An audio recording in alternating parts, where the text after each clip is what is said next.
Once upon a time, there lived a famous blacksmith who sold his products in a shop. One day, this craftsman was lucky enough to collaborate with the Kingdom of Cairo. There was a war going on at the time, and for a blacksmith, this was an incredible chance to improve his status. After the end of the long war, this worker was given the title of Baron.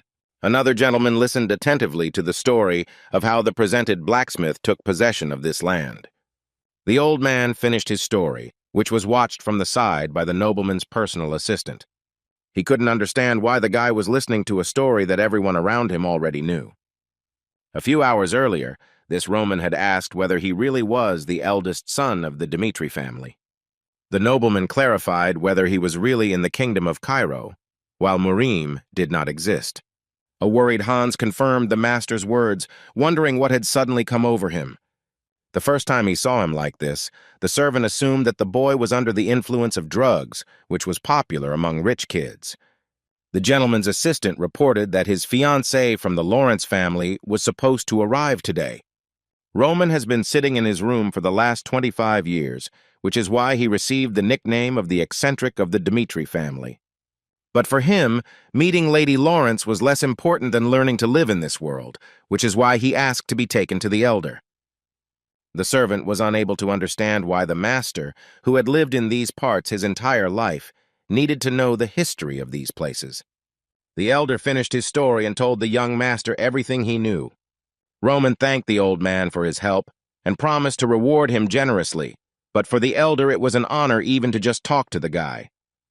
Repeating his new name to himself, Roman Dmitri actually bore the name Baek Young-hyuk. A follower of the Murim martial arts, the man lived a turbulent life, which is why he accepted his death peacefully. Peck's thoughts about why he woke up in this young man's body were interrupted by sounds coming from the street. Someone was shouting very loudly, making rude remarks towards one of the city's residents. The young man received a kick to the face with all his might, continuing to listen to insults. The people around were stunned as they watched what was happening, but they did not dare to do anything. A boy from a grocery store was accosted by a group of 4 armed men. The young man was so exhausted that he could not utter a word, let alone fight back against his offenders. The leader of the gang looked at the poor boy with disgust, showering him with dirty words. The next second, the men immediately pounced on the poor fellow, continuing their atrocities. The family servant Dmitri pushed his way through the crowd of onlookers to the scene of the incident. As soon as Hans arrived at the scene, something terrifying appeared before him. The main bandit had a tattoo of a row of red teeth on his shoulder. Romer's son's assistant heard a voice he knew well coming from behind him. Mr. Roman approached his servant, interested in the events taking place in the market. The servant explained that the group of bandits most likely belonged to the Bloody Fangs. This group operated not only on the lands of the Dmitri clan, but also in the adjacent territories. The servant wanted to suggest that they pretend they had not seen anything, but he was too late with his idea. In a clear and firm voice, the eldest son, Dmitri, ordered the scoundrels to stop. The Bloody Fangs froze in place in surprise, just like the young master's subject. The boy headed towards a usurious group that had committed atrocities on the lands of his clan. The head of the gang was surprised that of all of them it was Roman Dmitri who dared to contradict them. The man insulted the boy, deciding that being a nobleman, he thought that he was allowed to do anything. The gang members told Roman to get lost and not to embarrass himself before he got into trouble. The servant tried his best to persuade the young master to leave, emphasizing the danger of the Bloody Fangs. Roman said that he had not yet been aware of the laws of this world and asked Hans to explain them. Dmitri's eldest son asked who exactly broke the law and what punishment followed. His assistant never ceased to be surprised by the strange behavior of the owner, who seemed to have lost his memory and forgotten what he had previously known. Having failed to repay the debt on time, the boy himself was to blame for this situation. But this also did not give the Bloodfangs the right to decide this issue on their own. And on top of everything else, the gang of scoundrels showed disrespect to the eldest son of the clan, Dmitri, which will cost them their lives. By the laws of this land, it would not be strange if members of the Bloodfangs received the death penalty. Catching the disapproving glances of their representatives, Hans felt slightly embarrassed. While the servant was afraid of the gang members hearing his words, Roman addressed them directly, stating that they had broken the law of these lands. Picking up a branch from the ground, the boy declared that, as the son of Lord Romero, he was ready to carry out justice. The gang leader understood that being a nobleman, the gentleman did not know how this world worked, which put the bandits in a difficult position, getting into a situation with them that he couldn't even imagine. But instead of being scared, Roman Dmitri said that the criminal's words confirmed everything. The gang representative was confused and did not understand what the stupid nobleman was chattering about. Roman stated that he didn't care what they did, since they allowed themselves to talk like that to the ruler of this land. The Bloodfangs were stunned by the boy attacking them and decided to attack him back. Their leader threw a sharp knife in front of him, hoping to hit the guy, but missed. Suddenly, the man felt a terrible sharp pain that unexpectedly pierced his entire body. Clutching the branch tightly in his hand, Roman pierced the attacker's throat with it and silenced him. Leaving the man alone with his wound, the gentleman was ready to move on to the next members of the group. The men decided to seize the initiative and were the first to attack the nobleman. Hans, who was watching the fight, called out to his master, worried, preparing for the worst. One of the bandits furiously attacked Romero's son with a huge sword, but his sharp blade flew past Roman's head, who easily dodged the blow. Having let the attacker go first, the young gentleman found himself behind, which was only to his advantage. With a quick and sharp movement, he used his weapon again, piercing the criminal with it. The servant could not believe his own eyes, convinced that his master was not able to defeat such opponents.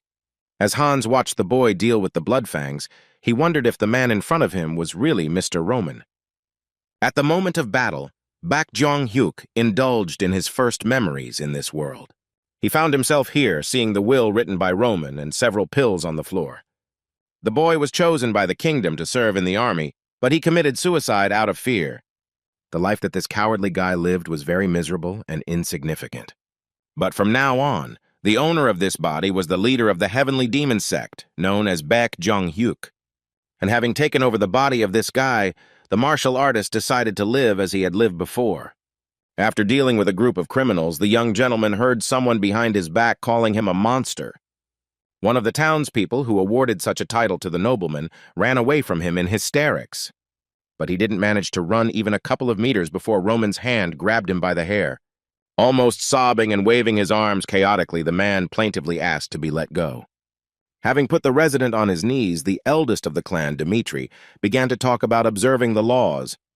Despite the fact that he picked up the sword, the boy assured that he would not take the life of an innocent person. Well, be that as it may, he will still have to pay for his disrespect for the master. The man screamed in pain as the blade of the sword pierced the soft tissue of his tongue. Whole, he fell to the ground as the citizen immediately covered his mouth, which was filled with blood. Roman Dmitri introduced himself to the public, who looked at him with genuine horror. The guy said that those who did not like this punishment could personally tell him about it. Bak Jong-hyuk reached all the heights of Morim with his stunning strength. The entire world recognized the dominance of the heavenly demon sect, and hundreds of masters shed their blood while fighting against Jong-hyuk. Peck recalled his former power, looking at the nobleman's pampered hands. He was amazed that it now took him so long to deal with some gang of bandits. The boy ordered his servant to call the guards and report what had happened so that they could clean up the market. Trembling with fear, Hans obeyed the will of the young master who frightened him to death. The mustachioed man ran like a bullet after the guards, leaving the eldest of Romero's sons among the corpses. Without taking his eyes off his hands, Jong-hyuk confirmed the uselessness of the body he had been given. The martial artist wanted to quickly gather the strength and information he had in order to strengthen this shell. A boy who was being beaten by bandits approached Roman and thanked his savior. But the nobleman immediately corrected the young man, assuring him that he had not done what he had done in order to help him. The heir of the clan, Dmitri, dealt with the bloody fangs as they had broken the law. The guy was no exception, and if he didn't want to part with his tongue, he had to tell about everything that happened. The boy's parents borrowed money from the group to buy land for farming and were able to pay it off by selling the harvest. But the Bloodfangs set up the boy's family, deliberately creating a situation in which they would not be able to repay the debt. One day, when the boy came home and checked the harvest, he came across a terrible picture. All the corn they had planted was destroyed, and boot marks were clearly visible on the ground. Shaking with anger, the boy said that the bandits did it because they wanted his little sister. Falling to his knees, the boy declared that he had no family that had ever harmed anyone. With tears in his eyes, the poor fellow begged the young master to save his younger sister. While listening attentively to the grocery store clerk, Peck's attention was drawn to his eyes. In the eyes of the unfortunate boy, the martial artist saw a mad demon, one of the four heavenly kings. Pondering, Baek Young-hyuk noted that he had once also met a crazy demon in a similarly seedy place. He asked the name of this desperate young man, who introduced himself to the nobleman as Kevin. Roman promised to check the guy's words and take care of what happened today. Kevin generously thanked his family member Dmitri, but his savior's thoughts were occupied with other thoughts. Roman's inner feelings told him that this was his last meeting with Kevin. The carriage of Lady Flora, Roman's future wife, clanked loudly along the paved road. The servant accompanying the lady announced that very soon they would arrive on the land of the Dmitri family. But the girl, to put it mildly, was not delighted with the upcoming engagement to Romero's eldest son. About a month ago, when Lady Flora learned about the marriage of convenience, she was beside herself with rage. The father tried to reassure his daughter that there was no other way out, since their lands were in a precarious state. As if ignoring everything said above, only one thought remained in the lady's head, that she would have to get married. And on top of everything else, she had to marry one of the Dmitri family, who were almost all minors. Poor Flora tried to object, but her father was unwavering in his decision. Mr. Lawrence sincerely sympathized with the fate he himself had prepared for his daughter. The girl's recollections were interrupted by her servant, who announced that they had finally arrived at the appointed place. Flora was to marry the second of her sons, who had a brilliant future ahead of him. But upon arriving at the estate, the lady realized that even this was not destined to come true. And all this only because the eldest son, Roman Dmitri, forced Mr. Lawrence to marry her to him. The guy had a bad reputation as an idiot who lived only for his own pleasure, nothing more. Despite the passive state in which their lands were, Flora could not take this step. The girl directly told her chosen one to forget about marriage between them. And completely unexpectedly, Roman Dmitri agreed to Mrs. Flora's proposal. Not believing her ears, the girl could not comprehend what she had heard, as she had expected a completely different reaction. The guy said that he had heard about this marriage and did not understand how an idiot like him dared to marry such a lady. Roman wanted to call off the wedding, which aroused a lot of suspicion in Miss Lawrence. The boy was about to inform his father of his decision when the girl immediately called out to him. Lady Flora said that she had heard that her future husband himself had expressed a desire to marry her. The girl was stunned by this news, and Roman asked her whether she wanted to marry him or not. Since the lady was not eager to marry him, the guy decided to end the conversation, promising that he would take full responsibility. He stated that Dmitri already bore the title of Idiot of the Family, so he did not see a problem if divorce was added to this title. Everything she heard from the nobleman gave the girl no peace, because she could not understand what had happened to the eldest of her sons. Watching Roman walk towards his father, Lady Flora wondered if he had really been called an idiot. Romero was furious when he learned that his son was going to call off the wedding. The father tried to prove the opposite, claiming that the rumors about his son were false, and that marriage into the Lawrence family was a good way to strengthen his position among the nobility. Mr. Dmitri claimed that all that was required of Roman was to marry this girl, but he was unable to cope with this task either. When his son apologized, Romero threw a glass that was on the table at him, which hit him in the head. Marriage to Lady Flora would have allowed the boy to avoid conscription, but now in 6 months he will have to go to the battlefield. Roman had nothing to say to his father, who had also heard rumors about his problems with the Bloodfangs, and was sure that someone had clearly helped him. Even Mr. Dmitri could not do anything with this group, declaring that from now on Roman himself would be responsible for his actions. The father added that from now on his son will personally deal with everything that falls on his head. The man was sure that his son would start crying and asking for forgiveness, but the boy unexpectedly agreed, assuring him that he would deal with his problems himself. To the gentleman's surprise, Roman said that everything that happened was his fault and that he should be held responsible for it. The guy left, saying that he would sort everything out himself, leaving his father completely bewildered. Before Romero could stop his son and find out more about his actions, he slammed the door behind him. Realizing that there was no point in continuing the conversation, the young man simply decided to leave. Taking a snow-white handkerchief from his breast pocket, The nobleman applied it to the fresh wound. The Lawrence's daughter suddenly turned to the boy, asking if he had gone crazy. Wiping away the blood, Roman asked the girl why she was still here. Lady Flora claimed that the Bloodfangs were not afraid to terrorize even the nobility. The girl asked what Roman could do with this group without the help of his family. She was convinced that everything would work out as soon as the guy asked his father for forgiveness. Perplexed, Roman Dmitri asked again why he had to do this, driving the lady into a stupor. He turned to her and noted that the Lawrence's daughter really didn't know her place. In his chambers, the eldest of his sons, Dmitri, was tidied up by his faithful servant Hans. The man kept spraying the boy with perfume, trying to get rid of the smell of blood that had stuck to him. Roman asked why his suit was so tight, putting Hans in an awkward position.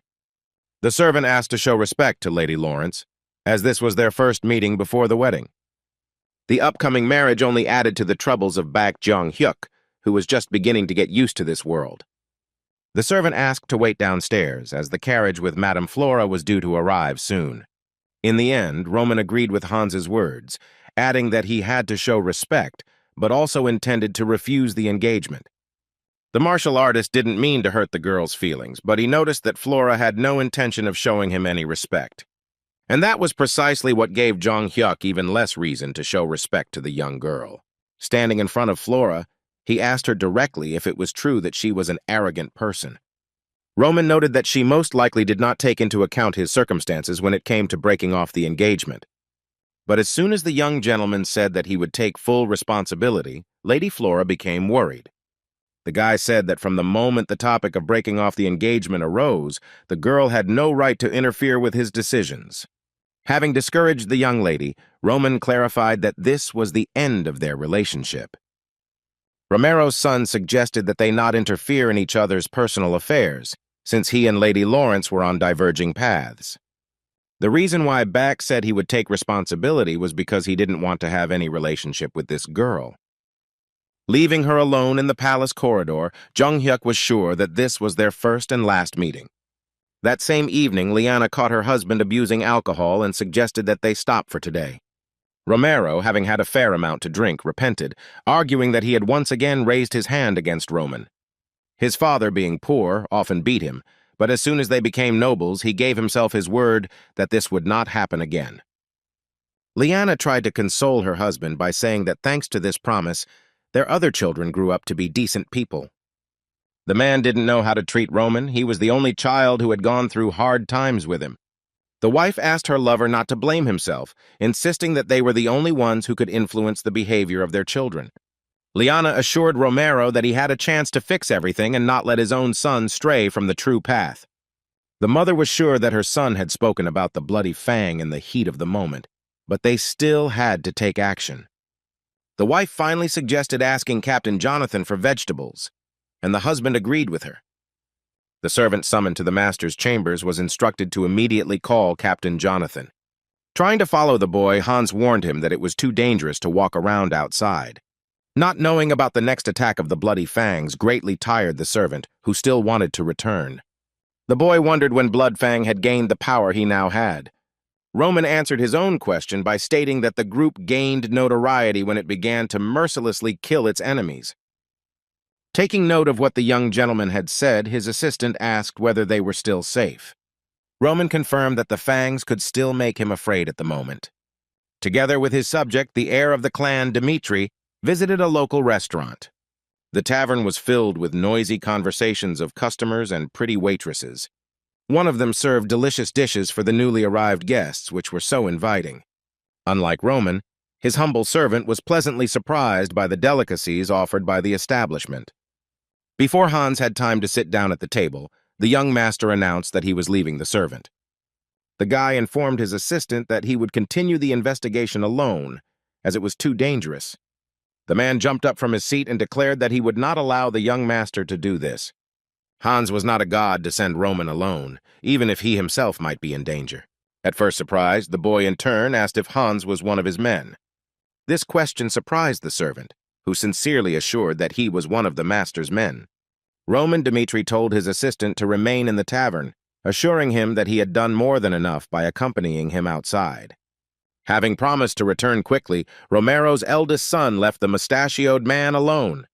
The servant was surprised, not laughing, and thought that his master could once say something like that.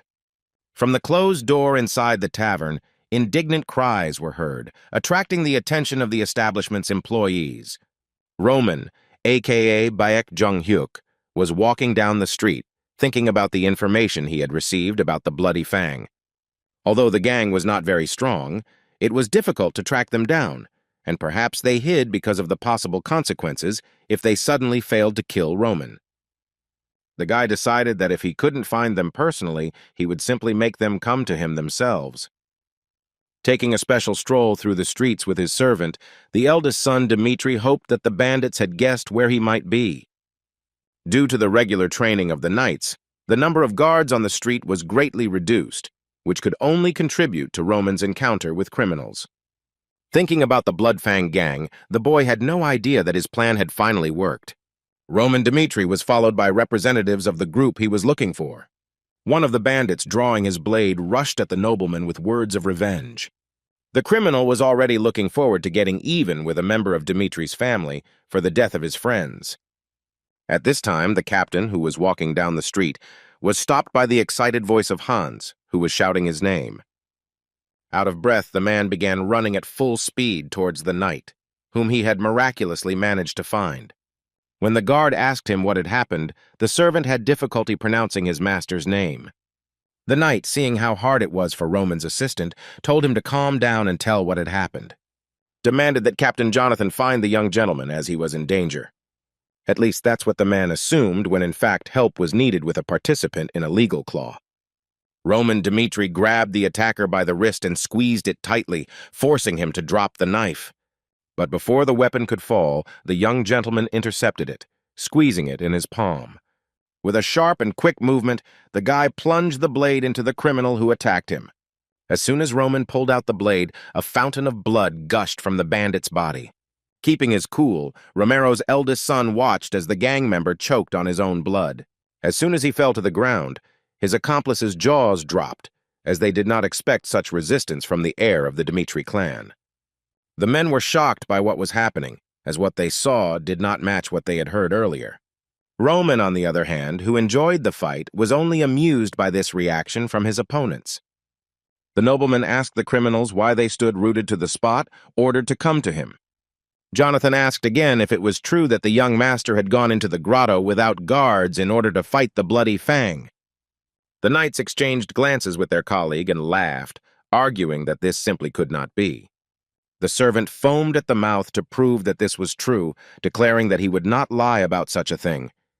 Roman's assistant translated that they had to hurry as quickly as possible, since they had no time for empty talk. Remembering the words of the master who had told the same thing, the captain decided that the servant's word was indeed true. With annoyance, Jonathan nevertheless agreed to collect the nobleman, not understanding why he went to the gang if he could not even hold a weapon properly. Jonathan ordered all the men to arm themselves and set out to search for the young master. The captain ordered the servant to show the place where Roman could be, and if the knights were nearby, then Fang's men would not dare to touch the guy. The man believed that if the story Hans told was true, then Mr. Romero's son really was an idiot. In the same alley, the bandits simultaneously attacked the impudent and brazen guy. The criminals furiously shouted various insults at Roman, getting closer and closer to him. The eldest son, Dmitri, deftly dodged a blow from one of the gang members, and at that very moment he plunged a knife into the attacker, successfully exposing something in the way of the blow. The remaining one of the three enemies, full of anger and hatred, turned to Roman, cursing him in every way possible. The man attempted to stop the maddened nobleman who was cutting people left and right. The blade of the knife flew over Roman's head, who during the entire fight never once lost his composure. With firm and precise movements, the members of the Dmitri family managed to knock the weapon out of the hands of another robber. The man fell heavily to the ground while the boys who had attacked him returned, stepping softly onto the surface. Only I, closer to the frightened criminal, Roman asked, was this really all that the representatives of the Bloody Fang were capable of? The man insisted that if the boy killed him, there would never be safety again, but the nobleman objected, since he had already killed two of them. Instead of being tongue-tied, the guy asked to answer his questions clearly and quickly. But if he didn't answer, Roman demonstrated what would happen to him and thrust the blade into his leg with all his might. The veins on the man's face bulged, and he screamed from the hellish pain that spread throughout his body. Not wasting time, Roman Dmitri asked directly who was the leader of the Blood Fang. Passers-by on the street could hear shouts coming from a tavern located near the road. The establishment was filled with men drinking strong drinks in a noisy atmosphere. One of the patrons, holding a pint of lager, was animatedly telling a story to his neighbor. But suddenly the man interrupted his story as soon as he saw an even stranger picture. The young gentleman attracted the attention of all the visitors in the tavern. The bartender greeted the guest, but as soon as he turned around, he was immediately speechless. The man stuttered as he greeted the gentleman, who greeted him back in a blood-stained shirt. Those present began to whisper, wondering what Dmitri was doing in such a place. The bartender asked the guy what he was going to drink, and he replied that he would like to order a Tear of Dawn. The man apologized that their establishment did not have such a drink and asked if he could recommend something else to the gentleman. Roman asked for something stronger, since he had to do something in the morning. The men in the room looked warily at the guy, as they heard a familiar phrase that they had heard once in this tavern. Then the eldest of the sons, Dmitri, decided to find out if perhaps they had the Dew of Dawn. The pub the boy was in served as a place where the gang members received their orders. The bandit told the guy, in addition to the meeting place, also a special code that had to be pronounced to receive the task. But in order to get it, it was necessary to pronounce the code in a certain sequence and in no other way. Having heard the code spoken by the guy, Roman addressed everyone present in the tavern. While he himself climbed under the bar counter for some kind of surprise for the uninvited guest. As soon as the bartender called on the customers to attack, he himself received a punch in the nose from Roman. The thugs gaped, not expecting such audacity and determination from Romero's son. The bartender fell to the floor like a sack of potatoes, unable to stay upright after one blow. The thugs drew their blades and rushed at the nobleman in a crowd, wanting to chop him up properly. But within seconds, the criminals left the establishment, calling the guards for help. Anyone who dared to attack the guy received a good beating and was unable to continue the fight. The rest of the gang were stunned by this turn of events, watching the mayhem that Roman had committed. Like the bandits in the alley, the patrons of the establishment doubted that this was really Romero's son, since they had heard something completely different about him. Thanks to the great technique in Murim and through breathing, Baek Jong-hyuk was able to strengthen Roman's body, also not without the help of martial arts. Having pulled themselves together, the thugs cast aside their doubts and pounced on the guy, since he was only one, and there were many more of them. After some time, the bartender's fingers grabbed the bar counter, and he finally came to his senses. The man stood up and asked what had happened while he was unconscious. Roman Dmitri was glad that the bartender woke up because he was just about to finish. When asked what the guy had done here, the nobleman did not answer, emphasizing only that he and the bartender were left alone in the tavern. Romero's eldest son admitted that he was interested in chatting with the man one-on-one. The knights who arrived at the scene were amazed by what they saw. Here and there, regulars and thugs were scattered throughout the pub and were in a very sorry state. One of the commander's subordinates found a survivor on the second floor, who reported that the young gentleman was heading to the Lawrences. Jonathan was confused, as he did not understand why Roman was heading towards them. Even before the knights arrived, the young gentleman tried to make the innkeeper speak. The guy pointed out that his accomplice had lost 2 fingers, but he still didn't want to make contact. The Bloodfang's declaration of revenge only amused Roman, who believed that they should have done so immediately. From his experience in a past life, the nobleman stated that people who remained silent even after terrible torture had the most valuable information. The man ordered not to waste his time and just kill him, thereby surprising his cruel executioner. Having been known for his brutality in his past life, the martial artist was not about to give up so easily. Approaching the chest of drawers, the guy said that it was necessary to make sure whether the person would really not open his mouth until the very end. Picking up a framed photograph from the dresser, Roman asked what would happen if he found the innkeeper's son and killed him. As soon as the bartender heard about his son's death, his eyes widened in wild fear. The man tried to assure that there was another person in the photo, but Dmitri, who came from the family, did not fall for his lie. The innkeeper could not stand it and began to shower the nobleman with curses for threatening to kill his family. Roman shared an interesting fact that he learned about the Bloody Fang, namely that the relatives of this group were ready to sacrifice their lives. Also, the eldest son, Dmitri, realized that the guys weren't so bad, they just owed a lot to the gang. The truth was that Bloodfang was turning the debtor's family into his slaves. The nobleman asked the innkeeper if he had the impression that the members of the group had threatened to kill the family of their own members.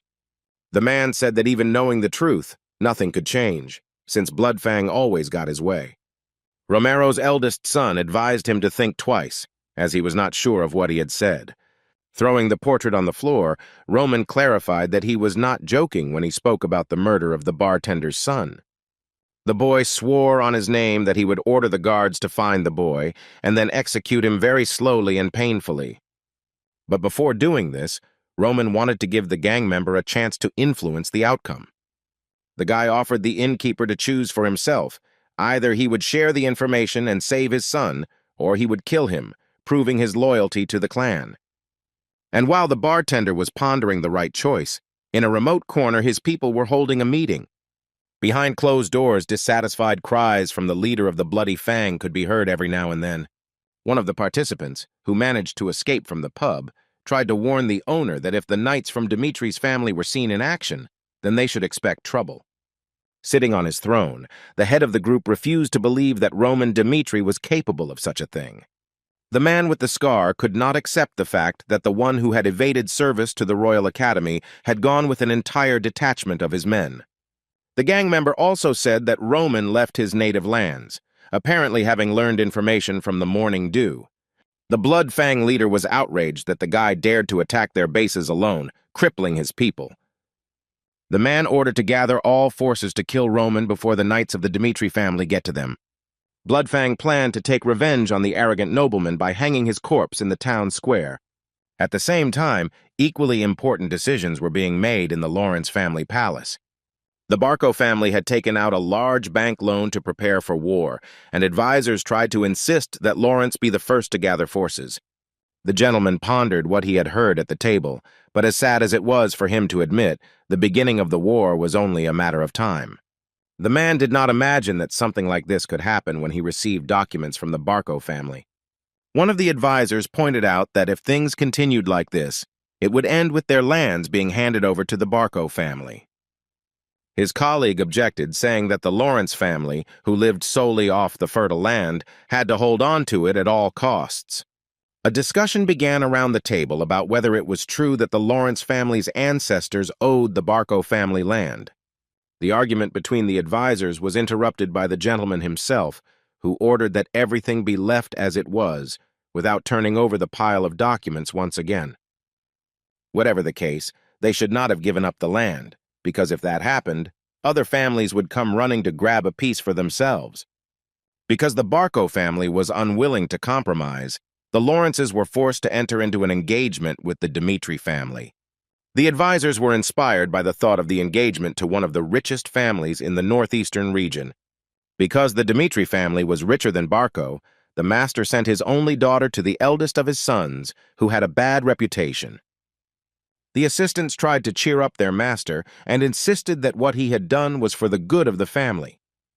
While the future of the Lawrence family was being decided in the office of the head of the family, Lady Flora, standing at the door of the office, did not know what words to choose. The girl rushed from side to side, trying to decide whether she had done the right thing in this situation. The girl was ready to tell her father that she did not want to marry a man for whom she had no feelings. But the lady was overtaken by a guard running towards the office, who was calling her father at the top of his voice. Once at the very door, the man greeted the girl and continued calling for the owner.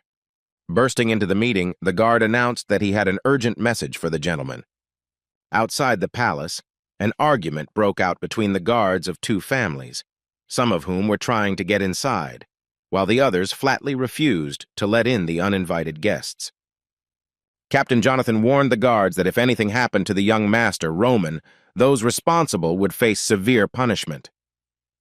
The guard who ran to the caretaker reported the disturbances in the main square, and the captain already guessed whose doing it was.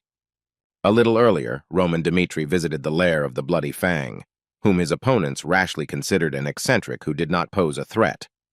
There were several members of the group in the room, led by their commander, so there shouldn't have been any problems. Ben Miles, who led this gang, was absolutely confident of his victory. The leader was sure that their loss was impossible until he personally met Roman. The man knelt down in front of his people, who lay like dead weight, drenching the basement floor with their blood. Having met the monster in the guise of a young man, the leader of the Blood Fang was convinced that his end had come. Left alone with the family's eldest son, Dmitri, the man could not accept his death until the very end.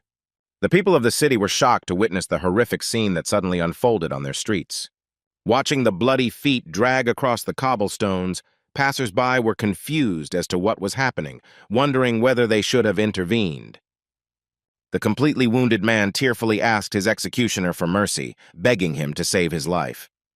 But Roman, as if not hearing the pleas of his victim, continued to drag him along the ground, holding him tightly by the collar.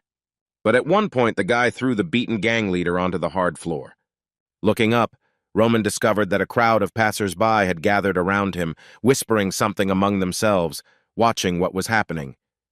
The once formidable man with the scar ordered his life to be spared, in exchange for becoming a dog for the boy, serving him until the end of his days. With a cold look, Roman stated that the poor guy should have been told about this before showing his fangs. Miles slammed his head into the ground with all his might, showing his devotion to his master. Romero's son told the people that before them was the leader of the Blood Fang, who crossed his family. The guy also said that the clan representatives were dirty, deceiving people and trying to kill him so that he could not stop them. Having summed up the crimes of the Bloody Fang, Roman decided to carry out justice on the main square. To do this, according to the nobleman himself, he needed to tear out evil by the roots. The inhabitants were terrified, and just at that moment, Commander Jonathan arrived on horseback. The knight tried to stop the young master, but it was too late. As one of the guards reported to Mr. Lorenz, they allowed Roman to cross the border of the lands because he was Lady Flora's fiancé. The guy dragged a man into the main square and, claiming that he was the leader of the Blood Fang, publicly executed him. Like all the advisors present at the table, Viscount Lawrence was shocked that his daughter's future husband would do such a thing. The Baron's personal advisor drew the gentleman's attention to the fact that it was impossible to simply leave the murder of a man without permission to do so. Viscount disagreed with his assistant because permissions were not the most important issue in this situation. And then he demanded that Roman Dmitri be called here immediately, wanting to hear everything from him personally. Accompanied by Commander Jonathan, the hero of the occasion appeared before the high-ranking gentleman.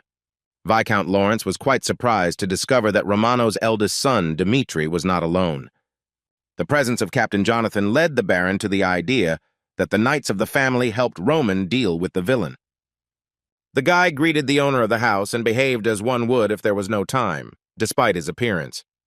Putting aside formalities, the Baron asked Roman directly whether he had come all this way to commit atrocities on the land of the Lawrence family.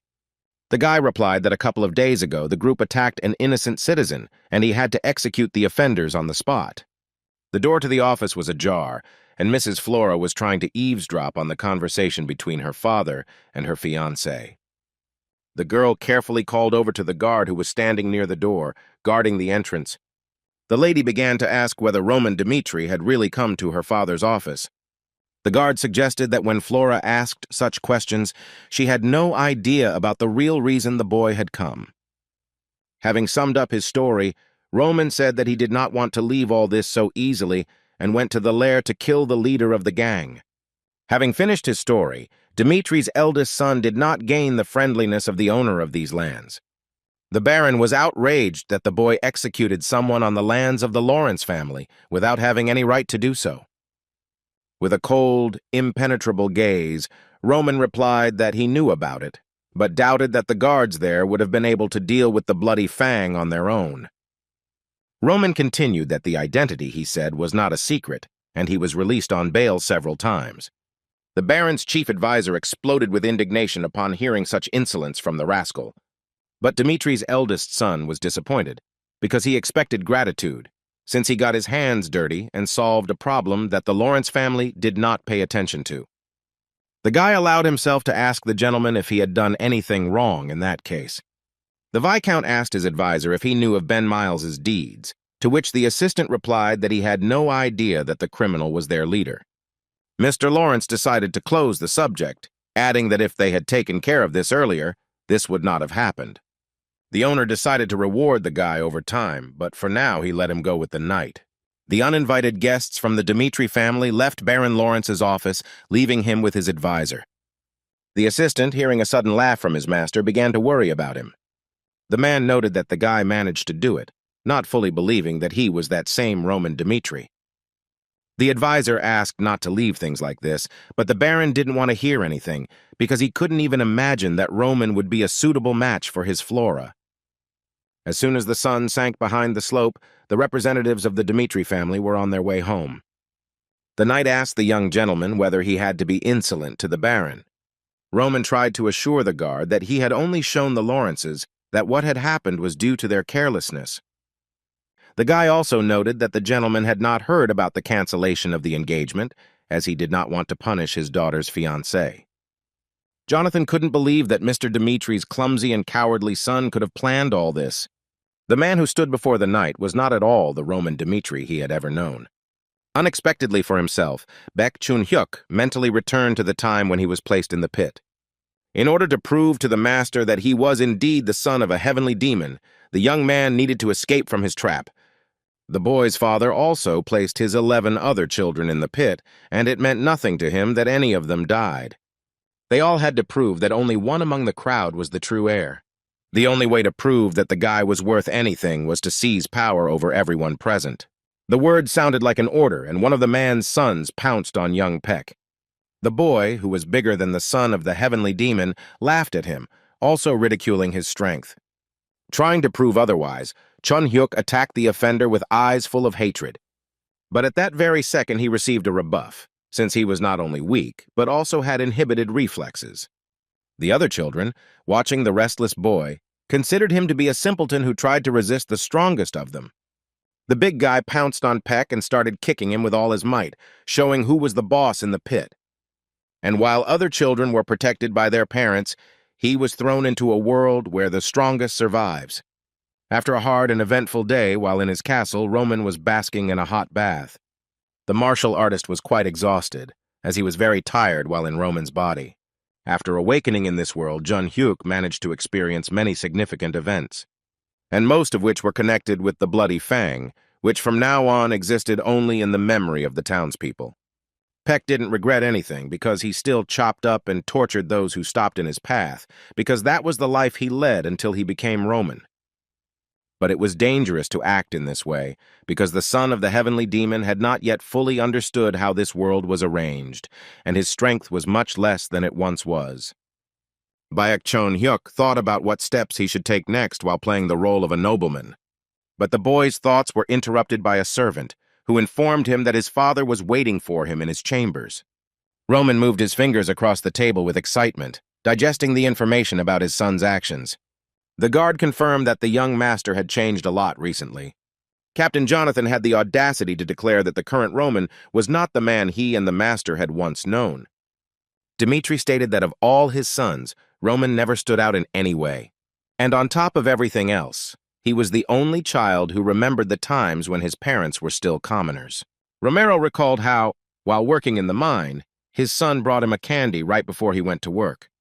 The man was unhappy that the boy had come all that way just to give it to her, as the mine was a very dangerous place. But the child did not understand all the nuances and just wanted to please his father, who had been working hard all day. Roman believed that if Dad ate the candy, he would be able to finish work faster and return home faster. Baron Dmitri wanted only one thing, for his son to be happy, so he treated him in a special way. The man allowed Roman a lot, so that he would not be laughed at because of his poverty, but he could not imagine where this could lead him.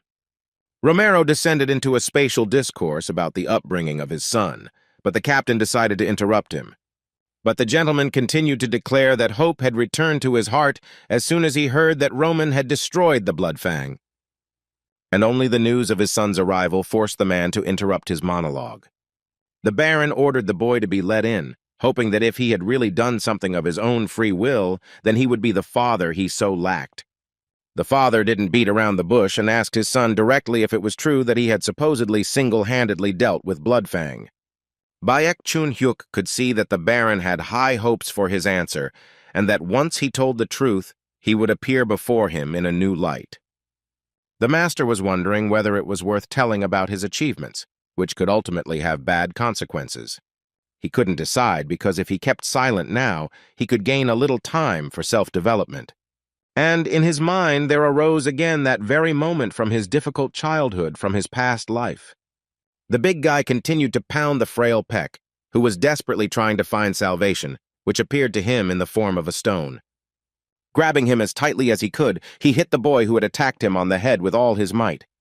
The boy let out a heart-rending scream with tears in his eyes as blood began to pour out of the wound onto his face. The guy didn't calm down and cursed the little rascal who dared to raise his hand against him. And then Chun-hyuk swung at his offender once more, and at that moment his eyes were burning with a demonic flame. As soon as blood was spilled again, the young man continued to strike blow after blow, each time disfiguring the boy more and more.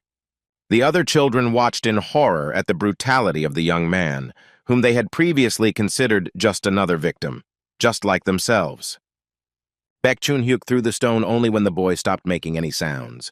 The boy asked the children in the cave if the boy he had defeated was really the chief among them, after which he ordered to tell the others that it was he who had broken their leader's head.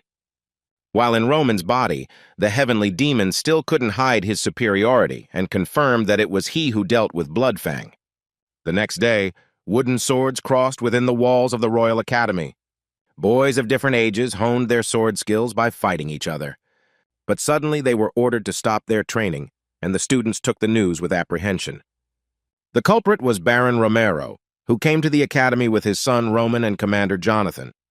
The academy greeted the Baron, bowing before both him and Commander Jonathan. One of the students of the academy, bowing down, did not immediately notice Romero among the older sons. But as soon as he applied eyeliner, he wondered what Roman was doing in this place. Having lined up the students, the captain announced that a sword fight would be held for Mr. Roman. Those who wanted to were required to take a step forward, but everyone froze, not wanting to deal with the local idiot. The guy who was most outraged by this strange decision was the one who immediately noticed the young gentleman. He didn't understand why future soldiers would fight with such an ignoramus as Roman Dmitri. Once his son confessed to the crime, his father was shocked at how he managed to deal with the group on his own. In order not to arouse suspicion, he replied that he had been practicing all this time, improving his sword skills. The father was upset that Thurman hid his training from him, but he did not object that this difficult period for him did not live, but existed. Since the eldest son was nicknamed a weirdo, he wanted to show that he could cope with all the troubles on his own. Roman said that he managed to deal with an organization that issued dubious loans, tearing out the weed by the roots when he tricked their leader and attacked. Romero couldn't believe his son's words that he had lured the Bloodfang leader by becoming bait for him. Baron Dmitri was discouraged by Roman's statement because his plan was, to put it mildly, very dangerous, and the gang members could easily kill him. Roman countered, dying that there was no point in the gang members risking their own lives, and that once they lost their leader, they could finally gain freedom. His son's words silenced Romero for a moment, sending him into a deep analysis. The man could not find the words to express his pride in Roman, because it took a lot of courage to pull off something like this. But to make sure that his words were true, the Baron ordered the young gentleman to fulfill one request. All the man wanted was to see with his own eyes how Roman wielded a sword. The man couldn't wait to see how much his eldest son had changed. But none of the students present wanted to take part in the duel with the Baron's son.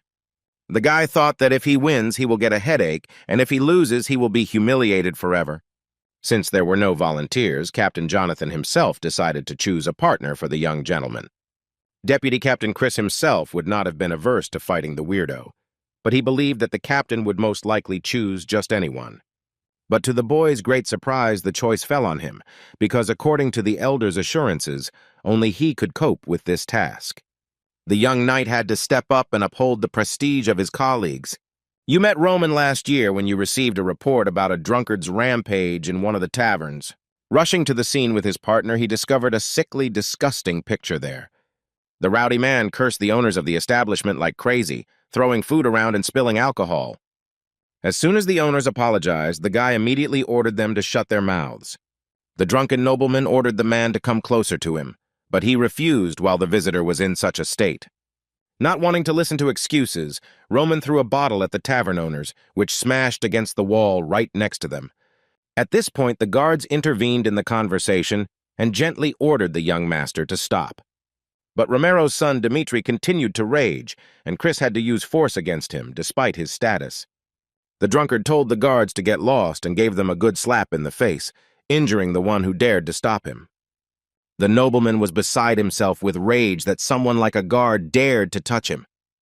But as soon as the knight received a slap in the face, he realized that the young master had never trained his body in his entire life.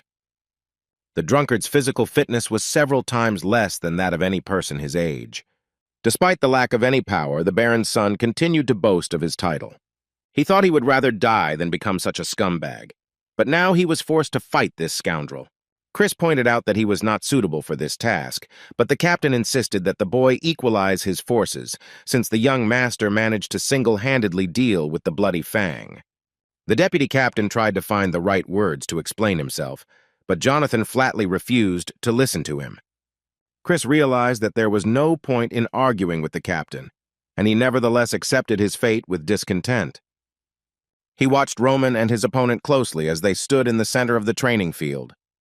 Just as Johnson was about to give the command to begin the fight, he was interrupted by one of its participants. Chris decided to point out that in addition to the usual swings, he had been training hard and did not want to be cautious with his opponent, whoever he was. Therefore, the boy asked to come out without limiting his strength in order to fight the young master with full force. Baron Dmitri exchanged glances with the captain, considering the young knight's proposals. The man looked at his son to see his reaction. Was he prepared for such a turn of events? To his surprise, Chris saw the young gentleman smiling, sensing something was wrong. Taking Roman's smile as consent, Captain Jonathan announced the start of the duel. The deputy captain, who wanted to entrust the ill-mannered nobleman, lost his former courage. While his opponent was relaxed and seemed not at all worried about the upcoming battle. In order to gain an advantage in the fight, the academy student was the first to rush at his opponent. The guy swung his sword with all his might, but Roman managed to block the blow instantly. Jonathan was surprised that Roman was able to react so quickly and repel the attack of his best student. Chris was as surprised as the captain that Roman somehow blocked his blow. The baron's son swung his sword, and his opponent immediately jumped aside, still under the impression. He became wary and noted the power he felt the moment he crossed swords with his opponent. The deputy captain clearly did not expect that the young master would also take a stable pose. He never expected anything like this. Chris was caught off guard, but in order to calm down, he had to grind Roman into dust. But this time, too, rushing at the idler, the knight missed as the baron's son managed to dodge the attack. Without losing his composure, the young knight swung again, but once again Roman managed to block it. With a cold, impenetrable gaze, the nobleman looked at the wooden sword, which was quite close to his face. Taking advantage of the momentary pause, Chris tried to get around his opponent, striking from behind. This is how many times a member of Dimitri's family managed to dodge another blow from the young guard. The academy student could not believe that during the entire duel he had not managed to land a single blow on the master. While Chris was confused, Roman swung his sword in hopes of hitting his opponent. Even though the swords were wooden, several locks of the deputy captain's hair fell from his head. In order not to tempt fate, the young knight ran away from the nobleman to a safe distance. Almost tripping, the boy noted that this time the battle was really dangerous. Watching the fight unfold, Jonathan wondered if such a thing was really possible. But not only the captain, but his students were shocked, who also noticed how Roman almost deprived the best student of his head. Chris, now furious, couldn't believe the drunk he knew was capable of doing something like that. Watching the enemy, the guard could not help but notice his defense, dodge, and counterattack all were performed without any flaws. Chris was ready to believe that the baron's son had defeated the Bloody Fangs, but in this case, the same fate awaited him. The young guard realized that in front of him stood that same Dmitri the eccentric, and thoughts of such a thing seemed like nonsense. Roman asked his opponent if he had enough time to warm up. Without waiting for an answer, the nobleman quickly pounced on Chris, who was still pondering the question asked of him.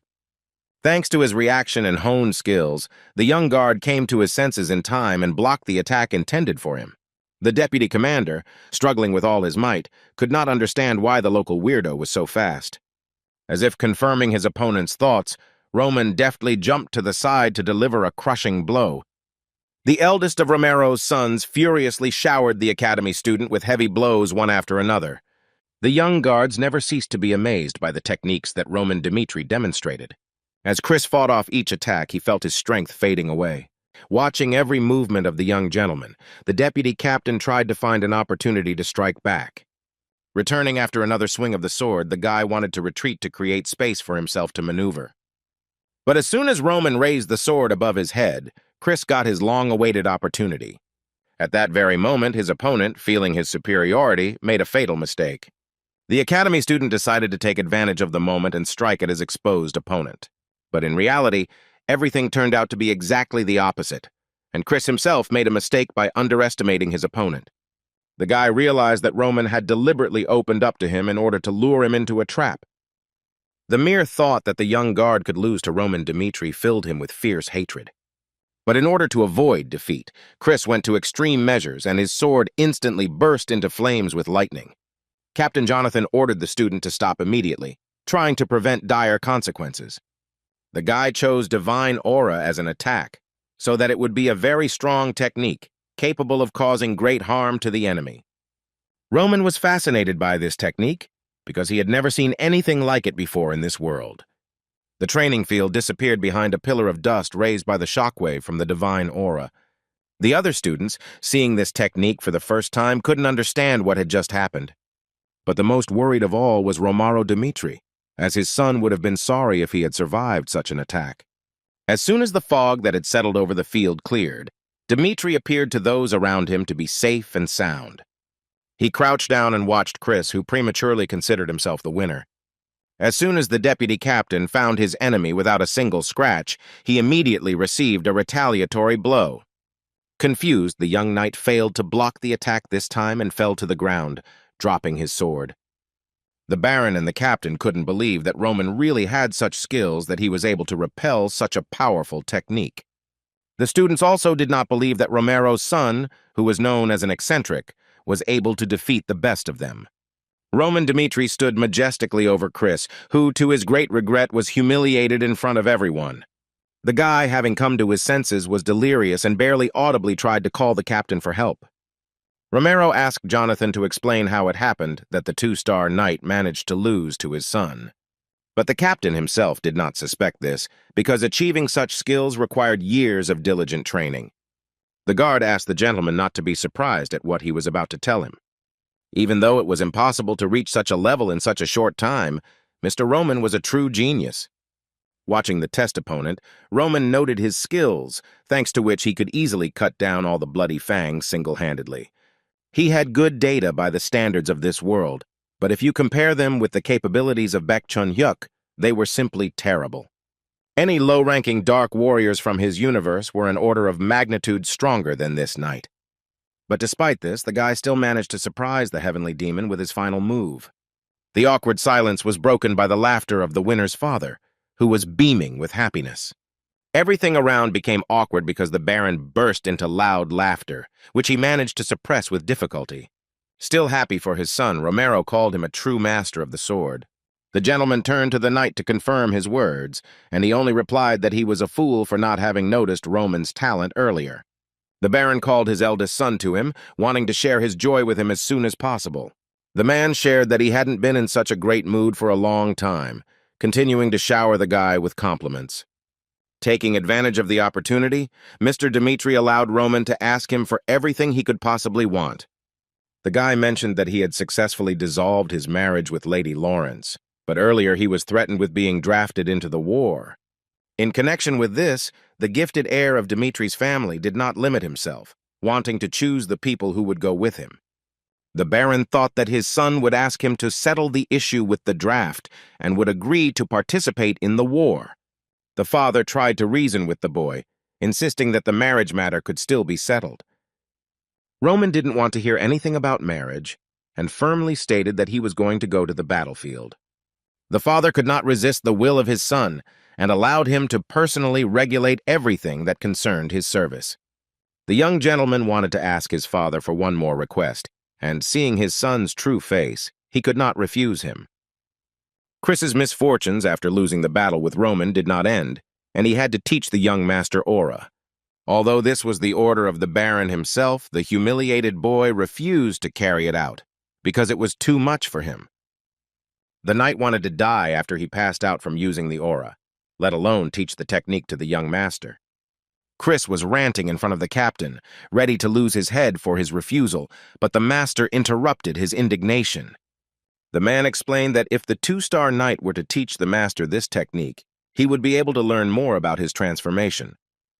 If he fails to cope with this, Captain Jonathan promised to share his secret skills with him. Chris couldn't believe his luck, so he asked again if the captain was telling the truth, and received an affirmative answer. By completing the task, the boy could gain the skills that the three-star aura knight, Captain Jonathan, possessed. With a heavy heart, the young knight agreed to the deal, but warned the master to keep his word. While preening in his chambers, Roman listened to the complimentary comments of his servant Hans about the events of the day. The servant was surprised at how the young master managed to defeat a two-star aura knight, finding such an achievement incredible. Synchron asked his assistant if he knew what this aura was. Unfortunately, Hans didn't have the necessary information, assuming that it was a force that used mana. In Baek Jun-hyuk's world, the power that Chris displayed was called Ki energy, which was used in a completely different way. The heavenly demon tried to understand why the people of this world used Chi energy in such a way. Roman decided that it wouldn't hurt to learn about the power that was used in Murim. The very next day, the guy began studying the aura together with his former opponent in the duel.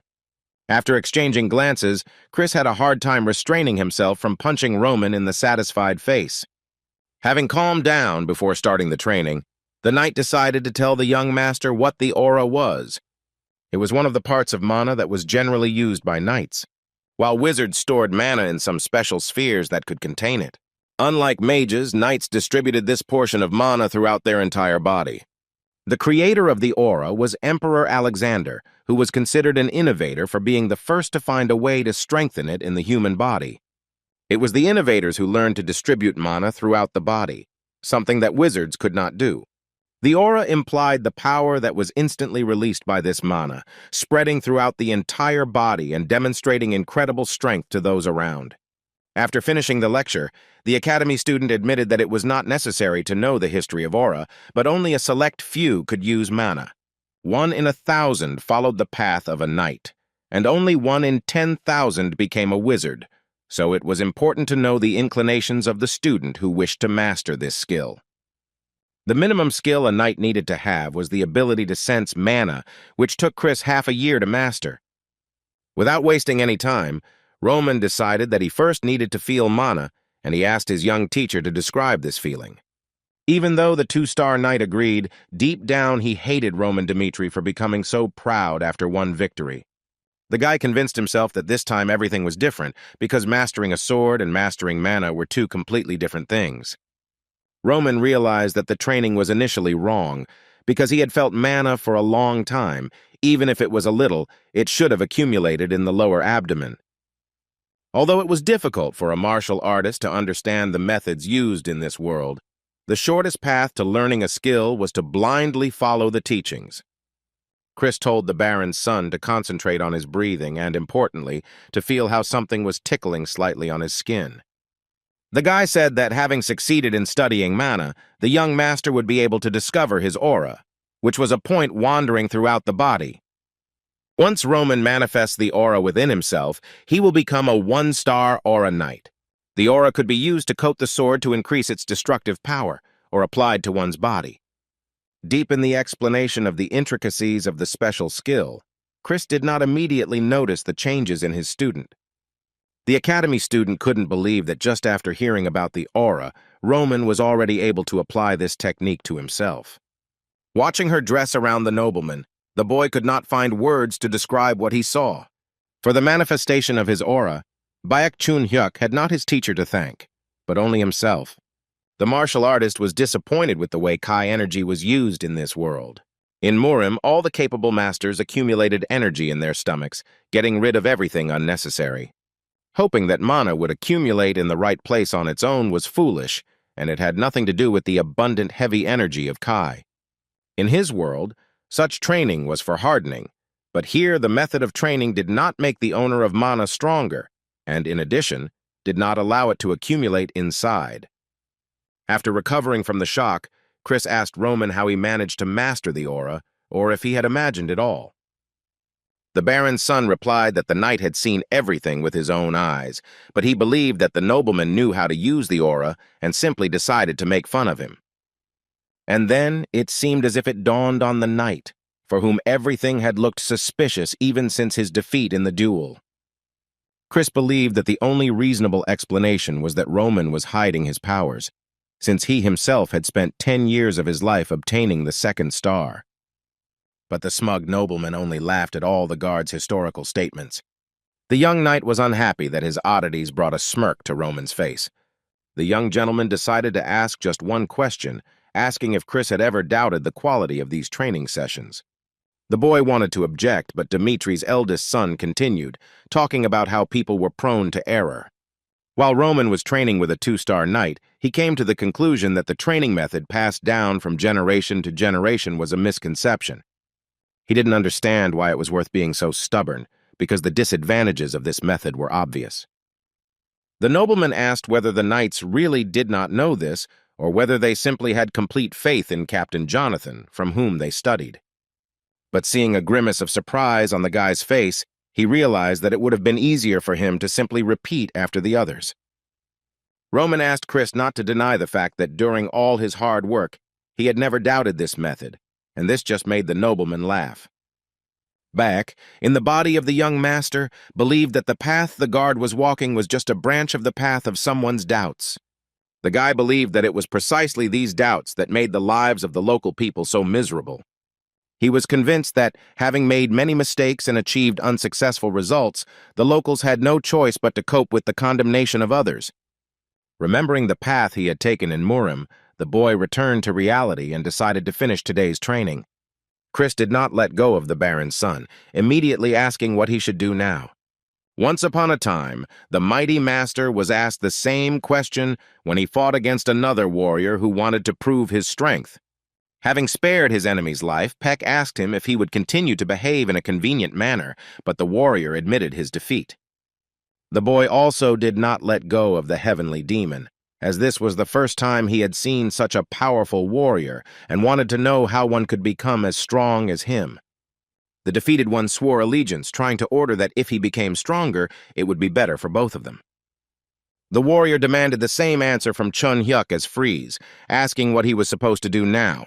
The knight waited for an answer, and Roman noted that he had put his pride aside.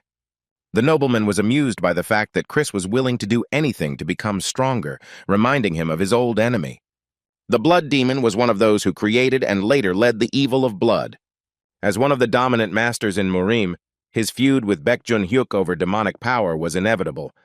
Having lost the battle and overcome his shame, the warrior asked to be taught the same way as the 2-star knight had done. Unfortunately, Roman could not tell this to the academy student, putting him in a difficult position. However, the Baron's son did tell Chris something, namely, first, he needed to stop believing everything he was told. If he really wanted to learn anything, he had to stay close to Romero's eldest son from now on. After 6 months, Roman would go to the battlefield, and if the knight watched over him, Dimitri would become stronger, winning victories over his enemies. Anyone who remains close to the nobleman in 10 years will be able to get an answer to the question he asked.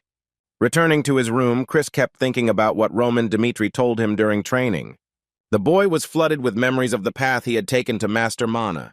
Unlike the other students, Chris sensed mana after only 6 months of training. Even Captain Jonathan noted that it took a genius to manifest his aura in just 3 years. And after much training, his master finally awarded him the status of a 2-star aura knight. But Roman's words, stuck in his head, devalued all his achievements over these long 10 years. The very next day, when he came to Captain Jonathan, the guy thought everything over carefully and made a firm decision. He stated that he was going to follow Mr. Roman to the battlefield, because if he stayed within the walls of the academy, he would never be able to become stronger. This unexpected statement alarmed the master, and he asked his student about the reasons that prompted him to take such a step. But the guy didn't answer, and the captain decided that there was a good reason for this, even if he didn't know what it was. Jonathan announced that from now on, Chris was no longer part of the Knights of the Dimitri family, and he had to stay by the young master's side to achieve what he wanted. The former deputy captain thanked him for his understanding, not expecting to be let off so easily, but it only looked that way at first glance, as the knight remembered their first meeting with the guy. At that time, he was still a very small boy who remained near the body of his deceased mother. The knight's kind heart could not allow the unfortunate boy to be left alone, crying and unable to let go of his parent. Having thanked him for his service, the commander noted that he had decided to follow Mr. Roman, and that now the baron's son was no longer the eccentric he had seemed before. The knight ordered him to follow him, since from today on they needed to make proper preparations. When Jonathan sent Chris to the battlefield, he wanted his student to have at least one trick up his sleeve. As soon as the academy student heard this from his mentor, his eyes immediately lit up. At this time, on the streets of the city, its residents were discussing rumors that were quickly spreading throughout the area. The men argued that Roman Dimitri, being an eccentric who could do nothing, could not punish the bloody fangs, as some claimed. A boy passing by heard the words of the men, from which it was not entirely clear whether Roman had done everything alone, or whether the Knights of the Dimitri family had helped him. But the very fact that they started talking about it made the guy momentarily return to the events of that day. The memory of how the young master dealt with the gang using only a branch left no doubt that he could handle the entire gang single-handedly. Kevin couldn't believe that Roman had promised to deal with the villains that day and had kept his word. It was strange that such a person would do such a thing for the sake of some hard worker, but there really were no more problems with the moneylenders. The guy was brought to his senses by another worker, who asked him not to fall asleep while walking and to get down to work. The idea of becoming a strong warrior, capable of protecting anyone from harm, was firmly ingrained in the seller's head. The guy promised himself to become stronger in order to protect his family, because the world is still full of villains like the Bloody Fangs. Kevin wondered how he could become as strong as Mr. Roman. As if hearing his pleas, the boy was called out by the voice of the very man who could help him. The boy dropped the box of potatoes from his hands in such a surprise, involuntarily remembering the Lord God. Roman Dimitri greeted the young man, who, confused, asked what the gentleman was doing in these parts. Immediately having come to his senses, the guy fell to his knees and began to thank the nobleman for saving his family. He reported that the bloody paths no longer pressed them, and he was able to get a decent job thanks to Mr. Hans. The merchant did not know how to express his gratitude to Roman, who had already prepared an offer for him. If Kevin agrees, he will no longer worry about lack of funds and will also receive a warm home and delicious food. Instead of struggling for his existence, the young man will be able to enjoy life. All that was required of the boy was to swear allegiance to the young master, who in return would give him a new life. Without a second's hesitation, the boy bowed his head to Roman and promised to live for him. He swore that he was ready to die for Mr. Dimitri, and if necessary, he would be ready to kill someone, risking his life. That his family would be taken care of was enough. Having proven his loyalty with blood by smashing his forehead on the ground, the guy looked like a mad demon. It only took one word from Baek Chun-hyuk for the mad demon to fight against 100 enemies. Kevin was like that warrior who also walked the line between life and death. Master Beck was convinced that his appearance in this world had been useful after all. Since Kevin now belonged to the young master, he took him to the castle and asked Hans to help the boy settle into his new place. Roman did not disturb the new servant for now, giving him the opportunity to rest a little, for which the young man was extremely grateful. Romero's eldest son informed his subordinates that he would be in the library, and if anything happened, they could find him there. Staying with the new worker, Hans decided to give him a tour, showing where and what was in the palace. Sitting at the candlelit table, the nobleman looked through several books in search of the information he needed. While leafing through another scripture, the young gentleman found information about the Aura Knight. To become an Aura Knight, one had to first manifest one's aura by becoming a one-star knight. To obtain a second star, a knight had to be able to cut steel with the help of aura. Stars were divided depending on the power and destructive force of the aura. It was not possible for an ordinary knight to obtain 3 or more stars, and those who did were especially respected throughout the kingdom. There were even 6-star knights on the Salamander continent, but there was no one who had reached 7 stars.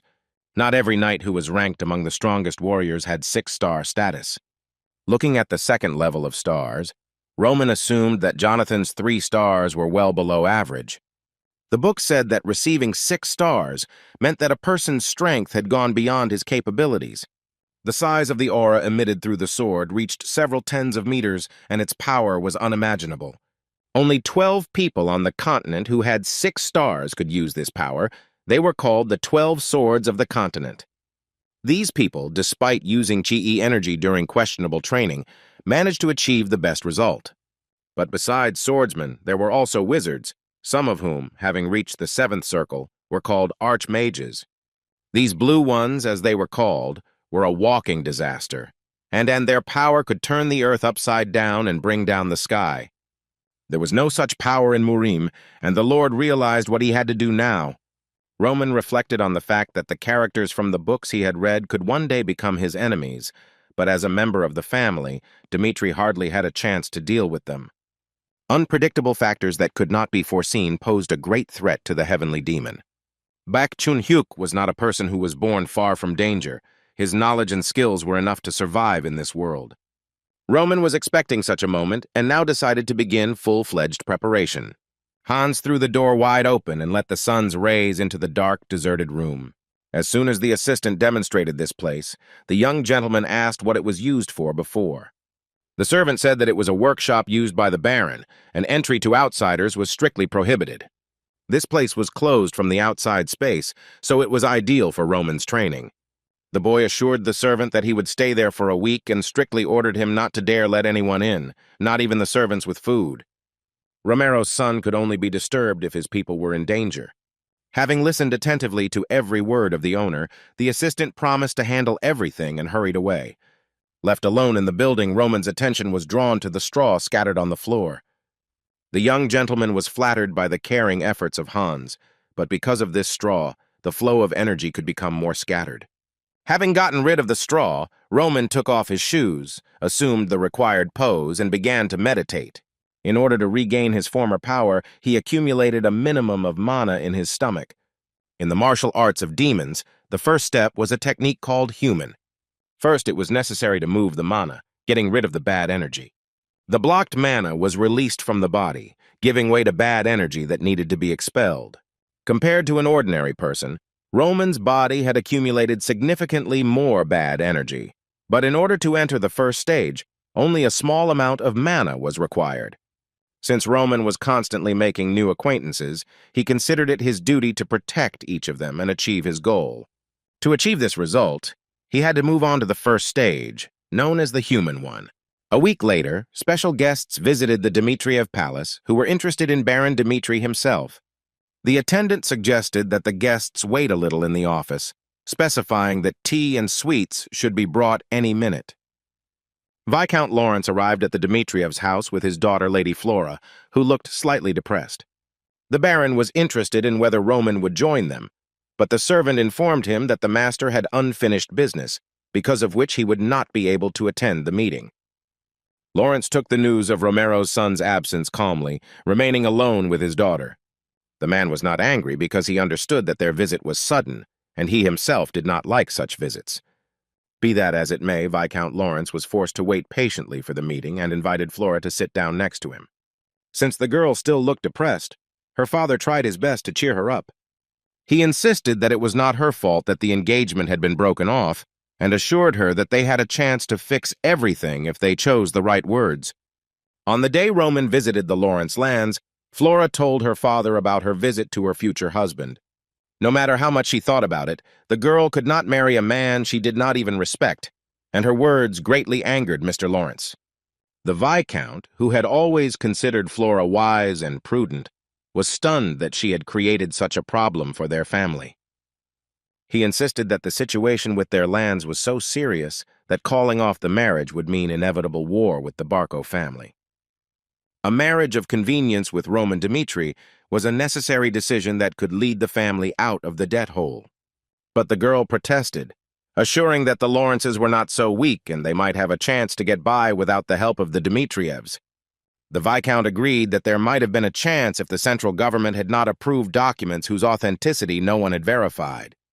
The bank had loaned Barco money without proper security, and now it was just a battle between two families. Lawrence bitterly stated that they could not win, and many were only waiting for excuses from them. Besides their lands and good name, the Lawrences were left with only sweet Flora, their flower, the embodiment of hope. Sometime later, being again in the Dmitriev palace, the girl tried to overcome her feelings. The young lady understood the seriousness of the situation with their possessions, but continued to pretend that she did not notice anything in order to at least calm herself down a little.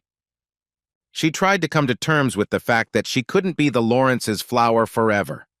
Meanwhile, Hans, pacing from side to side, was thinking about what to do in this situation. Viscount Lawrence and his daughter had been waiting for Roman since early morning, but the sun had already disappeared behind the horizon. Remembering the young master's words, Hans could not come to a decision. Was it worth interrupting his meditation? To the assistant's relief, the solution came by itself, and the workshop door suddenly opened. The servant wanted to clarify whether his master had finished his training, but upon seeing him, he froze in horror. The Lorenz family continued to wait for Roman to arrive, drinking more than 1 cup of tea throughout the day. Mr. Lawrence had thought of everything from the very beginning, but he did not take into account the fact that his daughter could ruin everything. The Viscount needed to arrange a marriage of convenience as soon as possible in order to save his lands. The Baron's hands were already shaking with excitement because he had been sitting in the castle all day, and for him every minute was worth its weight in gold. Suddenly, the father stood up from his seat and startled Flora, which made her worry about his behavior. The Viscount decided not to waste his time any longer and to personally contact Roman Dmitri. While the Baron was filling out the register, there was an insistent knock on his door. Without waiting for an answer, Mr. Lawrence burst into the office accompanied by his daughter, which outraged the owners. The man explained that if they had arrived at the wrong time, they should have reported it, and they would not have made Dmitri's family bother with their presence. The Viscount was greatly disappointed, as he could not have imagined that this family could be so tactless. The owner of the house continued to write, expressing sympathy for his guests, but also noting that their visit had not been arranged in advance. Lawrence agreed that no one was expecting them, but he was forced to come since his desire to meet with Dmitri had been rejected a week ago.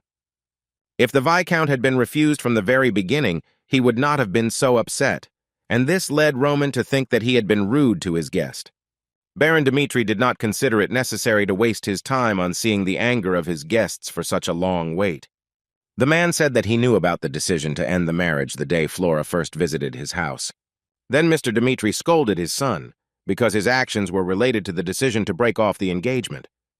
Romano didn't want to interrogate him. He decided that Roman wanted to take care of everything himself, and therefore didn't oppose his decision. The problem for the family was that both parties learned of the decision unilaterally, even though the idea of marriage was initially voiced by Lauren's family with V.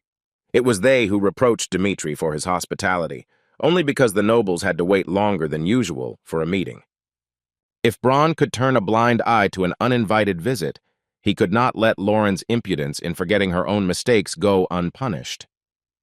And what irritated the owner of these lands even more were the people who came to him with these claims.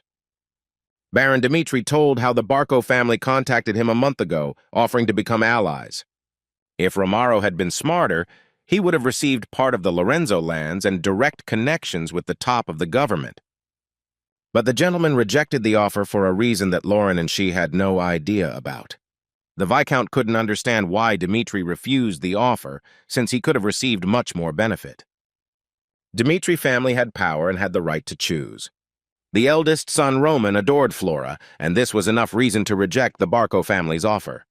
Baron Lawrence regretted his impatience and pride, having made a great mistake by appearing like this to the masters of these lands. Even though the flower Lorenz and the eccentric Dmitriev were completely different, the Lorenz should not have forgotten the place the Dmitriev family occupied. Since the value and importance of Roman's name changed due to the prefix Dmitri, the marriage they were talking about was needed only by one of the parties. It was precisely the Lorenz family, and to confirm his words, Romaro asked them about it personally. At that moment, when Baron Dmitri was counting Flora and her father, the girl remembered the time when she attended the academy. All the students in this place were children from prestigious families and later became real aristocrats. A nice boy from the Joel family also studied at the academy with the young lady.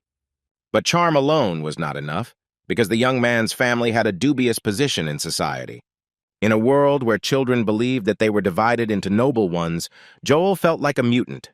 One day, Joel made a small mistake, but unlike other aristocrats who got away with such actions, the guy couldn't get off that easily. He had to answer for his actions before the disciplinary committee, to which other students had successfully reported him. Among the screaming teachers, another figure appeared near the boy who was most likely the father of the offending student. While the man begged for forgiveness for his son, the students, who were watching what was happening, made fun of Joel and his father. Flora, who was watching the man along with the other children, unlike them, felt sorry for him. And now, thinking about this, the girl even found it funny that no one present was able to feel sorry for anyone. Viscount Lawrence had nothing to say in response to Roman Dimitri's accusation against him. The man justified himself by saying that such a huge mistake was made due to his daughter's immaturity. The Baron apologized for the fact that instead of forgiving, he had shown only his own rudeness, reminding his daughter of that same powerless Joel. Only the weakest had all that was left to do was to bow his head before the strongest. Before the girl had time to ask the owner of the house for forgiveness, she was interrupted by one of the servants, who said that Mr. Roman had arrived. Having met him, the girl realized too late that in this situation she was the weakest, forced to bow her head before Dimitri's family. Entering his father's office, his eldest son, turning to him, declared that he had finally returned. Seeing Roman for the first time in several days, the Baron asked how his training had gone. Romaro was glad that the guy's preparation was going well and promised to return to this conversation. The real reason why Dimitri called his son to him was the issue of the failed wedding with the Lawrences. Since it all started with Roman's decision, the Baron was ready to follow his choice regardless of what consequences it might lead to. The nobleman was well aware of what the union of two families meant, especially one like Lawrence and Dimitri. The arriving guests wanted to secure the wealth of the Dimitri family, which, among other things, would guarantee them safety from the threatening Barco family. The gentleman asked if his son still knew these details and wanted to marry Lady Flora. While wiping ink off the table, Roman explained that before meeting the girl he thought it was worth it, but after hearing her words about breaking off the engagement, he immediately changed his mind. The girl was ashamed that, under the influence of rumors about the eccentric Dimitri family, she made such a decision. Flora wanted to become the kind of person who believed in what he saw or experienced, regardless of how others judged Roman Dimitri. Lawrence cast his cold gaze at him, and the boy came to a disappointing conclusion. Roman wanted to continue breaking off his engagement with the young lady without any changes. This decision came as a bolt from the blue, spelling the end of the Lawrence family. Marriage with Dimitri's family was his last hope, but after the falling out, no family line would want to tie the knot with an eccentric. To overcome the crisis, the Lawrences will have to rely only on their own strength. But if, by some lucky chance, Dimitri enters into an alliance with Barco, it will be tantamount to death for the Lawrence family. Bowing, the Viscount acknowledged that the blame for this mistake lay entirely with his family. To make amends, the Baron announced that he would temporarily waive taxes on Dimitri merchants passing through the land of Lawrence. He was flattered by the gesture but was not interested in profits that could jeopardize his son's future. Dimitri demanded that the engagement be broken off for personal reasons, since this was the only way their family would not have to unite with Barco. The Lorenzians bowed, also sincerely thanking the nobles for the generosity shown towards their difficult situation. The Viscount was the last to leave the office, but he lingered briefly before stepping out the door. Turning around, the man took one last look at Dmitriev's eldest son. The Baron blamed himself for not being able to see Roman's true value earlier, that if he had done so, he would have done everything to prevent him from making a rash decision in time. Lawrence slammed the door behind him and left the meeting with the knowledge that he had made a huge mistake. Left alone with his son, the father could finally find out what could have happened in just a week. Even at the very beginning of his training, Roman cleansed his body of impurities in order to move to the stage of that is, a human. This stage was necessary to form the foundation for cultivating the spiritual power of the divine demon, which was not difficult for the warriors of Murim. However, the nature of this world was gushing with mana, and since Roman's body was filled with toxins, forming a foundation would be fatal for him. The changes in appearance during cultivation only proved that from now on Roman Dimitri was a completely different person. Peck couldn't tell Romero the truth, so he lied and said he had an epiphany during training. As soon as the guy mentioned that there was mana circulating in his body, the gentleman's jaw immediately dropped. Only a few could cope with the circulation of natural mana inside the body, which made Roman's statement so stunning. The gentleman could not deny the metamorphoses that defied common sense, but he also could not deny the truth that his son was standing before him. Dimitri asked Roman to remember that no matter what difficulties his son might face, his father would never turn away from him. Romero was so moved, he asked Roman not to forget who he really was. The words that the Baron would always be one step behind him to always support him brought back old memories for Jun Hyuk. He remembered that once, when he was at his wits' end, he tried to prove his superiority to his father.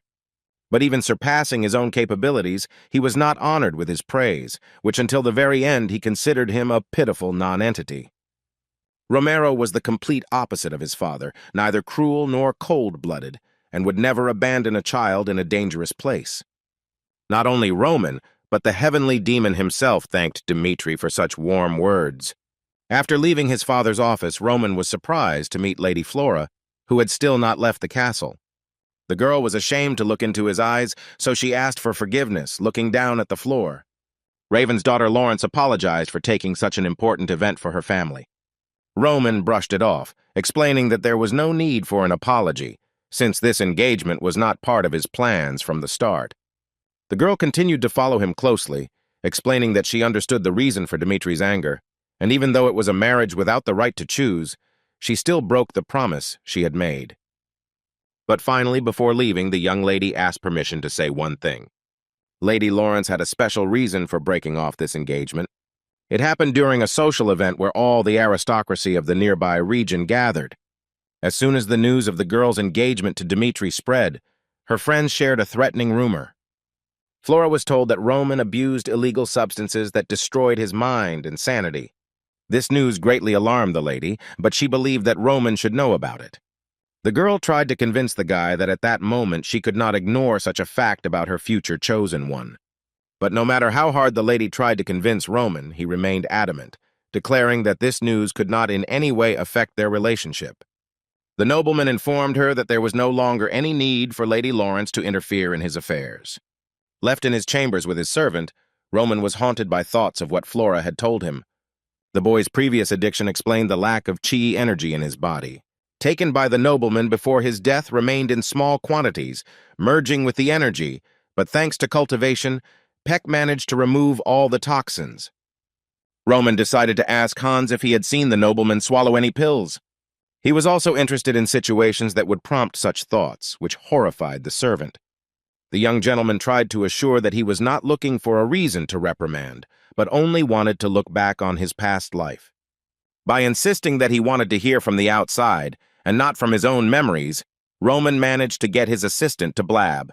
Hans said that, although not personally, he knew that some people had noticed some oddities in the gentleman's actions. About a month and a half ago, Dimitri's eldest son attended a social party. Upon returning, Hans did not notice anything special at first until he came closer to the gentleman. Then the Baron's son fell into a strange state with a pale face and locked himself in his room. After this incident, Roman demanded large amounts of alcohol every night, which led the servant to believe that there might have been harmful potions at the party. But as soon as the assistant told him about it, he considered his thoughts to be insanely stupid. Remembering Lady Flora's words, the nobleman wanted to know who was the organizer of that party. Once Roman learned that Barco's eldest son, Antony, was behind everything, the whole picture began to emerge. Accepting an invitation to a social party from Barco on the eve of his marriage to the Lawrences, Roman Dimitri goes crazy after it. And later he even commits suicide. But now the death of his eldest son, Romaru, was surrounded by details and meaning. The suicide note only mentioned the call-up, that he was going to the battlefield instead of his two younger brothers, which he was terribly afraid of. And along with this, a decision was also made to marry Lady Lawrence, with whom the guy was crazy. But despite all possible ways to avoid fulfilling his military duty, the Baron's son is so frightened that he decides to part with his life. After asking Hans about his relationship with Antoni Barco, the young gentleman learned that they were very close, if one does not take into account the awkwardness between them that had arisen recently.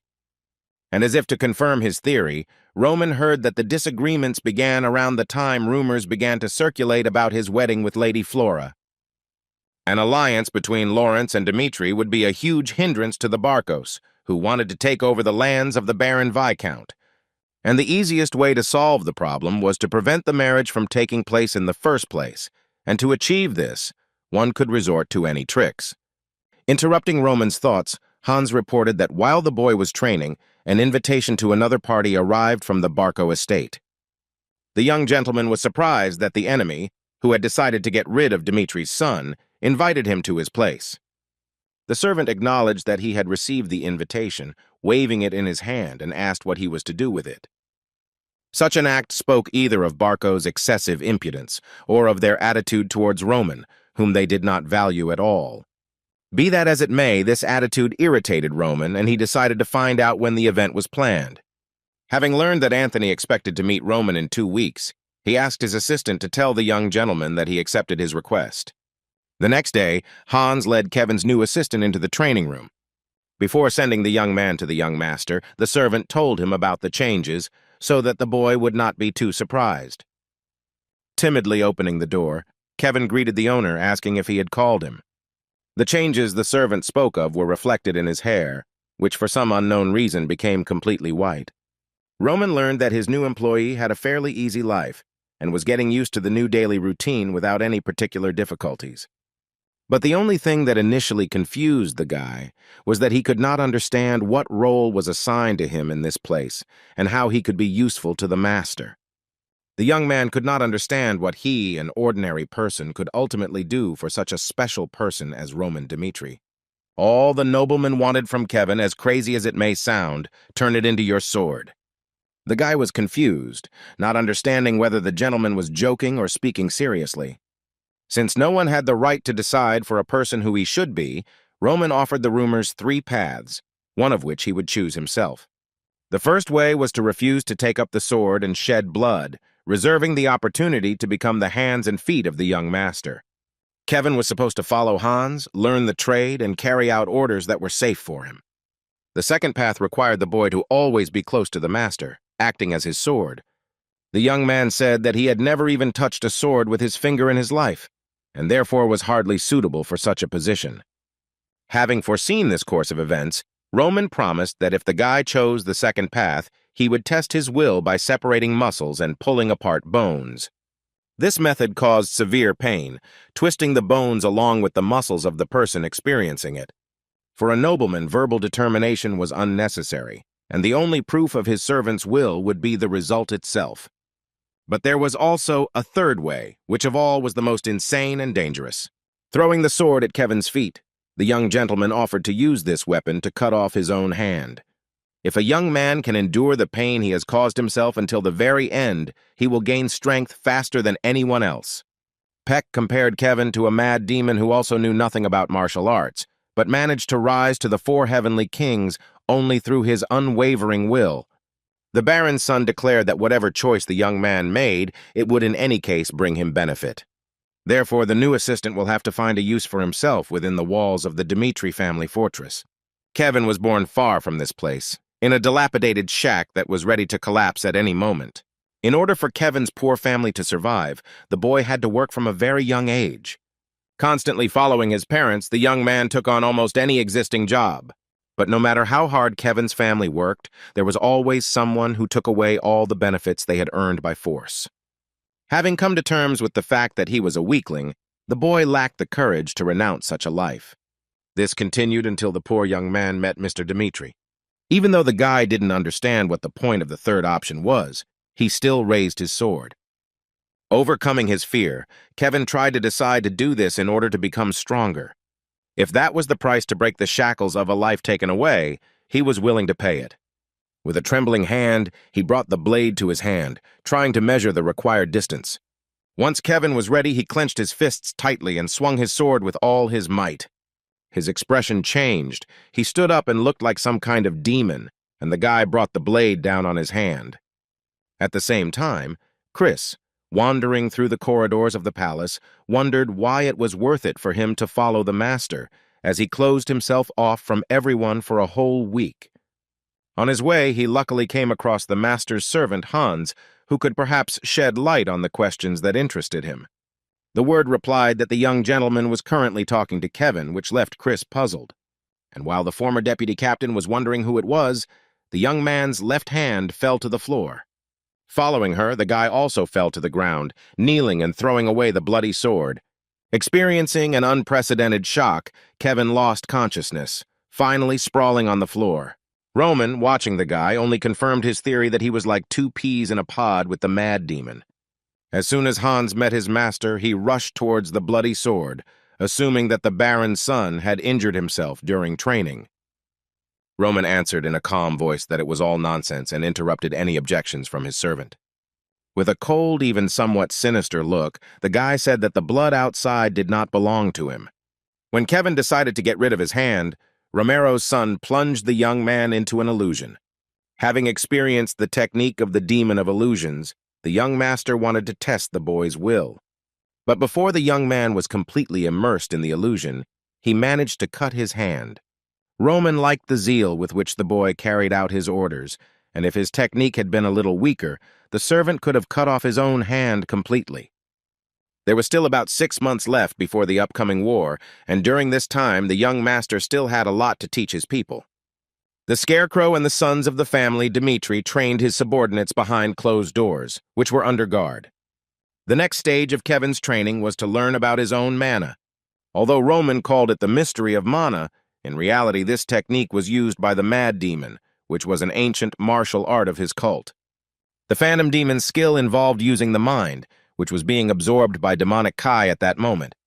This art was extremely dangerous, and during its use one had to endure unbearable pain, but even experiencing it, one could not lose one's mind. Roman warned Kevin that in the future, as the load increased, he would have to endure more pain than he experienced in the last lesson. The reason why the master taught him this technique was because without knowing the basics of mana, this was the only way to become stronger. If the young man manages to master the training, he will be able to protect his loved ones without any problems. The servant could not express in words how happy and grateful he was to Roman Dmitri for teaching him. At the same time, the young man wanted to know why the master was so confident in his abilities. Kevin assumed that after completing the training, he could easily run away with the knowledge he gained, so he wanted to know the reason why they trusted him.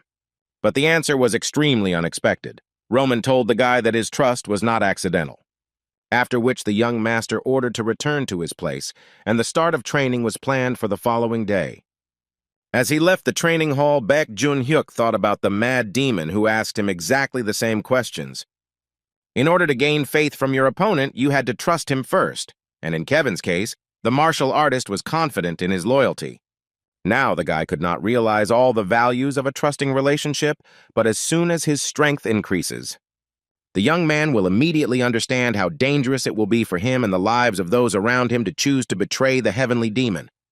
Having moved beyond the walls of the academy, Roman continued to teach the servant, insisting that in everything he studied, he had to adhere to the correct technique. The foundation was important in everything, and concentration should never be lost during training. And while the young man was learning the basics of martial arts, the two-star knight sat back, watching the training. I didn't understand why Roman needed to pick up a strange guy and teach him fencing. But Chris didn't understand more than that, why the master didn't teach him in turn. Having left the ranks of knights, the boy thought that by following the young master, he would be able to learn the secrets in the shortest possible time, but instead he became as if invisible to him. Noting that one training session with the mentor was more useful than his current idleness, the guard decided to clarify all the points that were unclear to him. However, after thinking a little more, he decided not to warm up and just wait a little longer. But the next day, the situation did not change and continued to repeat itself day after day. The knight's patience was not limitless. and at one point, throwing off his gloves, he decided to put an end to this matter. Leaving his usual place in the corner of the room, Chris, with difficulty restraining himself, turned to Mr. Roman. The knight stated that 2 weeks had already passed since he had joined the Baron's son. Of these 2 weeks, the gentleman spent one in solitude, and the remaining time he assigned to Kevin, forcing the boy to only watch his training. Assuming that this attitude towards him was due to Chris's offensive behavior since they met, the guy offered his sincere apologies. The student asked to teach him at least something, promising to make every effort to do so, but Mr. Roman was not surprised by this promise. The young gentleman repeated that Chris should look at his surroundings and learn, but the boy didn't think that he should take those words literally. Roman explained that each student had his own special way of learning. Because Kevin was clueless from start to finish, someone had to be there to guide him on the right path. Chris was different, and whatever he was taught would not be of any use. Instead of calmly absorbing knowledge, he would forcefully force it into himself. Still not understanding what Roman was getting at, the knight asked again whether he should continue his observation. The young master protested Chris's suggestion and threw him the training sword. Chris was surprised to be given a wooden sword, and his teacher immediately replied that precise results were needed. And given the current state of affairs, Roman offered Chris a small duel with Kevin. Roman said that he would tell the young man a way to defeat the knight, and that he would become something like his double. If after the sparring he still considers himself right, only then will Dmitri personally take charge of his training. While Kevin was shocked by the news, his rival did not see the boy as a real opponent. Having cooled his ardor, the 2-star knight agreed to the fight and decided to show his new teacher that he was not the weakling he was considered to be. As soon as the young man stood before the 2-star aura knight, he began to be overcome with doubts. Mr. Roman realized the disadvantage the boy was at and asked him what he would lose if he lost. The young gentleman replied that Kevin had nothing to lose, and Chris, who was glaring at him, was no different from Bloody Fangs. The teacher asked whether the boy would retreat every time he saw an opponent stronger than him. Roman's words inspired the young man, who was ready to try to fight back against one of them. And while one of the participants in the duel was gathering courage, the other was outraged by the determination of the opponent, who believed that he could defeat him. Watching Roman, the knight decided that the master was going to tame him with the help of this fight. Chris didn't care. This was how he would prove his superiority over his opponent, and as soon as the signal sounded, he immediately pounced on his opponent. The mere thought that he could lose to a newbie who had only been training for a week made the knight furious. Kevin did not expect such strength and pressure, and at some point he lost control of the situation, was about to open up, when his opponent dealt him a powerful blow that took the young man's breath away. The young man's legs instantly gave way, and still holding his stomach, he flew to the ground. Despite the fact that he hit his back hard on the stone floor, he never let go of the sword. Unexpectedly for himself, Chris heard a voice in his head that told him to get up. It belonged to Roman Dmitri, but when he looked at it, he discovered that at that moment the gentleman was silent. With the help of Mana, as the teacher explained to him, he would send him voice messages, guiding him during the duel. Kevin was impressed that something like this could be done with Mana. While thinking about this, the young man forgot about his opponent, but the master informed him in time about the upcoming attack. Kevin jumped to the right, dodging the furious blow the knight had prepared for him. While Chris was at a loss, Roman told his double exactly where he should strike back. Swinging his sword, the boy almost hit the knight, who managed to return at the very last moment. Having put a lot of force into his attack, Kevin missed another blow, which also hit his torso. The guy admitted that he reacted too late and failed to hit the knight's weak spot. The Baron's son turned to the young man again and ordered him to block the coming blow from above. The next second, Chris pounced on Kevin, but was unable to reach him. Kevin received the command to go to the right, but the young man was inferior in agility and reaction to his opponent, missing another blow. The knight, pleased with himself, watched as the puny boy fell to the ground once again. But even after maintaining the upper hand in the battle, Chris couldn't help but notice that his opponent held up better than he expected. Roman was a little disappointed, as the boy's body could not keep up with his instructions.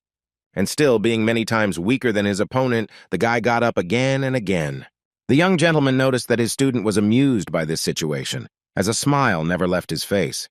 Even though Kevin's opponent was a knight with a 2-star aura, the guy still had an ace up his sleeve. By moving the brush as directed by Mr. Roman, the young man compensated for his lack of strength and dexterity. If the boy had been half as trained as his opponent, he would have defeated him long ago. Roman Dmitri played with Chris as if he were a controlled puppet.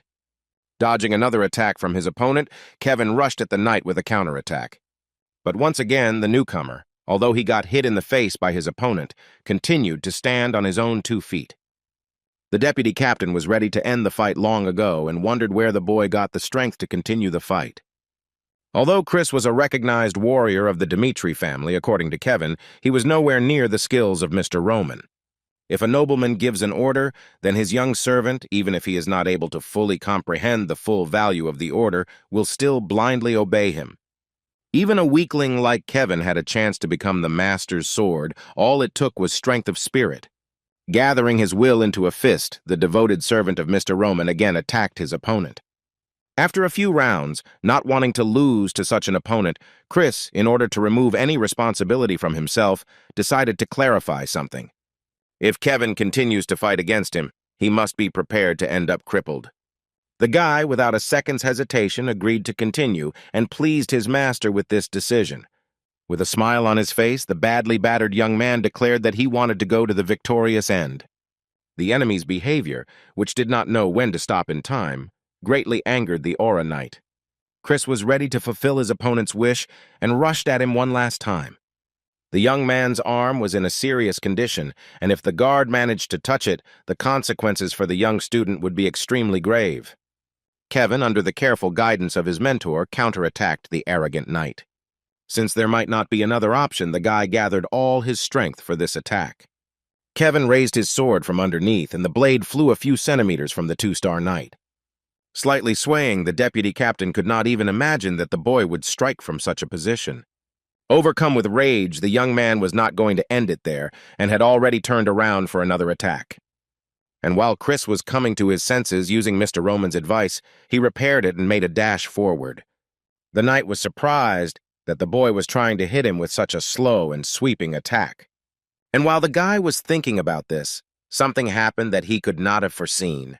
Somehow, Kevin dodged the blow from the Aura Knight who had completely opened himself up to him. Chris realized that he had made a huge mistake, and there was practically no time to correct it. Mr. Roman was pleased with the work done by his young student, who, unfortunately, was never able to wound the knight. The deputy captain blocked Kevin's shot, which, it turned out, for the first time in the entire match, could have gained an advantage. Chris was so tired of the boy's stubbornness that he hit him with such fierce hatred that he knocked the sword out of his hands. Watching the battle between the 2 disciples with interest, the young master noted the Aura Knight's maneuvers. The boy deliberately leaned down, which managed to deceive both the young man and his teacher, who assumed that the second attack would be a feint. This time, a determined and at the same time desperate Kevin lay motionless on the ground.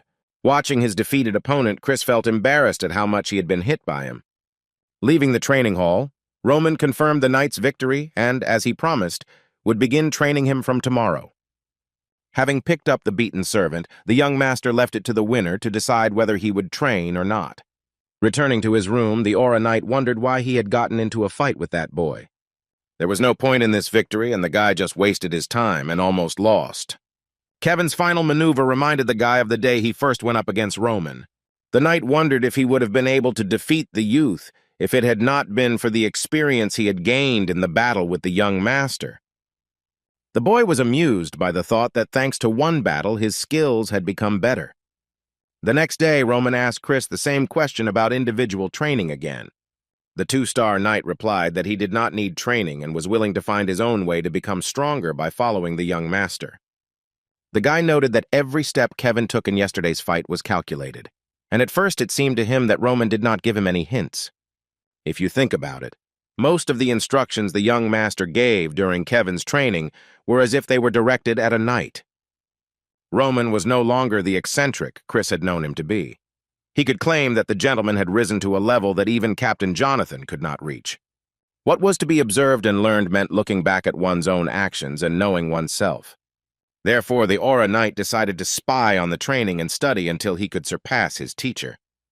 Roman Dmitri was pleased with this decision of his students, which he managed to predict in advance. While Roman was training his students, the city was in full swing discussing the latest news concerning his family. The townspeople were actively discussing how the young gentleman had broken off his marriage agreement with Lady Lawrence. According to one of the residents, the Viscount announced that this happened because of Flora's mistake, although perhaps the father simply did not want to give his daughter to the eccentric of the Dmitri family. People argued about whether the eldest son, Dmitri, was worse, with rumors floating around that he had broken up the marriage when Barco held a knife to the Lawrence family's throat.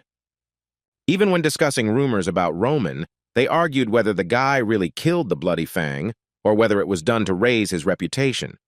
When Anthony learned that Romaro's son had indeed broken his alliance with the Lawrences, he realized how easy it was to control him. The gentleman asked if Roman had accepted his invitation, and the servant confirmed this, having received a response from the Dmitri family itself. The eldest of Barco's sons was pleased that everything was going exactly as he had planned. Enjoying his drink, Anthony was looking forward to the upcoming reception, which was supposed to amuse him quite a bit. On the day of the social event, Roman Dmitri looked at the outfit that had been prepared for him. Turning to Hans, the young gentleman asked whether he had to wear this suit. The servant objected that this was the first official appearance in public after the divorce, and the eldest son of the family, Dmitri, could not go out in just anything. The assistant said that this indescribable masterpiece, which they admired, was acquired by the family with sweat and blood. Hans looked at his owner pitifully, asking if he was about to declare that he would not wear it. And yet, despite the gaudy appearance of the suit, Roman, at the servant's request, was going to try it on. While waiting by the carriage, Chris was outraged by his colleague's lack of punctuality, worried that the young gentleman would arrive before his servant. A late boy finally ran towards the two-star Aura Knight. Out of breath, the youth explained that he still had not gotten used to the armor, which was the reason for his delay. The knight was greatly depressed by the appearance, and Kevin hastened to explain that even in the forge there was no armor of the appropriate size. Watching the guy almost lose his helmet, Chris wondered how he almost lost to such a weirdo. The knight reminded that carelessness was unacceptable and that special attention should be paid to one's speech and behavior. The guards, being the face of the Dmitri family, had to watch their actions, because the reputation of the young master also depended on them.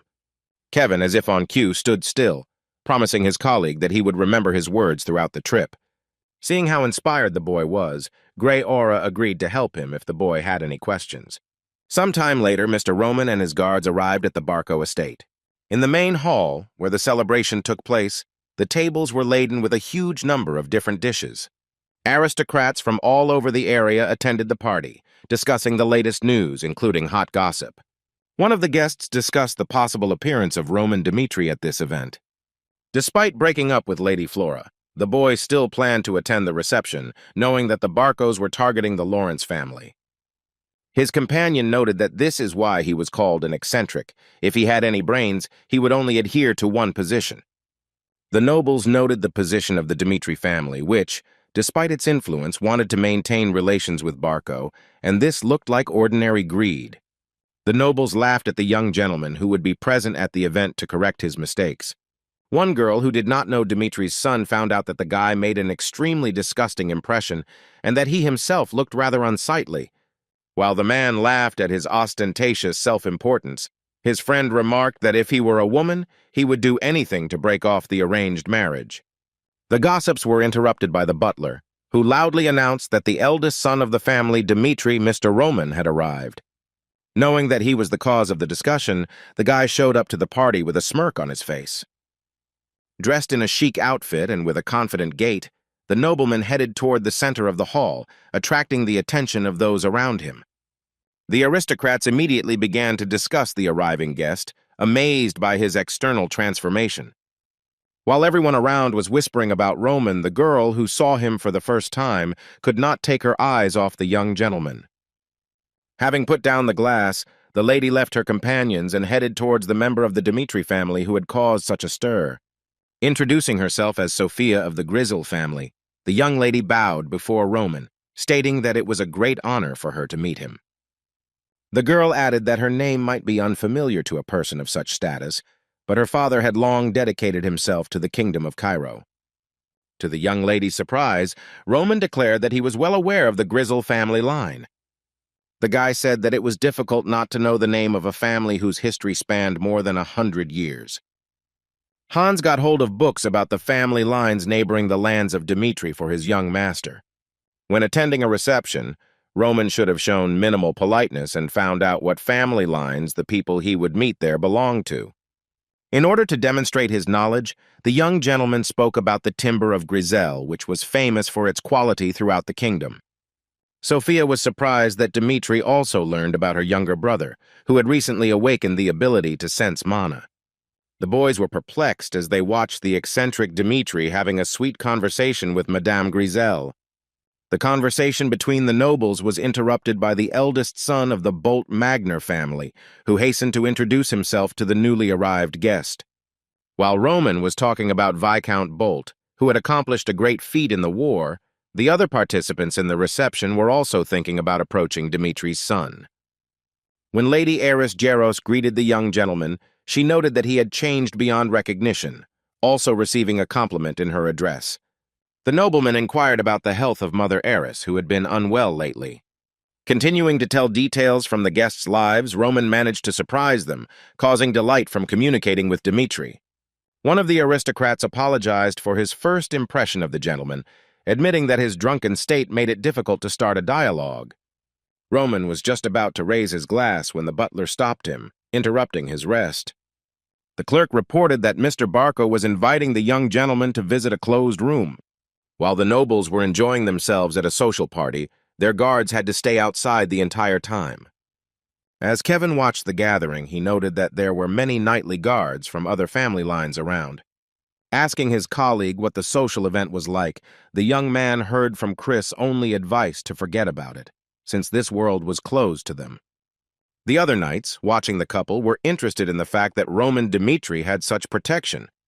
Chris tried to persuade the boy to take off his helmet, which kept sliding from side to side on his head. The guards of other families mocked the guards of Roman the eccentric, because one of the warriors was more handsome than the other. Chris ordered that the statements that the master had decided to bring a young man who was unable to hold a sword as a guard be ignored. But the words that such a warrior was a match for the Dmitri family could not pass by Kevin. In the past, Roman was shy and awkward, and everyone talked to each other, forgetting about him. One evening, he fell in love with a girl who was so charming that there was no one more beautiful in the entire kingdom. The way the guy looked at the girl was noticed by his friend Anthony, who immediately decided to help his friend. Roman wanted to know who the mysterious blonde was, and Barco, who knew all the guests, could help him with this. The sweet girl turned out to be the Lawrence's flower, Lady Flora, the Baron's only daughter. Leaving the aristocrats to discuss his person, Roman found himself in a spacious room. He was met by Antoni Barco, sprawled on the sofa, who could not help but notice his transformation. Showered with compliments, the host of the house ordered his dear guest to sit down. Having quickly looked around, the young gentleman noticed traces of the presence of strangers, from which he concluded that a secret conversation was about to take place. Deciding to play along with his opponent so that he would not feel any embarrassment, Roman replied that he himself did not know how he came to look like this. The nobleman shared his observation that having spent a lot of money, he could not bring his appearance into order, but now, without any effort, he changed day by day. Without breaking character, the guy said that he was glad to see his friend after such a long period of time. With some suspicion, Anthony still hoped that his comrade's words could be trusted. While pouring himself a drink, the host of the party asked what his friend had been guided by that time. Baron Dimitri's son clarified what particular case his interlocutor was talking about. The story was about the time when the young gentleman locked himself in a room with Barco's cousin. The aristocrat found it hard to believe that Roman could do something like that on the eve of his own wedding. Anthony wondered whether he could regard his friend's presence at this reception as an agreement to his proposal at that time. The guy assured that he would keep the incident with his sister a secret and intended to discuss the marriage with the Barco family. As soon as Roman heard this news, the memories of the previous owner of this body surfaced in his mind. By his act, he betrayed Antoni Barco and wanted to ask his father to conclude an alliance agreement with Lawrence. Roman wanted to use this chance to restore his former relationships with the Barco family members. Having come to Anthony then, Roman met his younger cousin Amelia. The aristocrat assumed that being in such a place for the first time, the girl was wandering around the house alone. Anthony decided to drink to their acquaintance and ordered Amelia to fill his guest's glass as well. After mentioning Dimitri's marriage to Lawrence, Anthony stated that they were no longer interested in this union. Roman was happy to hear such news, and his friend suggested celebrating with a drink. But as soon as the young gentleman had drunk, he no longer remembered anything about what happened that evening. He woke up the next day with a headache in the same bed with his cousin Anthony. Having finally awakened, Roman did not understand how this could have happened. At that very moment, the girl's brother entered the room, which only further disturbed the already agitated nobleman. Anthony was so furious that he was ready to tear Roman apart on the spot. But the aristocrat did not act in this way, deciding to settle the problem peacefully. The boy insisted that his friend had touched the lady of the Barco family, and that could not be ignored. Barco's son gave Roman a choice. Either the truth about what he had done would come to light, and the alliance with the Lawrences would be dissolved, or he would become related to Barco through marriage. The owner of the house was ready to forgive his friend if he became part of his family. This was the very proposal to which Anthony wanted to hear an answer from Roman. If the marriage agreement had been broken because of a relationship with a relative of Barco, the Dmitriev's reputation would have been trampled. Because there was already a lot of talk about Roman's low birth, the young master was not sure that he could withstand his father's wrath. Since Roman truly loved Flora, he could not accept Anthony's proposal, as he did not want to tarnish the girl's name. Unable to decide when the moment of choice came, the young gentleman ended up committing suicide. Being a weak man, the former Roman hoped to solve all problems with his death. Barco urged his friend to make a choice, emphasizing that their union would raise the whole neighborhood to its ears. Anthony tried to bribe Roman with the unlimited power he could gain from their union. However, the young gentleman was not impressed that he had to agree to Barco's proposal just for this reason. Not used to being refused, the aristocrat announced that if there was no deal, the whole world would know what had happened in the closed room. Putting his feet on the table, Roman, with a displeased face, stated that Dmitriev had no need to accept Barco's offer. Lady Sophia was talking with her friend and did not notice the young gentleman returning. Having discovered Roman, the girl asked with genuine interest where he had disappeared to so suddenly.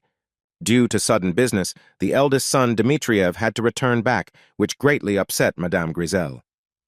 Having apologized once again for leaving so early, the guy emphasized that matters could not be delayed. Roman promised the other guests that he would certainly talk to them as soon as he had the opportunity, and quickly left the estate. Once outside, the young gentleman discovered knights from other houses actively arguing among themselves. Looking closer, Roman saw how the knights were mocking Kevin, who was on the ground at that moment. Looking back, one could guess the reason for the conflict, which began with insults directed at the Dmitri family. Two guards scoffed at the decision to hire a child as a guard. Even his clothes looked awkward on him. Surrounding the young man, the knights continued to tease him for his appearance, simultaneously humiliating his dignity. Chris asked Barco's guards in a reserved tone if they had only been practicing barbs instead of sword training. One of the bullies replied that they didn't need to train to surpass the boy and placed his hand on his helmet. Summing up, the knight stated that this was why his master was nicknamed the Dragon, but Kevin demanded that he take his words back. The youth shouted that the young master did not deserve such words and removed the guard's hand from his head. Outraged by such impudence from the young man, the man hit him with his elbow, causing the guy's helmet to fly off. Chris immediately grabbed his sword, sensing that Barco's guards would not stop there. But because of the conflict between the two families, it was dangerous to make noise, as it could lead to serious problems not only for Roman, but for the entire Dmitriev family. Standing up, Kevin blurted out that he was his master's knight and had no intention of getting involved with slackers like Barco's guards. One of the offenders decided to test how long the young man could maintain his pride and loyalty to Mr. Roman. But it never came to blows, as the knight was stopped in time. Everyone present was surprised when Roman personally stopped the impudent man, grabbing him by the arm.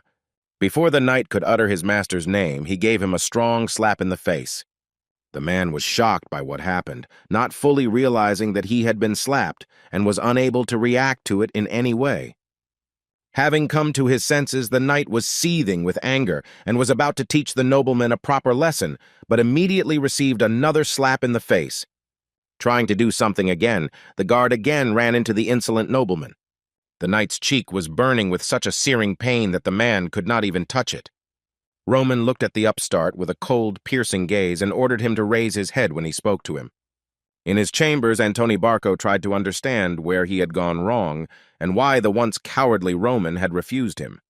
The aristocrat replayed his last meeting with Dmitriev's son in his head, hoping to find an answer.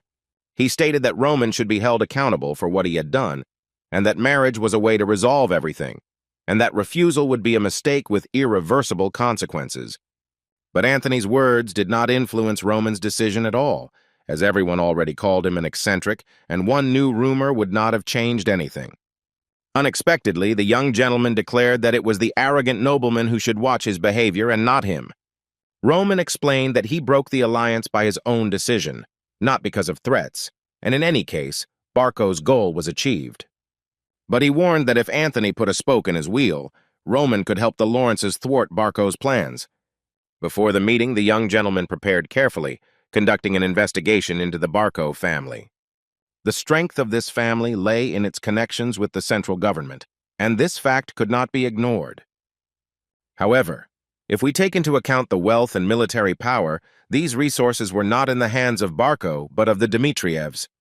Anthony asked his guest if he would interfere in their affairs with the Lawrences if they resolved their problems right now. Having reached an agreement with Roman, Barco thereby lost his only lever of pressure on him. The guy was no longer an eccentric, and his manners, speech, actions, and look seemed to belong to a completely different person. A servant entered Anthony's chambers with an important statement for his master, but he did not want to see anyone at that moment. And yet the subordinate reported an incident outside, in which Mr. Roman and the knights from his guard participated. Both the party guests and the knights guarding their peace were stunned by the scene unfolding at the entrance. On his knees, the knight begged the young master to forgive him, declaring that he would never dare to do such a thing again. Lord Roman's knights also stood up for the ignorant guard, arguing that this punishment was sufficient. Dmitri stated that he himself would decide when enough was enough, and even if the knight died, it would be payment for his words and actions. The familiar voice of the event's host was heard in the crowd, asking what kind of disturbances were taking place on his premises. Antony could not forgive this, so he demanded that he immediately apologize to the eldest son of the Dmitriev family for his rudeness. The gentleman, with his usual composure, replied that he had nothing to apologize for. Knight Barco dared to slander his master, not to mention raising his hand against a man from the Dmitriev family. And even after all the evidence, the aristocrat still considered Roman guilty because he dared to cross the line. The guy decided to remind that the relationship between them was based on hatred, which could have developed into feud between families. Based on this, Antony needed to be more careful about his behavior from now on. Mr. Roman's patience was not so strong, so he gave Barco the right to decide how he would behave. Never forgetting for a moment about Dmitri's opportunity to help the Lawrences, the nobleman publicly declared that he was wrong. Roman was pleased with the aristocrat's decision, being confident that they would understand each other. The young gentleman raised his hand over the guilty knight and advised him to clench his teeth tightly. Baron Dmitri's son, after completing the punishment, wiped the blood remaining on his palm with a handkerchief. Since Roman had no other business at the Barco estate, he ordered his guards to return home. Not only Anthony, but all the guests at the party were convinced that the former Roman, whom they looked down on and considered an eccentric, no longer existed. From now on, it no longer existed, and whether they liked it or not, they had to accept this truth. Most of the time, the road to the Dmitriev lands passed in silence, full of awkward silence. Unable to bear the tension in the air, Kevin asked Roman for forgiveness, since it was because of him that they began to insult the gentleman. Chris, who did nothing during the humiliation of the Dmitriev family, also joined in the apology. Instead of bowing, Bruno's son thanked his knights who were able to endure the humiliation and wait for his arrival. The choice made by the master's guards helped to avoid the worst outcome, but not everything was so smooth. Roman was dissatisfied with the answer he heard, as he assured that there was no one in the entire kingdom who would dare to touch the Dmitriev family line. The young gentleman insisted that if it was necessary to hold on, it was worth looking the opponent straight in the face, so that the look was filled with anger. The Baron's son explained that he could not stand it when someone towered over him and was ready to throw everyone under his feet. And if the knights wanted to join Roman Dmitriev, they had to get used to his method. The next morning, information about the Barco family line was already waiting for the young gentleman. According to the information obtained by the Black Moon Guild, the house's position was a cause for serious concern. From the report, Roman learned that Barco had truly blossomed once a family member entered the service of the central government. Despite its status, Barco did not have as much military power as it might seem at first glance. Hans thought the same, right up until the moment he received information from Chernaya, moons. The lack of military strength was more than compensated for by the strength of the central government. Because Cairo was a small state, there had been many attempts to capture it over the years. There were too many dangerous enemies outside the country, and the only way to survive was to concentrate forces in the central government. In particular, this is why the government received the power that gave it the right to conscript into service. Those who resisted the draft were labeled rebels, and troops were immediately sent to suppress them. The territory was then returned to the kingdom, and local lords who had taken part in the punitive operation were each given a piece of land. This system of power gave Barco an abstract power linked to the central government. Roman explained to his subject that thanks to this fact, this family managed to borrow a huge sum from the gold bank. Most likely the loan was taken out on the basis of only one guarantee of creditworthiness, and the money received was invested in Berge's group of mercenaries. The main task of the organization, which included 100 people, was to suppress rebellions on the territory of the estates for a monetary reward. Based on the mass call, his master assumed that the Barcos were planning to attack the Lawrences within half a month, having completed their preparations. Even taking into account the beginning of the war, Hans noted that the Lawrences could hardly count on victory, that they would not be able to defend themselves for long. Even though Roman had promised not to interfere in the affairs of Barco and the Lawrences, he could not ignore the nobles who were threatening him. Whatever Antony and his family do, they will still not be able to resist the Dmitriev family. When considering borrowing the family line's strength for revenge, both he and the master noted that in that case the idea would lose its meaning. Since the Dmitriev family came from common people, the aristocracy did not see Roman as a particular threat. Rising from the table, the boy told the servants that he had to see his father immediately. Roman stated that the time had come to fulfill the promise he had once made. People on the city streets were both worried and very surprised. A stranger in bloody armor walked among the rows of food stalls and tents. Pulling his helmet off his head, Lucas was convinced that now, as then, Dmitri had not changed at all. The boy looked into the forge, where the master there asked him about his past battle. The mercenary complained that the brainless ones who decided to attack him almost lost their lives. While examining the equipment, the blacksmith noticed its poor quality and decided to find out where Lucas had acquired it. He bought the armor in a new shop and almost paid for it, which the blacksmith agreed with, noting that the best armor was sold in the Dmitriev territory. This was the reason Lucas visited the master, but it would take a long time to make a full outfit. This was not a problem for the mercenary, as he decided to stay in these lands for some time, healing his wounds. After leaving the forge, the boy suddenly discovered a crowd of people near the notice board. Having decided to leave the battlefield for a while, the warrior assumed that a war might have begun. His curiosity overcame his willpower, and Lucas began to push his way through the crowd. There was a notice on the board asking for soldiers who had to be healthy, have a strong body, and ambition. The number of places was limited. While the average family of 4 spent 5 pieces of silver per month, soldiers were already paid as much as 8, which was quite good. The only point that confused the mercenary was that the soldiers had to be subordinated specifically to Roman Dmitri.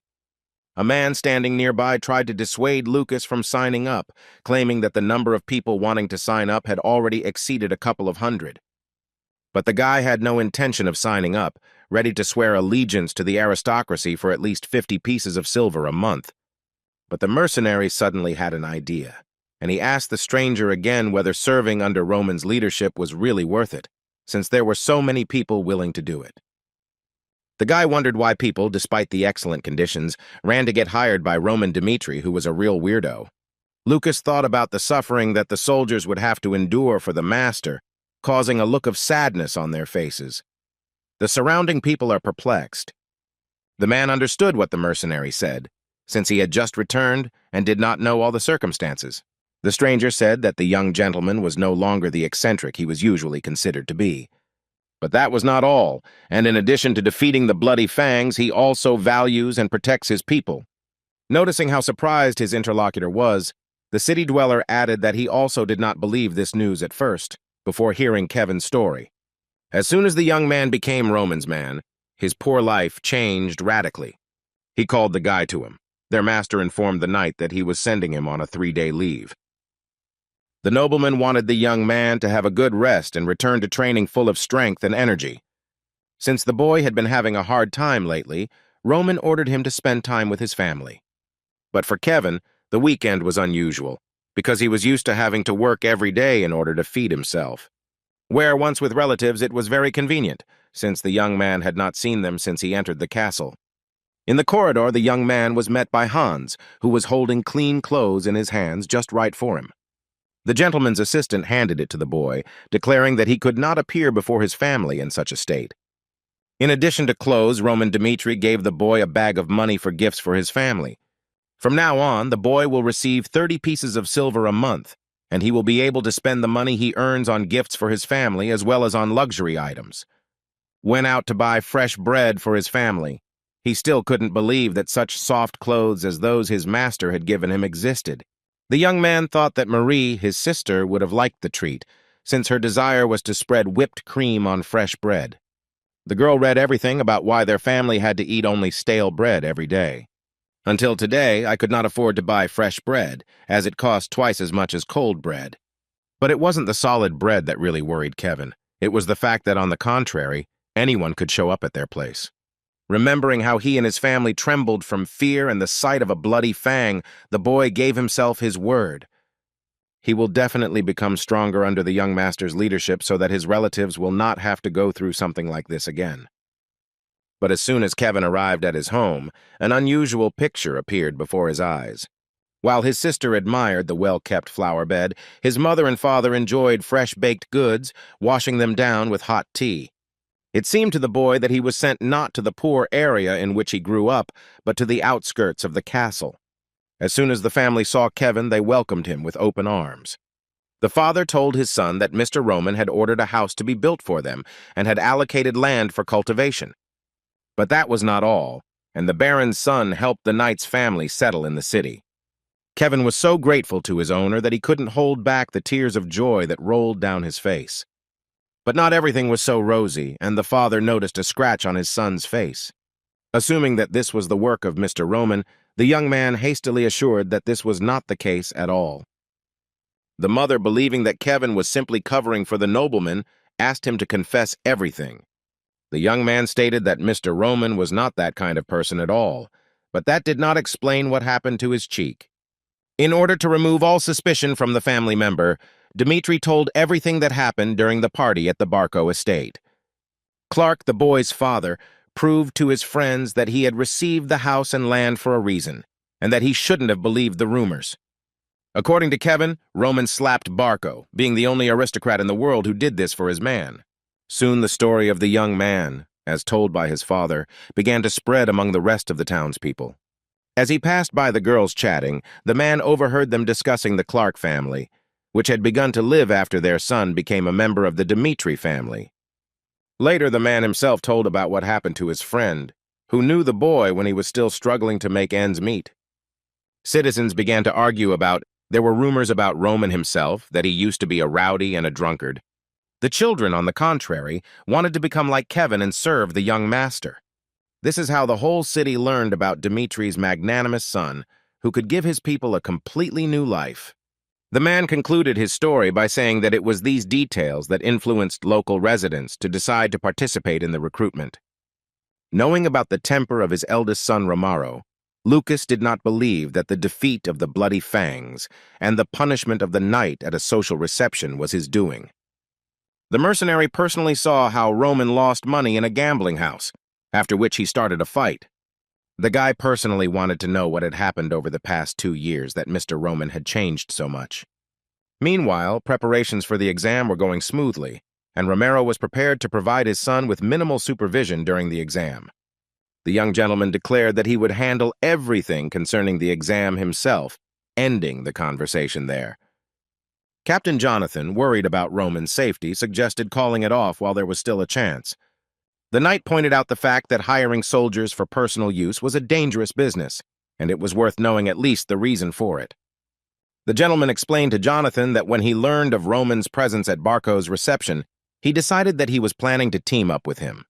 However, later, in front of the entire aristocracy, he slapped the knight, despite all of Anthony's persuasion. Antony may side with his second son, who was filled with a sense of revenge. This is an irreversible threat to Roman's right of succession. An eccentric for decades, but now he has started living his own life. Romero, being first and foremost a father to Roman, only wanted to support him. The Baron asked Captain Jonathan if there were at least 50 volunteers, given Roman's reputation. The gentleman was extremely surprised when he learned that the estimated number of people wishing to participate exceeded 500. The exam took place within the walls of the academy, from which came the hubbub of all those wishing to join the Dmitri family. Among the volunteers was also Lucas, who wanted to verify the truth of the rumors about the young master. The Knight of Aura came to Roman and reported that everything was ready for the exam. On the eve of the important day for those wishing to join the ranks of the young master, the mercenary was resting in the tavern. Enjoying his drink, the guy noted that only the dark beer that Dmitri makes wet his throat perfectly. It was still too early for Lucas to relax, since quite a lot of people had already gathered the day before the exam. Due to the fact that the place was packed to the brim, it was safe to say that there were many more participants than expected. Well, of all those present that evening, the mercenary took a closer look at a table with 3 guys sitting in the very corner of the room. Noticing the ID of one of the 3, Lucas noted that none of them were high-ranking mercenaries. But the guys drinking at the bar couldn't be described as looking like killers, and their gaze betrayed the rich experience gained in battle. Lucas could not understand why so many warriors who earned their bread with a knife needed to go into the service of an aristocrat. Lucas knew of no other reason that could have driven them except curiosity, which was why he was among them. As he rose from the table, the boy overheard a conversation between 2 visitors, one of whom was going to become a soldier of the Lawrence house. His interlocutor confirmed that he had planned to do so from the very beginning, since he himself was born on the lands of Lawrence. As soon as he saw Roman Dmitri defeat the Bloody Fangs, he changed his mind. The guy assumed that they might not believe him, but he saw everything with his own eyes, being on the square that day where everything happened. He was amazed by how Roman Dmitri, covered in blood, dragged the leader of this group by the hair.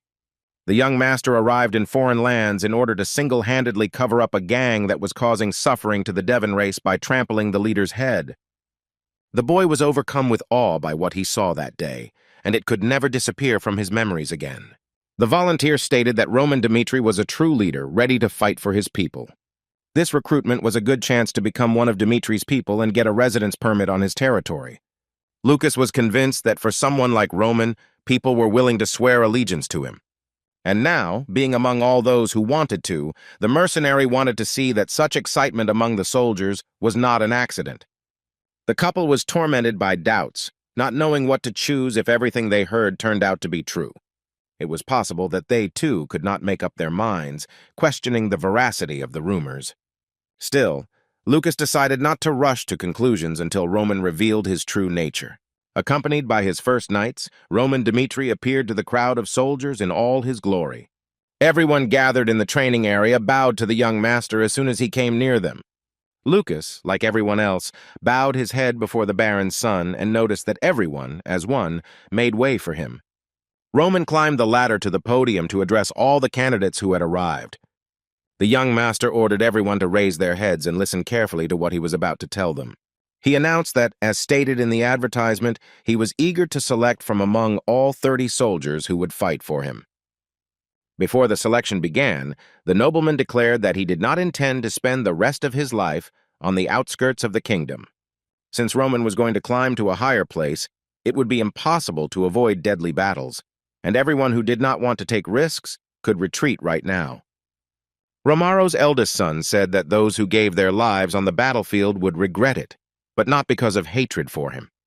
The reasons for this will be the missed opportunity to be there and see Roman Dmitri rise to the top of the continent. All the candidates were shocked, as they did not expect such a strong speech from the young master. Lucas was no exception, following the arrogant nobleman for his words that he had an extremely precarious position in his family. But somehow the mercenary felt that everything he heard was entirely possible. So strong was Roman's energy.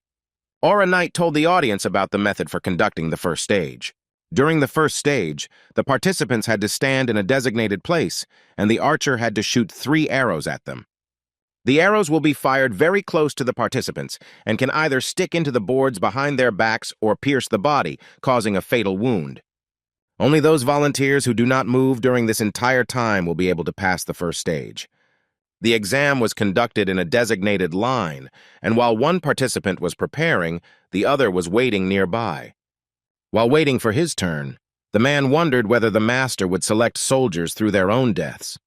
Watching the archer, the candidate was sure that the shooter had incredible skills, and therefore he could not make a mistake that would cost an innocent life.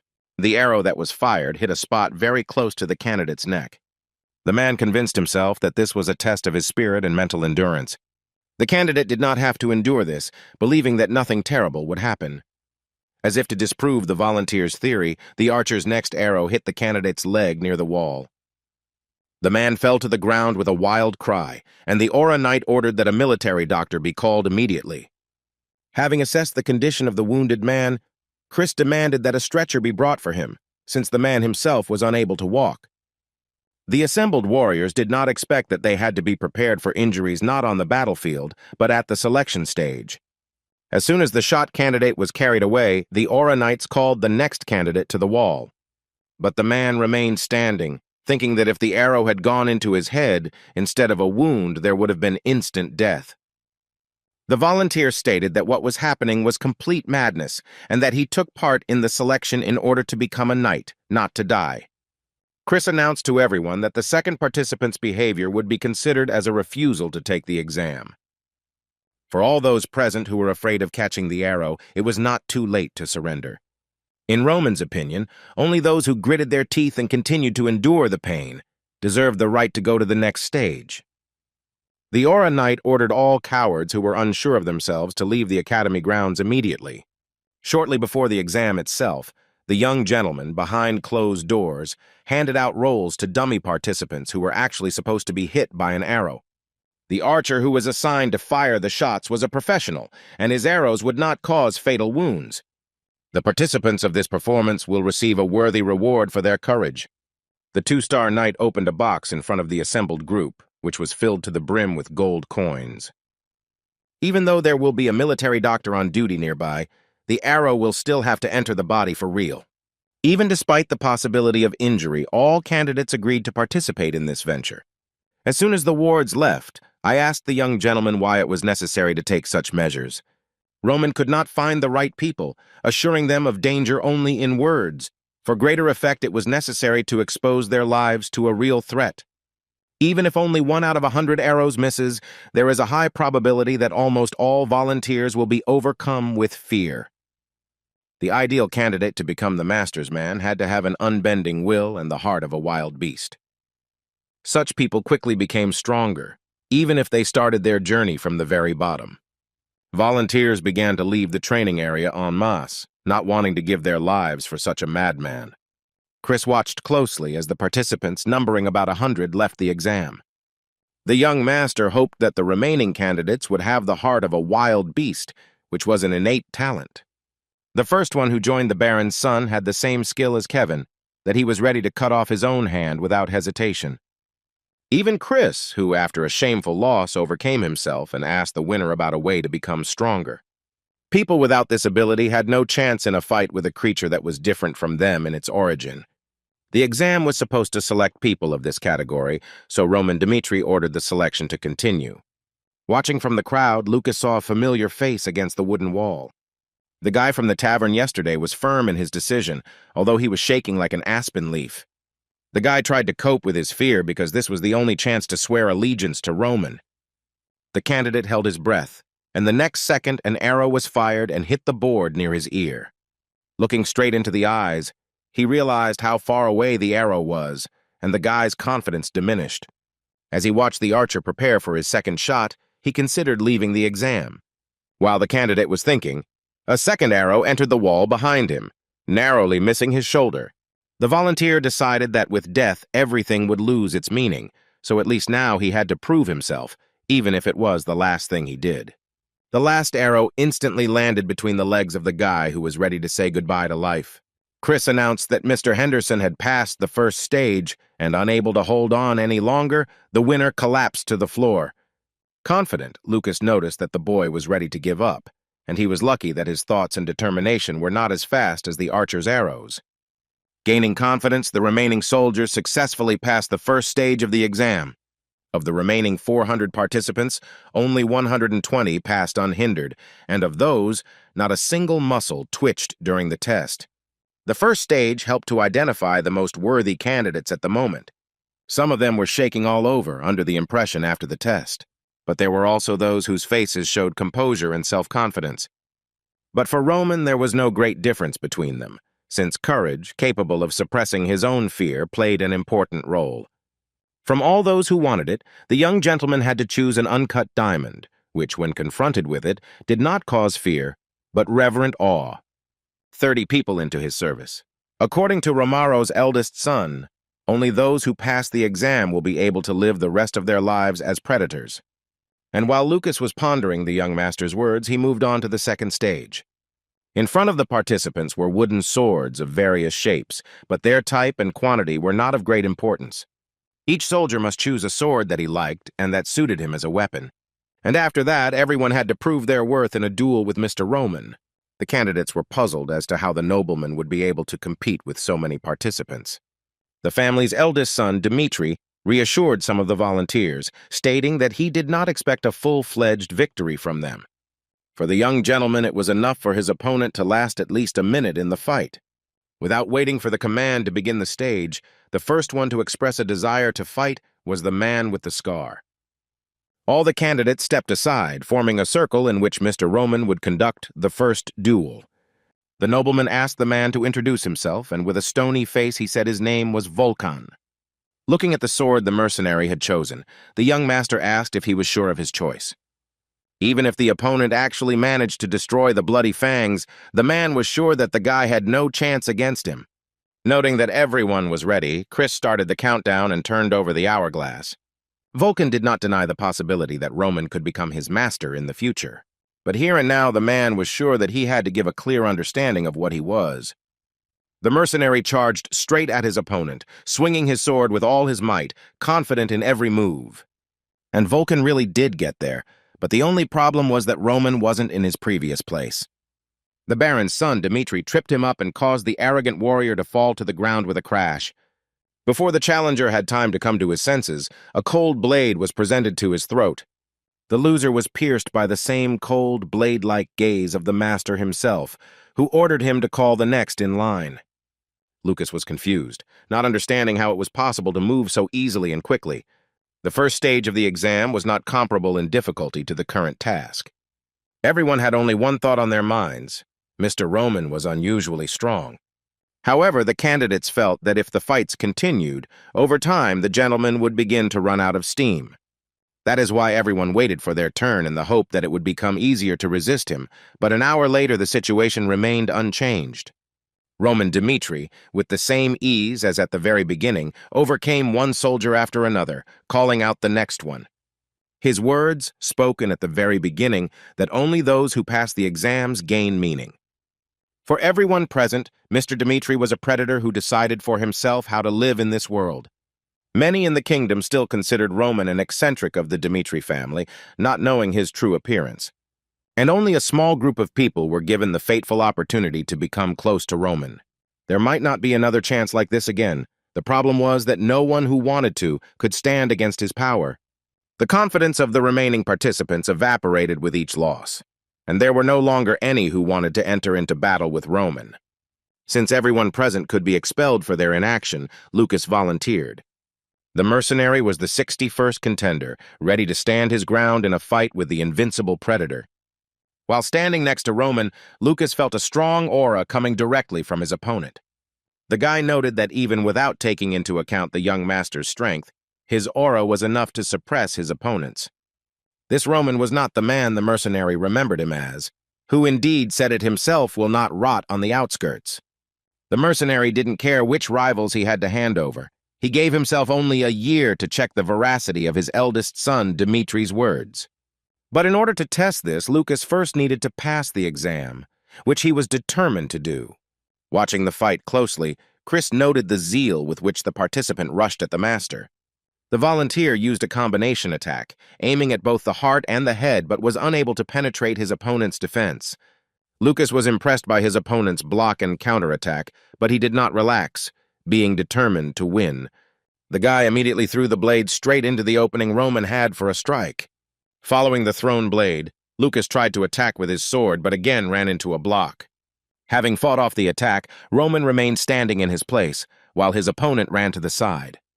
While recuperating, the mercenary knew that his technique would not work, but he was sure that if he pressed on without stopping, a gap would definitely appear in the opponent's defense. The young gentleman was an exception to the rule, but the contender for the position of the family man, Dimitri, did not allow himself to stop for a second. And in order to hold out for that very minute, the armor had to be held, the primacy in the attack. The nobleman noted the skills of the assertive applicant who had well-developed instincts.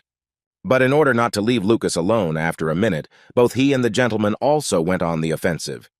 The blades of both participants in the duel collided with such force that they immediately began to tremble. Roman easily dodged the blade prepared by Lucas, who still believed in his victory. While the purpose of this test was to prove to each of the warriors how great was the leader they would follow. Dimitri didn't want to mess around with the mercenary any longer and decided to finish him off quickly with a strong blow, causing him to fall to the ground. The guy had a B rank, to obtain which he put his life on the line. Without mastering mana, he could not move on to the next level. Rank A was only awarded to those with great strength, and the main condition for achieving it was mana dawn. Lucas had reached his limit, and no matter how hard he tried, he could not transform himself. And despite this, he managed to survive on the battlefield, which took many lives time after time. The mercenary learned that in order to survive, one must use all methods and tricks without discrimination, one of which he pulled off in the current battle with Roman. The thrown bag contained sand, which flew straight into the young master's face. Lucas consoled himself with the fact that, other than holding out for just a minute, there was nothing else mentioned in the rules of the fight. After falling, the candidate for the position rose again and attacked Roman with a dagger in his hand. As he approached his opponent, a chill ran down the mercenary's spine from the picture he saw. Roman's eyes, reddened from the sand that had gotten into them, looked straight at the volunteer. The guy suddenly stopped, and instead of attacking, he started laughing loudly. Throwing his weapon on the floor, Lucas was forced to announce his surrender with annoyance. The first thing taught in the Heavenly Demon sect before learning martial arts was how to keep your eyes open. If you blinked even once during a battle, you could say goodbye to your life. Just as the sequence of breathing was important during the circulation of ki, so too during combat, calculations down to the blink of an eye were important. Therefore, Baek Jun-hyuk underwent training in which he tried to keep his eyes open no matter the situation. When all the students failed, it was Peck's turn to test himself. In the hands of the master who trained the future heavenly demons, a knife sparkled, and with it he approached the young man. The man, aiming straight at the boy's head, swung his knife and stopped it right in front of the student's eye. Having announced his defeat, the mercenary shared water with Mr. Roman so that he could wash his eyes. Lucas, if he had known this would happen, would not have used dirty tricks with sand. The guy punished himself for his carelessness, but all he wanted was to hold out for a minute, using any means and methods. The participant in the fight believed that the young gentleman was disappointed, and that he had not placed any hopes on him from the very beginning. The mercenary was ready for any punishment, but Roman instead asked the next candidate to come forward. Lucas was very surprised that Dimitri was not angry and did not even want to know why he decided to use a forbidden technique. And while everyone present, including the participant who was not playing by the rules, was deeply impressed, the Baron's son remained reserved. Roman knew in advance that Lucas would use sand during the fight. As the boy dodged the blow, the young gentleman noticed him reaching for the pouch on his belt. Knowing about the enemy's actions in the area, I still wanted to see what the candidate was capable of, and therefore did not shy away. As an experienced fighter, he had seen a lot of blood, but the blood that Baek Chun-hyuk shed was enough for an entire ocean. Not seeing any more volunteers on the training field, the eldest son, Dmitri, asked if this was really all who wanted to. The fights did not end with Lucas, and the contenders for a place among Roman's people seemed to have a second wind. One volunteer threw a stone at Mr. Roman, but, as expected, missed. As Chris noted to himself after the precedent with the mercenary, the other participants tried to use all means, just to hold out for the time allotted to them. Dishonest methods were not grounds for exclusion from the exam, but one had to be careful not to cross the line. Mr. Roman did not stand on ceremony with such candidates, punishing them with physical force. After the 100th duel, the nobleman showed no signs of fatigue, and his breathing did not even become irregular. Whether he could become one of the mountains of corpses scattered on the ground depended on how correctly he breathed during battles. Roman Dmitri learned his own method of fighting, during which he took one breath and exhaled after a while. Natural mana obtained through breathing circulated throughout the body, removing fatigue from the body. By moderately controlling the physical body, the armor kept the body in its original state. During the capture of Murim, Chun-hyuk had to fight continuously for 4 days, so such fights could not exhaust his stamina. After a grueling selection process, Chris reported that not a single person had made it past the second stage. And yet, from among all the participants who took part in it, 30 people will be selected, whom the knights will announce a little later. That same evening, Roman Dmitri handed the 2-star knight a list of those who had completed the training with whom he would work. Chris agreed to take on the training without any objections and quickly ran through the list. Among those selected were both the wolf who was the first to challenge and the insecure Henderson, whose level was rather ordinary. While the choice of the others was clear, the presence of Lucas on the list raised questions in the night. The soldier stated that despite his rank and decent skills as a mercenary, he resorted to a dirty trick during the duel. Chris was also confused by the moment when Lucas realized his loss, who gave up without finishing the fight, and on the battlefield such a trick can backfire. The Aura Knight was convinced that such a person was capable of abandoning his honor and his comrades and going to any lengths to survive. The warrior wanted to add his own speech, but Roman interrupted him, saying that it was precisely because of these qualities that he chose him. The young gentleman explained that although Lucas was a cowardly guy, no one except him thought to resort to a trick and find a real way to resist the enemy. This type of person will either shine on the battlefield, able to always find a way to survive and open it up for others. To convince Chris that he had made the right choice, he asked him if Lucas could have used a cowardly way to abandon his comrades. The guy remembered the captain's words about how those who survive on the battlefield always assess the situation calmly and can survive until the very end. Jonathan asked him to remember that no matter how strong a swordsman Chris became, those who acted behind his back were silently waiting for the moment to strike him down at any moment. The delivery words confirmed that the mercenary's decision during the fight was effective. Because the knight, well, to put it too narrowly, asked his master to explain one thing that he could not understand. There were still 5 months left before the upcoming war, so the reason for such an early recruitment of soldiers remained unclear. Barco made a major announcement that the Lawrences had betrayed him, which undermined his credibility and forced him to draw his sword. The Lawrences' guilt was obvious, for they had failed to pay the debt and had also shown the utmost respect by not wanting to give up the lands left as collateral. And with this statement, Barco declared that if the debtors did not pay off the debt within the next week, then they would declare war with the approval of the central government. As soon as the knight heard the contents of the Barco family's announcement, he was overcome with horror. Mr. Roman confirmed the guesses, his services, and announced that they were preparing to intervene in the war between Barco and the Lawrences. Ever since the alliance between the Lawrences and Dmitri was broken, Flora blamed herself for the destruction of her family line. The girl was haunted by nightmares, both in reality and in her dreams, not allowing her to relax for a minute. The young lady once again wondered what she had done, putting her entire family at risk. The maids were staggering among themselves, wondering what would happen to them now, Because of the mistress's mistake, the alliance with Dimitri's family had been dissolved. The maid's conversation somehow reached Flora through the closed doors, making her blame herself even more for what had happened. Since the young lady graduated from the Academy's advanced course with honors, she thought she had a bright head on her shoulders. And every time I saw my father's happy smile, I considered myself a good daughter. But the reality was that without the support of her family, Flora was a useless, incapable greenhouse plant. Remembering Roman Dimitri's nickname, the girl believed that it suited her better than him.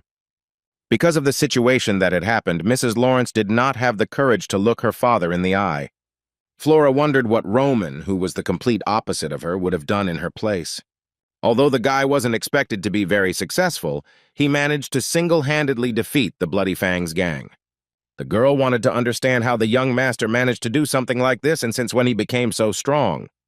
It was as if it was impossible to pull this off in the first place, but the guy managed to do it thanks to sheer determination.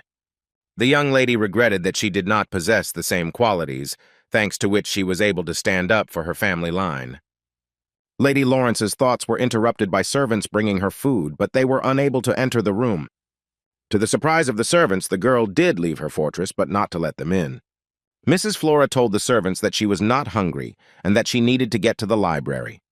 The girl's father tried to enlist the support of other families, but in the current situation there was no place where they could get help. Looking back at the feat accomplished by Dimitri's son, the Lawrences also had to find a way to solve the problem themselves. The Viscount continued to leaf through the books in search of an answer as to where the service had reported the Martel family's refusal.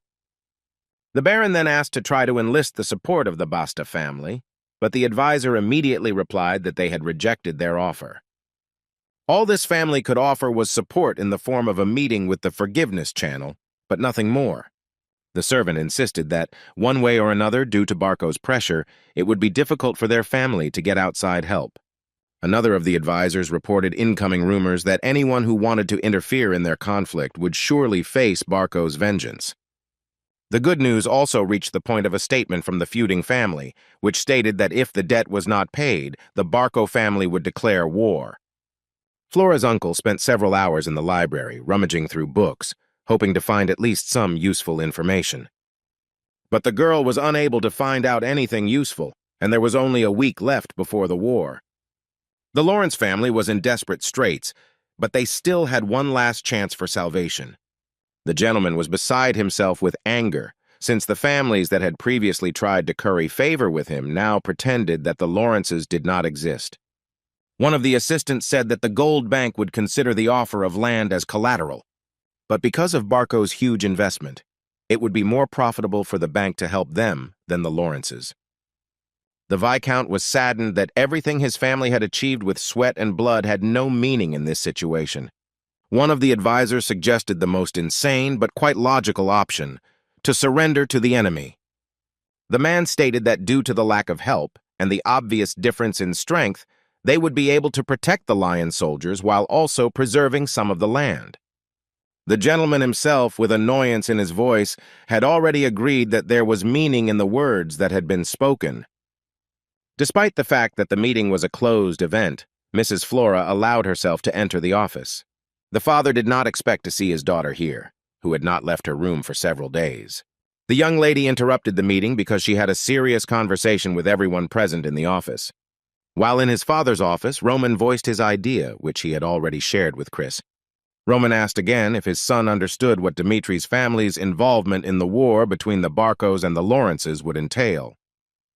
The Baron was angry. Realizing all the risks, Roman tried to interfere in a legitimate war approved by the central government. Mr. Dimitri stated that after the dissolution of the marriage with the Lawrences' daughter, there was no trace left of their reputation. Aristocrats who did business with Dimitri could break agreements with them, so the Baron asked his son to abandon this idea. Unexpectedly, Roman asked his father what kind of life he would like to see for his eldest son, which angered him even more.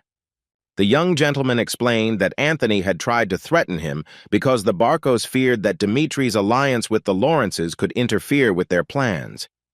The guy had no evidence, but he assumed that while the others considered Dimitri to be the real power, the Barcos decided to subjugate him. and confident that Dmitri, with all his strength and power, will not do anything, I will consider that the family line is completely satisfied with the current situation. But Dmitri wanted to prove to the arrogant Barco that he was completely different, wanting power. Her master was not going to remain silent while anyone slandered Dmitri's name. The Barcos came up with a reason to declare war, because with the power in their hands, this reason was nothing more than a joke. Baek Chun-hyuk was sure that his essence had not changed at all, and that life should be filled with power. Roman did not ask his father for the power of the family line and was going to decide everything himself, giving the Baron the opportunity to only watch. Roman reflected that no matter how much wealth he accumulated and what lands he owned, he still remained a commoner. His interlocutor suggested that the man collaborated with other aristocrats. Braun waved it off, stating that the looks directed at him were not looking at an equal nobleman. The woman was curious whether the gentleman was going to change this, but he objected. He was quite satisfied with his current life and did not want to go out of his way to get something more. Romaro hoped that his sons would be completely different and would transcend their status as Roman did. The father understood that his eldest son would not be able to be content with small holdings on the outskirts of the kingdom and would be ready to aim for a higher place. Such a firm and determined look from the nobleman, Gabriel indicated that his father would not be able to stop him. The man had always dreamed of this moment, but when it came, the Baron was not ready for it. Mr. Dmitri told his son to do as he saw fit, and if necessary, he could always turn to him for help. Dmitri's family line was distinguished from the others by its strong relationships within the family circle. Therefore, Romero stated that Roman would not have to bear responsibility for any action he took. Having secured the Baron's support, the young gentleman appeared at the forge the next day.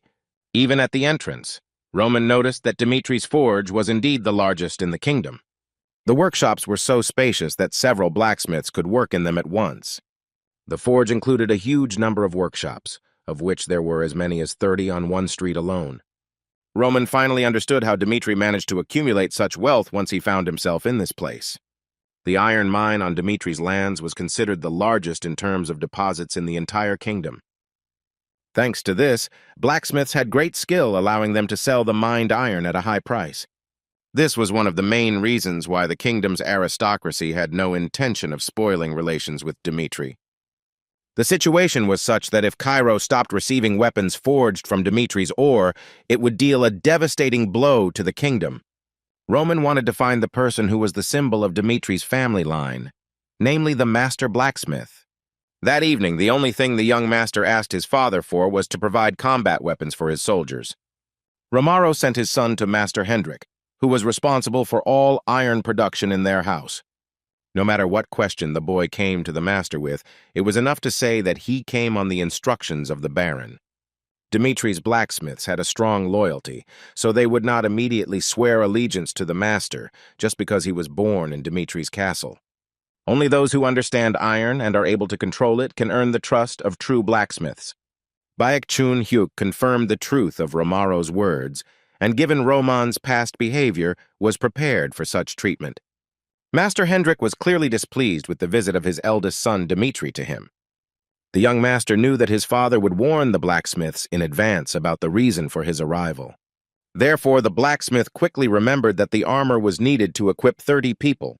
The man mockingly suggested that the Baron's son had once again run out of money for entertainment and had come to steal something to sell.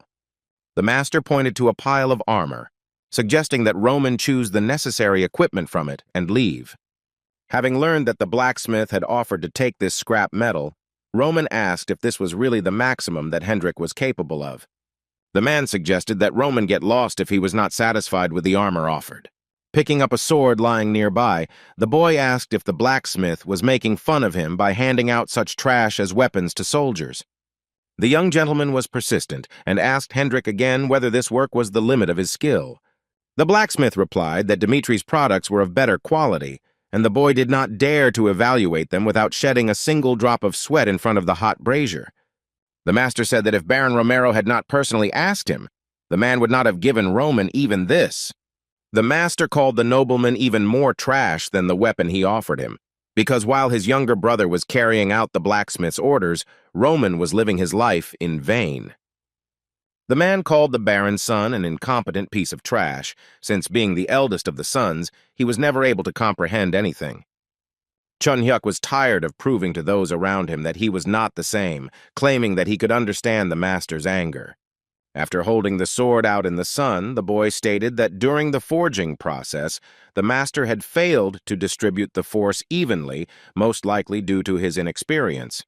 Mr. Roman did not agree that this product should bear Dimitri's name, and with its help, the man decided to criticize the nobleman's past.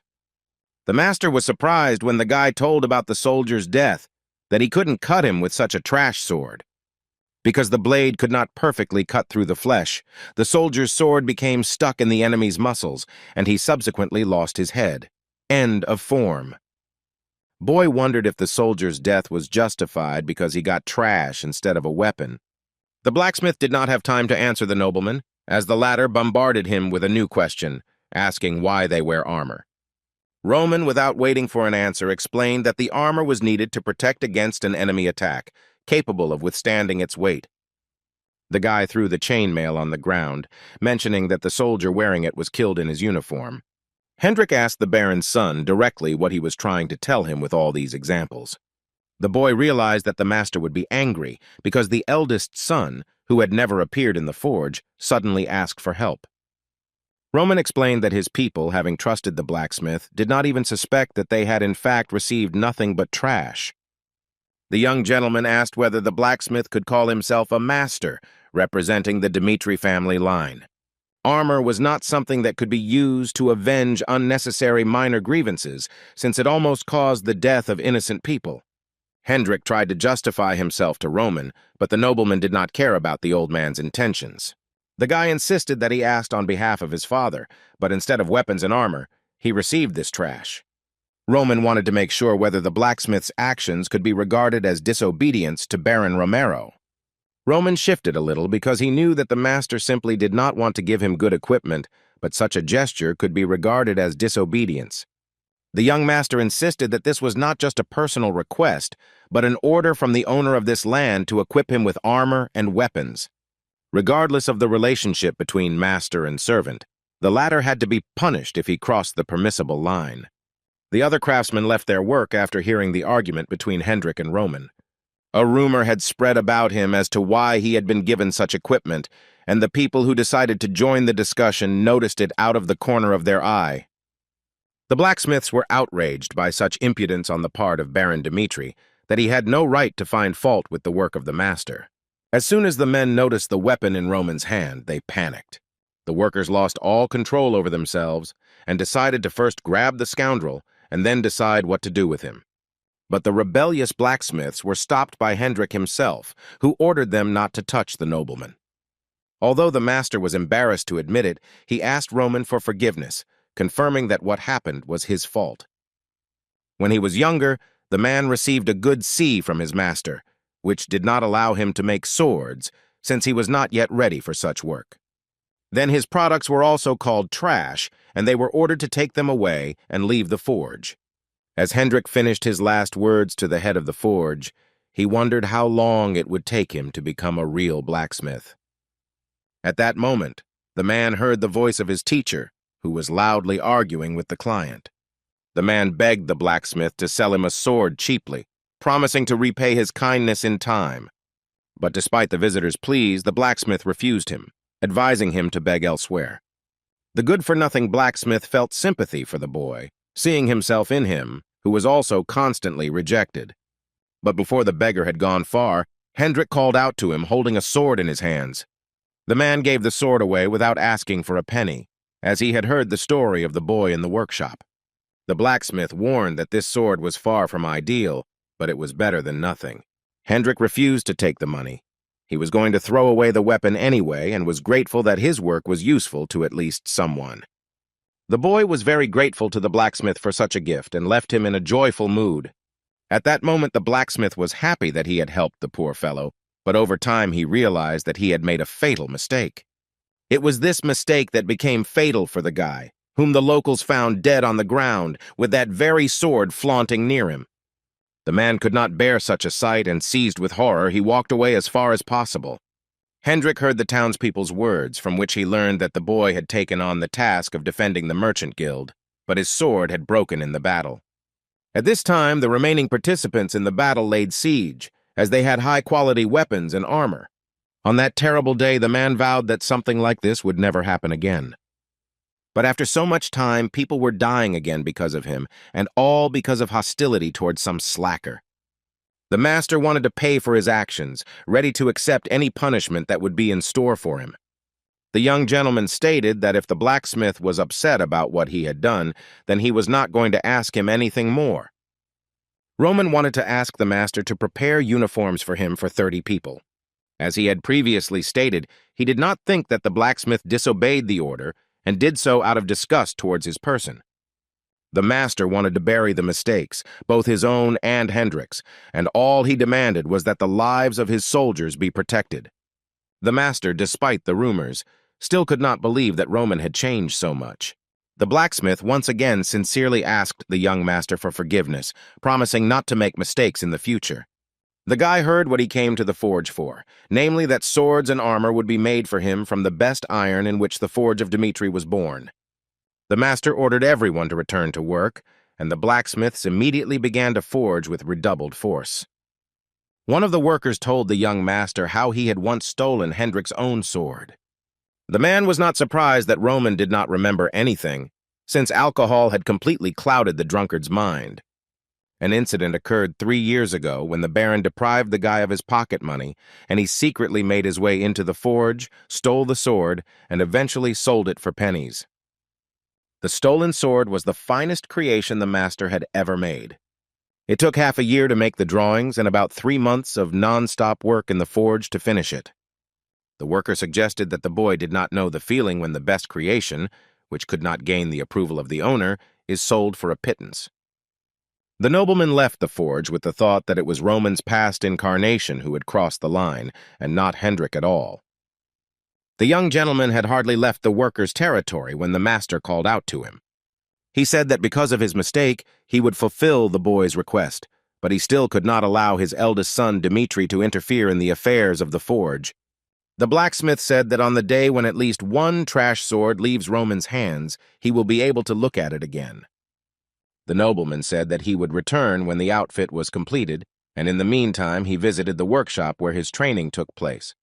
Baek Chun-hyuk was glad to touch the anvil again, as he hadn't seen it for a long time. And so it was ordered by the order of the young master. Complete order was restored inside the premises. Having all the necessary equipment, Roman Dmitri immediately got to work and lit the stove.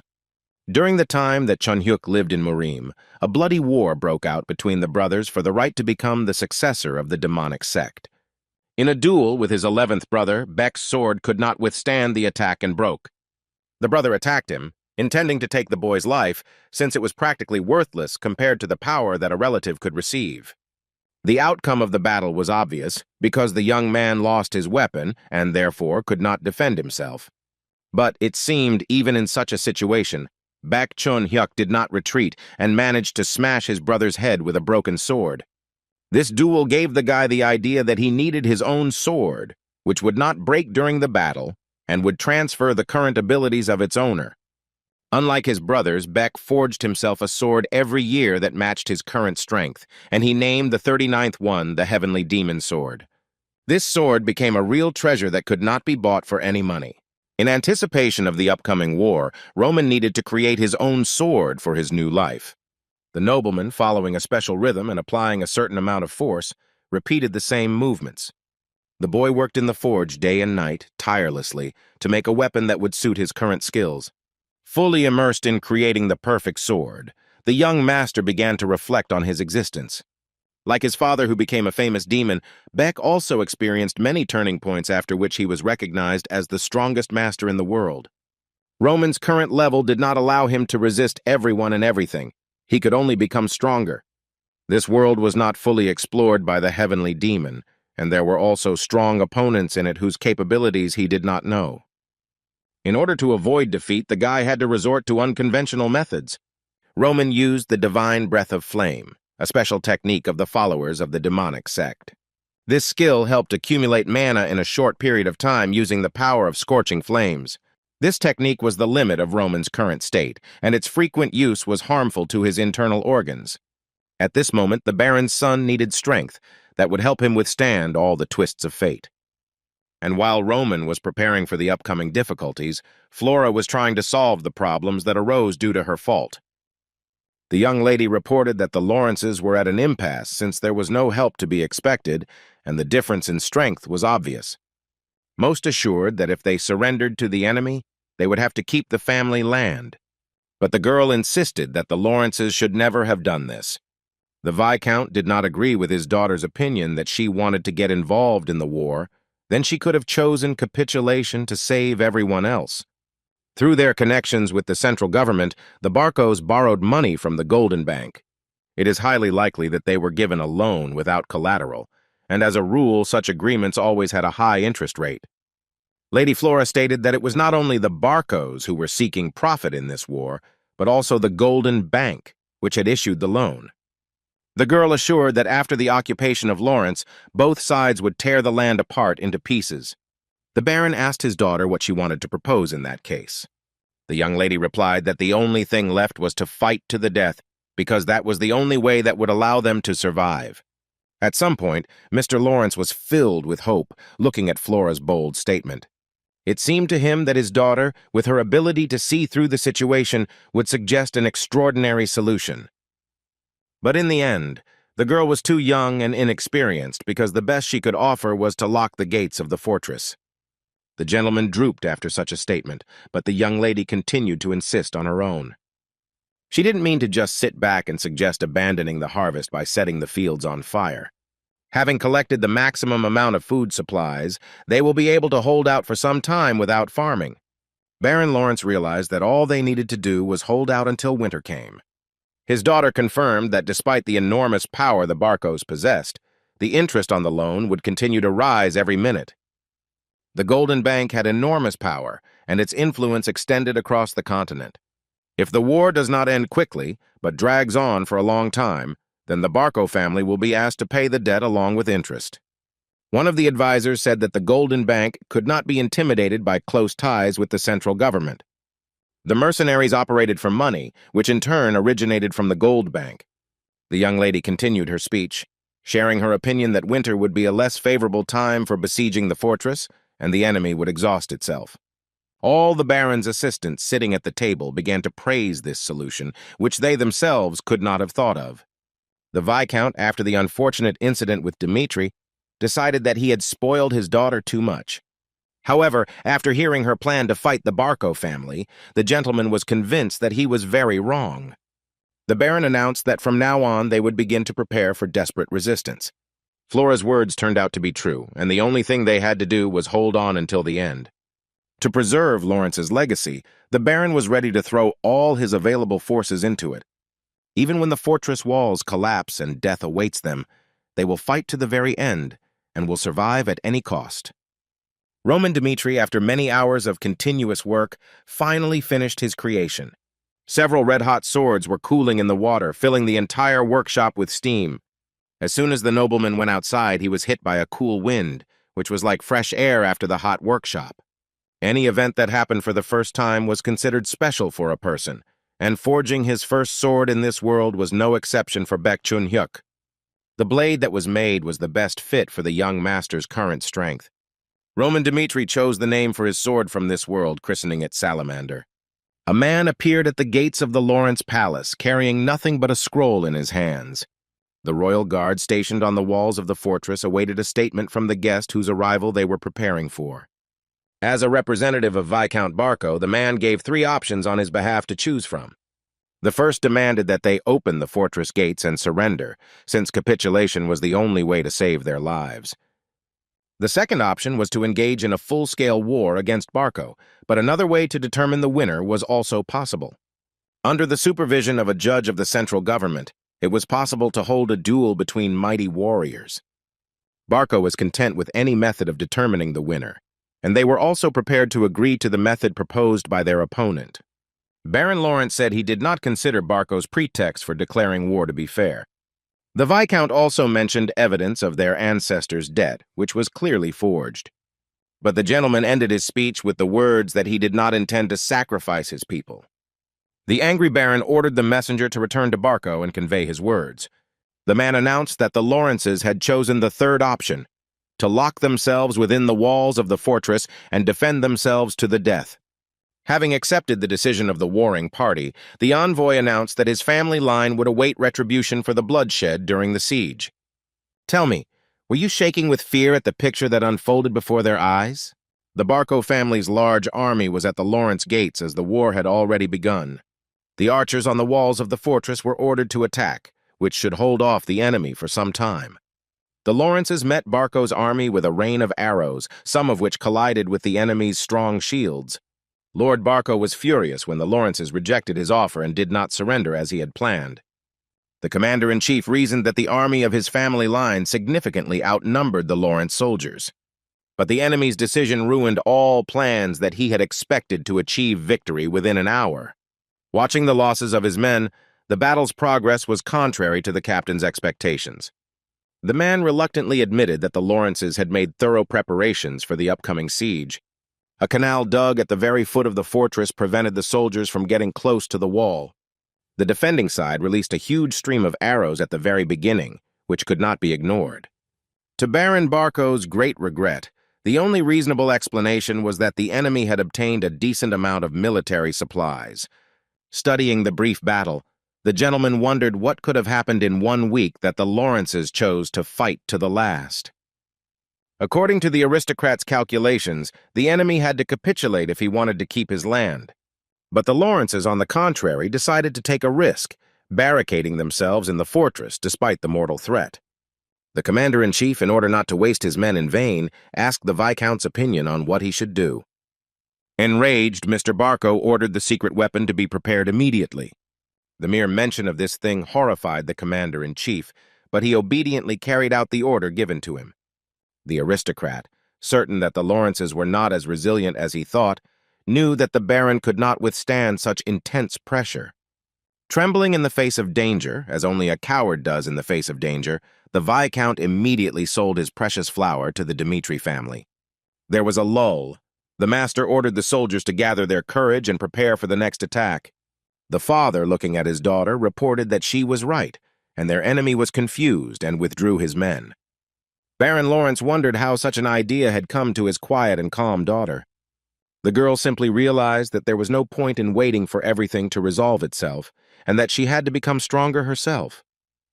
The girl said that this is how she intends to spend the rest of her life, no matter how long or short it may be. The father regretted that he had forced his daughter into marriage with Roman, because at that time it seemed like the only way to save their lands. From now on, Mr. Lawrence, no matter what happened, trusted any choice Flora made. The young lady was glad to hear her father's confession, but did not have time to say anything because of the impending threat. There was a sudden huge explosion near the Lawrences, which only miraculously missed them. At the very top, part of the wall was shattered, leaving behind a huge hole. Uncle Flora immediately ran to the wall to see with her own eyes what exactly the enemy had used to inflict such severe damage on them. Barco used a catapult called the Flash, which had powerful destructive power. Seeing the weapons prepared by the enemy, the Lawrence soldiers were somewhat alarmed. Lady Flora had heard of the Flash, which was not an ordinary catapult but a magical weapon. Just one charge of this weapon required 10 gold pieces, but it also could not be used without permission from the central government. The young lady could not even imagine that Barco, despite the huge loan taken from the bank, could afford to rent the Flash. The catapult could be stopped either by destroying it manually or by using a magical weapon of the same level against it. The girl was in complete despair when suddenly a maid appeared on the wall, notifying Flora of the magical message that had arrived. The maid reported that Roman Dmitri asked to convey that he had a way to help the mistress's family line. The maid asked the Viscount's daughter to accept the message, but the girl was too confused to do so. Upon reaching the castle, Flora asked Roman what exactly he could offer her family. Romaro's eldest son, Gabriel, reported a way to help the Lawrences in a time of danger. The young gentleman immediately said that he had decided to take revenge on the Barco family for personal reasons. Since Roman had already made his decision, the only thing that needed to be known was the moment when he would carry out his revenge. If Lady Lawrence agreed to follow Dimitri's plan, the guy promised to move up his deadlines and move out right now to defeat Barco. Without hesitation, Flora asked what was required of her family to carry out this plan. The Lawrences needed to sacrifice themselves first, clearing the battlefield so that Dimitri could bring his full powers to bear. The Viscount's daughter suggested that Roman must be aware of their situation, since he had made such a request. The lady said she would do anything if it would help protect her family. But the young gentleman also asked the Lawrences to give him a reason so that he could enter the war, since the marriage contract had already been dissolved. At that moment, the girl could not figure out how she could create a reason while in such a situation. Roman Dimitri suggested that Lady Lawrence announce that Anthony Barco had harassed her. Lady Flora was shocked by such a request, but her ally wanted to explain all the details of his plan. Even though the girl had not crossed paths with the aristocrat, such a statement could explain the break in the alliance with Dimitri's family. But it could also reduce its value in the eyes of the aristocracy, and also deprive the Lawrences of its reputation as a beautiful flower. However, by refusing many benefits, the daughter of an aristocrat could have received a pretext that would allow Dimitri to intervene in the war. Roman suggested that Flora say that Anthony had pressured her to break off the engagement, since at that time she was still his person. And then the young gentleman added that he never forgives those who dare to touch his people, and these words firmly stuck in the girl's head. And while Lady Lawrence was deciding on a very desperate step, the enemy managed to destroy the fortress wall. The Viscount's daughter, at the moment when the plaster fell from the ceiling, repeated that she would accept any of Roman's conditions. So she asked him to immediately deal with all the damned scum of Barco. The enemy was already very close, ready to cross the fortress wall, attaching hooks and ladders to it. Mr. Lawrence demanded that the wall be defended, because they had to hold out at any cost. Taking advantage of the confusion that arose, one of the soldiers climbed onto the wall unnoticed by those around him. The warrior, with his sword held out in front of him, immediately attacked the unarmed baron. Viscount Lawrence, watching the blade approaching him at great speed, could not have imagined that he would leave the world in such a way. The soldier who suddenly attacked the gentleman was thrown back a distance by an arrow. The shooter who saved Baron Lawrence's precious life was his own daughter Flora. The girl firmly stated that they had to open the fortress gates and confront Barco head-on. The father was shocked by such a proposal, and his daughter hastened to calm him down, mentioning that Roman Dimitri had promised to help them. If the gates open, it will distract the enemy, and then Roman will appear with his army and destroy the outbreak. The man did not understand why Roman needed this, but Mrs. Flora explained that there was no time to go into details. The girl believed that Roman Dimitri was one of those who did not throw words to the wind, which meant that he could be trusted. Roman Dimitri, talking with Lady Lawrence, was in the forest at that moment. His loyal assistant Chris asked his master if he was going to attack right now, to which he received a negative answer. The guy was worried because if they delayed their attack, the Lawrences could be destroyed. He reported that the flash was a powerful weapon, capable of destroying an entire fortress wall. The Aura Knight insisted that if Roman really wanted to help the Lawrences, he should immediately attack the enemy from behind. Roman, looking coldly at the knight, asked why he had to do this. The young gentleman explained that the question was not whether the Lawrences would survive or not. It was more important to Dimitri that not a single one of his people shed blood in this war. Many would die in this battle, but the problem was that they followed an incapable leader. The young master had no intention of senselessly sacrificing those who had sworn allegiance to him. Chris did not expect such cruelty from his master, but, on the other hand, he understood his decision perfectly. Meanwhile, Mr. Lawrence was going to attack with his men opening the fortress gates.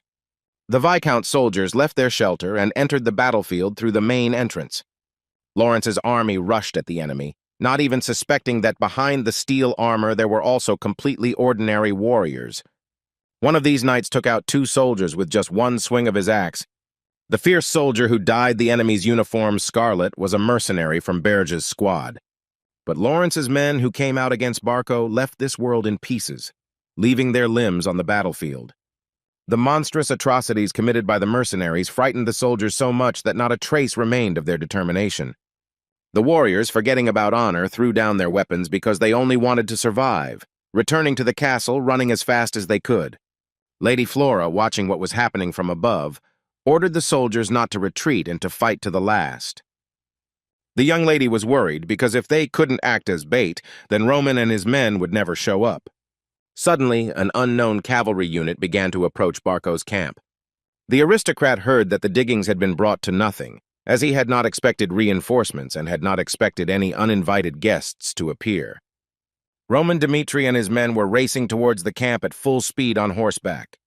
The loyal soldiers followed their master, not doubting his actions for a second. They had to put their lives on the line and experience anxiety and worry. If the soldiers manage to survive under the banner of House Dmitri, Roman will grant them the promised life as predators. The young gentleman informed the warriors that their primary objective was to attack the enemy from behind and destroy their assault weapons. Since the Lawrences would not be able to play the role of bait properly, Romano's son did not expect his men to contribute much to the battle strategy. That is why the master will go ahead, cutting down opponents and clearing the way for the rest. Dimitri's men, who followed behind, had to finish off the remnants of the defeated army of their master. But their main goal remained the destruction of the magic catapult. Baron Barco, watching the detachment approach the camp, wondered how they were going to resist his powerful army. The aristocrat ordered the soldiers to prepare properly for the arrival of the uninvited guests. Roman Dmitri rushed straight towards the soldiers, who had sharp spears stuck out in front of them behind the wheels. Raising his sword above his head, the young master called on his soldiers to attack the enemy. The horse of the leader of this resistance was brutally stabbed to death by the first hail of warriors. The people of Merim always said that at the forefront of the demonic section there was always a heavenly demon. And having reincarnated in the body of young Roman, the demon jumped into the crowd of enemies, skillfully wielding a blade. To face such a dangerous opponent face to face was tantamount to suicide. Both in his past life and now, the heavenly demon took on the most dangerous role. The reason for this was always the same. The strongest warrior had to undermine the enemy's fighting spirit. Roman Dmitri gave his enemy the right to either attack him himself, or he was forced to do so himself. Although the young master's speech was directed at Barco's soldiers, Kevin suddenly decided to attack. The rest of Lord Dimitri's warriors followed the young man's example and rushed after him. As they were ordered, the soldiers finished off the wounded who somehow miraculously managed to escape from the salamander. One of Barco's warriors lunged at Kevin but missed, his spear hitting the horse's neck. Jumping off his wounded horse, the young man rushed at his enemy, noisily piercing his armor and causing a fountain of blood. Following his colleagues, the Star Knight also rushed into battle, using aura against the enemy. None of the army's methods worked against Romero's son, and it seemed that no one could stop the boy except himself. Easily breaking through dozens of soldiers, Roman was very close to their main target. The young gentleman was very close to the outbreak, which Barco's men tried unsuccessfully to save. The captain of the mercenary squad, Berge, interrupted his brutal murders. He could not believe his eyes that Roman Dmitri himself had decided to attack them. Berge, together with his people, could receive a huge sum for the completed task. Therefore, the captain expressed a desire to personally deal with the problem that had arisen. Roman's sword clashed with the sword of a mercenary of the highest rank, recognized throughout the kingdom. Knights of this status had to be able to control aura in order to achieve their rank. The two-star aura swordsman Berge, crossing swords with Roman, couldn't even move. The heir of the family, Dmitri, took the blade, shooting at the enemy with the power of aura. The mercenary was barely holding his own against the strongest of the strongest warriors he had ever encountered. And despite such a colossal difference in strength, the man did not give up hope of winning the fight. But just a few seconds after the fight began, Berge was already on his knees. The head fell to the ground, separating from the mercenary's body, while Roman stood unharmed. The people of Berge could not believe that their powerful captain had been defeated by Roman Dmitri. The young master's soldiers were shocked by his victory, which once again proved his skill. Baron Barco was not only furious, having ordered the insolent scoundrel to be killed, but was also shaking with fear, foreseeing his defeat. The aristocrat's subjects barely restrained the enraged master, who wanted to personally punish his eldest son, Dmitri. For Roman, the Viscount did not pose a threat, and he focused all his attention on the truly dangerous subject. The flash was a creation of magic that did not exist in Merim, so it required a special approach. And in order to definitely destroy the catapult, Roman turned to the heavenly demon sword technique. Using the first formation, Roman managed to cut the magic weapon in half. The men of Barco, along with their master, could not believe that such a powerful weapon could be destroyed with just one swing of a sword. The flash left only charred parts of the structure, shattered into small pieces. Addressing the Lawrences, Roman Dmitri shouted that he had managed to destroy Barco's assault weapon. All the soldiers on the defending side were incredibly happy at this news, raising a huge noise with their shouts and applause. Lady Flora, watching Roman's accomplished feat from the wall, even shed tears of happiness. By destroying the catapult, the family's heir, Dmitri, managed to take away Barco's only trump card. Because of this, the enemy was forced to retreat, promising that he would still avenge his defeat. During the battle, Chris used aura in a different way than his previous technique. The guy managed to concentrate the aura, just like his master did, and as a result, even in a fierce battle, the mana consumption was small. Everyone around laughed at the knight who tried to imitate the young master, but Chris's technique progressed. War could only admit that Mr. Roman had used the right teaching method. All the soldiers of the Dmitri family, whom the Knight of Aura buried prematurely, turned out to be alive. He noted that despite fatigue, not one of the 30 soldiers received serious injuries. Due to his fortitude and endurance, the young master chose these people as his soldiers. Having informed the Lawrences that he had helped them as he had promised, Roman headed towards his unit. Romano's son was glad to see that all of his men had managed to survive, which meant that their role was over. The young master and his men headed to the Lawrence fortress. The city's residents greeted Roman Dmitri as a hero, and the Lorenzi tirelessly thanked him for saving them. Looking at his savior, Baron Lawrence regretted that he had never been able to form an alliance with his family. From their first meeting, the Viscount felt that the guy was not an ordinary nobleman. After all, in order to destroy the Flash with one's own hands, no small, overwhelming talent was required. The young gentleman was like a tiger, and if everything went as planned, this fierce predator would become the Baron's son-in-law. Putting aside his sad thoughts, Lawrence joyfully greeted Roman Dmitri. The man was glad to meet the young gentleman again and extended his hand to him. As soon as Roman shook the Viscount's hand, the entire people rejoiced, filling the fortress with the roar of applause. Before attending the meeting with the Baron and his advisors, Roman met with another person. Lady Flora sincerely thanked the young gentleman for his assistance in the battle. The girl admitted that her people were unable to adequately play the role of bait. Despite this, Dmitri did not turn away from the Lawrences in difficult times. The guy replied that he had simply played his role, nothing more. Although the young lady had a different opinion, Roman stated that her father's soldiers acted exactly according to his plan. Lady Lawrence still wanted to repay her savior, even though she believed that he had no need to accept her gratitude. The girl explained that Roman could wish for anything at the meeting so as to receive support in her person. Flora promised to listen to the young master and certainly reward him, not ignoring his people. The guy didn't answer that there was no point in him refusing, unless the lady was going to change her mind. But first, Roman suggested visiting the meeting room where they were both eagerly awaited. In Baron Lawrence's office, talk about the future of the family line continued. Roman considered the proposal of the councilors, who wanted to force Barco to end the feud between their houses. Since the enemy still had a formidable fighting force, it was necessary to bury the past and find peace without incurring any problems. Listening to the Viscount's assistance, the boy realized that the Lawrences, unlike the predator Dmitri, were herbivores. This was confirmed by the Baron, who agreed with the words of the advisors, believing that this time they miraculously managed to avoid a catastrophe. The gentleman wanted to continue his speech, but Roman interrupted him, also wanting to speak. Everyone present at the table fell silent, waiting for what the representative of the family, Dmitri, would say.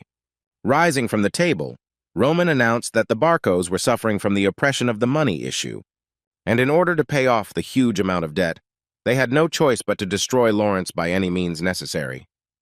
And even the destruction of the Flash, in the opinion of the young gentleman, would not change anything, and in response to the peace agreement, they would receive the bloody head of the messenger. The Baron wondered if Roman had felt anything at all as he watched the soldiers outside carrying the corpses of their comrades.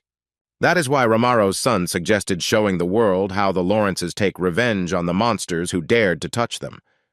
The Viscount himself understood this perfectly well, but without the necessary strength, it was not possible to carry out such a thing. Roman completely disagreed with Mr. Lawrence's opinion, stating that such a method existed. While the Lawrences and Mr. Roman were looking for a solution to the problem, Baron Barco was furious. The aristocrat wondered under what pretext this scoundrel had decided to interfere with his plans. The only opportunity that could change the situation was a duel between great warriors. Dmitri also suggested this option, but Lawrence clarified that the duel of great warriors had long since been replaced by a battle of connections and wealth. And Barco possessed both of these traits that determined the winner of the battle. Taking advantage of his connections and wealth, the Baron was afraid to imagine what kind of master they would invite to the duel. The young gentleman understood the Viscount's anxiety perfectly well and wanted to give him confidence in victory. The man couldn't understand how confidence could help him win a deadly duel. The heir of the family, Dmitri, was sure that if they were confident of victory, then a duel of warriors would be the best way to solve the problem. The advisors clarified Roman's plan by stating that the enemy had a 3-star swordsman who would most likely step forward as the first warrior. Mr. Roman said that he would be participating in the first fight on behalf of the Lawrence family. He said that if his opponent was Knight Barco or their master, he would guarantee that he would bring the first victory. The whole idea would be pointless if the Lawrences had only 1 win and 2 losses. For the third duel, Roman chose the 2-star Knight Chris, who is capable of standing up to any 3-star warrior. The guy wondered if 2 victories would be enough to consider the fight won, thereby restoring the lost reputation of this house. But instead of asking the Viscount for a decision, the young gentleman turned to his daughter. The young man turned to Lady Flora, leaving it to her to decide whether to agree to this venture. The young lady remembered that she had previously given Roman the opportunity to ask her for anything during the meeting. The Baron's daughter realized that this was exactly what Dmitri wanted, to participate in the warriors' duel. But if they lose, the Lawrences will be forced to bear responsibility, which could result in the collapse of their home. Roman Dmitri, whom everyone considered an eccentric, was in fact an extremely dangerous person. Flora, having once trusted Roman, firmly declared that she supported the warriors' duel. Both sides exchanged decisions and the fight was confirmed, scheduled for a week after the order was given. The venue for the fight included a judge, participants in the fight, stands with fans, and a field where the winner was to be determined. The chief judge, Count Ertes, declared that the duel was a sacred place, blessed by Valhalla itself. Whatever the results, both families were obliged to accept them without the right of appeal. But if one of the parties breaks the rules, they will be judged with the honor of the Kingdom of Cairo at stake. The judge announced that both houses must present their 3 warriors and draw up a schedule of fights. Roman Dmitri carefully observed the behavior of his opponents, which gave him one thought. The guy immediately shared this thought with the Baron, suggesting changing the schedule. Over the past week, the interest rates that were pressing on Barco had increased significantly, and it seemed as if they were deliberately stalling for time. Looking at the way the Baron was chatting pleasantly with the judges, one could not say that they were in a hurry. The Viscount suggested that during this time the enemy might have managed to invite stronger masters. This conclusion could be made by observing how one of Barco's warriors was completely asleep on the eve of the duel. Mr. Lawrence, concerned about the situation, turned to Roman for advice, asking whether the schedule should be changed. According to the original plan, Roman was supposed to go out first, followed by the Lawrence Knight, and Chris was supposed to close out the series of fights. The Baron and his daughter were stunned to learn of the young master's decision to nominate Chris as the first warrior. During the second fight, Roman Dmitri himself was supposed to take part in order to fight the unexpected fighter that Barco was betting on. The first 2 knights entered the arena, their skill levels differing from each other. Opposing Chris was Jansen of the Barco family, who held the status of a 3-star aura swordsman. As soon as the family representative Dmitri was announced, the spectators in the stands began to whisper, doubting Chris's abilities. But the warrior did not pay attention to evil tongues, because the reason he followed his master was to gain strength. When the duel was announced, a banner was raised and waved from side to side. During his training with Roman, the 2-star aura knight learned an important lesson. No matter how strong the aura was, only a person who had mastered it could unlock its true potential. Chris had to wait for the right moment to demonstrate his skills. Jansen threw punch after punch, trying to hit his opponent, but he missed every time, angry at Chris's constant dodging. Tired of running around endlessly, the three-star swordsman decided to use a technique that would put an end to it. With incredible strength, Jansen threw himself at his opponent from above, using a wide-range aura. Seeing the threat looming, Chris panicked, realizing he wouldn't be able to dodge it. An image of a mentor arose in his mind, who once told him to free himself from the primary laws of the world. Chris realized that a chaotic burst of mana would not be able to fully unleash the power of the aura. Just like his leader, he concentrated all of his aura power into one point, using only a fraction of his mana. With this technique, Chris was able to break through the wide-range aura and deliver a fatal blow to the enemy. Having beheaded his opponent, the knight received a standing ovation from the crowd, who chanted his name. As he caught his breath, he still didn't fully realize that he had defeated a swordsman with a 3-star aura, despite being only a 2-star knight. After the unconditional victory of the House of Lawrence, the judge called the warriors for the next duel. While the next pair of knights prepared for battle, the crowd could not get enough of Chris's unexpected victory. The fans' mood was not shared by Baron Barco, who was shaking with anger over Jansen's defeat. The aristocrat planned to snatch victory in the second fight, but now the third round was becoming decisive for him. Barco tried to calm himself down, believing that the second fight would go without any complications. Having spent a fortune, the Baron secured the support of a warrior who could not be defeated. In order to summon the knight who spoke for Barco, he first had to be awakened. Unlike the previous warriors, this one, as he climbed into the arena, was still yawning, not fully awakened from sleep. The second warrior of the Barco family was Homer the swordsman, who possessed a 4-star aura. As soon as his opponents heard his name, they instantly turned pale, as if they had seen a ghost. The stands immediately began to whisper, because none of those present had ever seen a wandering swordsman. The warrior, who was ranked 49th in the overall ranking, agreed to participate in the duel only at the request of the guild leader. The rating originates from the Valhalla Empire of the Sacred Land, where all brave warriors who fell in battle were sent. All the results and defeats of brave warriors were immortalized in the chronicles, which became the source of the rating. Belonging only to the Valhallan culture, with the influence of the empire, it soon spread across the continent, with the temple's top leadership personally selecting the top 100. Baron Lawrence could never have imagined in his worst nightmares that Barco would be sent to duel the warrior Homer. There was no one in the kingdom who did not know about the reputation of the warrior who, wandering throughout the kingdom, received the nickname of the Wandering Swordsman. One of the viewers shared rumors that the knight was supposed to fight a 4-star swordsman who was ranked 30th. Another spectator confirmed that the warrior had only recently reached 4 stars and was certain that the Lawrences would refuse to participate. Having barely won the first match, they will never be able to defeat such a strong opponent. Unlike everyone else who was present during the event, Roman Dmitri was not scared, but rather felt wild curiosity. Also, while preparing for the duel, the young master monitored Barco's actions using the Information Guild. As it turned out, the swordsman was the secret card that Barco played. The guy was looking forward to the start of the fight to personally check what such a strong opponent was capable of. And although the enemy side carefully hid information about the warrior, they also failed to find out what Romero's son was like. Roman wanted to give the chance to witness a battle of strongmen that could only be read about in books, but they wanted to prevent him from doing so.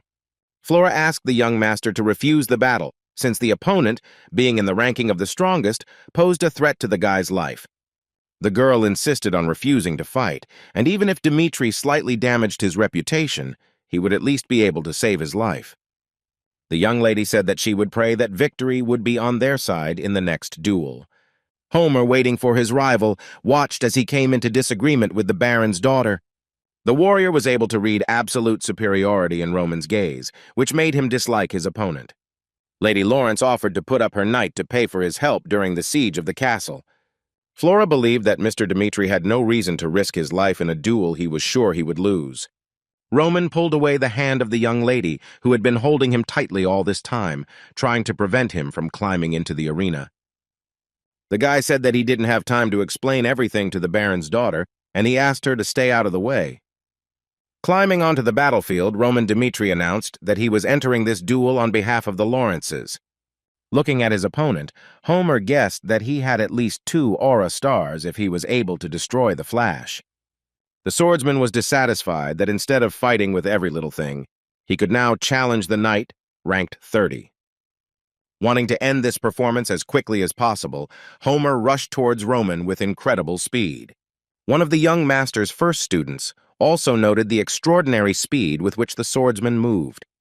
But no matter how fast Homer moved, he still failed to pierce his opponent, who managed to dodge at the last moment.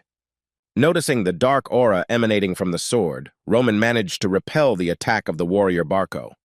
Jumping back to a safe distance, the swordsman was pleasantly surprised by the young master's skills. Roman decided to take the initiative into his own hands and rushed at Homer with a burning salamander. The knight who was observing the technique of the Dmitri family member was curious about what method he used to release the aura. The young master had waited so long for a serious fight that he was disappointed when his opponent underestimated him by not fighting at full strength. As if reading Roman's mind, the swordsman used the 3-star aura to perform a technique called Summit. Roman Dmitri could not get closer to Homer because a strong energy circle formed around him. The warrior Barco's aura was so overwhelming to the surroundings that it almost knocked the spectators off their seats. However, Roman Dmitri was not surprised by the strength of his opponent and, getting bored, decided not to drag out this fight. The young gentleman calmly stepped towards Homer, and the shockwave that formed around the swordsman was nothing to him. The boy offered to stand against his technique, which had no equal better known as the Heavenly Demon Sword technique. Entering the circle created by Homer, Roman absorbed the power of the aura into himself and colored it black. The 49th in the ranking was pleasantly surprised that such a seemingly nondescript fighter could control mana at such a level. Leaving his opponent behind, Romero's son made him feel the power of the third formation on his own skin. Long before the duel, Homer was asked to understand the guild's position and postpone the fight with Fernando. It was about a duel of great warriors between families of the borderlands, which for a master like him could be a light warm-up. The swordsman, ever since he had attained the highest rank, had rejected all orders and, wandering around the kingdom, fought with the strongest warriors. Since Homer had no compelling reason to refuse, he agreed to do the guild a favor. Lady Flora held her breath as she watched the outcome of the duel, where the honor of their family house was at stake. The audience was puzzled, not realizing until the very end what they had just seen. A talented warrior who had managed to reach the 4th star lay on the arena floor, bleeding. The rising star, who was preparing to get the 30th place in the ranking of the strongest, died from one blow dealt by Roman Dmitri. The heavenly demon could not allow some boy who had failed to conquer the peak to show arrogance in front of him. Despite the fact that he lived on the Salamander continent, Roman judged everything by the standards of his past life. Murim was full of talented craftsmen, and if you were careless, you could meet your death. The mystery of the teachings of this world was ineffective and, in Roman's opinion, looked more like garbage. At the request of the young gentleman, the judge announced the results of the fight, naming the winner, who was Roman Dmitri from Lawrence. The soldiers of the Barco family were shocked by the death of such a great warrior as Homer, some of whom attributed what they saw to hallucinations. Chris was amazed by his master's true strength, which he so carefully hid from everyone. The knight wondered whether Lord Roman had this power during their duel, or whether he had managed to make an unimaginable leap in skills afterward. Analyzing the fight with the young gentleman, Chris was sure that at that time the nobleman did not possess abilities superior to Homer. Too little time has passed for such a leap in the development of new techniques to be consistent with common sense. Having defeated Jansen, the Aura swordsman naively assumed that he would soon be able to surpass his master, but as it turned out, his conclusions were hasty. The judge made an exception to the rules, allowing the list of names in the warriors' fight to be changed before the 3rd round. This indulgence from the organizers did not play any role in the difficult case of the Barco family. The Baron was shaking all over as if in a fever, not accepting the fact that his secret weapon in the form of Homer had been destroyed. The warrior he chose was a 4-star swordsman, of which there were only a few in the entire kingdom. And suddenly the aristocrat was visited by a monstrous thought that the mercenary guild had sent him a double of Homer. The army captain asked his master to send a warrior, to which Barco replied that he did not dare to lose his fighting power any longer. The master ordered Benson to be sent, which was an unexpected decision for the commander. The knight was given the opportunity to pay back for daring to insult Barco's dignity at a social ball. The aristocrat's subject obediently fulfilled his master's request, putting forward an unnamed knight in the third round. When the soldier entered the arena, he could not believe until the very end that he was there, and announced to those assembled that he was Benson of Barco. The audience wondered who this warrior was, since not only had they never seen him, they had never heard his name. Chris and Kevin were among the few at the event who knew the knight performing by sight. Running to Roman, the boy asked the master to give him the opportunity to enter the arena. Roman, looking at the young man, could not help but think that in a world where the strong devoured the weak, the only thing that followed defeat was death. Despite the skills he had acquired, even the nameless knight was a difficult opponent for Kevin. The young gentleman gave the guy permission to participate in the duel, clearly wanting to prove his usefulness. Benson, who was puzzled as to how he had ended up in this situation, was shaking all over. Thanks to his father's knightly status, he was able to become a knight of the influential Barco family without any worries. The guy gave his all for the sake of his family line, but the price for his loyalty was death in a warrior duel. The soldier's anxious thoughts were interrupted when he saw his opponent in this duel. The nameless knight couldn't believe that he would have to fight this boy. Almost crying from fear, now the man Barco was all aglow with happiness, thanking the Lord for such a gift of fate. As soon as the warriors stood in front of each other in the arena, the superiority of one of them was obvious to the naked eye. The nameless knight decided that the boy wanted to get even with him for that incident during the social reception. Kevin cracked that all we had was not with the sword that protected Mr. Roman. Benson pounced on the young man with fierce hatred, wanting to teach the arrogant brat a lesson. Due to his opponent's uncontrollable anger, the guy was able to dodge his blow. Unexpectedly for the nameless knight himself, Kevin counterattacked, almost piercing his neck with his blade. Because of his carelessness, the warrior Barco became even more angry, throwing the bastard to the ground. The blow was so strong that the guy had to slide several meters around the arena on his back. Leaning on his sword, spitting out the blood that had accumulated in his mouth, Kevin gave his opponent a furious look. Watching the fight, Chris was worried about the boy, who was inferior to the enemy not only in strength but also in terms of physique. Aura Knight wondered what Mr. Roman was thinking when he sent the boy to his certain death. Gathering his strength, the young man pulled himself up and showed all the spectators the dent from the blow on his armor. On the day Kevin supposedly got his arm swollen, the phantom demon's skill settled in his head. Since there might not be another chance, the guy awakened the ghost that was sleeping inside him. From the phantom demon's crazy gaze, not a single blow could go unnoticed. The knight's blade fell to the ground as the young man jumped aside in time. Moving like a predatory beast, Kevin was already preparing to attack, holding onto his sword.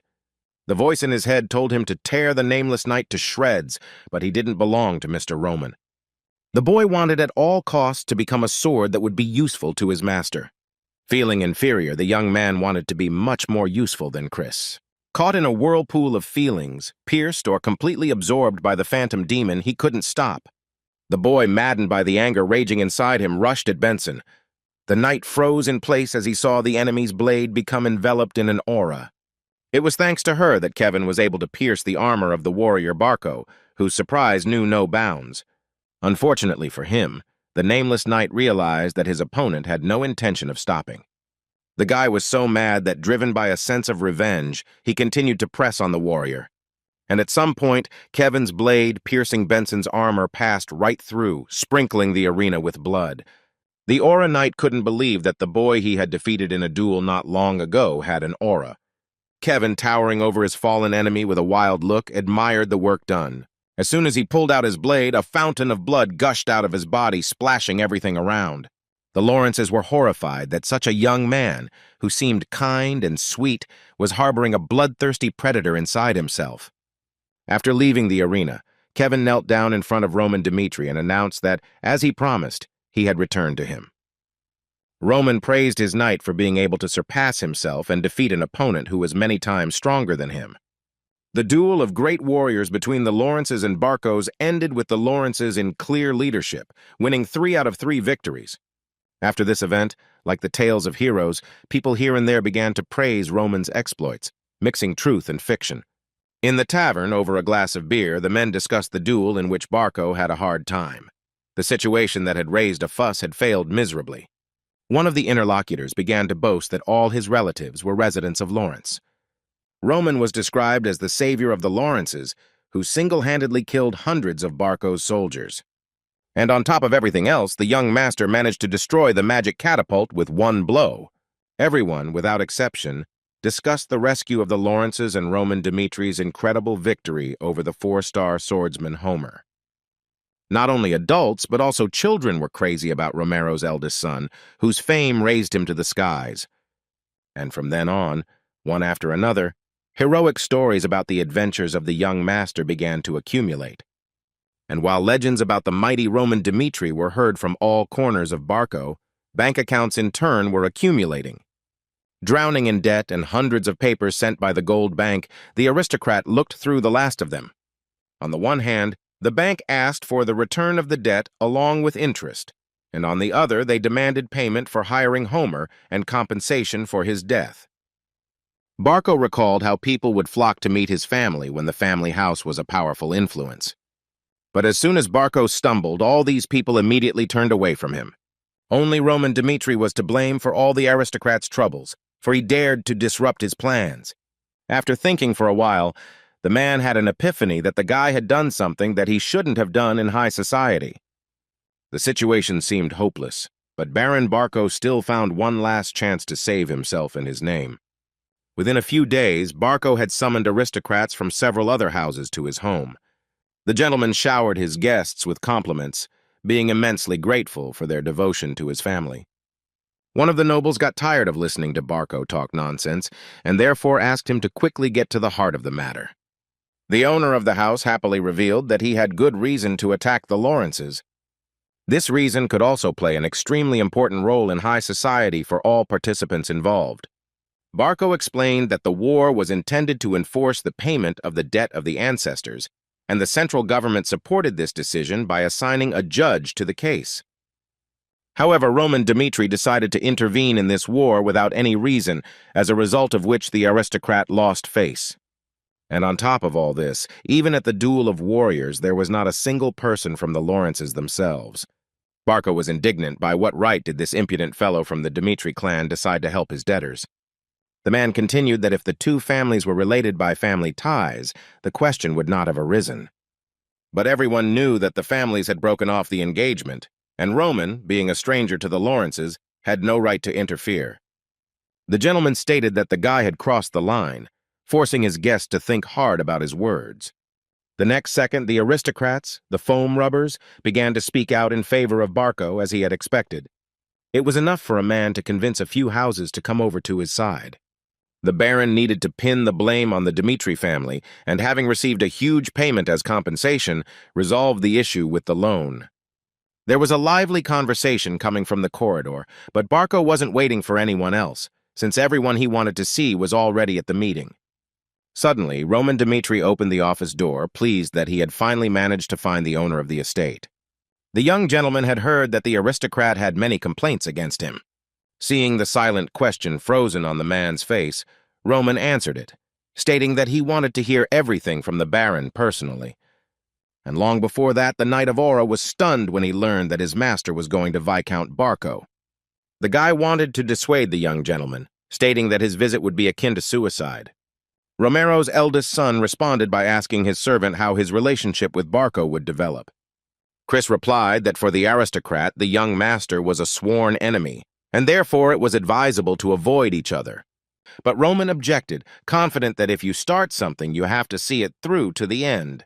And in order to finally dot all the I's, the guy climbed onto the horse. It was no secret that Barco harbored a grudge against Dimitri, and in particular against Roman himself. While the Baron was in a precarious position, it was necessary to nip his revenge in the bud right now. Arriving at the meeting, his master asked the Viscount why all those present had gathered. Roman's behavior, showing up so unceremoniously, greatly angered the owner of the house. Barco was furious that the boy, even without inheriting the title, dared to ignore the difference between their positions. The Baron asked whether his lowly origins had not taught his guest the laws of nobility, and decided to tell him about them himself.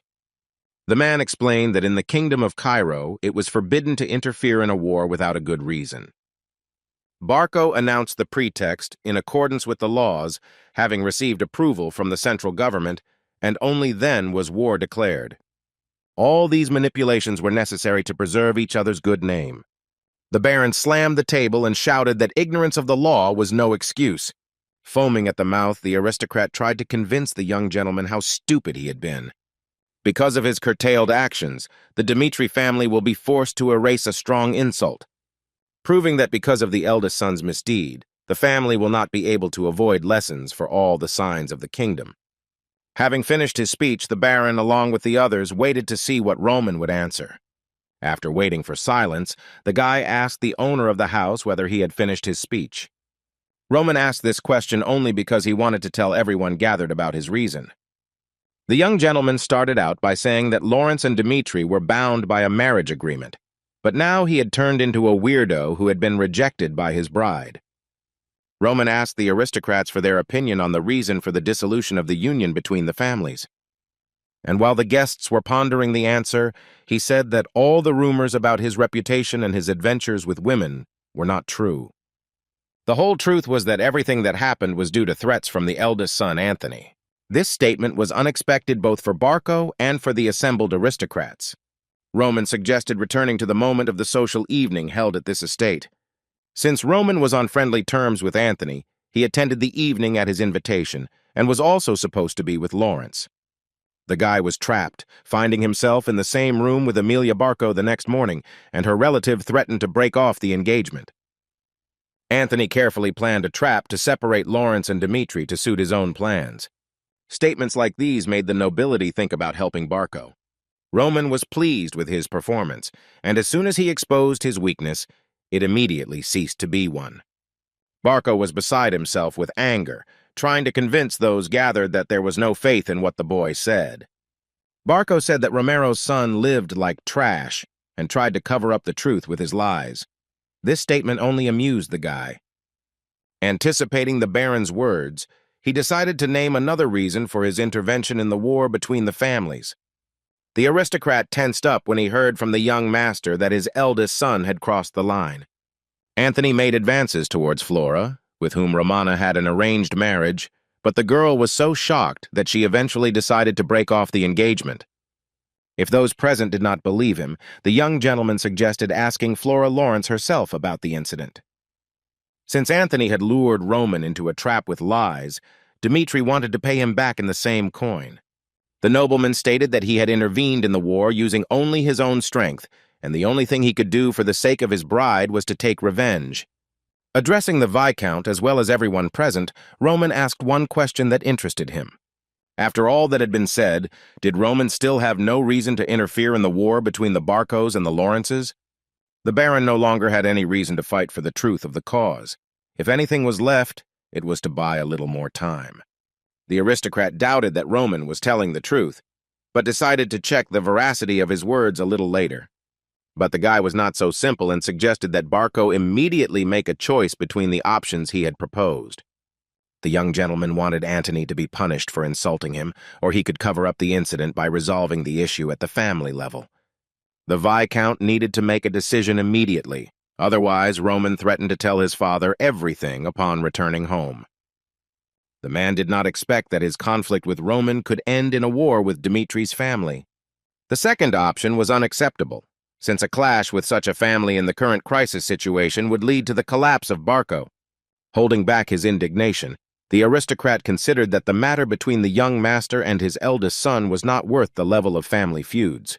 He also hastened to add that Anthony would kneel before him and ask for forgiveness. But Roman Dmitri was not happy with this outcome of the situation, specifying when he asked to put Anthony on his knees.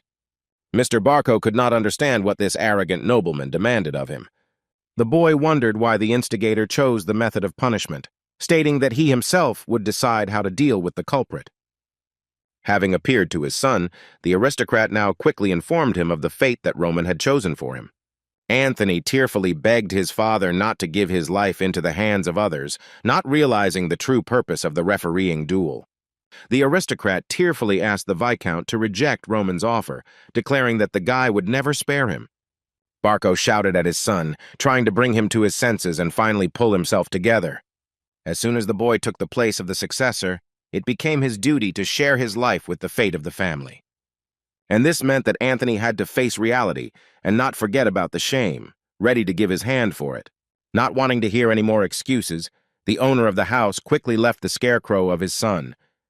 The nobleman was left alone with his thoughts, firmly convinced that Roman would punish him in the most monstrous way.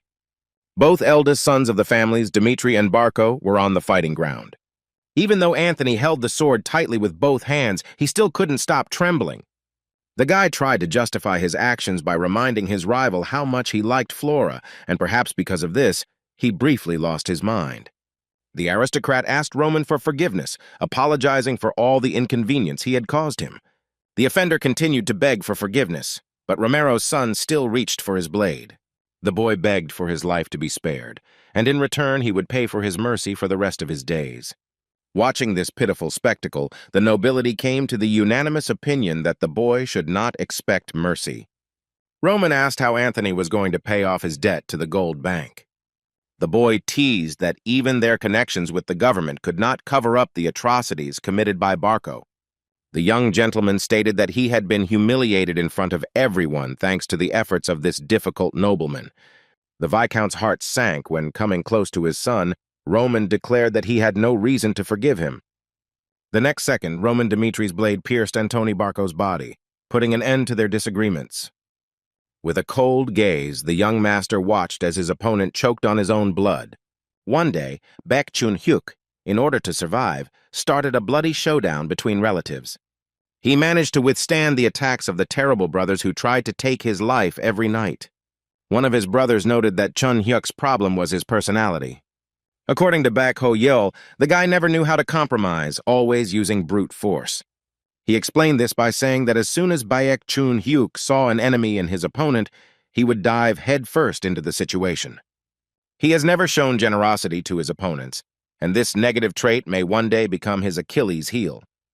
Baek Ho-yeol was a truly great man, and not just a warrior who fought his enemies one after another. Possessing generosity, he managed to gather his opponents under his command. Peck understood perfectly well what his brother was talking about, that he could simply destroy the creature that showed hostility towards him, which was his main method. Being at the very bottom of the demonic sect, he had to live like this, and nothing would change for him in the future. The only way to eradicate all variables for Dimitri's novel was death. Since no one had any idea about the nobleman's position in life, no one could have foreseen such an outcome of events. The Viscount rushed to his son, unable to accept the fact that he could no longer be helped.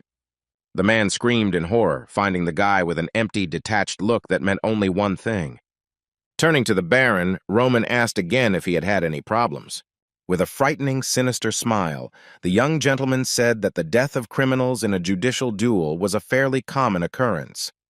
Barco, his eyes full of horror, called on those present to quickly finish off the murderer of his eldest son. But no one, including the guards of the family home, dared to go against Roman Dmitri. The Viscount accused his son's murderer of appearing coldly without protection, pretending to intend to show generosity.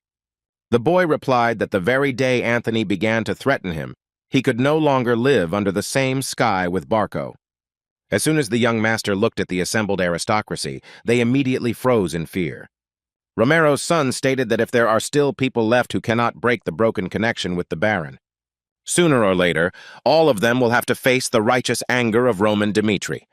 A grief-stricken father told his son's killer that he would not get away with it. Ignoring the loud statements, Roman said that from now on he would watch the life of the Barco family until it suffered a complete collapse. All the witnesses to the execution of Antoni Barco did not think to make any attempt to stop the executioner, allowing him to leave the castle unhindered. All they were concerned about was that they had touched an enemy that was too dangerous and ruthless. A few days later, Viscount Barco tried to escape in the middle of the night and was eventually found dead on an unnamed hill. The family line, which once extended its influence to the neighboring territories of the kingdom, ended its existence in an extremely pitiful way. Within the walls of the palace, Dmitri, who had not slept that night, Hans noticed his master in the corridor. The servant asked his master where he had decided to go in the middle of the night. Coming out into the light, Mr. Roman appeared before his assistant in a blood-stained outfit. The guy noticed how brightly the moon shone that night, which is why he decided to take a walk for the first time in a long time. After changing the young gentleman's shirt, the assistant informed him that everyone had been very worried lately. Hans was extremely happy that Roman had received recognition, but at the same time, he also got involved in dangerous adventures, such as war. He cannot hide his worries and asked his son Romero to always be careful. The excessive excitement and concern of his assistant were not to the liking of the young master. The guy repeated what he had said earlier, that Hans was his man, and the man had to always remember this. The only rule that allowed Baek Jun-hyuk to become a heavenly demon was to protect his people. According to the novel, one person behind the fence was more important than hundreds or even thousands of enemies. The gentleman reassured the servant, assuring him that he would do everything possible to protect both himself and his people.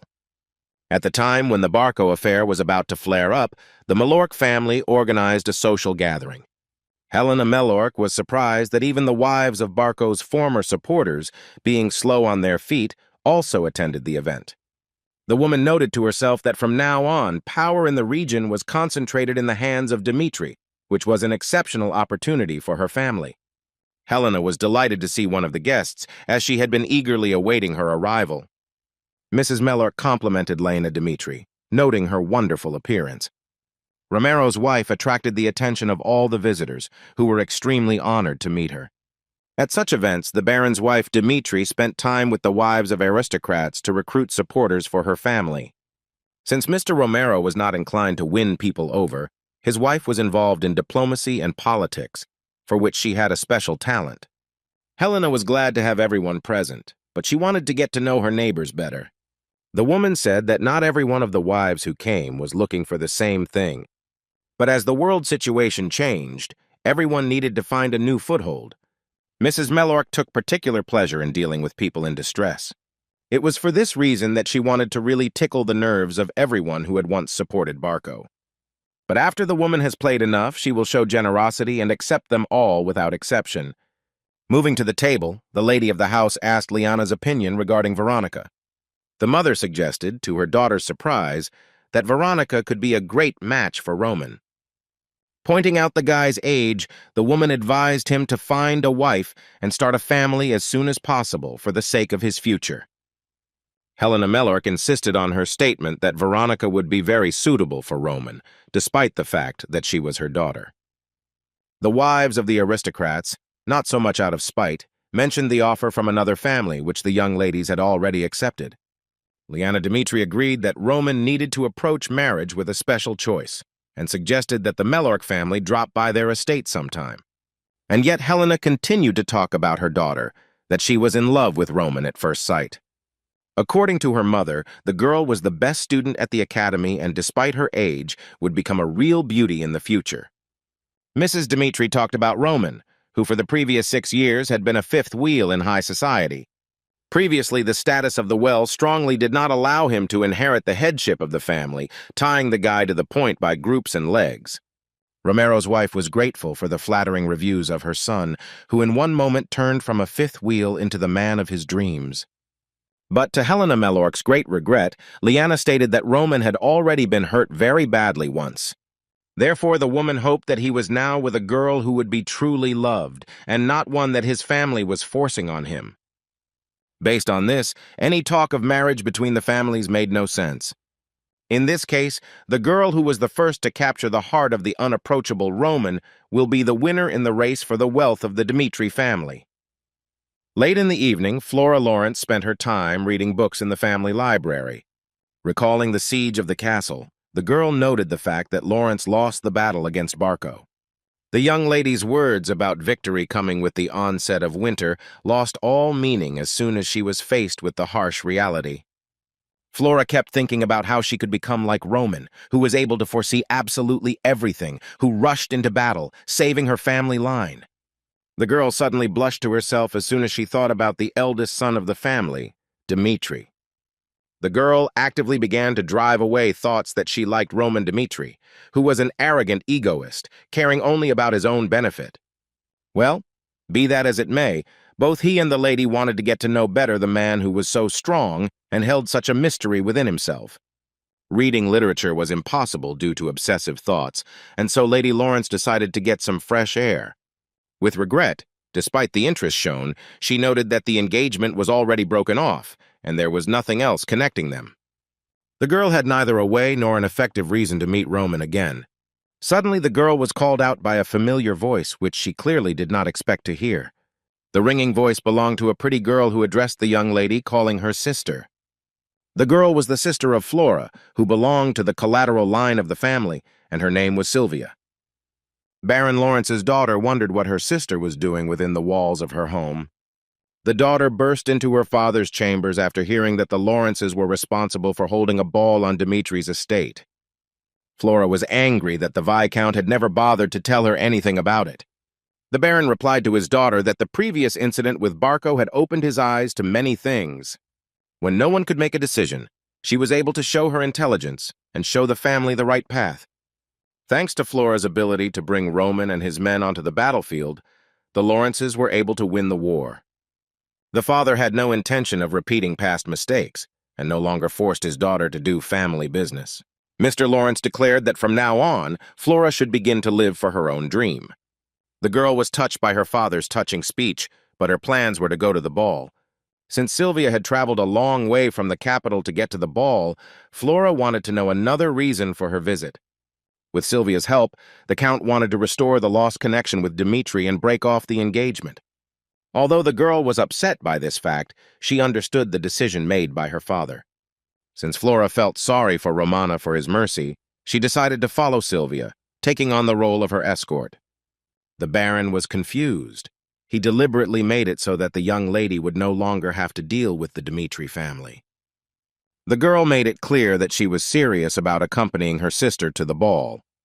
The capital of the kingdom, called Kairos, was the Temple of Valhalla in the Cairo branch. Studying the letters he received, the monk could not believe that they were talking about the son of a provincial aristocrat. 25-year-old boy managed to kill a 4-star swordsman with one blow. But if everything written was really true, then according to the priest, a terrifying genius had come into the world. The rank keeper in Valhalla, Willers, wanted to see for himself if this boy was worthy of being included in the list of the best warriors. A girl who belonged to a stately family came out of the carriage. She was not alone in the place where she arrived. On this day, many daughters of aristocrats from all corners of the kingdom arrived to the lands of Dimitri in advance to prepare for the ball. The lovely girls whispered among themselves every now and then that they were eagerly awaiting a meeting with the enviable groom. Among those who arrived was also Sylvia Lawrence, who was amazed by the sights of the city. The girl was convinced that the rumors were not lying, and Dimitri really was a sad place. Looking around, the aristocrats could not imagine how it was possible to live in such a place. The potential brides were embarrassed that they were on the land of blacksmiths without taking care to look favorable. Sylvia concluded that the head of the Romaro family, Dimitri, was far from art. Sylvia's father was with the younger brother of Viscount Lawrence, who settled in the capital as a merchant. Flora, knowing her sister's family, noted that, compared to the capital, both Lawrence and Dimitri were villages. A group of miners were walking towards the girls from their shift, loudly discussing something. One of the workers, a young guy, was surprised when he saw the beautiful aristocrats. The daughters of noble families were outraged that the mine workers were walking boldly in the streets, worrying about the cleanliness of their clothes. One young lady pointed out that this was precisely the problem with the Dimitri family lands. Listening to the ridicule of the other girls, Flora did not agree with them because she knew Dimitri's true face. Suddenly, Lady Lawrence stopped as something unusual caught her eye. The girl turned around to look at the miner who passed by, who seemed painfully familiar to her. Well, Flora was not mistaken, and among the workers there really was that very eligible bachelor, Roman Dimitri. A worried Hans ran as fast as he could towards the young gentleman who was trying on a miner's helmet. The servant could not stop his master from going into the mine, but he should not have appeared in public in such a state. While wiping Roman's face, the assistant complained that as soon as he touched the towel, it immediately turned black with dirt. He complained that the young gentleman returned every day covered in dust, which was why he lost the attention of the aristocrats. As soon as the girls found out that the miner in front of them was that same Roman, their eyes immediately lit up. Sylvia, like other girls, was enchanted by the appearance of Romero's eldest son, who was more handsome than she imagined. But besides his pretty face, The young gentleman was also physically developed, having a toned body. According to rumors, there was a possibility that the second son would take the place of Heir, but the girl could not understand which family would entrust their son with work in the mine. Flora's sister decided that these were definitely lessons on how to raise an heir. If this was indeed the case, then Roman's recent actions undoubtedly raised his prestige. Sylvia suggested approaching the distinguished groom and saying hello before the ball, considering it good form. The aristocrats, flirting, approached the guy, and after greeting him, asked him whether he really was the eldest son of the Dmitri family. Sylvia introduced herself and thanked the young gentleman for his assistance to her family. Lady Lawrence, a little embarrassed, assured him that he was indeed the fine man he had been described as. But the young lady did not expect that Roman would react so dryly to her compliment, simply agreeing with her words. The boy ordered his servant to return to the castle, ignoring Sylvia, who was trying to shout to him. Flora was amused by Roman's answer, which was still the same as she remembered it, not at all changed. Hans, meanwhile, asked the young gentleman to be more friendly towards the lady, and he would be glad to try to make them seem of some value. The servant was interested in how long Roman was going to work in the mine, since the armor had not even given any orders regarding this work. The guy replied that the foundation of Dimitri's family was a forge, and if you dig a little deeper, it was iron ore mining. Iron ore was the most valuable resource, mined with the sweat and blood of miners. And then, melting in the flames of huge braziers, the ore turned into iron, which was Dimitri's essence. The young gentleman was sure that in order to understand people not only in words, he decided to gain experience with them. Watching Roman head towards the palace, Hans wondered when his master had grown so big. The man, almost in tears, declared that from now on he would perfectly erase any dirt for the sake of his master. Within the walls of the academy, 30 knights trained, honing their sword skills. Under the watchful guidance of Knight Aura, the soldiers repeated the memorized movements. Chris might not have noticed how the experience of the war with Barco had bred a reckless loyalty in the knights. To all the soldiers who went through the war after Roman, the master gave the basic teachings of the demonic sect along with spiritual instructions and sword techniques.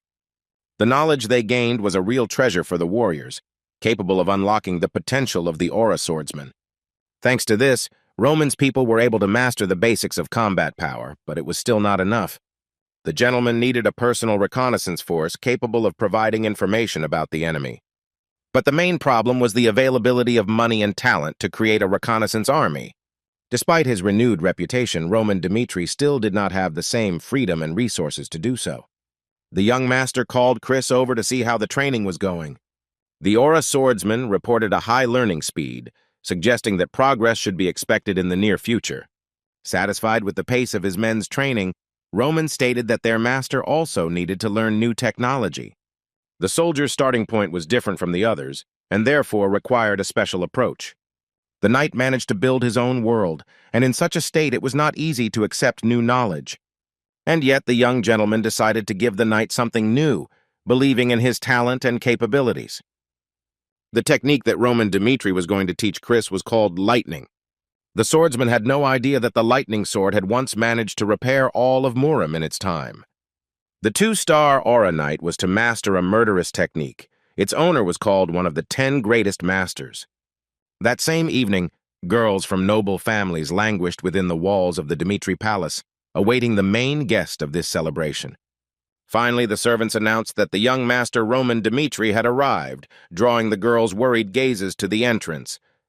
The young gentleman arrived at the ball dressed in an expensive, stylish suit, radiating confidence and charming with his beauty. The daughters of the aristocrats were so impressed, blushing, that at first they were afraid to even talk to the guy. Having plucked up their courage, they began to question the young gentleman as to why he had left that day, since the girls were upset that they had not been able to talk to him before the ball. The eldest son, Dmitri, said that he had just finished work and wanted to appear before his guests in a more dignified form. One of the girls from the Lawrence family did not miss the opportunity to once again respond with compliments regarding his appearance. Sylvia was delighted that Roman worked on equal terms with the mine workers. The girl asked herself whether she could have changed in the same way if she had met a husband like Mr. Roman.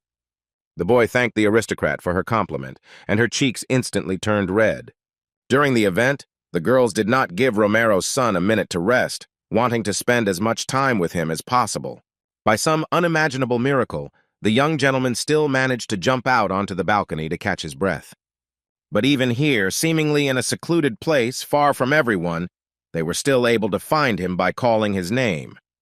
The voice belonged to Roman's old acquaintance, Lady Lawrence, who stood timidly behind him. Flora was surprised because she thought Roman didn't care about human connections. The boy said with annoyance that at another time everything would have been exactly as the young lady had said. But Roman's parents were also invited to the reception, and all the guests, together with their feigned solemnity, were different from everyday life. Nobleman did not consider this event a surprise, since his meeting with Flora happened in exactly the same way. The girl agreed, confirming that it was true, but at that moment she dared to show tactlessness. Flora became curious about what kind of life it took to become so unwavering in her own principles. The girl asked why Roman was engaged in mining work, since it made no sense for the heir to engage in such training. The boy answered the question with a question, asking the young lady to tell him how the Lawrences had risen to their current position. Roman Dmitri said that everyone believed that the Lawrences were revived thanks to fertile lands and agriculture. But in reality, the Lawrences succeeded in business, selling their own crops or bartering. This detail from the family's past explained why the Viscount's younger brother became a merchant in the capital. The speech of Romero's eldest son amazed the girl, who never ceased to be amazed at the boy's abilities. Lady Flora was only recently able to learn about the origins of her family line. Mrs. Lawrence asked directly what all this had to do with the nobleman's work in the mine. Roman explained that if there were no miners who worked in the dust to extract iron, Dmitri would not have been able to rise to his current level. The young gentleman was sure that time spent in the mines would greatly help him understand and share the feelings of ordinary workers. Roman Dmitri considered it the duty of the man inheriting the fortress Dmitri to work in the place where it stood. The nobleman turned away and, asking for forgiveness, returned to the ball, where they were already waiting for him, leaving Lady Flora alone with her thoughts. Viscount Lawrence's daughter decided that she had made the right choice by meeting Roman. A few days after the ball, Flora left her home and headed to the capital. The moment had finally arrived when the Lawrence flower left the greenhouse and came out into the real world. Meanwhile, on the lands, Dmitri Jacob, the chief of iron mining, was drinking alcohol in the company of a friend. Forge Master Hendrik was interested in the affairs of the miner, for whom everything was as before, and there was no end in sight to the cursed ore. But there was one odd thing about this situation, which was that the workers had only mastered the foot of the mountain. Jacob was confident that even after several generations, the veins of the iron mountain would not dry up. The village became curious whether Roman, who had taken up work in the mine, had really become more meek. Just half a month ago, when it became known that the young gentleman was working in the mine, the workers could not understand why he needed it. The only logical explanation the miners found was that he was playing for the public, showing off in front of everyone, and the guy would leave immediately. Morkan, a veteran of the mine, claimed that Romero had completely lost his touch, as he should have been raising an heir much earlier. The man continued that until now only blacksmiths had been held in high esteem, while miners had always been ignored. The worker was indignant that even the third heir, Dmitri, was taught blacksmithing from childhood. And not one of the sons was ever taught how to mine iron, which is what the entire Dmitri family line was built on. Morkan's colleagues were wary of whether he would be as harsh in his comments about the armor's neglect of them. The man firmly said that the Iron Mountain was the foundation of Dmitri, but for some reason the blacksmiths took all the credit. The mine workers did not want to bow at Roman's feet, ready to show how hard and responsible their work was. Having gathered all the workers, Jacob introduced them to the young master who would work with them from that day on. The miners looked at each other with a sly smile, as if they were going to mock the effeminate nobleman. Before letting the boys go, the head of the miners reminded them of the 3 rules of working underground, which included safety, safety, and more safety. After the briefing, the men began to disassemble the tools for work, also preparing everything necessary. Roman immediately noticed that his person was being completely ignored, but he didn't care about the opinions of others. In fact, the guy was concerned with other issues, interested in the lives of people and the powers they possessed. And in order to implement the future plan, the young gentleman had to explore the background of Dmitri's lands. Sparks from the miners' guns flew underground every now and then, but it was too early to relax, since the daily quota was still very far away. Observing how the work was organized, Roman noted that the miners had everything systematized. Apart from the clearly assigned duties, the chest shaft was quite safe. One of the experienced workers told the nobleman that the iron from the mountain was very suitable for processing in forges. The ore itself was of the highest grade, so people recognized its real value. While iron ore mining in other areas was costly, Dmitri could carry out all stages of the process on his own territory. This is where such a large profit came from, which is why Dmitri was called a billionaire. Due to the supply of materials and trade within the boundaries of the holdings, Dmitri made a markup, and the prices were higher compared to other iron points. Since this had been going on for about 10 years, it is possible that the wealth accumulated by Dmitri was many times greater than the miner had assumed. The worker finished his story and noted that this place was not suitable for idle chatter. Morkan intervened in the conversation and advised the young gentleman that if he didn't think about working, then he shouldn't interfere with others doing it. In addition to this, the miner also suggested that Roman Dmitri leave the mine altogether. But instead of returning to the palace, the boy asked for forgiveness and promised to focus on work. The nobleman, as he had promised, began to work hard, lifting heavy sacks of coal onto his shoulders. The miner was pleasantly surprised that the creation approached the work assigned to him with such diligence. A week later, Mr. Roman was still eating the same as an ordinary mine worker and continuing to mine iron ore. Despite the fact that the young gentleman had already spent so much time among the miners, they only spoke to him when he asked a question. He wondered whether this behavior was due to local hazing or personal hostility towards the Baron's son. Suddenly, Morkan sat down next to the guy, asking his permission to ask just one question. The man watched Roman throughout the week but could not understand one thing. Why would the heir of a family line need to work in such a place? Even Dmitri Rosin's heirs never showed their noses in the mine. Unexpectedly for everyone, the eldest son, Roman, supposedly to teach the heir lessons, shows up in these parts, which initially confused the miner. Working close to the nobleman, Morkan watched him, and the boy turned out to be more diligent than the worker expected. But over time, Morkan noticed that Roman worked harder than the other miners, fulfilling his assigned quota. Some of the workers heard from the servants of the estate that Baron Dmitri did not order his son to work in the mine. Morkan was shocked by this news, which indicated that the young gentleman had made this decision on his own. I asked the miner in a normal way which of the answers was ideal, or the truthful one. He wanted to hear from him. The man was confused and unable to make a choice, wanted to hear both answers if possible. The nobleman happily told Morkan both options, first telling the ideal version. Dmitri was a mining town, and the mine fed all its inhabitants. Romero's eldest son wanted to understand the inhabitants, not from the scriptures, but to personally try to live their life. The worker did not understand whether this was really necessary, to which the heir to the throne responded positively. As the young gentleman assured, while his last name was Dmitri, he was obliged to do this. Morkan noted to himself that this was indeed the perfect answer, and these were the words that everyone wanted to hear about the man they all dreamed of. The real reason was that Roman was not actually Dmitri's master. Since all the wealth belonged to the father, his son came to the mine in order to find an opportunity to personally do something for Dmitri. The miners laughed at the way the boy worked underground, wanting to wrest from his father a fair share of his property. The man decided that Roman had come to the mine in order to compete for the place of heir. The boy came to the mine to lay the foundation, because he understood how important the miner's work was, and therefore Morkan, who was nearby, told him everything that interested the gentleman. The young gentleman managed to obtain amazing information from the experienced worker, which perfectly answered the endless stream of questions. Dmitri's mine could, without exaggeration, be called the largest on the continent, but also beyond the kingdom was an endless mountain range that, if developed, would give Dmitri's wealth no bounds. The miner reflected that given the conditions that Dmitri provided, the volume of production was not that great. Because the workplace was too dangerous, the rate of ore extraction was reflected in a decrease in the volume of production itself. Even with the security in place, the entire mining industry remained very dangerous. The enemy suffered from earthquakes quite often, and ordinary people were unable to prevent natural disasters. As soon as the workers mentioned the danger, a deafening explosion emanated from the depths of the earth.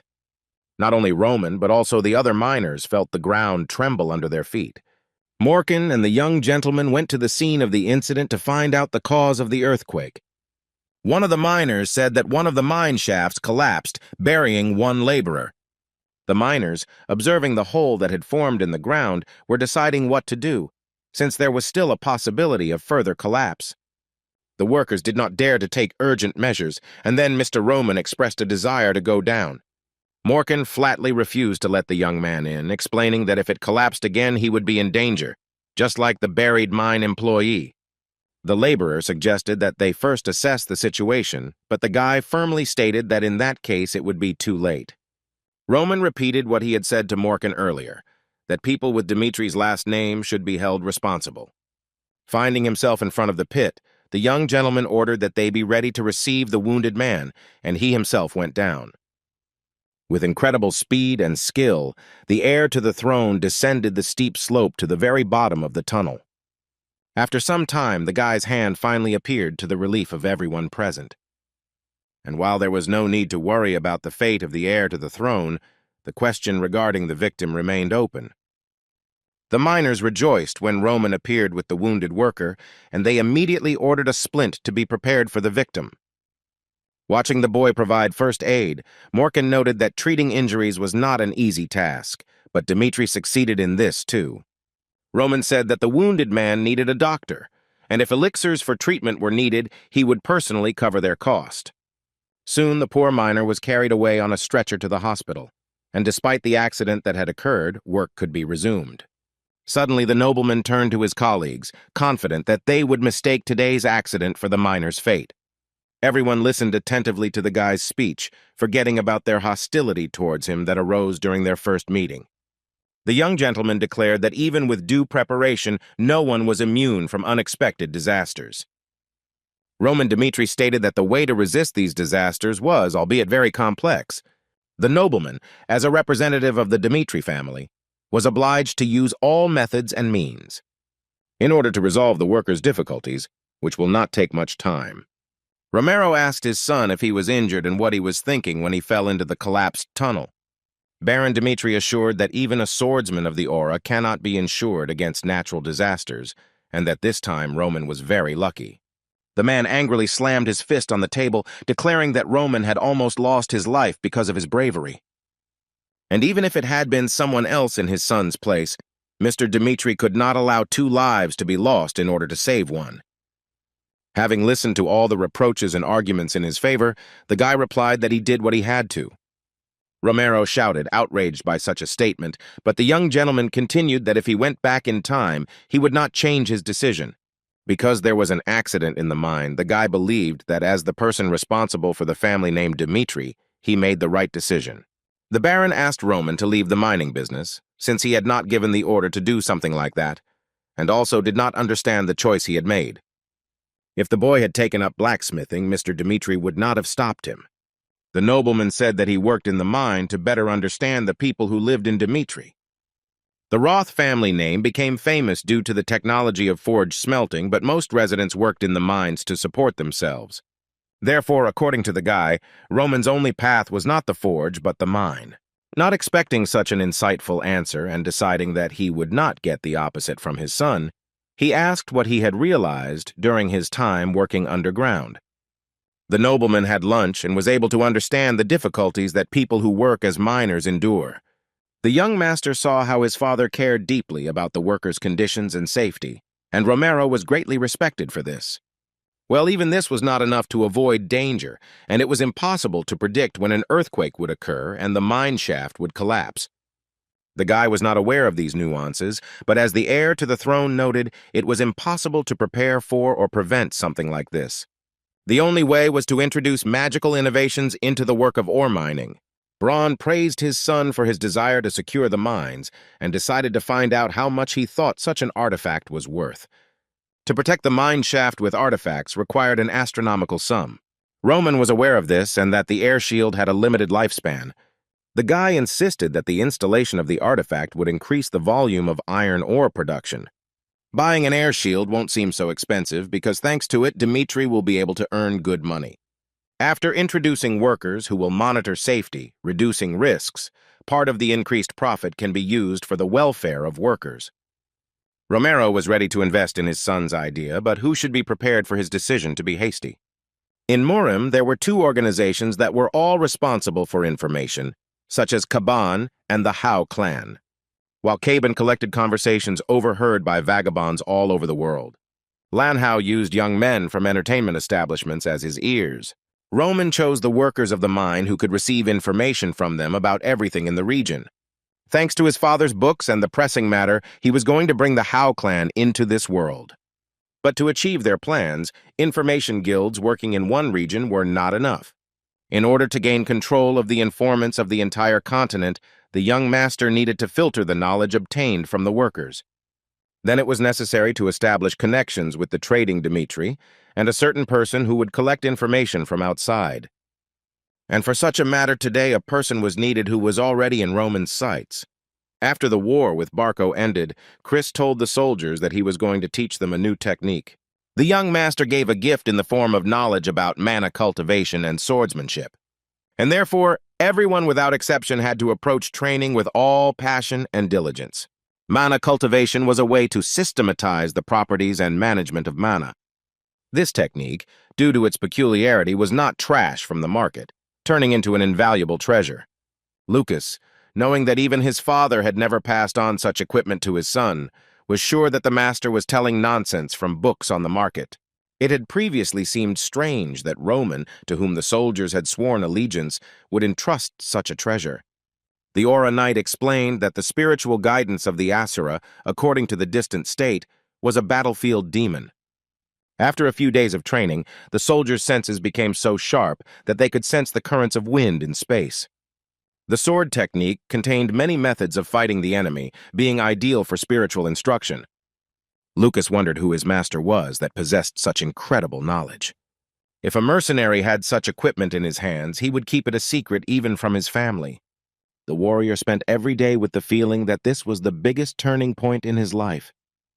Inspired by the training, Lucas asked Lord Roman for the right to be near him. Romaro's son analyzed the candidate's skills, abilities, and outlook on life. Lucas had no desire to take over the Information Guild, as he would have to leave his master. Listing the events they had experienced together, the mercenary swore allegiance to Roman and asked not to send him away. Having appreciated the soldier's worthy acting, the young gentleman told him one thing. Spiritual guidance of the Asura Roman opened to his people in response to their devotion.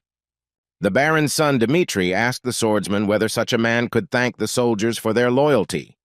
The young master had no need for unjustified loyalty, and knowledge was the price the warriors had paid for putting their lives on the line. Roman Dmitri asked the question, what in that case he would give to a person whose value would be higher than an ordinary soldier. No further words were needed, and Lucas followed his master's orders, promising to create the best information guild.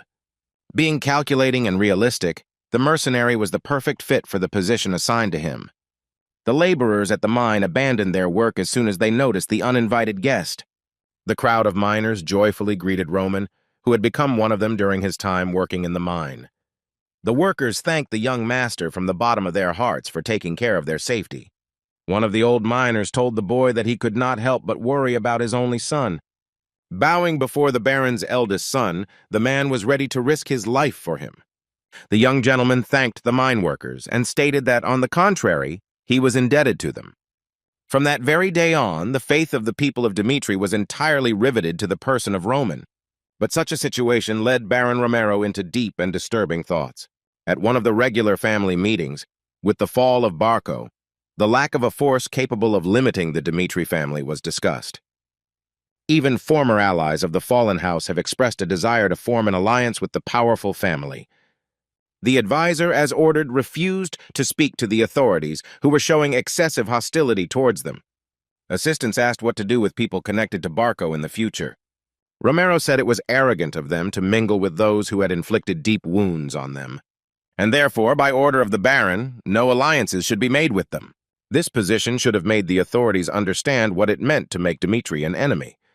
The next topic of discussion was the connections Barco had made during the war. If they had encountered Braco, the city would have been exposed to dangers such as the outbreak in Homer. Therefore, Jonathan wanted to acquire magical weapons to expand the army's fighting power. The Baron admitted that thanks to his son, he would be able to allow us to acquire this most reliable stabilizer of military power. A lot of money was spent on adopting artifacts at all dangerous points in the mine. But according to reports, such modernization led to an increase in production volumes in the shortest possible time. Mr. Dimitri's subjects expected the volume to almost double in the near future. The monetary costs of the artifacts were fully covered by the increased profits. Without following any orders, Roman's decision to work in the mine turned out to be a successful one. While mining iron, the guy personally encountered the problems that arose, and this became a rational decision. This case allowed Roman's reputation to undergo dramatic changes, bending both within and outside the kingdom. The commander-in-chief asked the Baron how he intended to resolve the issue of the future successor. The knight recalled that 3 years ago, Romero appointed Rodwell as the future head of the family. At that time, both brothers pointed to their inability to shoulder greater responsibility. Over the past time, Roman has transformed from a parasite into a brilliant swordsman, demonstrating his talent and extraordinary thinking. Even though everyone unanimously considered Roman a competent ruler, an official statement should have been made with fair competition. The rivalry between the heirs between Roman and Rodwell disturbed the peace of the Dmitri family. While Roman had proven his worth, having recently given birth to a child from an early age, he was called upon to assume the duties of successor. Baron Dmitri wondered whether it was appropriate to belatedly pit the brothers against each other. Romero said he wanted to observe the situation first and then make a decision. To decide the issue of inheritance, personal officials, the owner of the mine and the owner of the forge had to be present. Despite the opportunity to create a hype about the rivalry, all 3 sides had to agree. Having summoned Hans, Romero asked him a question which the servant unfortunately did not fully understand. Mr. Dmitri repeated it, wanting to know whether Roman was suitable for the role of successor to the family. The assistant replied that if he had received this question 3 months ago, he would have answered negatively. Hans could confidently say that the current Roman was different and worthy of being called a successor. And then the servant told the reason why the young master went to work in the mine. While working at the mine, the guy also worked on par with others, so as not to disgrace the honor of the Dmitri family. The man stated that the current gentleman was thinking about the responsibility that the surname Dmitri placed on him. As a kindness, he ordered the owner of the huge mine to be called in order to find out the details of the collapse, and someone else came with him. Jacob said that the man next to him was personally present at the moment of the collapse. Having introduced himself to Mr. Morkan, he immediately began to tell the story of an accident that occurred a week after Roman appeared in the mine. Then the hairy ones fell out of danger of a collapse. The workers wanted to choose a safer way to call one of their own. Then the young gentleman declared that he could save the worker with his own efforts. And then, despite the miners' entreaties, he went to the site of the collapse and rescued the victim. The man admitted that he initially did not like the Baron's son, but now he realized how stupid he had been. Morkan also added that at the time of the incident, Roman said that he was responsible for solving the people's problems. The rescue of one of the workers was entirely the young master's decision. The laborer said that he considered Roman to be Dimitri's true successor, whom he wanted to follow faithfully. Even though everyone was saying that Roman was the right man to be the successor, the Baron still couldn't make a final decision. But for this, it was necessary to listen to the most important opinion from the forge master. One of Hendrik's subordinates reported that the young master's uniform had been sent. The blacksmith ordered the armor to be taken and shouted for the assistant to get to work as quickly as possible. The master would have refused if it weren't for the stories from the mine that made him feel guilty. The forge workers were shocked by the condition in which the uniforms arrived. But among other junk, the master's eye fell on the salamander, which was glowing with a bright flame.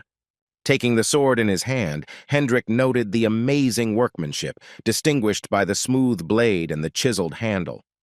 A blade of such workmanship was difficult to find even in Dmitri, which is why the blacksmith wanted to know where Roman got such a thing from. As soon as the man approached the stove, the sword's mana began to react to the fire in a special way.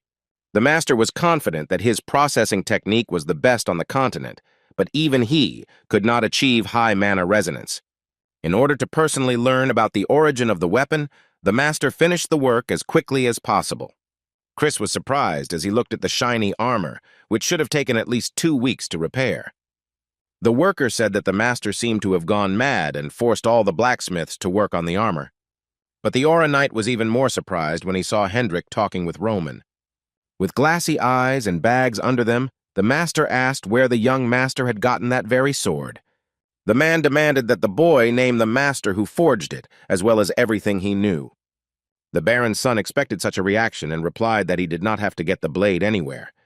Savoring every word he spoke, Roman declared that he was that very blacksmith. This answer made Hendrik so angry that he refused to believe it.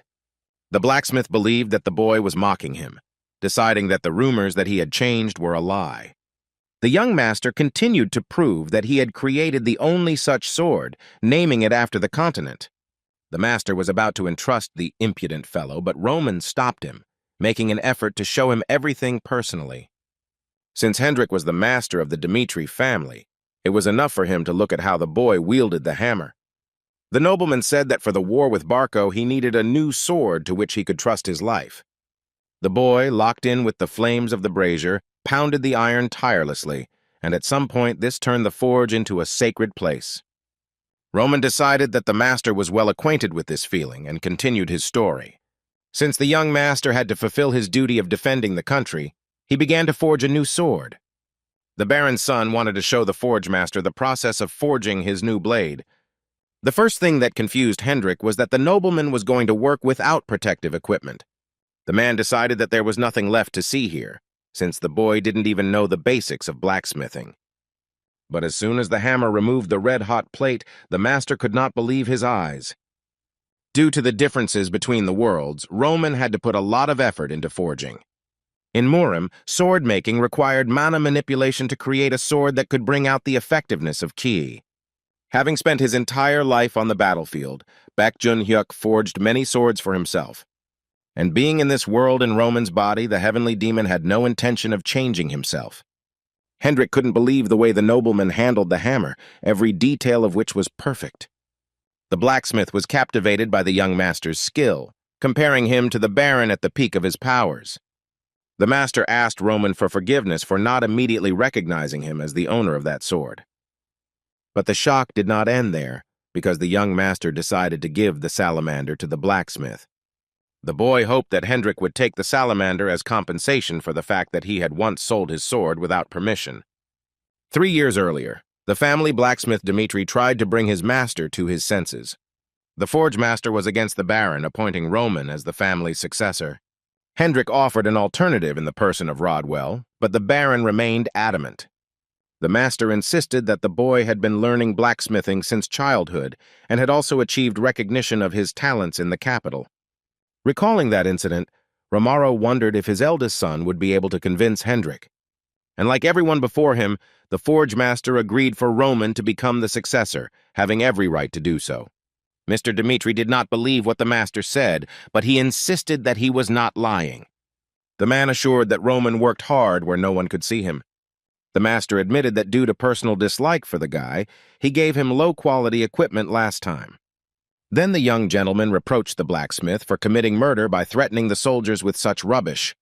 That night, after careful analysis, Hendrik came to the conclusion that Roman possessed the insight of the Dmitri family line. As soon as the man mentioned that he had personally seen the boy working in the forge, Romaro's eyes widened. The blacksmith, watching how Roman devoted himself to his work, could not help but fall in love with this image. And so that the master's words would not seem like an empty sound, he handed the Baron a sword made by his son. Hendrik asked Mr. Dmitri to reconsider the decision made 3 years earlier. The Baron took from the drawer of his desk a letter from Rodwell's son, who was at the Royal Academy. In his letter, the guy talked about his achievements and how he would move from theory to practice. Rodwell was preparing to gain experience in real combat, intending to graduate with the highest marks. Since both Roman and Rodwell possessed extraordinary abilities, choosing a successor was difficult. But if you compare the brothers, no matter how much of a genius Rodwell was, he was no match for the current Roman. After Rodwell graduates from the academy and his brother serves in the defense forces, a struggle for the legacy will begin. A few days later, Dimitri's fortress was visited by a priest from Valhalla, Willis. The owner of the house, Dmitri, personally met the priest from the Cairo branch, who was distributing ranks. Willis wanted to meet Roman in person to see if he was up to the mark after he managed to take down Homer. A family, even one with low ranks, would be able to wage war and gain a reputation for fame thanks to high-ranking warriors. Since Roman was working in the forge, his father suggested that the guests take a rest from the journey and meet him tomorrow. Hans told the monks that the Dmitri family produced the highest quality iron products. While listening to the servant's story, Willis was suddenly distracted by the sound of men's screams coming from nearby. They belonged to soldiers who were training anyway, and the monk asked to watch them. A member of the Temple of Valhalla watched the soldiers training from afar, observing the duel between one of the pairs. Fuki wasn't sure if the boy continued to ignore the protection, the page would be intact. The young man ordered his rival to defeat him first and then chat as much as he wanted. The man from the temple was shocked to discover that the soldiers were aura swordsmen. Roman's men possessed skills that not every royal knight could boast of. In the army of 30 people gathered by the young master, there was not a single aura swordsman. The baron's son explained to the soldier that he had the build of a warrior, but no one could understand the meaning of the words spoken. And after only a couple of weeks, Fuki was able to successfully awaken the mana within himself.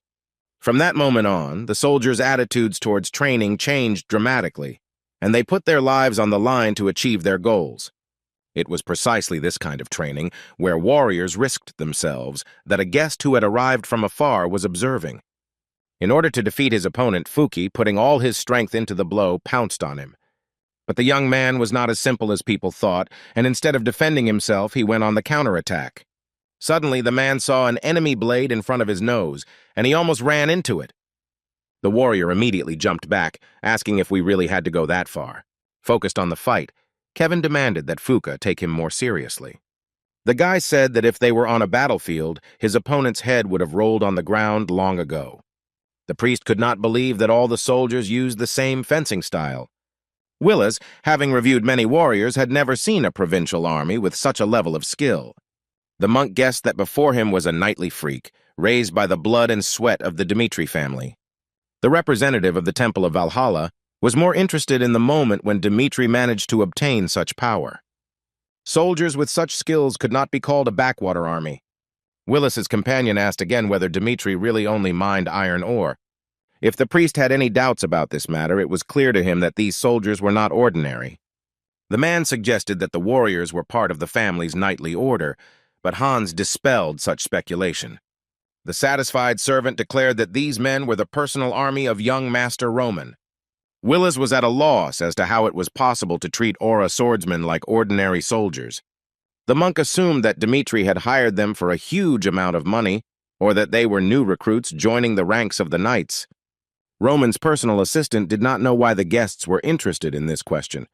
Kevin came from a poor family and was personally taken in by the baron's son, Dmitri. And Fuki, just like the young man, is not an aura swordsman but an ordinary mercenary. Both soldiers owed it to the young master that they had become stronger after his teaching. Hans continued to praise his master, emphasizing his talents and insight. But the more Willis learned about Roman, the more questions he had about his identity. The next day, the priest finally managed to meet the baron's terrible son. When meeting the guy, the temple representative wondered who was in front of him, a fake player or a genius who didn't get a chance to prove himself. Having met the guy face to face, the monk noticed that this man was accustomed to the life of a warrior. The man asked if the boy had really defeated the 4-star Homer in battle. Willis, having received an affirmative answer, noted that Roman Dmitri did not realize what he had done. The priest called the young master the most talented warrior in the kingdom of Cairo. Roman understood that his actions did not make sense to those around him, and wanted to skip this part of the conversation as quickly as possible.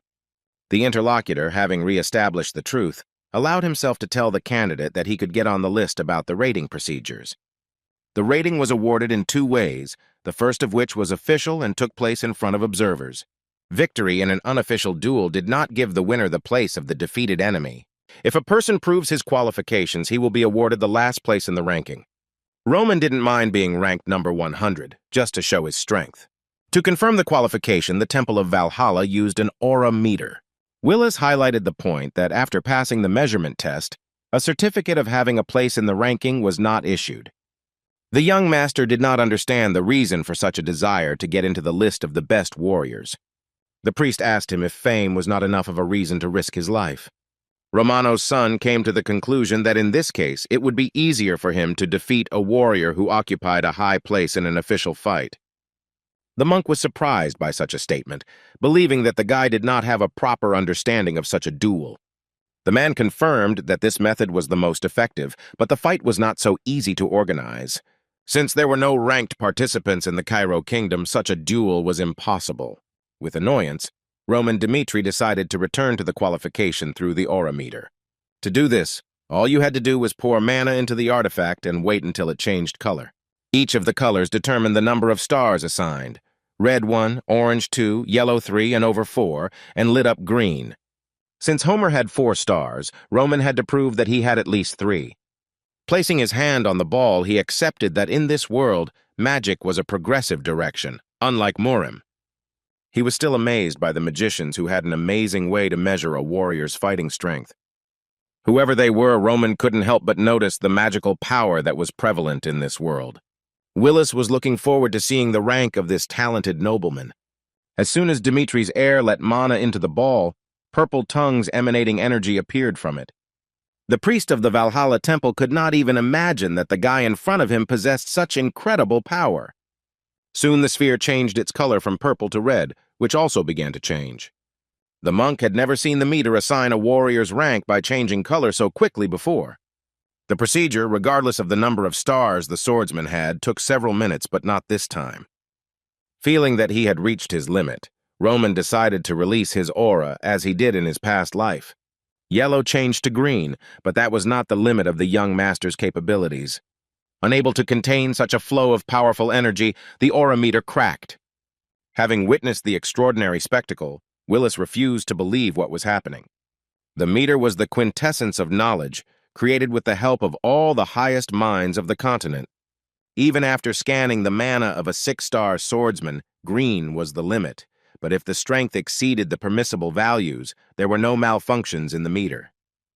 The guy suggested that perhaps the meter was defective, which is why it broke. The priest could not give a precise answer, since this was the first time something like this had happened. Willis no longer doubted that Roman Dmitri was a 4-star aura swordsman.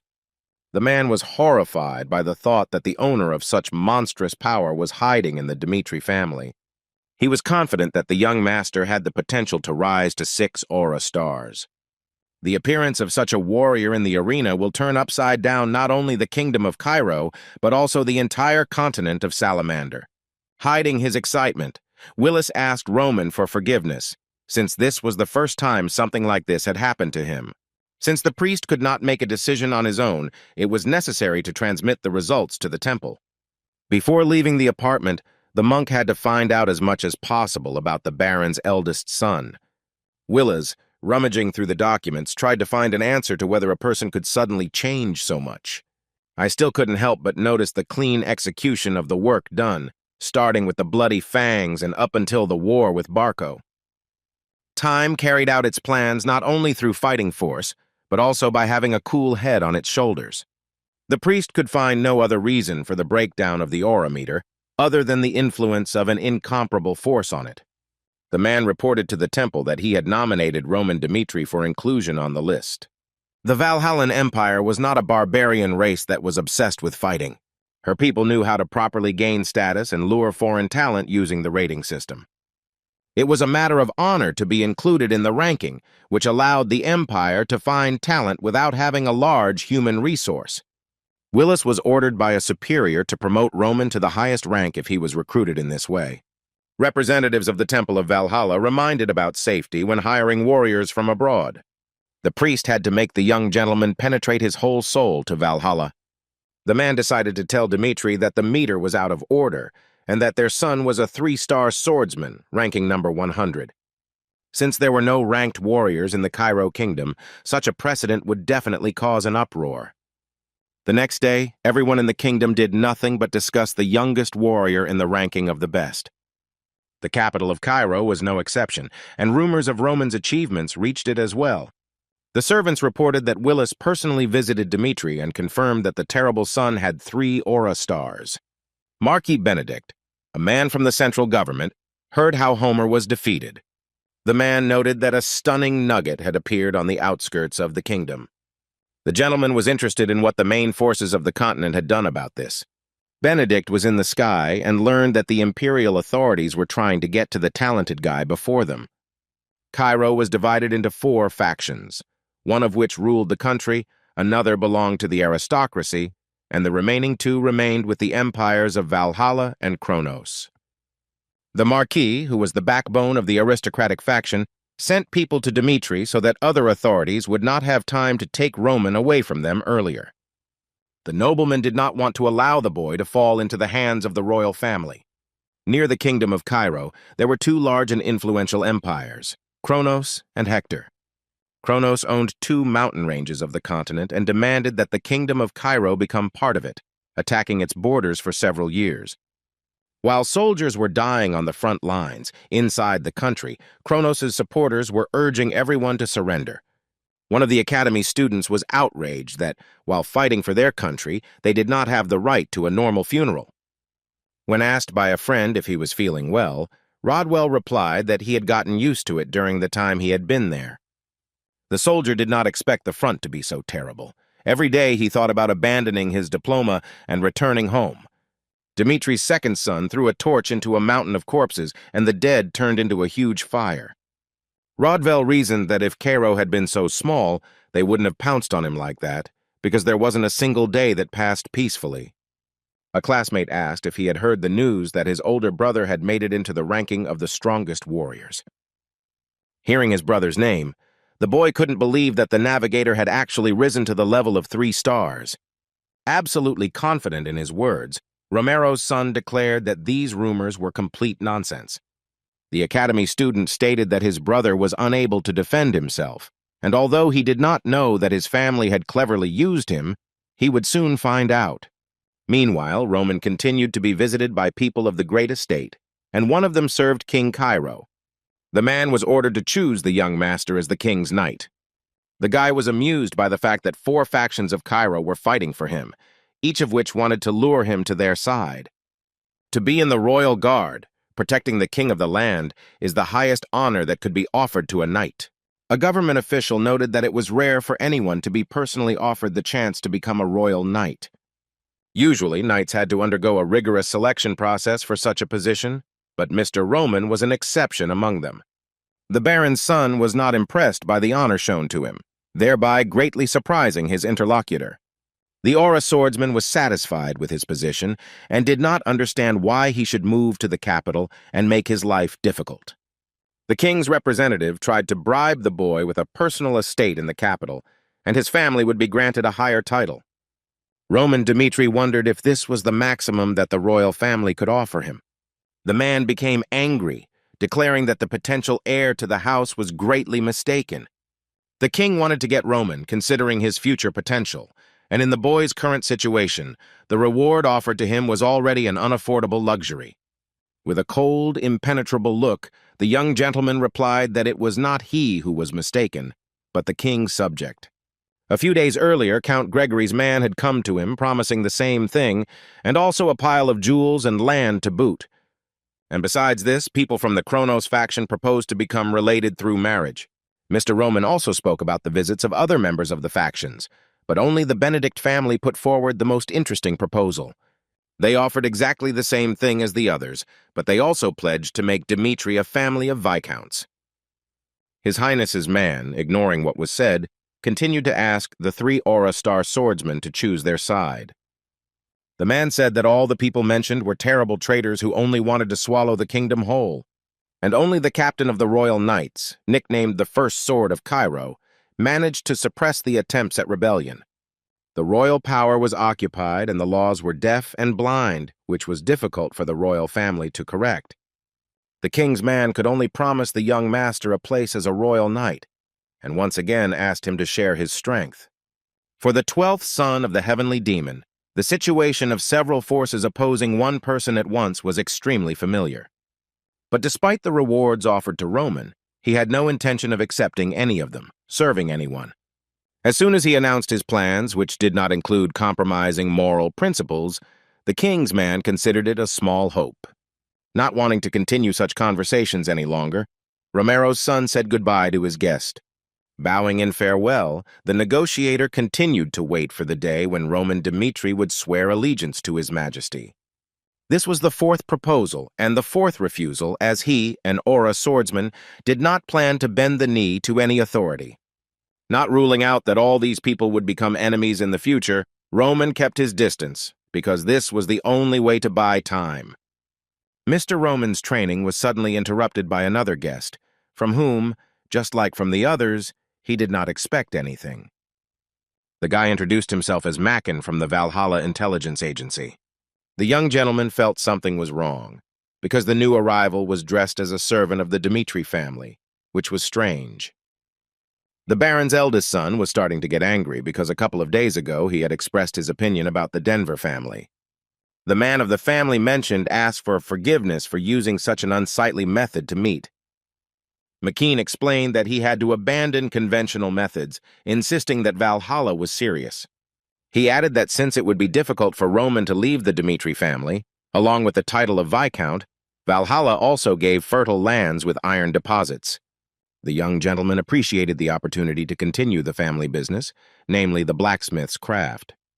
But the main trump card of the interested party was the opportunity for the swordsman to become stronger. Mr. Roman will be granted access to the first level of Valhalla's storage. The boy perked up as soon as he heard about spiritual teachings, sword techniques, and other legacies of past generations. The most valuable knowledge was kept in a special level repository, which was prior in importance to the first level repository.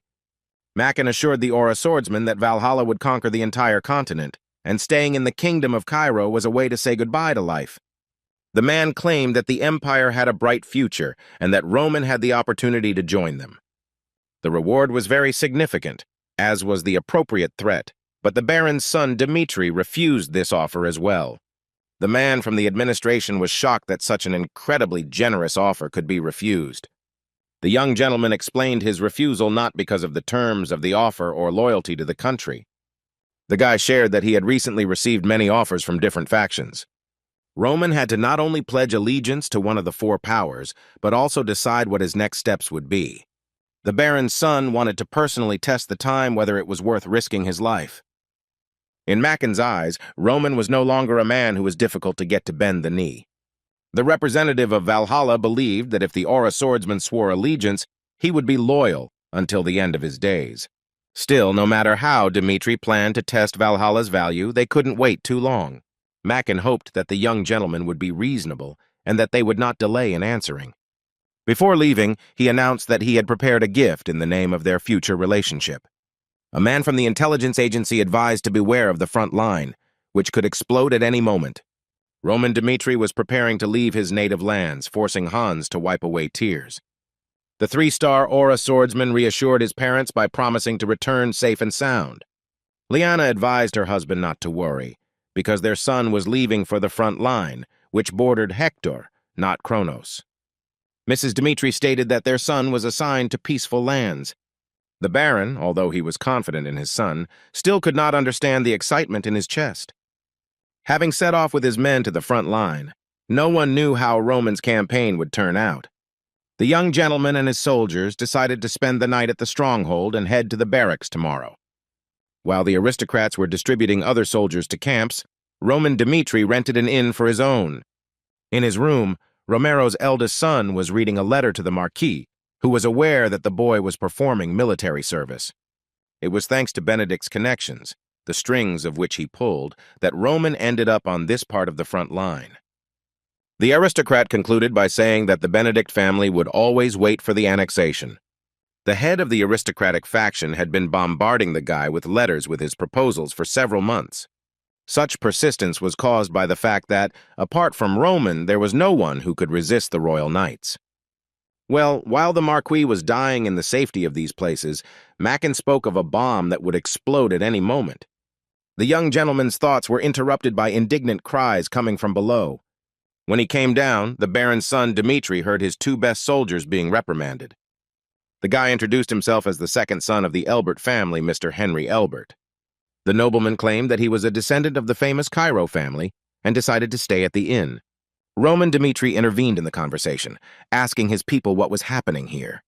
Chris explained that the gentleman in front of them had told them to get out, even though the entire building had been rented in advance. The Elbert family no longer had a reputation, and its representative talked too much, taking advantage of past merits. Roman Dmitri asked why he and his people had to give up their place. Having determined who the master of the soldiers was, Henry advised him to open his eyes to the situation. The arrogant aristocrat did not know what family his interlocutor belonged to, but he threatened, saying that angering him was a bad idea. Henry Elbert gave them exactly 10 minutes to get ready so that the owner and his men could get out of sight. The young gentleman had no intention of leaving the courtyard and suggested an easy way to solve the problem that had arisen. Drawing his blade, Roman said that only by defeating him would the master be able to settle in the permanent courtyard. Mr. Henry could not stand such impudence and became seriously angry. But one of the aristocrat's soldiers asked his master to stop immediately since Roman Dmitri himself was in front of them. The soldier told the hot-tempered nobleman that this gentleman had entered the ranking of the best as the youngest warrior. The Elbert family member immediately calmed down as soon as he realized who was standing in front of him. Rumors about Vasily said that during the war with Barco, a young swordsman killed his eldest son in front of the Corner family. The Baron's son, Dmitri, asked his opponent why he had not yet drawn his sword. Henry, sweating profusely, said that he had completely forgotten about the scheduled meeting at that very time. Mr. Albert passed his words off as an apology and suggested that they end their discussion there. Having paid his respects to Roman, the boy still wanted to teach the Aura swordsman a lesson for neglecting his family. The young gentleman seemed to read the aristocrat's thoughts and suddenly found himself next to him. With a wild cry, Henry Elbert ran from the inn, refusing to let his men interfere. 3 more similar situations occurred that day, but as soon as the aristocrats heard Roman's name, they were immediately blown away by the wind. In the tavern, the young gentleman learned that this happened often, and unlike the other front line, it was not as dangerous here. Aristocrats who found themselves at the front were sent to this line of defense, which was nicknamed the resort line, where their lives were not in danger. The place where Romero's son ended up was the best for military service for nobles who could not avoid military service. Looking at the map, the Aura swordsman noted that Hector's reconnaissance team had crossed the national border more than a month ago. But as soon as they checked everything, they immediately returned, although after that, reconnaissance was seen checking the front 3 times. It was impossible to say with certainty that Hector intended to start a war.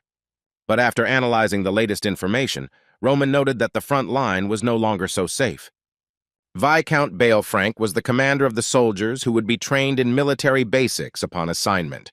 From a handful of aristocrats within 3 weeks, the commander explained that within the walls of the barracks everyone was equal, regardless of their title of nobility before service. All those who violate the fatigue will be sent to a more dangerous front as punishment. Going into battle for Roman was not a punishment, unlike for the pampered aristocrats.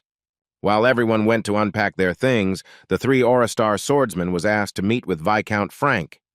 The commander greeted the guy with a smile, asking if the trip here had tired him out too much. Mr. Bale told Roman to sit down and tell him how excited he was to learn of his assignment. The commander was glad to receive the youngest warrior of the rating and called him to him in order to clarify one point. He wanted to know if Marquis Benedict had really helped the Baths go to this part of the front. Roman Dmitri replied that he had heard about it, although he himself had not asked for such a favor. The fact that the aristocrat was trying to curry favor with the young master played into Balefranc's hands. The man decided that if he could establish a relationship with his son, Roman, he would have a chance to get into the central government. To avoid beating around the bush, the commander spoke of his intention to prove himself to the Marquis. The barracks here were not a bad place, but they did not compare with the luxurious life of the central government. The soldier was ready to provide the Baron's son with all the comforts, if only he would mention his name when meeting the Marquis later. The young gentleman was surprised by such a frank statement, but he had no particular reason to refuse. As soon as Roman left the office, he was called out by the guy with whom he had previously had disagreements. Henry again threatened his son, Dmitri, boasting about his relatives on his mother's side, which was the Frank family line. The aristocrat whose uncle was Balefranc wanted to point out the huge mistake that the Aura swordsman had made. Roman Dmitri was not impressed by Henry Elbert's connection with the barracks commander. The guy told me to wait until he visited his relative and thus confirmed the seriousness of his words. The young gentleman listened as Henry, like a little child, complained that some scoundrel was bullying him. The commander was ready to level the ground of his nephew's offender, not realizing that he was standing right in front of his door. The man froze as soon as he saw Roman, who was supposedly the hooligan. The very next second, Mr. Frank hit Henry so hard that the boy lost a tooth. Henry recalled that from childhood he was very close to his uncle, who would understand any request he made. There was a time when the boy loved his uncle even more than his own parents, which is why his current behavior greatly surprised the nobleman. Because Henry's opponent was favored by Marquis Benedict himself, Mr. Bale apologized to Dmitri. The man asked for forgiveness instead of his nephew, and the young master only turned a blind eye to what happened out of respect for the commander. Frank scolded his nephew, asking him what benefit he hoped to gain from having such a man as his enemy. The offended son of the Albert family believed that the Marquis's patronage was not a reason to treat him like that. The uncle tried to reason with his nephew, explaining that he would not be able to protect him if he continued to behave like a child. Since the incident could leave a bad impression of them on Roman, Viscount Bale decided to introduce Henry to Romero's son. At all costs, the nephew had to establish friendship with the young master. In a sporting event, to the horror of the aristocrat, his uncle will send him to the western part of the front. Looking around his personal room, Braun's son, Dmitri, noted how easy it was to control people who did not hide their ambitions. McBurney could not believe that he was now engaged in preparing aristocrats for war. The man was a veteran warrior who had distinguished himself on the front lines, driven by his loyalty to the kingdom. Over the course of several years of service, the knight managed to survive dozens of battles, defending the kingdom of Cairo.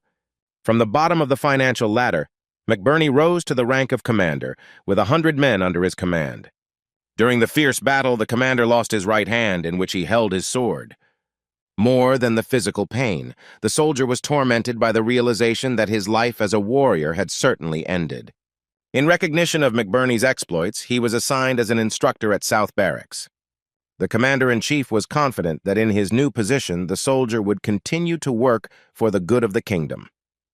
The knight had no choice but to agree to accept the painful reality. Upon arrival at the barracks, the veteran found that the training system was in complete disarray. Unlike the places where he served, the aristocracy was completely exempt from training. The man planned a system that included a 3-week course of basic endurance training. But this system made no sense, since the aristocrats did not want to train, being accustomed only to commanding soldiers. McBurney didn't understand why all this was necessary, and he has already regretted the choice he made more than once. The chief instructor could not stand the empty chatter of the nobles, who constantly boasted about the achievements of their families. The former soldier was surprised at how it was possible to have such conversations while on the front lines. And suddenly Roman Dmitri appeared in front of the instructor with his people behind him. McBurney was genuinely surprised that anyone here was lined up in perfectly neat rows. Deciding that the young gentleman simply did not yet know the local rules, the instructor explained that aristocrats were not forced to train. The man suggested sitting in the shade and watching while the regular soldiers honed their skills. The man said that this rule was in effect in the barracks because of the nobles who were sent there specifically. Roman stated that the enemy on the battlefield did not differentiate people by status, and the war did not only take place on the plains. In order to give orders, a commander must also undergo training to know the terrain, which consists of mountains, rivers, and swamps. According to Romero's eldest son, the training was supposed to help soldiers unlock their potential and gain experience. McBurney, unlike all the aristocrats serving in the barracks, singled out Roman for his perfect understanding of the purpose of training. The guy asked to leave friendly smiles and, ready to discard status, go through any training. In the instructor's memory, this was the first aristocrat who expressed a willingness to follow instructions properly. McBurney promised himself that he would give it his all during these 3 weeks of warrior training. The first week of training in the barracks was designed to increase the soldiers' endurance. Full of determination, the instructor allowed himself to plunge the recruits into hellish trials. The purpose of the training was to prepare soldiers for a surprise war, capable of reacting quickly anytime, anywhere. McBurney announced that regardless of the weather, the soldiers would run into the mountains with full gear. The pampered nobles wondered who the soldiers were who were capable of covering such a difficult distance. All recruits, without exception, had to undergo training in swinging bladed weapons. The instructor assured that with an unlimited number of repetitions, the soldiers would push themselves beyond their limits. For anyone who decides to give up halfway, McBurney will extend their sleep time in favor of training. By evening, the nobles finished their training, outraged that they had been put under so much pressure from the very first day. One of the guys asked the soldiers not to forget about the others and to moderate their ardor. The aristocrat's friends supported him and told him that they had been called up for service, which meant they had no time to train. The nobleman turned to Roman's man, emphasizing the difference in the time spent on preparation. Henderson, who was from Lawrence, asked the boy how long he had been training.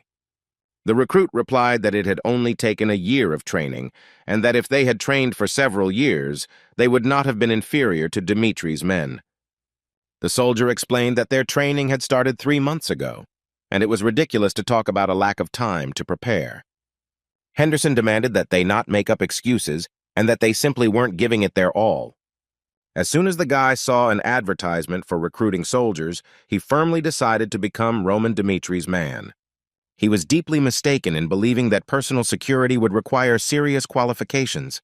Veterans among the mercenaries, like Lucas and Fuca, came running to the conditions proposed by the young master.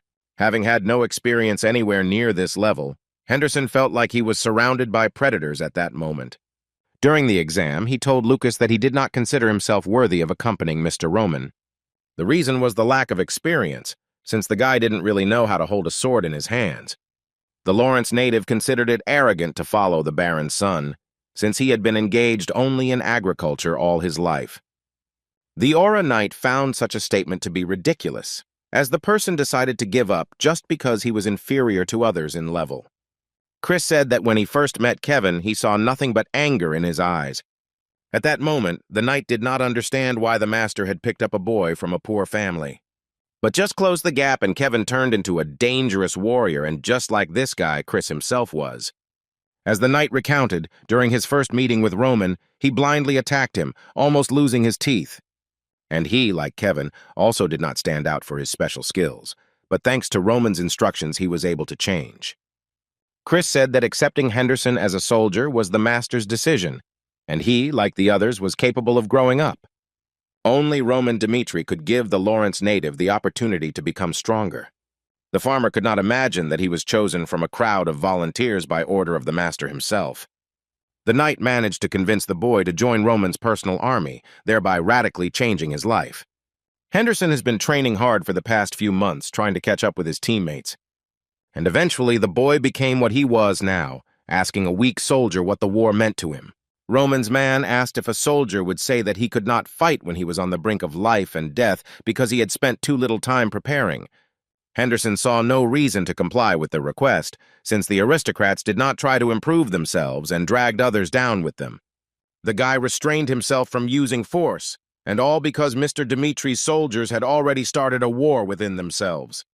With each passing day, the difficulty of the brutal endurance training only increased. But the young master's soldiers, despite the difficulties, gritted their teeth and went on to the very end.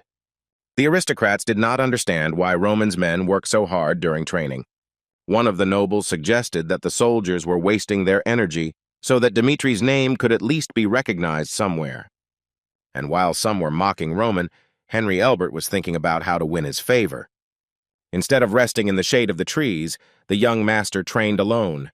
Albert thought it was fine to make friends with aristocrats, but he thought that a commoner would not understand this. Appearing before the king, the ranger commander reported that over the past year, the detachment had penetrated the front-line territory a couple dozen times, studying 5 lines of defense. Jackson stated that all forces were thrown into defending the front line bordering the Kronos Empire. Based on this, the commander guaranteed that the attack on the southern front, which had been left without attention, would proceed without difficulty. The kingdom of Hector was once comparable to the empire of Kronos, and grew in size thanks to its enormous military might. But in a brutal war with Valhalla, the kingdom was defeated, falling to the level of Cairo. The king was approached by his son, Prince Edwin Hector, who wanted to speak out regarding the situation. The boy noted that over the past 5 years, the kingdom had been experiencing a crop failure unprecedented in history. The money borrowed from the gold bank did not solve the problem, but only made it worse, turning into huge interest. The king also understood that if the situation remained the same, some would lose the meaning of being called a kingdom. Because of the war unleashed by his ancestors, Hector distanced himself from further wars so as not to make the same mistakes again. But as the prince assured his father, the kingdom had managed to prepare over the past year. Edwin asked the king to make a decision for the sake of his desperate people and for the sake of the kingdom itself. The king, looking at his son, was surprised that he had not grown up to be such a weakling as his majesty had been. The prince was confident in himself, otherwise he would not have started such a conversation about war. The king did not have the rigid backbone that the only heir to the throne had, so he agreed. From that moment on, he handed over all power in the war to Prince Edwin Hector, for whom this was a great honor. And while Hector was preparing to start the war, the 3-week training session in the southern barracks came to an end. A delighted Bale Frank appointed Roman Dmitri to the reserve squad for the 5th line of defense. The Viscount noted that in order to place the guy in this place, he had to turn to his connections. At the end of the training, Instructor McBurney thanked the soldiers for their time. Saying goodbye to Roman and his men, the man said that from now on he could train new cadets with greater zeal. And as a sign of his gratitude, the former soldier handed the young gentleman a bundle. McBurney collected information about the southern front and the local landscape that would be useful in the event of war. The instructor wished to be demobilized, safe and sound, since Roman and his men would have to spend 2 years in the area. In just 3 weeks, the former warrior realized that the young master deserved to have his life dedicated to him. The instructor himself was also not averse to joining the talents with which Mr. Roman surrounded himself. The man doubted that there would be room among the soldiers for a cripple who couldn't even swing a sword. McBurney, considering himself a hindrance, decided not to interfere with Roman Dmitri in fulfilling his duty. In order to collect the data, Lucas had to suffer a lot. The young gentleman noted the instructor's sincere generosity, and for that alone he deserved respect. The guards on the wall of the first defensive line of the southern front noticed something. The enemy under the banner of Hector was advancing directly towards them in huge numbers. Viscount Bale Frank reminded his nephew that he had been brought into the same reserve detachment with Roman Dmitri. During his 2 years of service in the reserve camp, Henry had to find a way to win the young master's friendship. Albert, dissatisfied with his uncle's order, consoled himself with the fact that he had ended up on the 5th line of defense. But until recently being a quiet place in the camp, an alarm was raised, reporting that the kingdom of Hector had declared war. The aristocrat was confused and did not realize until the very end what had started and what he needed to do. As soon as Henry came to his senses, Roman and his men who were walking ahead of him had already disappeared without a trace. At the very beginning, the first line of defense came under attack, and its fortress gates were breached. The greatest threat was to the troops of the 5th line of defense, who desperately held back the enemy. But due to their numbers, the enemy soldiers penetrated into all possible places without much effort. Watching the enemy army gradually take over the territory, Baron Bruce resigned himself to defeat. The 5th line of defense had long since lost its appearance as a front line, filled with aristocrats who were not forced to fulfill military duty. The man responsible for this was Commander Bruce, who happily accepted bribes to line his own pockets. The man considered it suicide to defend the 5th line of defense to the very end. The commander-in-chief ordered to hold the line to the last, protecting the innocent people behind the walls of the fortress. After the order was given, Baron Bruce ran as fast as he could, but not after his army, but in the opposite direction. Under the guise of reporting the threat directly to the king, the commander wanted to escape from the battlefield, while preserving his life. And while the commanders of the 5th line were running, Roman Dmitri and his men were heading towards it. The soldiers began to help as best they could, since of all the lines, it was the 5th line that had the lowest defensive capability. The young master was in a hurry to prevent the enemy from breaking into the territory of the Cairo kingdom. It was a maximum of an hour's journey to the defense line. Roman suddenly stopped and ordered his soldiers to do the same. A useless commander rushed towards the 3-star Aura swordsman, trying to attract attention in every possible way. Baron Bruce reported that his protection was the priority, not reinforcements for the fifth line. Having heard about the commander, Roman asked why he was here without soldiers. The man was unhappy that a man from the reserve army, which was created from the junior aristocracy, dared to give him orders. The young master had no intention of wasting time listening to the baron's lamentations. Grabbing the commander by the throat, Roman revealed that there was only one reason why he was here. The so-called commander of the fifth line of defense abandoned his soldiers and fled during the battle. According to military regulations, deserters, regardless of title, can be executed on the spot. Before Bruce could object, his head flew off his shoulders, but if he had retreated with his army, they would have died at the swordsman's hand. The soldiers of the Kingdom of Cairo were losing the battle with Hector's army, suffering heavy losses. Stephen, one of the knights of the main army, foresaw that this day would come one day. The soldier cursed his commander, who had the audacity to abandon his men on the battlefield. Suddenly, the enemy's blade pierced the warrior's armor, sprinkling the ground with his blood. Exhausted, Stephen collapsed to the ground and, dropping his sword, prepared to say goodbye to life. But suddenly, a swift sword blade passed through the soldiers of the enemy army, not allowing them to finish what they started. Roman appeared in front of the guy, who announced the death of Baron Bruce, and that from that moment on he was responsible for the line of defense. The wounded soldier was the same man who was on the list that Lucas had given to the young master. The mercenary was convinced that Stephen was the only one of value on the fifth line of defense. Mr. Roman decided to trust the soldier's many years of experience and asked him if there was a way to protect this place. If there was no hope, the Aura swordsman in charge of the reserve force would order all soldiers to retreat. The soldier said that the current situation had worsened considerably, and that the right decision would be to retreat. By allowing the enemy to occupy one of the 5 lines of defense, the war will then drag on for a long time. To prevent such a scenario from developing, Roman had only one way left. It was necessary to use an iron fence that would prevent the enemy from passing through the fortress gates. Mr. Dmitri will distract the enemy, giving the soldiers time to set up the fence. Today I couldn't believe that a warrior who was in the top 100 easily agreed to such a reckless plan. The soldier pointed out that if the fortress were isolated, then with the number inside it there would be no guarantee that everyone would survive. Roman understood Stephen's fears perfectly well, and while he was talking to him, they decided to attack him from behind. Allowing war to strike the ground with its sword, the young master declared that he was not prepared to part with his life if he considered the plan impossible to implement. With one swift movement, Romaro's son Dmitri cut down the soldier who attempted to take his life. Stephen was amazed at how the swordsman managed to not see the attack, dodge it, let alone wield the sword. At that very moment, Roman's men arrived, with whose help he was ready to pave the way to the fortress gates. Hearing the young master's order, the soldiers began to carry it out without a drop of fear. The soldier of the fifth line of defense wondered whether such a strong relationship between a master and a subordinate was really possible. One of the top 100 warriors in the ranking ordered the wounded knight to also prepare for the offensive. Watching the warriors rush into battle with such dedication and devotion, Stephen realized that it was all out of respect. As he cut down his opponents, Roman wondered if he should have loved this country, putting himself in danger for it. Only now, when the kingdom recognized his worth, did the boy receive special privileges of power. The talented swordsman easily repelled the enemy attack, cutting through not only his opponents but also their weapons. Roman Dmitri, knowing many ways to avoid war, did not resort to any of them, as he yearned for a lifelong war. Every step of the heir of the Dmitri family inevitably led to death, but if the enemy remained alive, loyal soldiers took him on.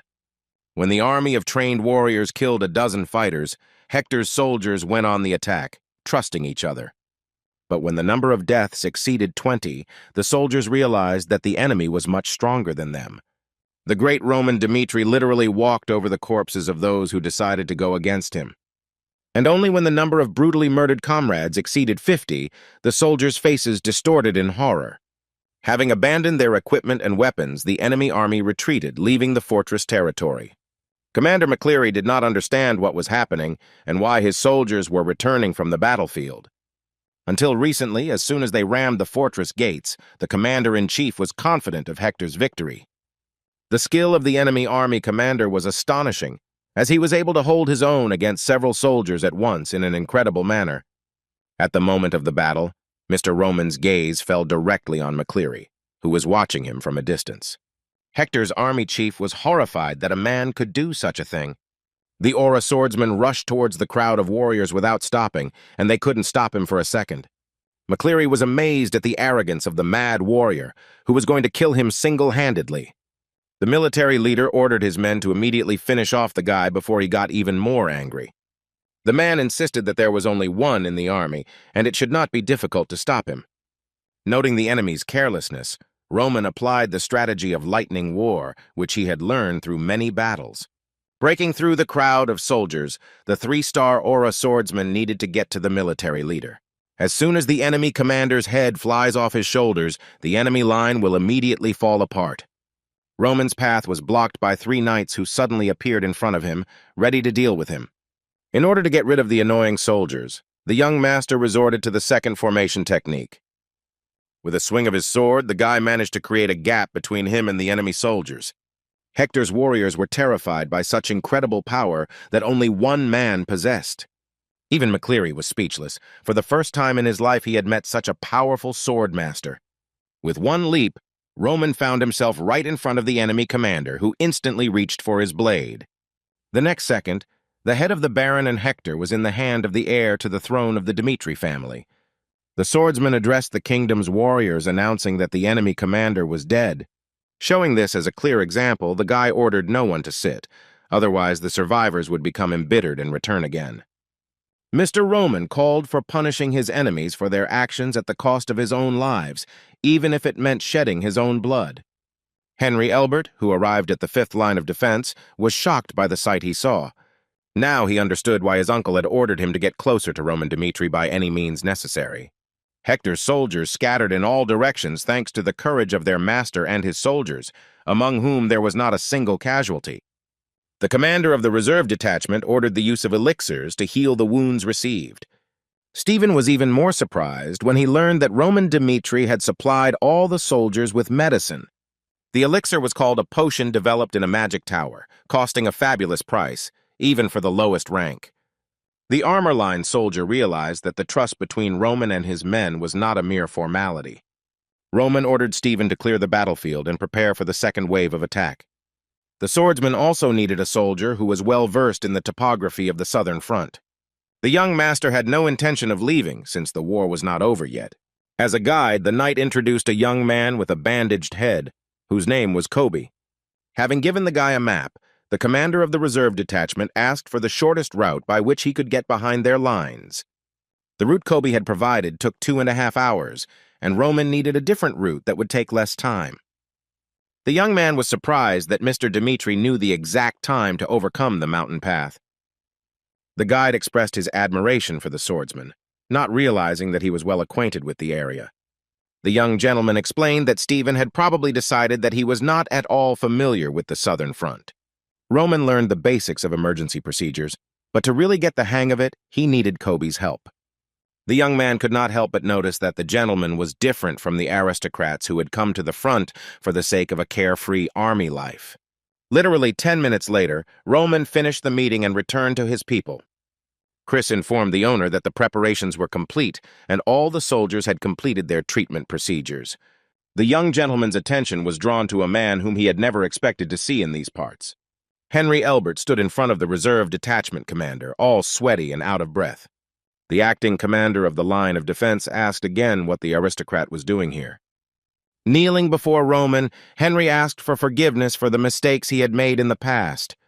The aristocrat stated that he wanted to follow the legendary swordsman, and as an aristocrat of the kingdom, he could not stand aside at such a moment. Casting a cold glance at the boy, the Baron's eldest son realized that it would make no difference whether Elbert followed him or not. Roman clarified that if the nobleman interfered with his plan, he would not hesitate to abandon him to his fate. Roman Dmitri and his modest army followed Kobe along the shortest route. The reserve squad was moving in so fast that little Henry could hardly keep up with them. A wounded soldier from the southern barracks unexpectedly appeared on the intended route. The soldier said that the barracks had been attacked and that he had miraculously managed to escape with his life. The knight passed away, leaving Roman wondering why the enemy attacked not the front line, but the barracks in the rear. There was a high probability that the soldiers had managed to escape, and that the attack had occurred no more than half an hour ago. From this, it could be assumed that the enemy attacked 5 defensive lines, using a rapid reaction army. One of the few survivors in the southern camp held a bloody sword in a trembling hand. The soldiers mocked him and asked the soldier to surrender, allowing him to die painlessly. Badly battered and covered in blood, McBurney sent his opponents packing. The instructor was ready to sacrifice his life just to take one of the enemies with him. I don't know why, but in the last minutes of his life, the veteran thought about Mr. Roman and his people. The guy was the only one at the front who never let his guard down for a second, and therefore had every chance of surviving. Indulging in such thoughts, McBurney decided that even though he had lost his arm, he still could not leave the battlefield. At some point, the wall behind the enemies began to gradually crack, as if something was trying to break through it. The warriors were seriously scared as soon as they heard a deafening roar behind them. Roman Dmitri arrived through the hole that had formed to help, leaving the enemy at a loss. The young master's stern gaze did not bode well for Hector's soldiers. Chris gave the command, instructing the soldiers to rescue all survivors and destroy any enemy that came their way. The soldiers confidently rushed at the commander of the reserve detachment, not suspecting what awaited them. Mr. Roman pressed his fingers on specific points on each of the enemy soldiers. The soldiers were unconscious, but when they woke up, they would not be able to move for some time. One of the 3 still managed to escape in time, without falling into the hands of the Aura swordsman.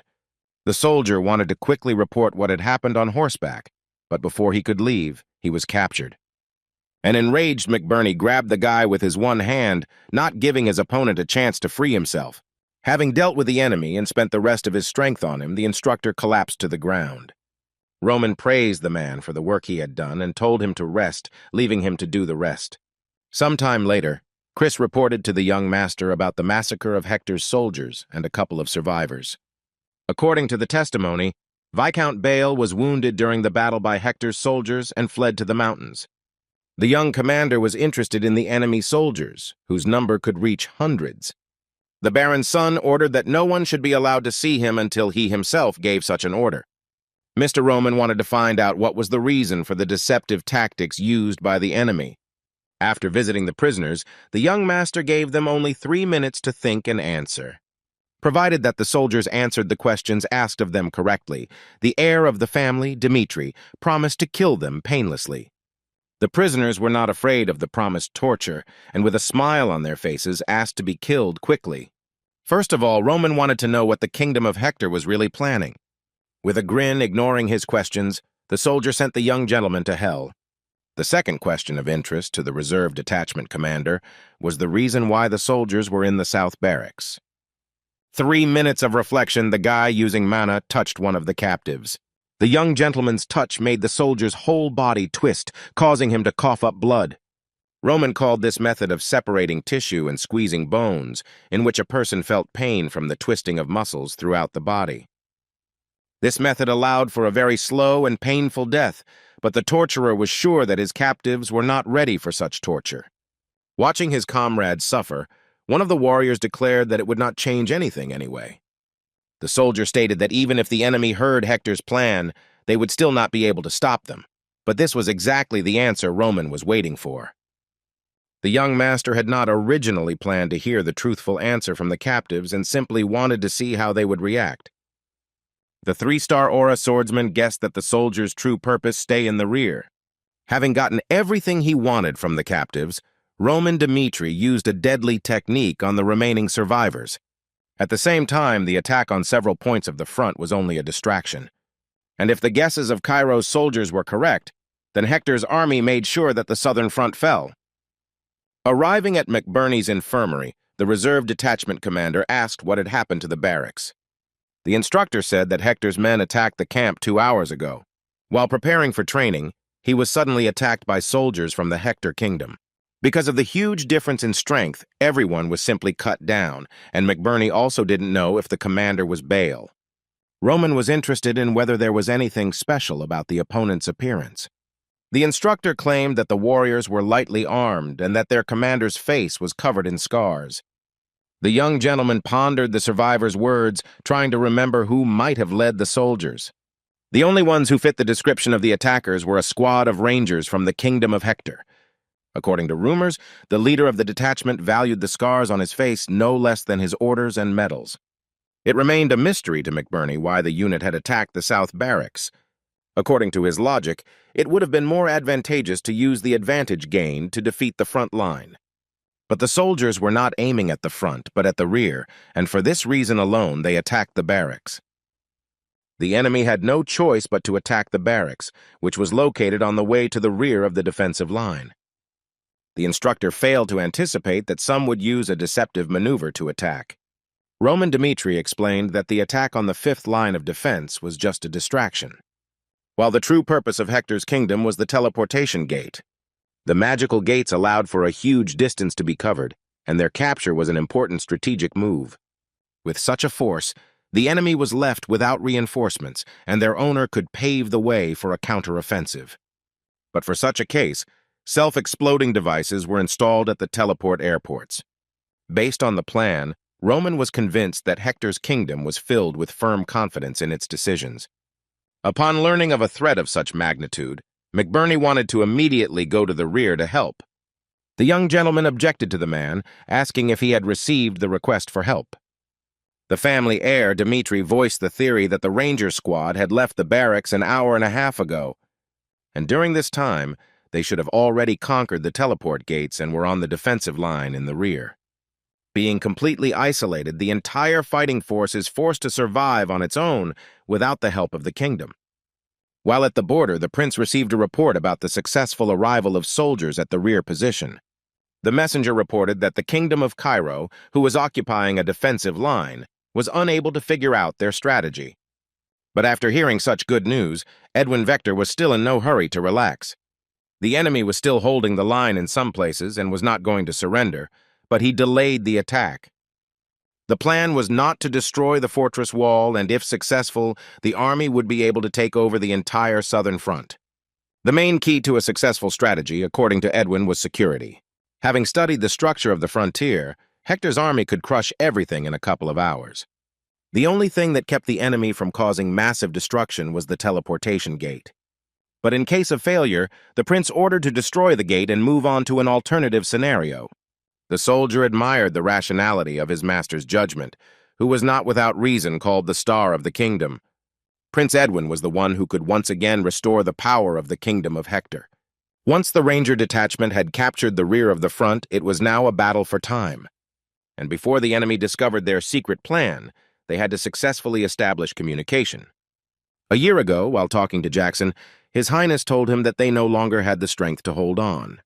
The loan from the Golden Bank threatened to wipe out the state's last savings, which is why Edwin wanted to make a deal with the ranger. The king's son suggested that Jackson try to conquer the southern front of the Cairo kingdom. Hector spread the rumor that the crop failure was a curse from God, and only someone who was called the greatest genius in the history of the kingdom could become its hero. During the time when the ranger detachment penetrated the front territory, an underground tunnel was dug. Thanks to him, the enemy was able to penetrate the teleportation gate and successfully establish communication. When the teleporter was activated, a bright flash appeared with multiple lightning bolts emanating from it. The soldiers bowed their heads in greeting to the prince, who had managed to move towards them through the opened portal. King Hector's son demanded that the remnants of the defeated army be dealt with, and that the defense be strengthened in case reinforcements were sent. Having given out the instructions, Edwin turned to Jackson, who might have the information he needed. The boy asked if he knew anything about the defense of McCleary, with whom contact had been lost. The head of the detachment was still trying to figure out the reasons for the commander's disappearance, but he assured that there was no reason to worry. The fifth line of defense was known to be the most problematic on the entire front, and a small force should have been enough to crush it. The prince reminded that it was not worth attacking rashly, no matter what the situation. Regardless of the achievements in completing the plan, Edwin Baron McCleary will receive a separate punishment. No matter how well Mr. Hector worked out his plan, he still didn't notice the variables that had formed in it. At this very time, the first line of defense was busy repairing the fortress wall. Count Donald, who was the commander of the first line, was informed of the message received from the South Barracks. The Count was interested in the reason that made a soldier from the reserve army of the 5th line of defense get in touch. Roman Dmitri told about the possible capture of the teleport gates by means of a deceptive maneuver by Hector's soldiers. The swordsman advised abandoning the fortifications of the fortress and taking refuge in the mountains until the enemy had completely surrounded the front from all sides. The commander of the 1st line of defense wondered whether the guy was saying this as advice or giving a clear order. Without listening to the young gentleman to the end, the Count declared that he would sort everything out himself and ended the conversation. With smug idiots at the helm, Roman would have to abandon all but the 5th line of defense. The commander of the reserve detachment ordered his men to pack their things and immediately head to the mountains. Trying unsuccessfully to contact the base in the rear, Donald began to think that Roman's words were true. If the kingdom comes out for reinforcements, it will take them at least 2 weeks. The commander believed that if the fortress held out until reinforcements arrived, they would have a chance of victory. Within a couple of hours, the defensive line was completely isolated and Cairo's soldiers were trapped. The Count observed the countless enemy soldiers who had received additional combat power thanks to the teleportation. The commander did not believe in hope, confident that the fortress walls would be able to hold back the enemy's onslaught for some time. The chances of victory also increased with the weapons obtained for the defense of the fortress. The commander, confident that he could stand up to Hector's army, ordered his soldiers to get ready. Addressing the knights of the 1st line of defense, the man reported that the enemy had recaptured the teleportation gate. Because of this, the soldiers were surrounded on all sides, and they could not count on the arrival of reinforcements. Count Donald stated that, as with the first battle, they would survive. They were then alarmed when they heard the sound of something massive approaching the fortress. The worried commander ordered an immediate investigation into what was making the noise they were hearing. At the sound of the trumpets, the troops of the kingdom of Hector armed themselves with a magical catapult. As soon as the flash lit the circle, the next moment a fireball flew out of it. The shell hit the wall of the fortress straight away, rendering all the work of the soldiers who had so strangely tried to strengthen it worthless. Watching his men burn alive in the fire, the commander realized with regret that Roman had been right. Literally a few minutes later, Count Donald's head was already in the enemy's hand. Thanks to the outbreak, Prince Edwin managed to suppress the main line of defense without major losses. If Cairo's soldiers continue to give up their positions so easily, then very soon the southern front will be captured by Hector. His Highness ordered that all the capitulated soldiers be locked up in one place. Jackson was told to use the hostages as a bargaining chip, depending on the situation. Mr. Hector's plans turned out to be perfect, but the feeling of anxiety still did not leave him. As it turned out, the prince's concerns were not unfounded, and one of the soldiers brought news of the 5th line of defense. Stink reported that contact with Baron McCleary had been severed and that he had died on the battlefield. Edwin demanded to be taken immediately to the man who had passed on this information. A survivor said that at first the defensive line looked as if it was completely unprepared for war. At the very beginning of the battle, the soldiers successfully rammed the gates, and the commanders ordered the destruction of the fortress. And as the soldier recalled, after this they were attacked by a man who could only be compared to a monster. The survivor was amazed by the great power of the squad leader, thanks to which he single-handedly dealt with many of Hector's warriors. As soon as the poor guy blinked a couple of times, dozens of soldiers, including Aura swordsmen, fell under his blade. Horror froze on the survivor's face, and the word monster froze on his lips, which he began to repeat over and over again. The soldier's words and behavior greatly puzzled the prince because, given recent events, they could be true. Edwin recalled rumors about a young swordsman, one of the top 100 warriors, who was assigned to the southern front. His Majesty has made colossal preparations over the past year, but did not take into account that Roman Dmitri could stand in his way. Commander Jackson reported that after checking the 5th line of defense, they were still unable to find Cairo's soldiers. Assuming that the enemy had fled into the mountains, the ranger was ready to immediately form a detachment for pursuit. Mr. Hector gave up the pursuit, since they had accomplished their goal, captured the southern front, and were ready to negotiate. The king's subjects reported that it would take a long time for the faction representatives to arrive. Daniel Cairo was very angry because he could not do anything on his own. His Majesty could move his army only with the consent of the aristocrats who held powerful authority. To his surprise, Daniel finally heard Roman coming from the hallway. Marcus Benedict arrived and apologized for being late due to the carriage breaking down on the way here. Following the aristocrat, Valhalla's confidants, Counts Denver and Gregory, appeared. Sitting down at the table, Count Gregory asked again whether it was true that the kingdom of Hector had attacked the southern front. The king confirmed that the directors had crossed the state border and attacked the defensive fortresses. In order not to aggravate the situation at the front, the Marquis proposed sending a sufficient number of soldiers immediately. Taking the aristocrats' words as consent, Cairo was ready to send reinforcements to the southern front at that very moment. When Benedict learned that the teleportation gate had been captured, he was overcome with horror. The governance system, divided into 4 factions, only exacerbated the problem. The king expressed his dissatisfaction with the fact that he could not make a decision on his own, since then the front would never have been exposed to such danger. Daniel, in turn, blamed the factions present, shifting the responsibility for what happened entirely onto them. A soldier rushed forward, declaring that Hector's kingdom had contacted them about sending aid. All Prince Edwin demanded from the high-ranking officials of the Kingdom of Cairo was retribution for the war. The king's son wanted the cost of the southern front to be assessed, which was then to be reimbursed in gold. The faction representatives were very outraged, stating that Hector had no right to demand such a thing, having started a war without a reason. The prince gave 3 days to think about it, and otherwise, if the demands were not met, the southern front would join Hector's dominions. But if Edwin feels that the Cairo authorities are stalling under the guise of consent, the hostages will not be able to return alive. The prolonged crop failure dried up the treasury of Hector's kingdom, and at the same time the interest from the gold bank grew. In order to save his suffering people, the prince was ready to become the most cruel ruler in history. King Daniel stated that they were left with no choice once the teleportation gate fell into enemy hands. By paying compensation, they would be able to reduce their losses, but the Marquis was worried about how much Hector might demand.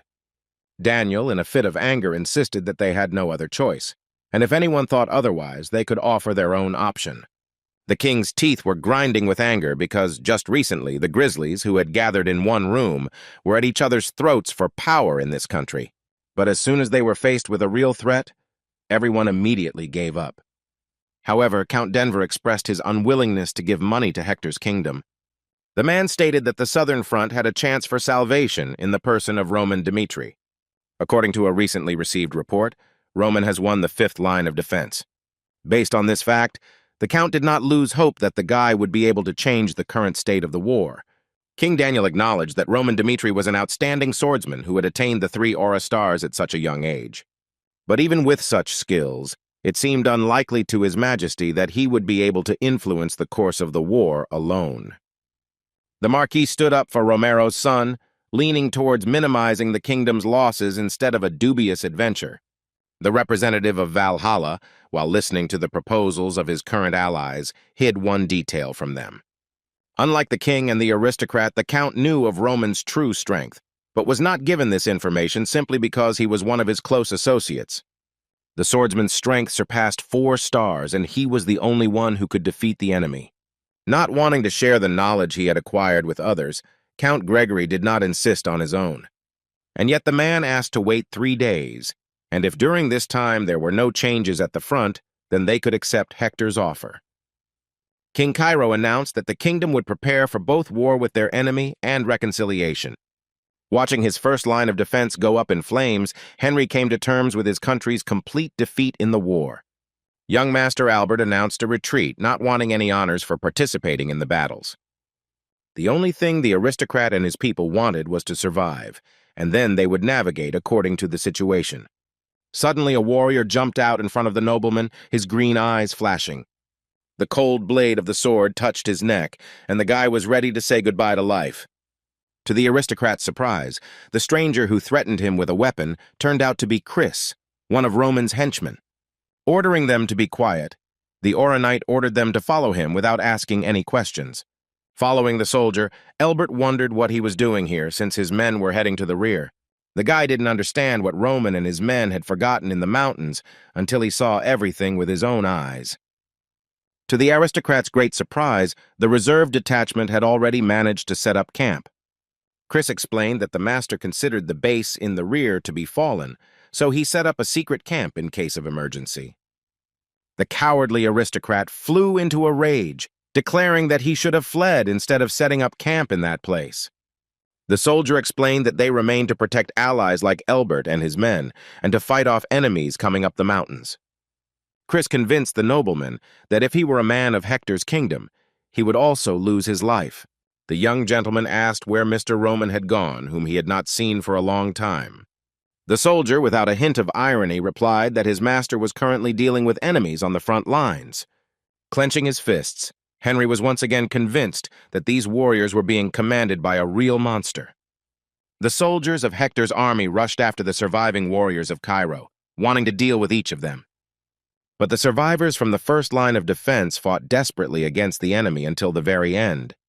Adjutant Brant was one of the few who remained, cursing the commander for the decision he had made. Donald's recklessness doomed the soldiers of the first line of defense to death. Following his comrades, Brant also fell in battle, having spent his last strength on defense. Watching as the enemy soldier raised his blade over his head, the warrior believed that this was the end for him.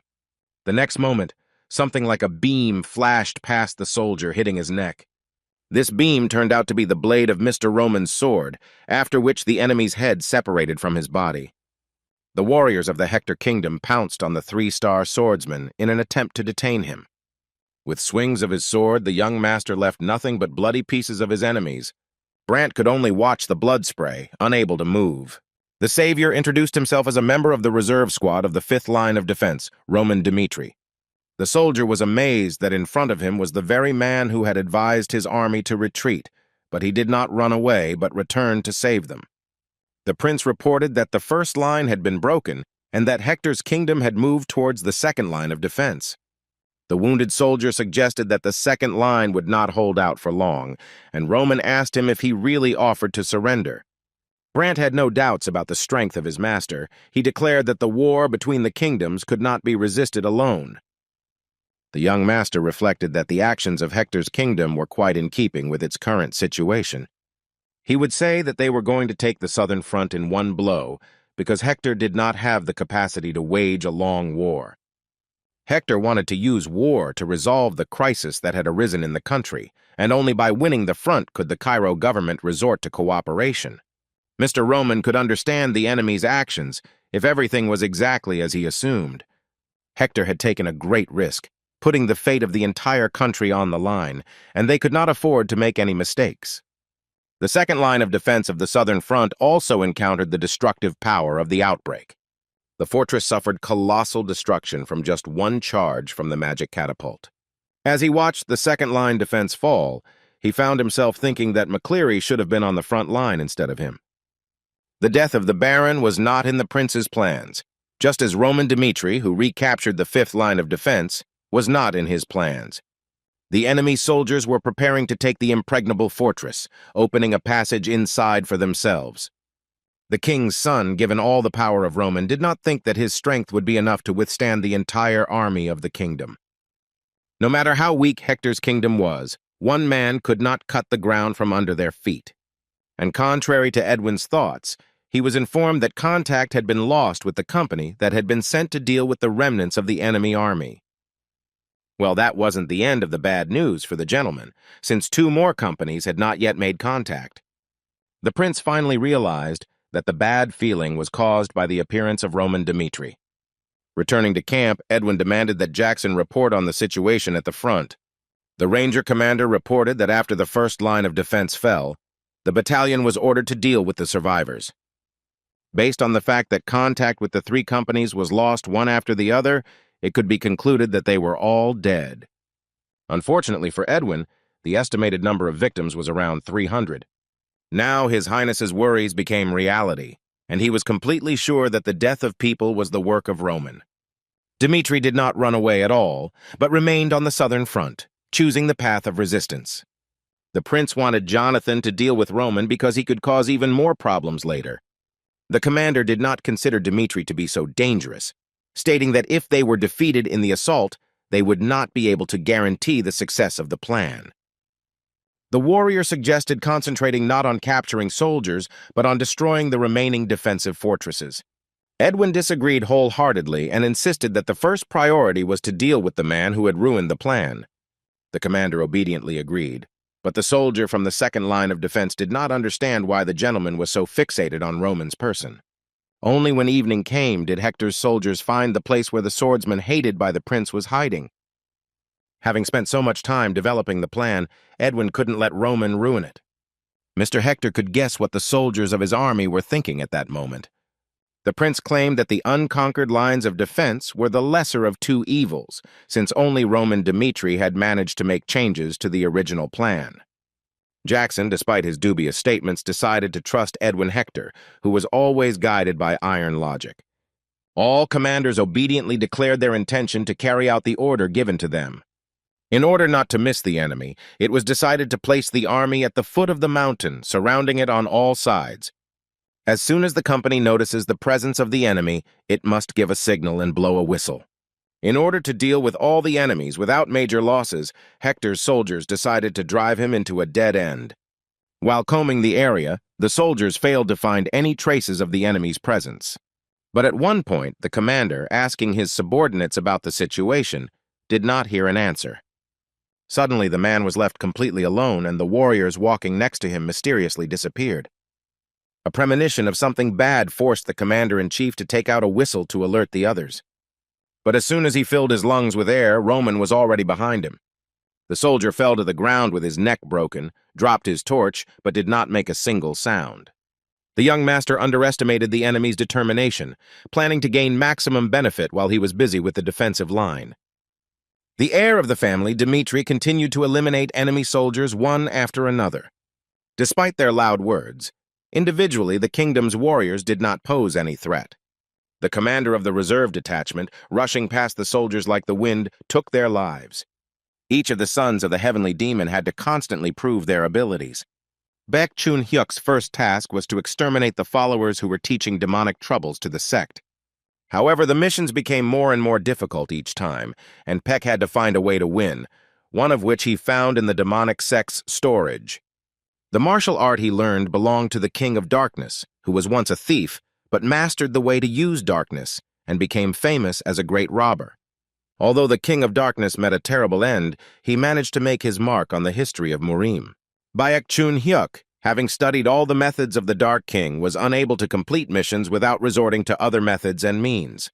In 1 year, he managed to kill more than 36 masters, earning the nickname the Phantom Shadow of the demonic sect. The Dark King's martial art was the embodiment of all-consuming darkness. Even the Aura Knights of the Kingdom of Hector were unable to find the annoying swordsman, ordering their men to retreat. Roman Dmitri wanted to make the soldiers regret having set foot on a mountain covered in darkness. The company commander, along with ordinary soldiers, abandoned their men one after another. The warriors went crazy, because the forest, shrouded in darkness, resembled a labyrinth from which there was no exit. The only soldier left alive from the company, the boy informed the command that they would all soon die. The warrior tearfully asked for help, not even suspecting that an enemy was lurking in the shadows next to him. The soldier's message made Prince Hector more and more worried. Edwin tried to calm the soldier down, stating that the enemy was only using the darkness, nothing more. However, no matter how hard he tried, the soldier could not see the enemy, nor calculate where he would attack from. Even the knightly order went crazy, attributing to Roman Dmitri the status of a disembodied ghost. The king's son refused to believe that the swordsman of Aura was unable to detect even traces of the warrior's presence. The prince was so desperate that he decided that the commander of the reserve detachment was using magic. Well, there could be invisibility magic that makes the body transparent, hiding it. But the caveat was that magic took a long time to recover, and it couldn't be used for a long time. Tired of hearing the cries for help and the dying cries of the soldiers, Edwin prepared to head with his army to his people. The search party supported the master, believing that there was no point in being cowardly, and all that was required was to hold out and wait for the prince. Inspired, the commander of the first company ordered the soldiers to line up in a defensive formation and fight off enemy attacks. Using the power of his aura, the knight waited for his opponent to reveal himself in order to deliver the decisive blow. Catching movement among the trees, the commander immediately rushed at the swordsman hiding in the darkness. But the knight fell for the enemy's trick, who used his ally as bait. The commander who killed his soldier heard the voice of a ghost behind him, who insisted that in the darkness everyone, as one, thinks the same. The soldier turned around and made a sharp arc with his sword, but there was still no one in front of him. In the darkness, the company commander could hear the voices of ghosts mocking him. Roman left his hiding place and stated that it was a huge mistake to think that you could defeat the enemy once you found him. The Aura swordsman asked the soldier again if he really thought he could easily suppress him once he attacked.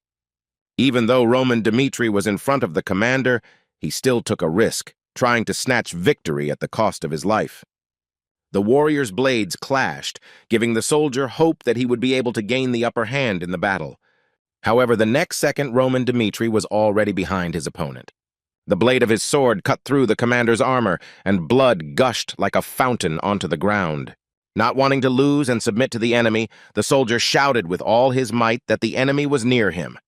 All the warrior's efforts were useless, as Roman blocked all sounds with mana, and the commander's voice did not reach his men. The young gentleman, having dealt with another soldier, noticed a transmitter on his belt. The commander of the reserve detachment addressed Hector's army, saying that he knew what they were thinking at that moment. The only true way for the people of Hector to solve their country's problem was this war. Dmitri reported that he had guessed about the plan to use the southern front as a hostage, having received a huge sum for it. The young gentleman pointed out the lack of time and provisions, which would not have been enough for a 3-month siege. Having declared that he would interfere with the kingdom's plan to the last, Vector Roman was confident that the enemy would no longer be able to ignore his existence. A smile appeared on the swordsman's face as soon as Prince Edwin contacted him. The prince did not deny that the kingdom was suffering from famine and that they could no longer borrow money from outside. The only solution to free themselves from their endless debts was war, which showed how desperate Hector's people were. Despite the lack of time, the enemy still could not retreat, since the fate of the kingdom depended on this battle. Edwin Hector was willing to walk over the corpses of his fallen comrades if necessary, just to achieve his goal. If they failed, they were ready to spray the necromancer's corpse poison, turning the lands of Cairo into a haven of death. The king's son declared that he was ready to commit any actions, even terrible ones, to save his people. His Highness asked whether Roman Dmitri would fall along with the kingdom of Hector, or would he agree to cooperate with him. Lord Edwin made an emphasis, pointing out that the life of his state would depend on the choice made by the swordsman. Remembering how he studied the southern front, the young gentleman came across this name many times. Unlike his useless father, the prince possessed outstanding abilities, gaining recognition within the country and beyond. It was also significant that Edwin Hector was entrusted with command in this war. Roman could not help but acknowledge his opponent's abilities, but he could not bear the threats directed at himself. The prince heard the shrill screams of the commander who owned the transmitter. The baron's son Dmitri replied that at that moment his sword pierced the company commander's thigh. The young master was touched by the prince's reaction, but he was not at all interested in the circumstances of the kingdom. Roman stated that the war had already begun, and Hector, having crossed the line, had no right to ask him to show humanity. The reserve detachment commander announced that he would do what he thought was right. He is ready to kill anyone who gets in his way, and even at the sight of a white flag, he will stab the enemy in the back. Having plunged the blade into the soldier, the guy asked in a raised voice to remember the name Roman Dmitri, after which he added that if the enemy decides to choose despair over resistance, in this case, he will soon have the opportunity to meet a 3-star Aura swordsman. After the alarming call, Mr. Roman asked how the prince planned to proceed. Edwin ordered the mobilization of all military forces, creating a tight encirclement around the place where the signal was coming from. Lord Hector, wanting to avenge the death of the soldier who died in agony, swore to personally cut Roman into pieces. At this time, the man who had brought down the prince's wrath upon himself was teaching his soldiers new skills. The young master explained that every natural element, be it a stone or a leaf, contained natural mana. If this mana were artificially redirected, it would be possible to distort space. The soldiers would be surprised to learn that the enemy, under the influence of the distortion, would feel as if all his senses were blocked. Roman suddenly disappeared, dissolving into space, and demonstrated the information technique to his people.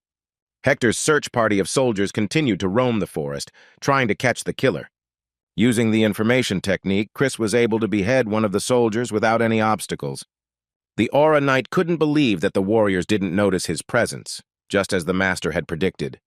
Having convinced himself that the method worked, the soldier ordered the detachment to attack the enemy. Hector's army was taken by surprise, but tried to maintain its composure until the very end. After the warriors' duel, swordsman Chris became a completely different person. To become stronger, the guy worked tirelessly and trained so hard that he dropped dead on his feet. In this world, the art of fencing of one of the strongest masters of Morim appeared, called Thunderbolt. By order of Lord Roman, all the enemies were killed by a small detachment of his warriors. The soldiers retreated, trying to reach the next point before even more of Hector's subjects came running to the scene of the robbery. At this time, in another part of the forest, a battle also unfolded with the participation of Roman soldiers. Kevin's comrades nicknamed him a real monster for his rapid development. Being at his master's side all the time, the boy observed how to deal with the enemy. The more the young man followed Roman's methods, the more madness overcame him. The young master's men were scattered throughout the forest, cutting off Hector's soldiers from their comrades. The newly appointed commander divided his men into 4 groups, which simultaneously launched a lightning attack. The lucky few who escaped the cruel fate reported that there was definitely a mage in Cairo's camp. One of the surviving warriors claimed that the soldiers suddenly attacked his unit, appearing out of the darkness. Jackson suggested that Roman Dmitri had set traps throughout the forest. Prince Edwin protested, claiming that there was no magic that could teleport large numbers of people. This possibility was only available through the use of a magical device that was under the strict control of the magic tower. Mr. Hector doubted that the meager budget of the Southern Front allowed them to own such luxury. However, there remained a high probability that there was a mage on the enemy side. This scenario was unlikely, since mages were valued higher than aura healers, and most of them remained neutral. The magic tower operated throughout the continent, and everyone with mana dreamed of joining its ranks. The king's son suggested that it was not magic at all, since each country had very few sorcerers. He was confident that he would uncover the enemy's trick if he personally went to search for it. Edwin was waiting for the moment when Roman Dmitri himself would fall into his traps, which is what eventually happened. Dying soldier told the aura swordsman with a smile that he could not escape now. Suddenly, a mysterious artifact began to glow green in the hands of the wounded warrior. No matter how hard the young gentleman tried to hide, Hector's soldiers did not lose sight of him. The exploding artifact covered Roman's body in green light, revealing his location. The soldiers used magical devices to transmit the coordinates of a dangerous enemy. Groups of soldiers were already waiting for Roman's arrival, but the guy continued to fight with weapons in his hands. The warriors of Hector's kingdom, possessed by the spirit of battle, naively believed that they could win, seeing the enemy in front of them. In order to deal with a group of enemies at once, Dmitri had to use the second style of the Heavenly Demon Sword technique. The reserve squad leader felt his stamina being pushed to the limit by the artifact. The wounded soldier claimed that his killer had no chance of getting out of the forest alive, as the place was surrounded by thousands of soldiers. The swordsman, who was one of the best warriors, asked the soldier why he himself fell into this trap.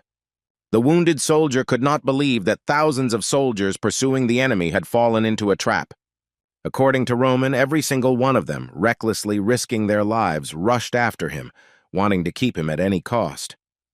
Because of this, the boy questioned the rationality of Hector's army's actions. Before the 3-star swordsman could finish off the soldier, he was ordered to stop. Roman turned around at the sound of the voice and saw a lightly armed soldier in front of him, whose face was covered with scars. The energy emanating from Ranger Commander Jackson was at least 4-star. Before Roman had time to come to his senses, the next second he was crossing swords with a strong opponent. Despite having 4 stars, Jackson's name was not listed in the Hector Kingdom rankings. All that was known was that he commanded a detachment of rangers, and no one could say how strong he was. Both swordsmen stood motionless, each of them radiated a powerful aura. Jackson guessed that Roman Dmitri was a strong opponent, but was surprised when he didn't even flinch from his attack. Piercing the ranger with a hard look, the boy made it clear that his opponents had greatly underestimated him. The commander realized that the stars awarded to Dmitri were false and understood why his soldiers were suffering defeat. Despite the artifact's effect, Jackson had a hard time resisting his opponent. At some point, the commander of the reserve squad imbued his blade with the power of an aura. The blow that fell on the ranger convinced him that it was not the enemy who was losing ground, but he himself. While Jackson recognized his opponent as an outstanding warrior, he remained convinced that Roman had no chance of escape. Taking out his whistle, the ranger commander called for reinforcements, summoning the entire army of the kingdom. Within seconds, a crowd of soldiers had come running at his call, and Jackson ordered Roman to lay down his arms. Roman tried to convince his opponent until the very end that he did not realize the situation he had found himself in. The young gentleman stated that it was impossible to capture him with fragments of some artifact. Having thrown off the fragments, he assured that he would be able to break through any encirclement. After he said those words, the swordsman suddenly appeared behind the commander. Roman assumed that with Jackson around, Edwin Hector was left unprotected. Alarmed by his adversary's words, Jackson returned to Edwin, but was horrified to discover that the prince was not there. The man ordered his men to immediately go in search of the enemy, as the prince was in danger. Roman Dmitri was of the opinion that the only way to end the war with minimal losses was to kill the enemy commander. He calculated Edwin's location by following the direction of the mana from the prince's communication device. The signal led him to a camp located at the foot of the mountain. When Roman suddenly jumped out of hiding, the guards were shocked and did not have time to do anything. By cutting down one soldier after another, the young master cleared his way to the main target. Having discovered Edwin Hector, the boy, without thinking, immediately attacked him.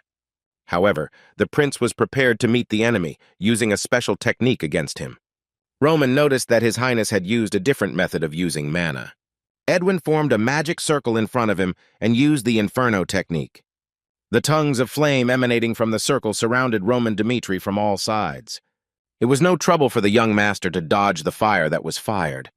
In a fit of anger, Edwin resorted to another magical technique, continuing to try to stop the enemy. Huge tree roots suddenly burst out from under the ground, writhing in all directions. However, Baron Dimitri's son and his sharp blade could not be stopped by such magic. Roman was almost hit by a beam fired by another minion of Hector's kingdom. The stranger cast a powerful spell to defeat the annoying swordsman. The commander of the reserve squad was pleasantly surprised by the powerful aura that the enemy possessed. The man who had hidden his face under a hood during the battle finally took it off. Hiding underneath was the captain of the royal troops, the 5-star swordsman Battler, who was ranked second in the kingdom. The young gentleman appreciated Edwin's serious preparation and did not give up trying to catch him. Having suffered a humiliating defeat, this time the prince was confident in his strength. The guy was sure that no matter how strong Roman Dmitri was, he would not be able to withstand the union of a 4th circle mage and a 5-star swordsman. To ensure that his threats were not empty, His Highness threw a wind blade at the enemy. At this moment, Battler also slashed with his sword using the power of his aura. The young master was pinned down from both sides, and it seemed impossible to dodge such strong attacks. But Roman Dmitri was not one of those who simply gave up, and he certainly did not like to lose in a fight. Using his full potential, the swordsman held off both attacks, managing to deflect each with just his sword. Suddenly, a powerful crystal was launched, another magical artifact that turned out to be too much for the great warrior. After the crystal collided with the blade, an incredibly powerful explosion was heard. Expecting a trap, the guy was still not prepared for such a force, after meeting with which he had to catch his breath. As smart as Roman was, he never thought that Edwin Hector would be a magician. And on top of everything else, he will bring a 5-star swordsman disguised as an ordinary soldier. But only when he found himself on the brink of life and death did Roman Dmitri finally feel that he was alive.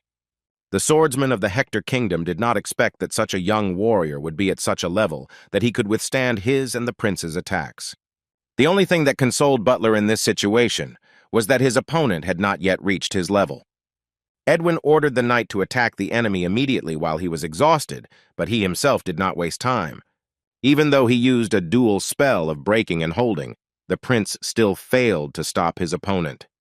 Feeling a second wind, Roman decided to use more serious equipment. The 5-star swordsman immediately rushed to his master's aid, sensing something was wrong. Battler stopped the 3rd style of the heavenly demon sword in time, whose strong aura plunged everything around him into darkness. The attack, although powerful, did not last long, leaving behind charred earth. The knight inquired about the health of the prince, who had not been affected by the fatal attack.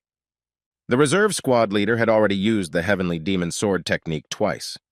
Because of this, Roman's strength was at its limit, and all he could do was retreat before he turned to the prince.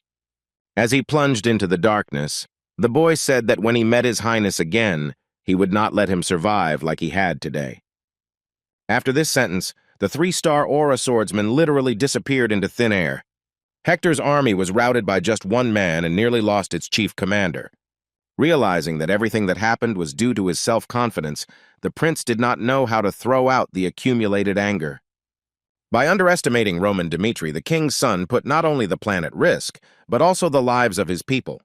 In this difficult and brutal battle, Edwin Hector, in particular, suffered defeat. Having collected the bodies, the king's son, together with the commanders of his fallen comrades, saw the soldiers off on their final journey. The young gentleman sincerely asked for forgiveness from the soldiers who had given their lives for him in vain. The warriors disagreed with their master, claiming that the death of their comrades was not his fault. Jackson supported the soldiers, arguing that none of his subjects blamed the prince for what had happened. The army of Hector's kingdom was defeated only because the enemy was too strong. The ranger commanders tried to encourage Edwin and said they still believed in him. Prince Hector agreed with the warrior's words and asked his men to inform him if the new order would lead them astray. The guy returned to the original plan to throw all his forces into destroying the defensive fortress of the front. Having finished with them, the prince intended to use the rear as a stronghold, preparing for desperate resistance. Butler asked how the king's son thought Roman Dmitri would act in such a situation. Edwin acknowledged that they had a dangerous enemy, but unlike in the mountains, the advantage of fighting on the plain was with Hector's kingdom.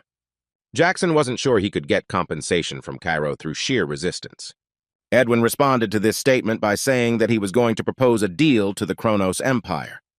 Count Heir assured that due to the huge amount of money invested in the front and the provocation from Kronos, they would not be able to accept all of Hector's conditions.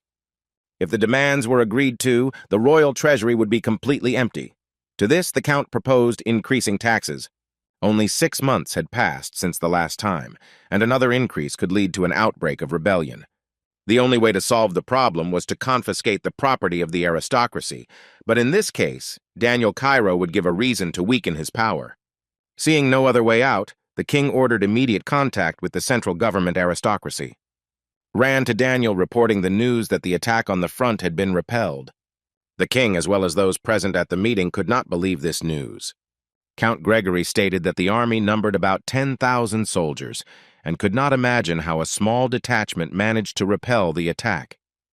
His colleague Denver hoped that the information was reliable given Roman Dmitri's abilities. On the other hand, if the guy managed to resolve such a difficult situation, then he posed no less of a threat than Hector. The aristocrats decided to contact the southern front to find out the details personally. King Daniel, having made contact, demanded that the soldier state his status and affiliation. Suddenly, the person speaking to the authorities turned out to be the second son of the Elbert family, Henry. No one except the Marquis remembered this family line that had raised many outstanding talents in the past. Formalities aside, Benedict was interested in why he and not Roman Dmitri took the call. The guy said that he had recently joined the squad led by Roman. The leader of the squad needed some time alone, and he left Henry as his representative. The Marquis interrupted the soldier's story as soon as he realized that he had started it from the very beginning. The aristocrat demanded to get to the point immediately without wasting time. Elbert was sure that Roman would gain fame across the continent, so he had to get involved with him before he revealed his true worth. The soldier declared that the success of the plan lay entirely and completely with Mr. Roman. From Henry's story, it became known that Dmitri, having learned about the attack of Hector's kingdom, immediately guessed that their target was the teleportation gate. After climbing the mountains, he immediately set up a secret base to catch enemy soldiers. If the commanders of the southern lines of defense had listened to Mr. Roman then, the front would not have fallen so easily. By denigrating the frivolous commanders, Elbert thereby elevated the exploits of the talented swordsman to the pinnacle. Henry deliberately raised his voice, knowing that the young master's subordinates were listening to his words. The aristocrat counted himself among the soldiers who took part in unequal battles when the enemy outnumbered them. Elbert's son burst into tears, declaring that he and his comrades would fight to the last against the enemy in this war. After listening to the report of one of the soldiers, the king declared that they were all weak. Daniel Cairo was amazed by Roman Dmitri, who fought to victory despite the hellish conditions. Benedict agreed that from the moment Hector captured the teleportation gate, the kingdom had already mentally admitted defeat. The aristocrat suggested using the chance he had been given in the person of Roman Dmitri to counterattack. The count, close to Valhalla, demanded that additional forces be sent to the front to teach Hector a lesson. The king announced that he intended to break the agreement with the enemy and direct all his forces to restore the pride of the kingdom. Daniel demanded that the servants of the other families be summoned and all available information about the southern front be collected. At first, it might have seemed that the aristocrats were seeking to defend the southern front. But after the meeting, their ultimate goal was to get the first-class warrior Roman Dmitri. A call from the front convinced the top brass that at the end of the war, Roman would certainly join the central government. Henry also thought that by securing the support of a strong leader, he could move up the career ladder. Young Master Elbert offered 3 chests of the highest quality dried beef, but the soldier refused it.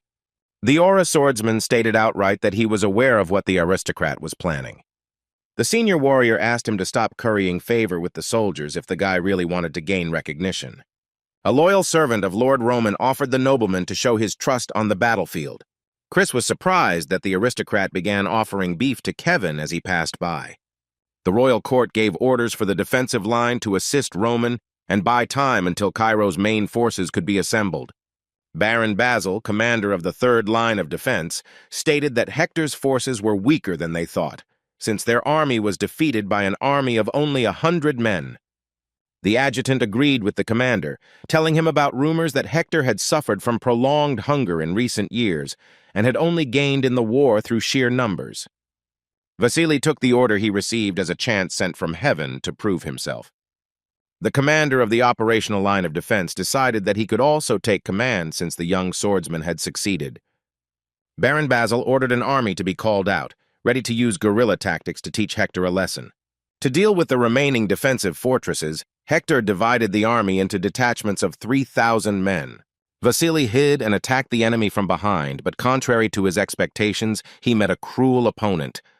The commander of the defensive line behaved carelessly, as he expected to see completely different soldiers on the battlefield. Hector's soldiers were cornered after their encounter with Roman, and the soldiers of the southern front, languid from comfort, were unable to resist them. Victory in the mountains could only be achieved by Roman Dmitri, and it took the commanders of the defensive fortresses a little time to realize this. The king was informed of the death of Baron Vasily, who fell during a fight with Hector in the mountains.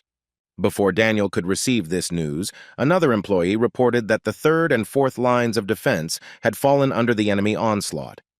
In a message from the second line of defense, soldiers begged for help. Cairo could not imagine that in just one day the entire defensive fortress of the southern front had fallen. The king was mistaken in thinking that Hector's warriors would be weak against the soldiers of the kingdom. Shaking with anger, Daniel demanded to know where Roman Dmitri was now. Unlike Murim, which cultivated martial power, this world created a new realm called magic. During his meditation, the young master was haunted by the thought that if Edwin Hector had been a more outstanding magician, he would not have been able to avoid defeat. Roman's carelessness, who had not yet managed to reach such a level of magical power, could drive him to the edge of the cliff. The boy couldn't help but praise how the prince, having recalculated his attack, managed to counterattack so successfully. The swordsman began to analyze the fight with Edwin, who used a powerful pillar of flame at the very beginning. He wondered what would have happened if he had taken damage back then and attacked the enemy with a lightning bolt. But at that moment, Roman's blade met the giant sword of the 5-star knight. The young master's current strength was not enough to defeat the alliance of a mage and a swordsman like Battler. Then Baron Dimitri's son had to retreat, but perhaps this was exactly the kind of opponent he had been waiting for all this time. Until this moment, everyone who fought Roman was no match for him, but now he had to put his life on the line for victory. Having met a new strong opponent, the guy was unable to be content with his previous comfortable life. Having taken the life of another soldier of the royal army, Hector's young master completed his training. And Henry kept asking Chris if Mr. Roman had said when he would be leaving. The aristocrat insisted that the knight arrange a meeting for them, as the royal palace was desperately searching for Dimitri's eldest son. The warrior cut him off briefly, saying that the gentleman was not going to come out, and that until that moment no one should dare disturb him. Mr. Albert's feeble mind was unable to comprehend what exactly Roman could do alone. The nobleman was very lucky, as the swordsman had already left the cave in which he had been preparing. Henry didn't know why exactly, but the young gentleman was covered in blood, as if he had been in battle. At camp, Chris reported that the third and fourth lines of defense had been destroyed, while the second, although yielding to the enemy, still held out.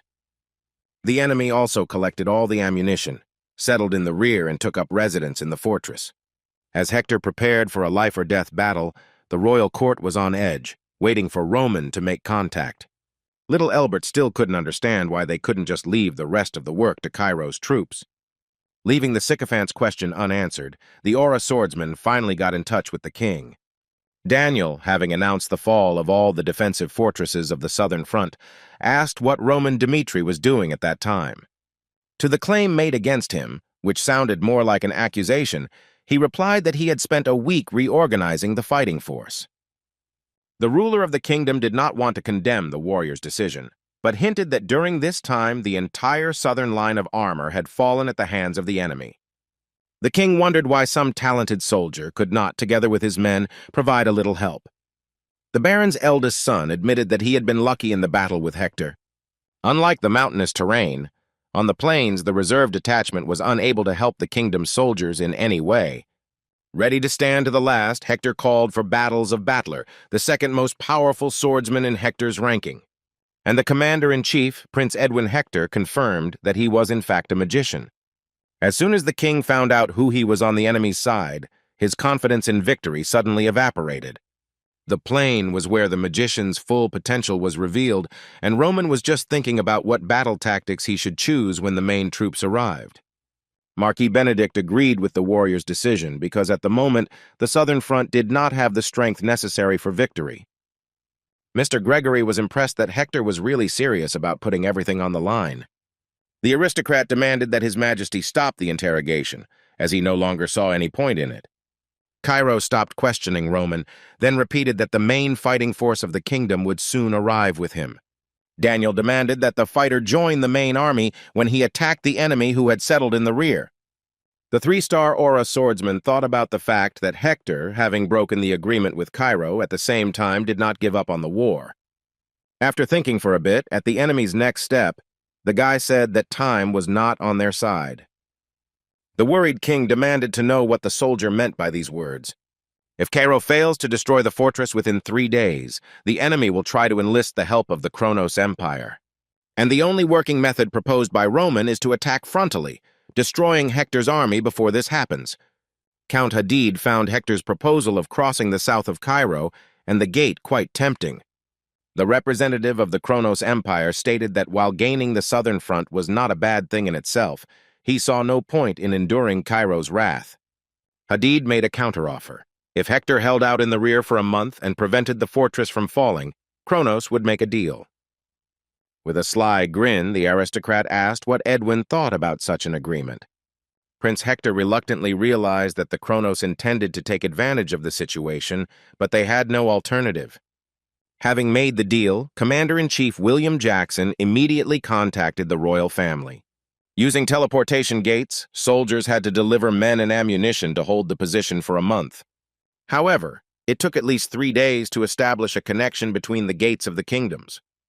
Prince Edwin was driven by the thought that if he could hold out for the time allotted to him, he could give his people hope of salvation. As soon as the main forces arrived in the rear, they discovered a flag hung on the fortress. Commander Fabius was outraged by such impudence that, being on enemy territory, the enemy behaved in such a way. Baron Thalers from Kronos and Baron Bragan from the Valhalla Empire were also present at the same table from the aristocrats. Count Fabius clearly understood that the personal presence of the central government proved how necessary it was to continue supporting Roman Dimitri. As soon as Roman arrived at the tent, the commander, on behalf of the aristocrats, greeted him with the title of Hero Cairo. The Aura swordsman seemed more noble to Fabius than the rumors said. Before sending his man to the front, Benedict reminded him that the primary task was to gain the position of Mr. Roman. If the war was lost, the blame could be placed on the royal family, but Romana could not be taken away by another faction. The Marquis's man was embarrassed by the fact that the Dimitri family came from commoners. But if Fabius manages to pull such a valuable asset over to the side of the aristocrats, the owner will begin to give him more serious business. Having introduced himself, the commander said that he had heard rumors that the Marquis had personally translated Guy in the South Barracks. The man relayed the words of Benedict, who felt guilty for how things turned out. The soldier asked not to worry about this, because no one could have predicted that this would happen. Baron Thalers watched closely as the rival faction's representative attempted to appease the talented warrior. Hearing that the conversation turned to a gift, the commander stated that Count Gregory was also waiting to meet Roman, having useful information for him. Then Bragan spoke up in turn, notifying that Denver had sent soldiers from the family's private property specifically for Roman. Suddenly, he interrupted the hubbub that had formed inside the tent, asking what the commanders were doing now. The Aura swordsman announced to those present that he knew the purpose for which they sought a meeting with him. Romero's son considered it inappropriate to discuss his position while the enemy was stationed on their territory, with his flag and his head held high, with the city. After the war ended, the boy intended to challenge the best warriors in the rankings to become the strongest sword in the kingdom of Cairo. But until then, Roman asked to be patient, and he would definitely prove his worth and dedicate his sword to one person. The young master suggested that the commanders from all factions focus on the current situation. The situation at the table was settled, after which a full-fledged meeting began. During the discussions, it became clear that the parties had very different opinions, since each of them wanted to personally destroy the castle. Fabius asked whether they could not, with 20,000 soldiers, win in a head-on clash against Hector's soldiers, who were half as many. Roman could not say with complete certainty that the advantage was on their side, since the enemy still had a mage in the person of Edwin Hector. But even with this balance of power, Cairo's soldiers still had a way to resist the enemy. Hector's soldiers rushed along the wall, alerting their comrades to the enemy's advance. The main forces of the Kingdom of Cairo were already prepared for the offensive, awaiting the command. Along with the ordinary soldiers, Commander Fabius also awaited the command of the man on whom the outcome of this war depended. Roman Dimitri turned to Hector's soldiers and ordered them to listen to him carefully. As a warrior representing the Kingdom of Cairo, the boy challenged the swordsman battler from the Kingdom of Hector to a duel. Prince Edwin was concerned about Roman's statement, expecting another trick from him. The young gentleman declared that he did not wish for any more senseless sacrifices on either side. If the guy loses, then Cairo will accept Hector's offer, but if he wins, the enemy will be forced to leave the kingdom's territory. The prince was sure that Roman had set a trap, because with his current strength he would not be able to defeat Battler in a fair fight. In case of refusal, the warrior is ready to crush the rear fortress, even if he has to part with his life. 10 minutes to think, hoping that Hector would make a wise decision in the allotted time. 5-star Knight Battler agreed to duel without hesitation in the name of his people. However, Prince Edwin flatly refused to release the warrior for a single duel. Battler asked to believe in him, and assured that he would be able to cut Roman's throat. Dimitri found a way to save Hector. The king's son was seething with anger, declaring that he trusted his warrior, but as soon as they fell for Roman's provocation, they lost 700 men in one night. The smell of burnt flesh of fallen soldiers still hung in front of Mr. Hector's nose. The prince believed in the 5-star swordsman, but he was sure that Roman was definitely up to something. But the knight did not calm down, declaring that he was ready for any surprises, confident that he would be able to knock his opponent into smithereens. The soldier dedicated his entire life to serving the young master, not wanting to appear like a coward who could not accept a challenge for fear of falling into a trap. Overcoming himself, Edwin decided to field Roman Butler, but made him promise. If the knight suddenly sensed a hint of strangeness, he would have to leave the battlefield immediately. Having obeyed the prince's order without question, the swordsman promised him that he would return soon. Having left the walls of the fortress, Hector's warrior declared that he had never met such psychos as his opponent. Glowing with mana bubbling within, the man will then put forth every effort, regardless of the trap set for him. Roman replied that there was no trap, and he only hoped for a demonstration of his true abilities. He wanted to see the outcome of their battle. With a wild look, the young master ordered his opponent to give it his all. To get what he wanted, Battler needed to kill the guy, which he was happy to do. The next second, just like the previous night, the swords of both warriors clashed. A sword master who reached the 5-star level could prove his strength to the entire continent. Hector's strongest warrior sent aura through his body at an insane speed, as the honor of the kingdom was at stake. The knight had not planned to drag out the fight from the very beginning, intending to finish off his enemy with one blow. For the first time in a long time, Roman was confronted with a force that he had difficulty containing.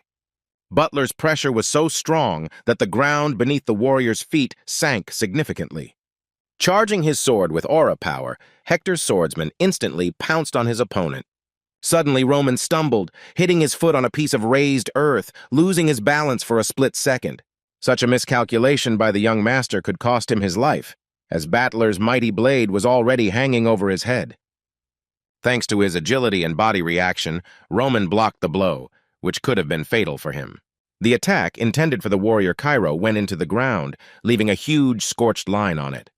Fabius watched with bated breath as the duel, which he had agreed to just to curry favor with the guy, took place. But if Roman loses, then the factions of aristocrats who had previously recruited him will lose all meaning.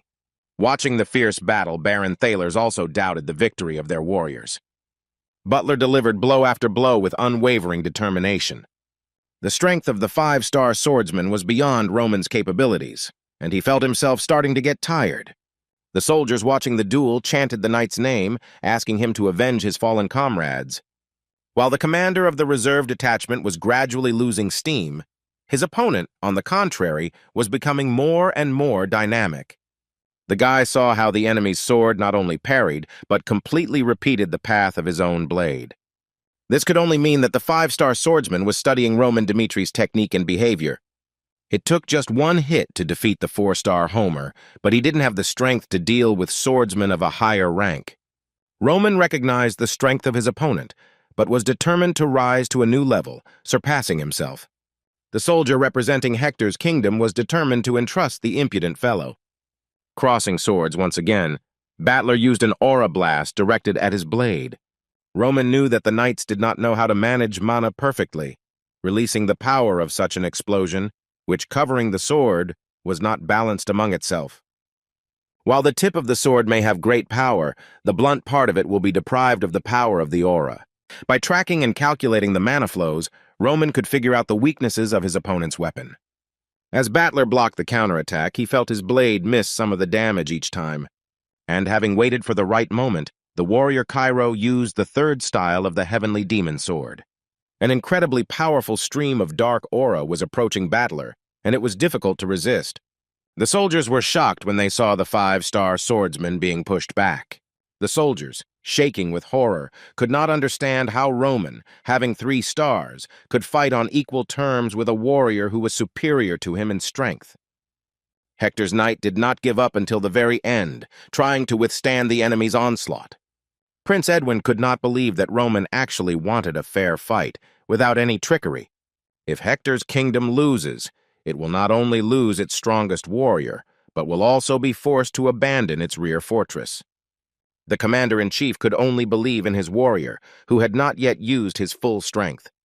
After surviving the blow from his opponent, Battler realized that this guy was a real psychopath. The swordsman believed that the duel was an excuse to lure him into a trap, but in reality, Roman was trying to crush him with his own strength. Hector's perfect plan began to crumble due to the appearance of this man on the southern front. Such an enemy could not be let go, because then the kingdom of Hector could face a real monster against which it would not be able to withstand. It was for this reason that Battler decided to stop Roman at all costs, sparing no effort. The warrior gripped the sword tightly with his hands and imbued it with the power of his aura, causing it to glow brightly. At this point, only 2 people could have repelled this attack from Battler.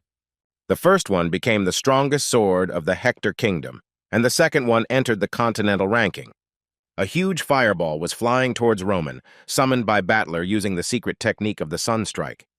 Roman knew that he would definitely die if he encountered this technique, so he focused only on defense. Expecting it to be the swordsman's most powerful weapon, the warrior Heir used a move from his own arsenal, Strong Shield. Summoning the heavenly demon sword technique, Roman's iron lump disappeared into the dark matter. A huge fireball was flying towards him inside a dark sphere, which really looked like a copy of the sun. And as soon as Battler's spear and Roman's shield collided, a huge explosion occurred. Prince Edwin held his breath, waiting for the table of dust raised by the explosion to settle. To the great surprise of everyone present, Roman Dmitri remained unharmed.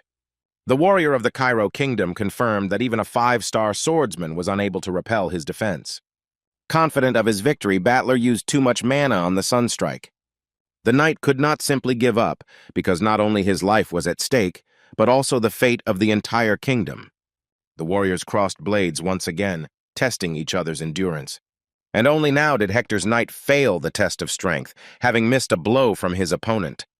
Taking cover behind a broadsword, Battler was amazed that he had been pushed back by a guy who was already over 20. The swordsman could not simply give up, giving victory to Roman, and so he disobeyed Edwin's orders, ready to die right on the battlefield. But the knight's bravery played a cruel joke on him, and he literally fell into the hands of Roman. Having grabbed Butler, the reserve detachment commander threw him to the ground with all his might. Even in such a disadvantageous position, the 5-star swordsman could not help but think about taking his enemy to the next world. Towering over the knight, Roman was ready to finish him off with the final blow, but he never managed to do this because Edwin prevented him by stopping the relief. While on the fortress wall, the mage cast the rune of flash spell on the enemy. Hero Cairo jumped away from Battler in time, and the fire blast fired at him flew past. On the orders of Lord Hector, the soldiers found themselves on the battlefield to save their commander. The warriors, with tears in their eyes, desperately rushed towards Roman, which was suicide. Hector was tearing himself away from his reputation in the world community, abandoning hope of winning the duel. The prince released soldiers to take the swordsman, thereby opening access to the fortress gates, which Roman could not help but take advantage of. A little earlier in the faction commander's tent, they discussed the plan with the son of the Dmitri family. The guy said that after the battle with Hector in the mountains, he watched them from afar. Even after sleepless nights of battle, soldiers came down from the mountain to care for the bodies of their fallen comrades. They wanted and needed to hurry, to destroy defensive fortresses. They scraped and ate the corpses of their comrades. Edwin was a sensitive commander-in-chief, giving the soldiers time to say goodbye to the dead. Roman Dmitri was going to use this character trait of the prince, which would turn out to be a weakness for him. The young gentleman stated that Battler would be the way to break the commander-in-chief's judgment. All Roman needed to do was defeat the warrior, which would allow his second plan to begin. Roman did not plan to kill the swordsman with one blow, but only to make him no longer able to fight. If Edwin decides to save his warrior, then the hero can begin to implement his plan. The soldiers tried unsuccessfully to attack the enemy, just to gain some time to save the commander. Roman considered Edwin Hector an excellent ruler, but he had no place in the war. The prince sacrificed dozens of soldiers for the sake of one more valuable to the kingdom. The archers on the wall could not attack the enemy, as he was mixed with the allies. Count Fabius was surprised that everything really went as Roman had predicted. The guy managed to read the enemy with extreme accuracy and predict his further actions. The commander realized why Marquis Benedict and Mr. and Yu tried in every way to recruit Roman. The aristocrats only needed to get their hands on a talented swordsman to deal with the incompetent king and the puppets of the two empires. The Union gave orders to its army to attack the enemy so that the young master would have a chance to penetrate inside the fortress. Once again, Prince Edwin reproached himself for the rash decision that led to this situation. As commander-in-chief, he had to remain cool and clear-headed until the very end. But as soon as Hector saw Battler's defeat, he instantly lost his mind. The king's son did not give up hope of saving the situation, because there would be a chance of victory if he managed to save the swordsman and close the gate. Using the flash rune again, the mage tried his best to hinder the enemy soldiers. The rest of the kingdom's magicians came to the prince's aid, using the same spell. The fiery flashes kept Fabius's soldiers from getting close to the fortress gates. The commander ordered them to disperse along the perimeter, since they would not have another chance to storm the rear fortress. Kellen, one of Hector's knights, watched the battle from atop the wall. Standing at the very gates with Commander Butler, the soldiers ordered them to be closed. Roman became furious when he heard that Hector's men were going to close the gates. The prince ordered a protective spell to be cast as soon as they closed, causing Roman to rush towards them as fast as he could. The soldiers gathered at the entrance to the fortress, trying with all their might to prevent the enemy from entering. However, Roman Dmitri used the power of his aura and destroyed the gate before it could close. Hero Cairo once again performed a feat. At the last second, he managed to seize the initiative in the battle. The commander of the reserve detachment shouted that the mouths of the army were open. Do not hesitate and attack the enemy. The main army, under the command of Commander Fabius, immediately rushed to the fortress. Cairo's soldiers attacked Hector's warriors with renewed vigor, sensing the taste of victory.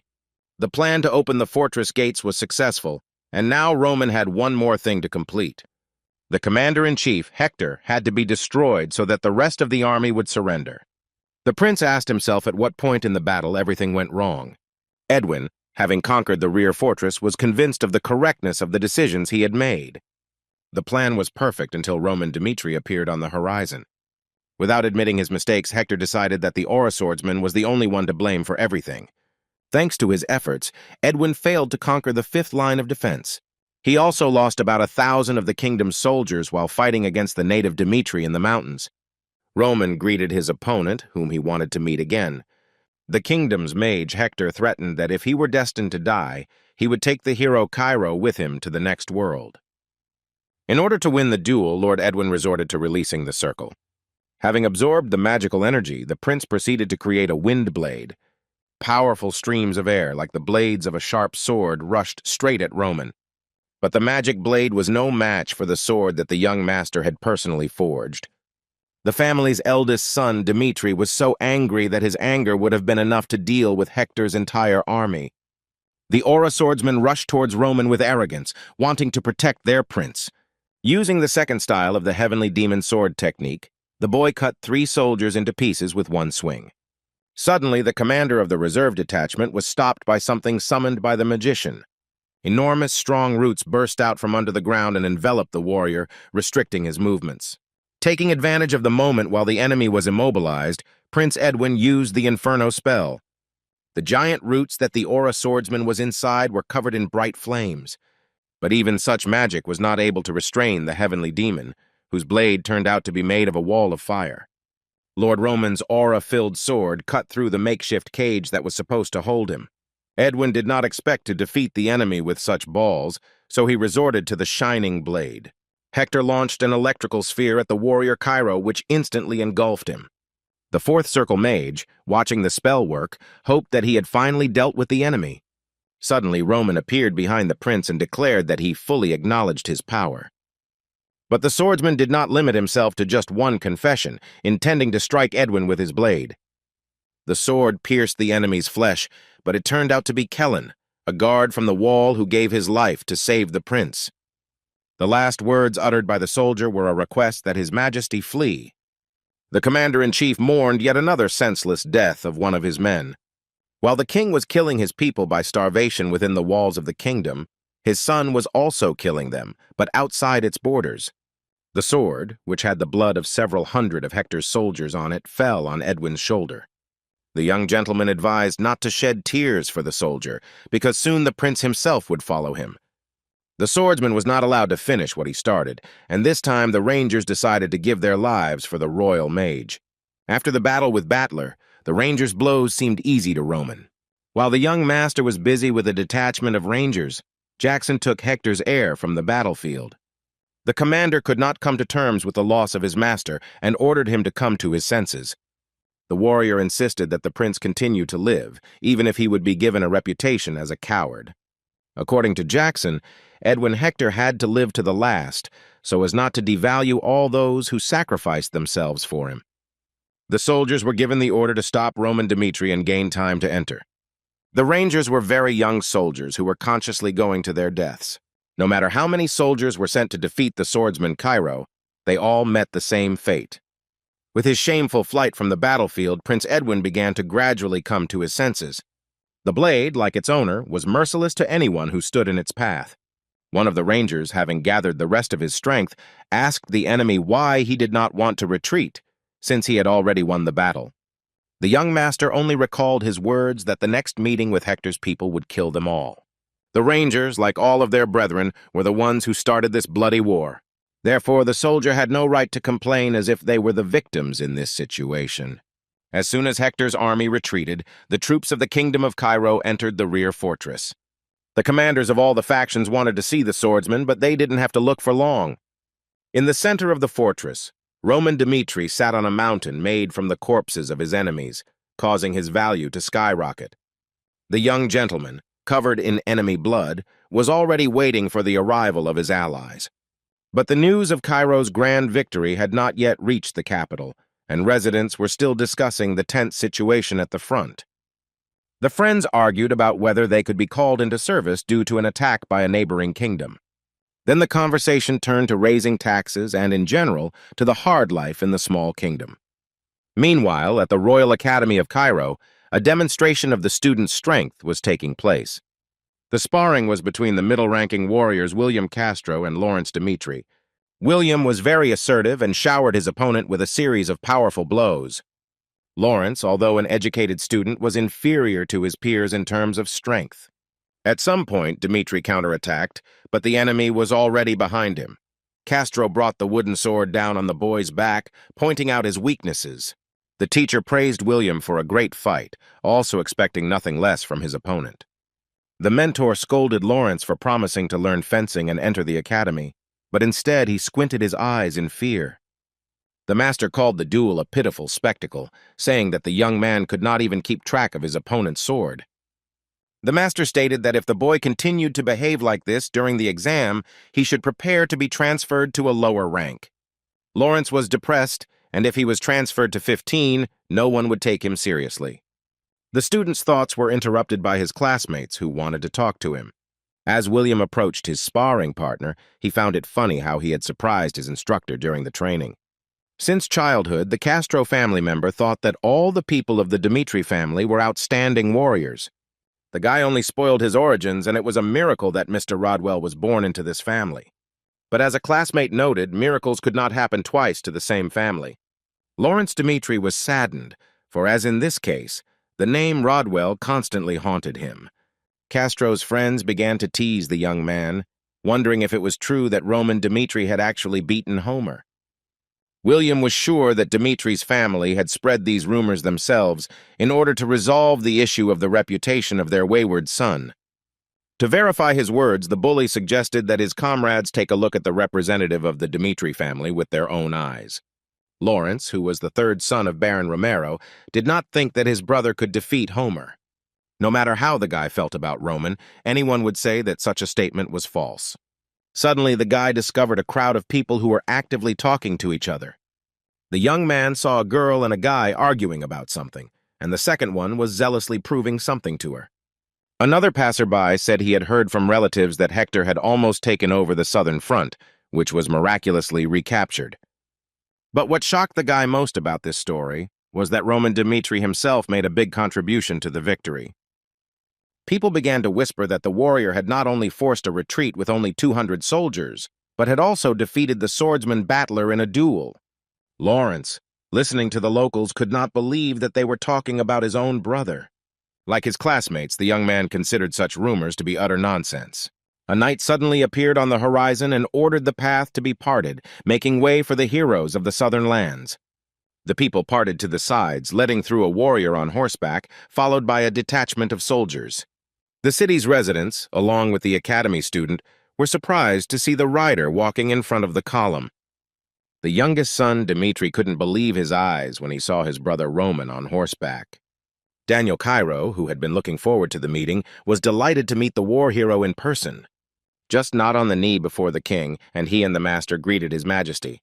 In the presence of the faction members, the king sincerely thanked the warrior for his valor and courage. Daniel was ready to fulfill any wish of the winner, if it was within his power. Before Roman could respond, the ruler announced that he was looking for a successor to Cairo's strongest sword and captain of the royal knights. The king offered the title of vice-captain and the right to enter the royal family treasury, as well as exemption from military service. Roman Dmitri immediately understood that the king had decided to show his position and bared his teeth in front of him. Daniel ascended the throne at an early age due to the imminent death of the previous king. His Highness needed Roman to become his man so that the aristocratic faction would no longer dare to oppress him. The king was constantly mocked, called a soft-hearted ruler behind his back. Marquis Benedict did not agree with the fact that under the guise of a reward, a new debt was being placed on the boy's shoulders. The aristocrat asked for the order to be revoked, claiming that such a young talent was guaranteed a bright future. The man agreed to give Roman access to the royal family's treasury, but nothing more. But Daniel ignored the Marquis's remark, claiming that he had made his decision. The king had spoken, and now Roman Dmitri himself had to make his choice. All the representatives of the kingdom's factions held their breath, waiting to see what the warrior would say in response to King Cairo's proposal. Daniel couldn't help but notice that Roman still had royal blood in him. The boy stated that it was an honor for the swordsman to receive the title of Royal Knight, but he had to do something before deciding on his future. His Highness asked the hero Cairo what exactly he was required to do. The young gentleman said that he needed preparation in order to enter high society. His goal was to rise from second to last to first place in the ranking of great warriors in order to test the limits of his abilities. The announcement of an official battle of swordmasters somewhat surprised King Cairo. Participation in the battle meant an endless series of duels with each member of the list. And only when the opponent falls to his knees, his place in the ranking will go to the winner of the fight. Daniel admitted that the battle was extremely dangerous and could cost the life of its participant, but Roman was aware of all the risks. To the king's surprise, the warriors received great fame and wealth, but being confident in himself, Roman decided to throw down a new challenge. The Marquis appreciated his son Dimitri's intention to punish his own worth and saw no reason to prevent it. For those close to the Temple of Valhalla, the battle of the strongest will help to assess the true abilities of the swordsman. Roman stated that very soon he will be able to appear before everyone, demonstrating who he really is. But only after this will the young master be able to decide which path to take next. In fact, at the end of the Battle of the Best, the hero Cairo will not become someone's sword, but the master of a new territory. Over a glass of wine, Benedict reflected on how funny a person's fate could be. The aristocrat said that he sent the boy to the southern front in order to protect him, but Hector decided to declare war at that very moment. The Marquis could not believe that by coincidence it was the heir of the Dmitri family who managed to stop the enemy army. The war hero was grateful to the Marquis because he was able to gain good experience on the battlefield. The man did not fully understand what the soldier meant by the expression good experience. Through the war with Hector, Roman realized that the world was much larger than he had imagined. After the competition, the young master wanted to go out into the world and become the strongest on the continent. Marquis Benedict noted that he once had a similar dream, to become the strongest. After the aristocrat learned how big the world was, he decided to be content with his current life. The nobleman told the boy that he had a daughter whom he raised with care, since the child lost her mother early. After which Benedict stunned Roman with the news that he was going to give his daughter to him. Mr. Fabius's assistant shared his opinion while observing the young gentleman at war. While talking to the aura swordsman, the aristocrat remembered how he had encountered monsters on the continent in his youth. Then the gentleman realized that he was not their equal, that they were born with outstanding talent. But he had the ability to recognize in Roman a man capable of reaching such a height that he could compete with them on equal terms. The Marquis knew about the boy's broken engagement, but he had no intention of forcing his daughter on him. However, he will organize a meeting for them, and if sympathy arises between them, then he will only be glad of their relationship. In order not to scare off the talented warrior, Benedict clarified that he was not insisting on an immediate meeting. The aristocrat wanted Roman to remember that Marquis Benedict was always ready to cover his back. The master was ready to provide everything he wanted that was in this kingdom if Romero's son was ready to connect his future with his family. Only the one who can take possession of Roman Dmitri will swallow up the entire kingdom of Cairo. Each of the four factions was eager to lure the swordsman to their side. Count Gregory and Count Denver also struck the imagination with their proposals. However, the heavenly demon Baek Chun Hyuk, in the guise of Roman Dmitri, was unable to live under anyone's command. Hans, who had come to the capital especially to take care of the young master, having learned the news from the southern front, The humble servant found a place for himself until he saw his master safe and sound. A few days later, Hans cautiously approached the young gentleman with a certain request. The Aura swordsman's personal assistant asked him to meet with his younger brother, Lauren. As soon as Roman entered the capital, young Lauren appeared at Dimitri's estate. The man had taken care of Romero's son since they were little, and could tell at first glance that the boy had some problems. But Hans didn't want to put pressure on the guy, so he waited for him to talk about the problem with him first. He was interested in what had happened to his older brother, whom he had seen here, entering the capital surrounded by guards. People in the city were talking about nothing but Roman's success in defeating the swordsman Hector. The words explained that during the boy's absence, many events had happened in his family. The young master's assistant confirmed that the rumors circulating about him were absolutely true. Roman Dimitri managed to break off his engagement with the Lawrence family, entered into a war with the Barco family, and divided Homer in a warrior duel. And this time he managed to outdo himself, performing a brilliant feat on the southern front. Even the parents could not help but rejoice at the change in young Mr. Roman. The assistant suggested not to feed Lauren with talk, but to meet with his older brother in person. The young man was very upset by this offer and politely declined it.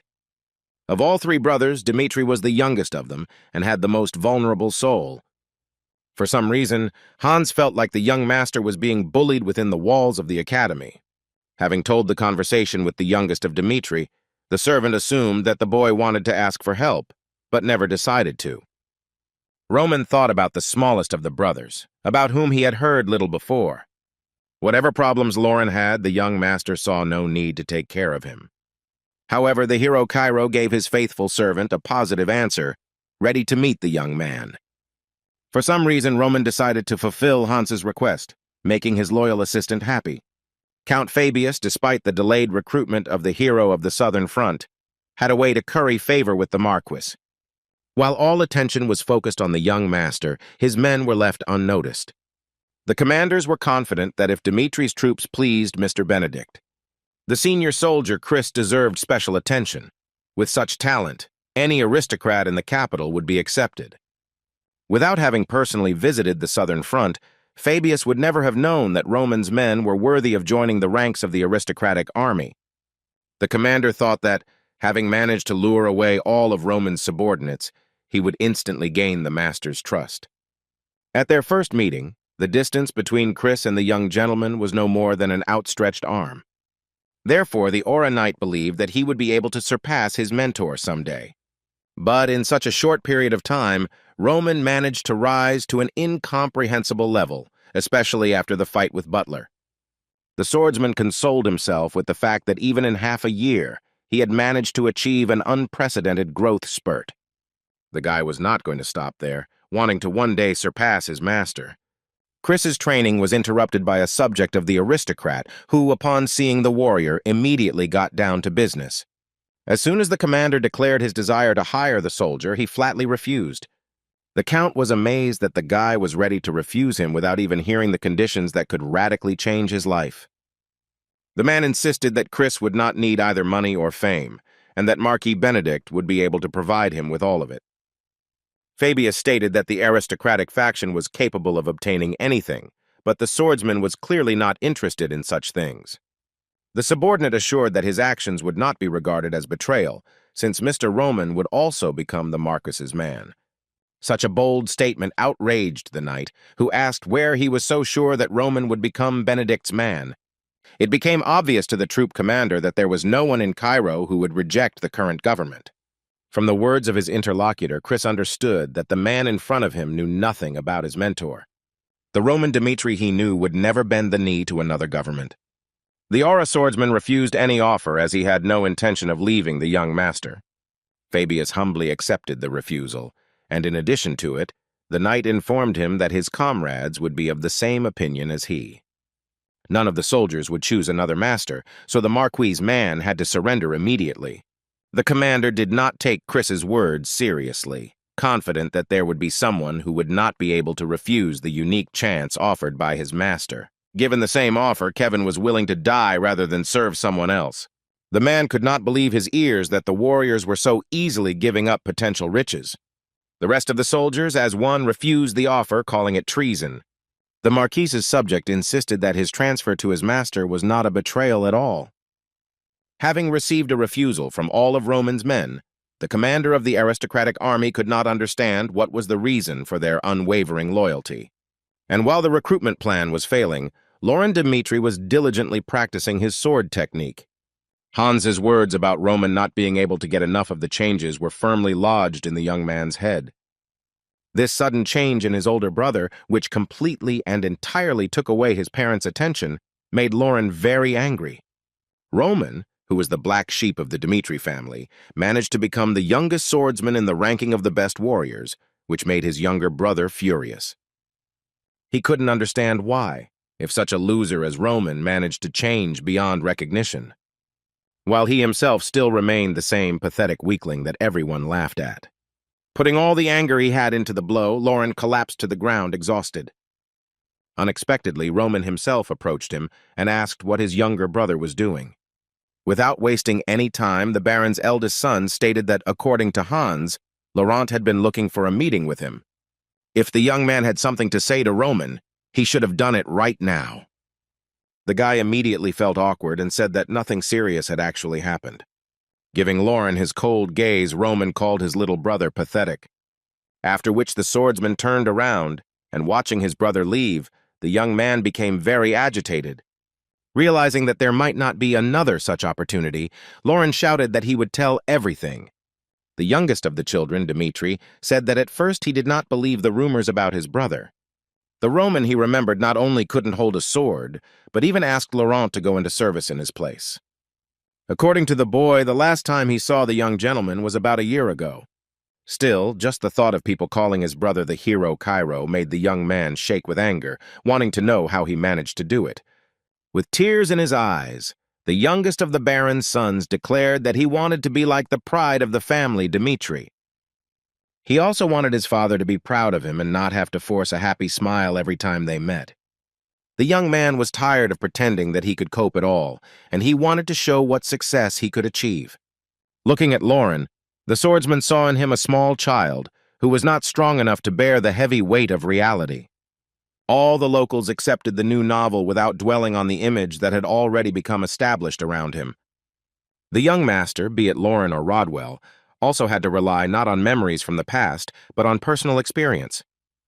The Aura swordsman didn't want to watch as the man who bore the same surname as him was drawn towards ridicule and persecution. This damaged not only the authority of the Dmitri family, but also, in particular, Roman himself. In order to get an answer to his question, Laurent had to prove his worthiness in a fencing exam. In his past life, Baek Jun-hyuk's brothers had no choice but to kill each other, but in this life, the swordmaster wanted to give the brothers a chance. Sometime later, the day of the fencing exam arrived at the academy. Watching other students give it their all during the exam, the youngest of the family, Dmitri, repeated the words spoken by his brother. And finally, it was Laurent's turn to prove whether he was worthy of bearing the name of the Dmitri family. His opponent, as during training, was William Castro, who was amused by this coincidence. Castro, who didn't like the guy, wanted his opponent to lie at his feet this time. The teacher reminded that the main evaluation criterion was the practical application of acquired knowledge. Before the exam had even begun, William immediately pounced on his opponent. During the fight, the student verbally intimidated Laurent in order to weaken his fighting spirit. The Castro family member wore down his opponent, choosing the moment to finish the fight with one punch. The younger Dmitri watched as the wooden sword inexorably approached his face. The boy's mind flashed back to his brother's words, which said that he needed to prove what happened when you look down on a man named Laurent Dmitri. Surprisingly, the novel's instruction gave the guy strength, and he laughed and counterattacked in time. William was beside himself with anger, not expecting such a trick from the weakling Dmitri. Wanting to prove his worth, Laurent intended to maintain his fighting spirit until the end of the exam. After all, if he succeeds, then in the future he will become as strong as his good brother Roman. This time, Castro was defending himself from a series of furious blows from his sparring partner. However, every blow the boy dealt only made the already irritated William even more angry. Intending to teach the impudent young man a proper lesson, Castro resorted to a forbidden technique. But Laurent had no intention of backing down. rushing at his opponent with such determination as if his life was at stake. At the moment of impact, the students separated and the blade of each of them did not reach its target. Later, the teacher told Roman's younger brother that he was on the verge of death. When William's attack came down on him, the boy miraculously managed to avoid a direct hit. According to the teacher, if Lauren hadn't been able to return then, they wouldn't have talked to him. The master praised the youngest of the Dmitrievs, adding that having observed him all this time, he always believed that he had hidden talent. Because the boy was always scared and began to express fear when he saw an opponent, he was unable to reveal his potential until today. It was not without reason that the master paired the young man with William, believing that he had to overcome himself. Lauren couldn't believe that what the teacher said was true, just like what happened on the exam. The mentor said that he would not deceive the student and advised him to believe in himself more. Listening attentively to every flattering word said to him, the young man almost burst into tears. The teacher's main instruction was not to let the spirit break, otherwise nothing will work out. Young Castro continued to snore angrily, and no matter what words his comrades chose, they could not calm him down. The bully blamed himself for being too soft with Lauren, which is why he became bold. But what irritated the guy most was the look he had on him during the fight. William declared that he would not let this go and that the boy should at least lose his arm. Friends tried in every way to dissuade him. Wasn't the guy to blame, who was the brother of his offender? It was Roman Dmitri, called by the hero Cairo, and if something goes wrong in the case of Lauren, it could develop into a family conflict. Having sent his older brother far away, William insisted that no one could do anything against him. And all because of his father's connections with Marquis Benedict, thanks to which, no matter what the guy does, they won't even dare touch him with a finger. Castro's eldest son didn't care about titles, being obsessed with the idea of proving his superiority. Dmitri to him, and in case of resistance, to knock him out. Previously mentioned Roman unexpectedly intervened in the conversation and asked the offended students to repeat what had been said. The appearance of the swordsman caused the boys to stutter, asking what Castro was going to do with his little brother. Although such a meeting was unexpected for the student, he still intended to repeat his words. Before the boy could finish speaking about the true power he possessed, the young gentleman grabbed him by the neck. Squeezing his fingers tighter, Roman asked the guy if he understood what mistake he had just made. After lifting the bully up, the hero Cairo said that he didn't really care about his younger brother. What hurt the most in the novel were the words spoken about his family, who were dared to be humiliated. Having let go of the guy who was greedily gasping for air, Roman Dmitri ordered him to be taken to the Castro family. The Baron's son wondered whether the responsibility for their child's behavior and the mistake he made was shifted onto the parents. Fabius shared that the people of the novel, despite the chance to make a career, refused without giving a clear reason. Count Castro laughed, claiming that the common people, with their pitiful origins, could not see what was right under their noses. The nobleman asked if Roman was an outstanding warrior, and the Marquis's servant confirmed this, mentioning that it was for this very reason that Benedict had tried to lure him away. The commander confided that his master was considering Roman as his son-in-law. Mr. Castro was intrigued by the person of the swordsman and asked to arrange a meeting with him when the opportunity presented itself. At that moment, his son William came into the office, clearly worried about something. Behind the guy, to the surprise of everyone present, was the very swordsman they had been talking about. William, as soon as he crossed the threshold, began to complain to his father that some commoner dared to threaten him.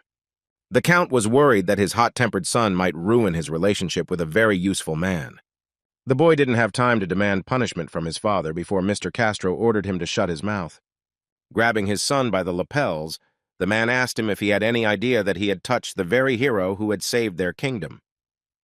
The nobleman could not help but listen to the slander against the great man and threw William hard on the floor. The man asked Roman for forgiveness for the inconvenience caused by his offspring. He said that he would punish his son properly, asking the swordsman to show mercy and also, if he had a minute, to drink a cup of tea. The aristocrat could only benefit from the novel's appearance, since the opportunity to establish a connection would not present itself so soon.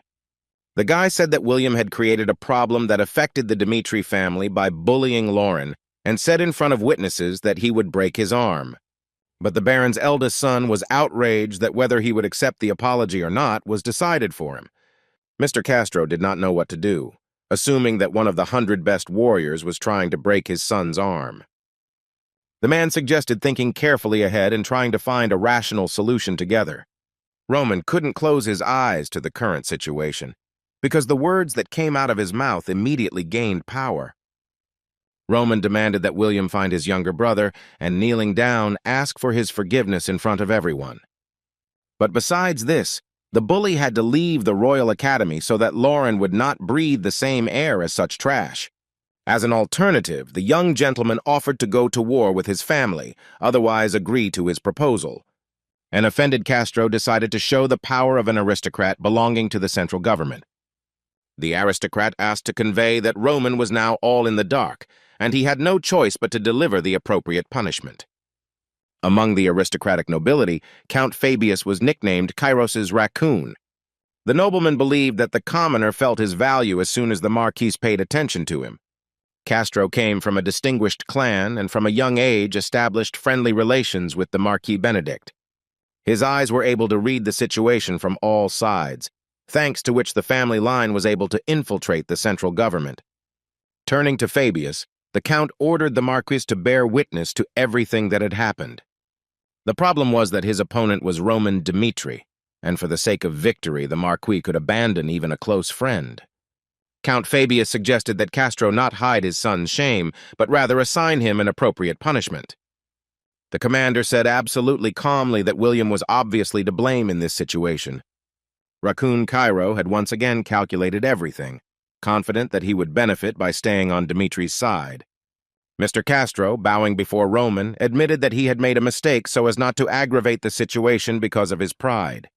Although the world was full of people with extraordinary abilities, in reality, only those like Fabius survived to the end. Hiding behind his son, the aristocrat asked him for forgiveness for having momentarily lost his sanity because of the child. William refused to believe that his father had suddenly sided with the other side, compromising his principles. However, his family was also likely to suffer damage due to the jealousy of envious people, so the guy needed to sometimes show a clear example. According to Roman, aristocrats always mistakenly believed that they had superiority in everything. The only exception could be blood kinship, and Benedict had recently been trying his best to make Roman his son-in-law. The aristocrat announced that the eldest son would apologize to Roman's younger brother and leave the Royal Academy, and it would not be so bad for the young master if Count Castro became such an example. The aristocrat, hoping to enlist the support of his friend, did not expect such an answer. As William listened to his father thank Roman for his mercy, he couldn't even imagine what kind of person he had dared to offend. The Aura swordsman believed that the matter between the families had been settled, and he left the Castro domain satisfied. The Castro family was not allowed to start a war with the Dmitri under any circumstances. Otherwise, they would suffer the same fate as the Barco family. Lauren Dmitri was found by one of Castro's son's comrades who told him the bad news. The student said that his older brother got into a conflict with William, who, in a fit of anger, said that he would break the boy's arm. And, unfortunately for Castro, Roman Dmitri heard not only a threat, but also insults against the family home. And after that, as the student reported, William had a fight with Roman, and he, in turn, dragged the guy straight to the Count. Lauren ran as fast as he could to Count Castro because his brother might be in mortal danger. The guy is unable to forgive himself if Roman suffers, and turns to Father Baron Romero for help. The news that their eldest son had been taken to Castro's estate shocked the Dmitri couple. The father knew that his youngest son had been avoiding their calls for fear of causing inconvenience, but this time something serious was definitely going on. The wife was perplexed that the Baron was only concerned about status at that moment, when his son was in danger. Romero asked Liana for advice on what to do. The medicine was part of the central government. She advised them to think about their relationship with the central government later, reminding them that their family was not that weak. Liana's words gave Romero a strong boost, and his spirits were revived. The Baron ordered an immediate convocation of the family's advisors to resolve this issue. Mr. Dmitri explained to the arriving servants the situation that Roman had gotten into due to disagreements with Castro. According to the information Lauren provided, the last thing he was seen doing was being taken to the estate. Romero had no intention of staying in the country, even though his opponent was a family from the central government. Captain Jonathan of the family house's knightly order supported the owner's decision. To act, the Baron needed the consent of his people, but the Lord could face serious resistance.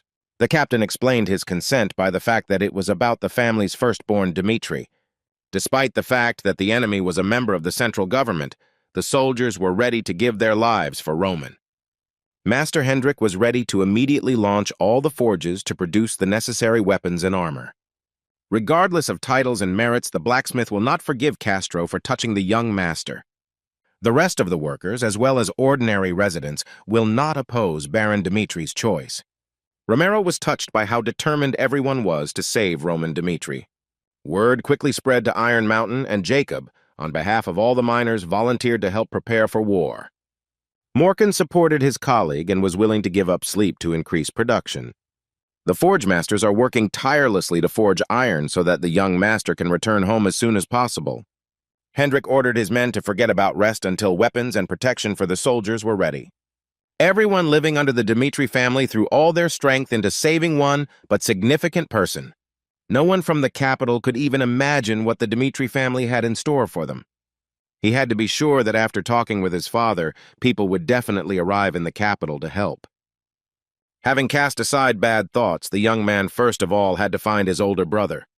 Among the students of the academy, the boy saw Roman, who was holding his offender, William Castro. However, the boy came across a crowd of students who had gathered for an unknown reason. By bringing the bully to his knees, the young gentleman showed him that he had to apologize, otherwise his family would do it for him. The Count himself ran out to the students, begging his son to apologize to Dimitri's younger brother.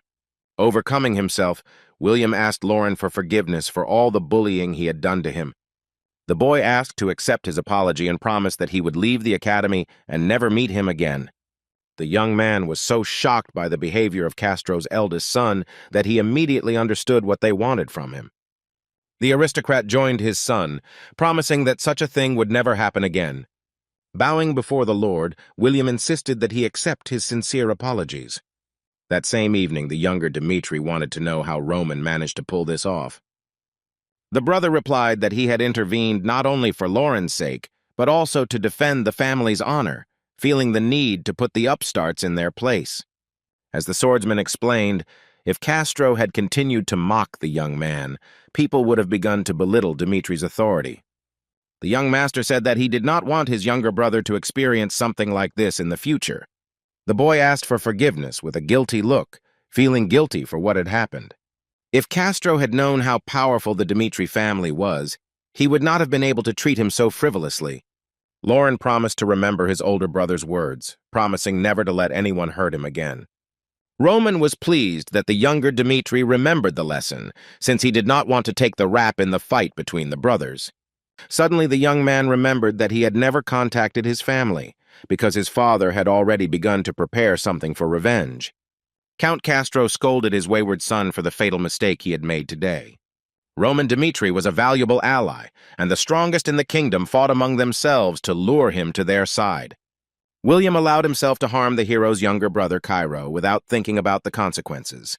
As soon as Castro's eldest son bent the knee, his family's prestige sank to an all-time low. The aristocrat explained that from now on, in the eyes of the people, they would become frivolous, incapable of understanding the true state of affairs. Because of this situation, Castro could not even imagine how he would now appear before the Marquis Benedict. Suddenly, a servant burst into the nobleman's room with a message from the Dmitri family. The Count was puzzled by this news because he believed that the conflict between his sons had been settled. The Baron said that the aristocrats might not take them seriously, but they would dare to touch the blood of the Dmitri family. The aristocrat, already on edge, did not understand why Romero had again raised an already decided issue. Dmitri tomorrow at dawn were ready to submit a request to the central government for a feudal war.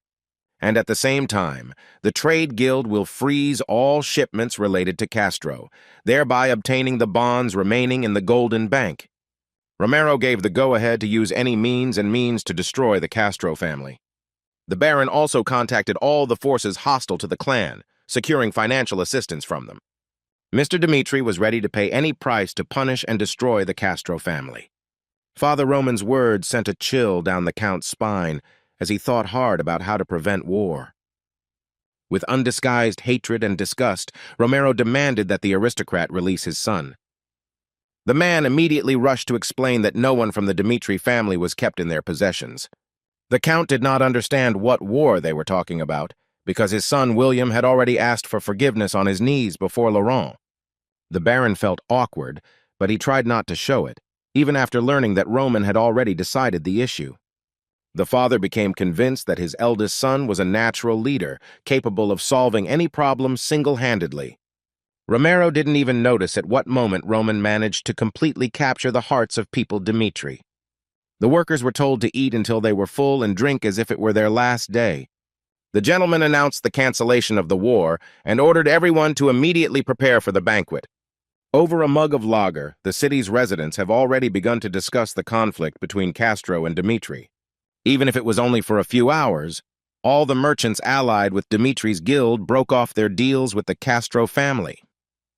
The tavern patrons, having overheard the conversation, were no less surprised that a provincial family had gone against the aristocrats.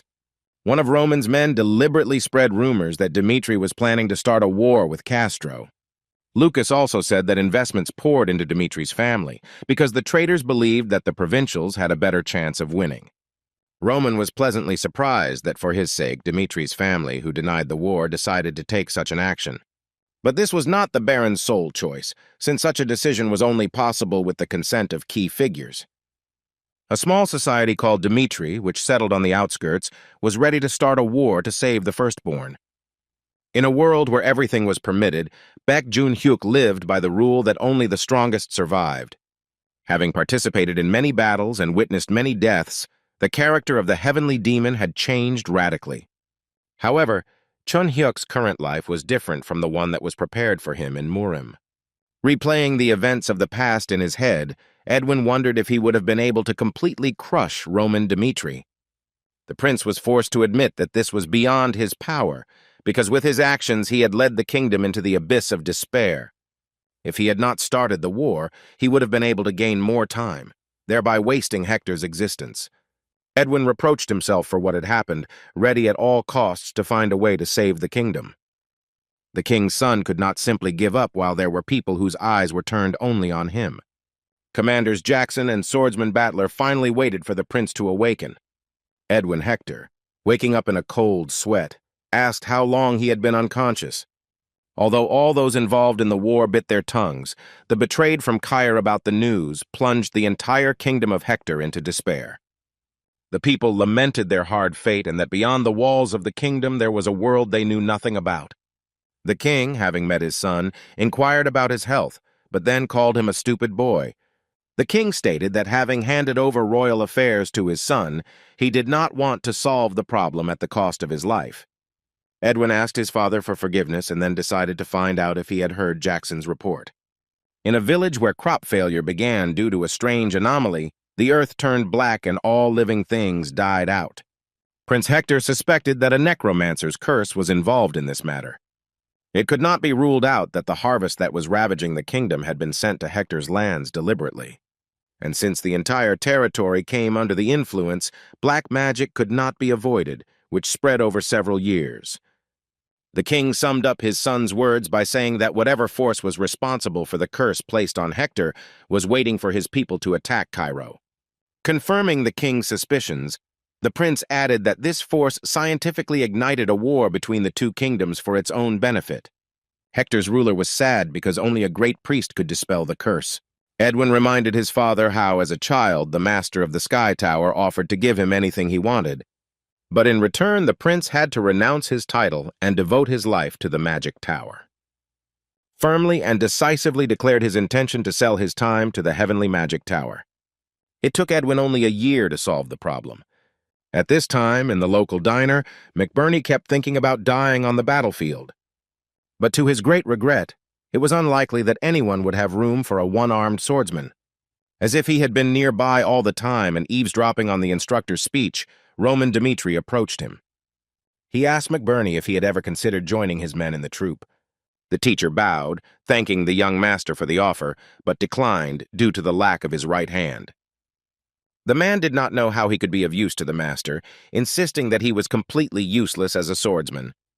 The nobleman regarded the instructor's answer as a refusal and asked again whether he had understood everything correctly.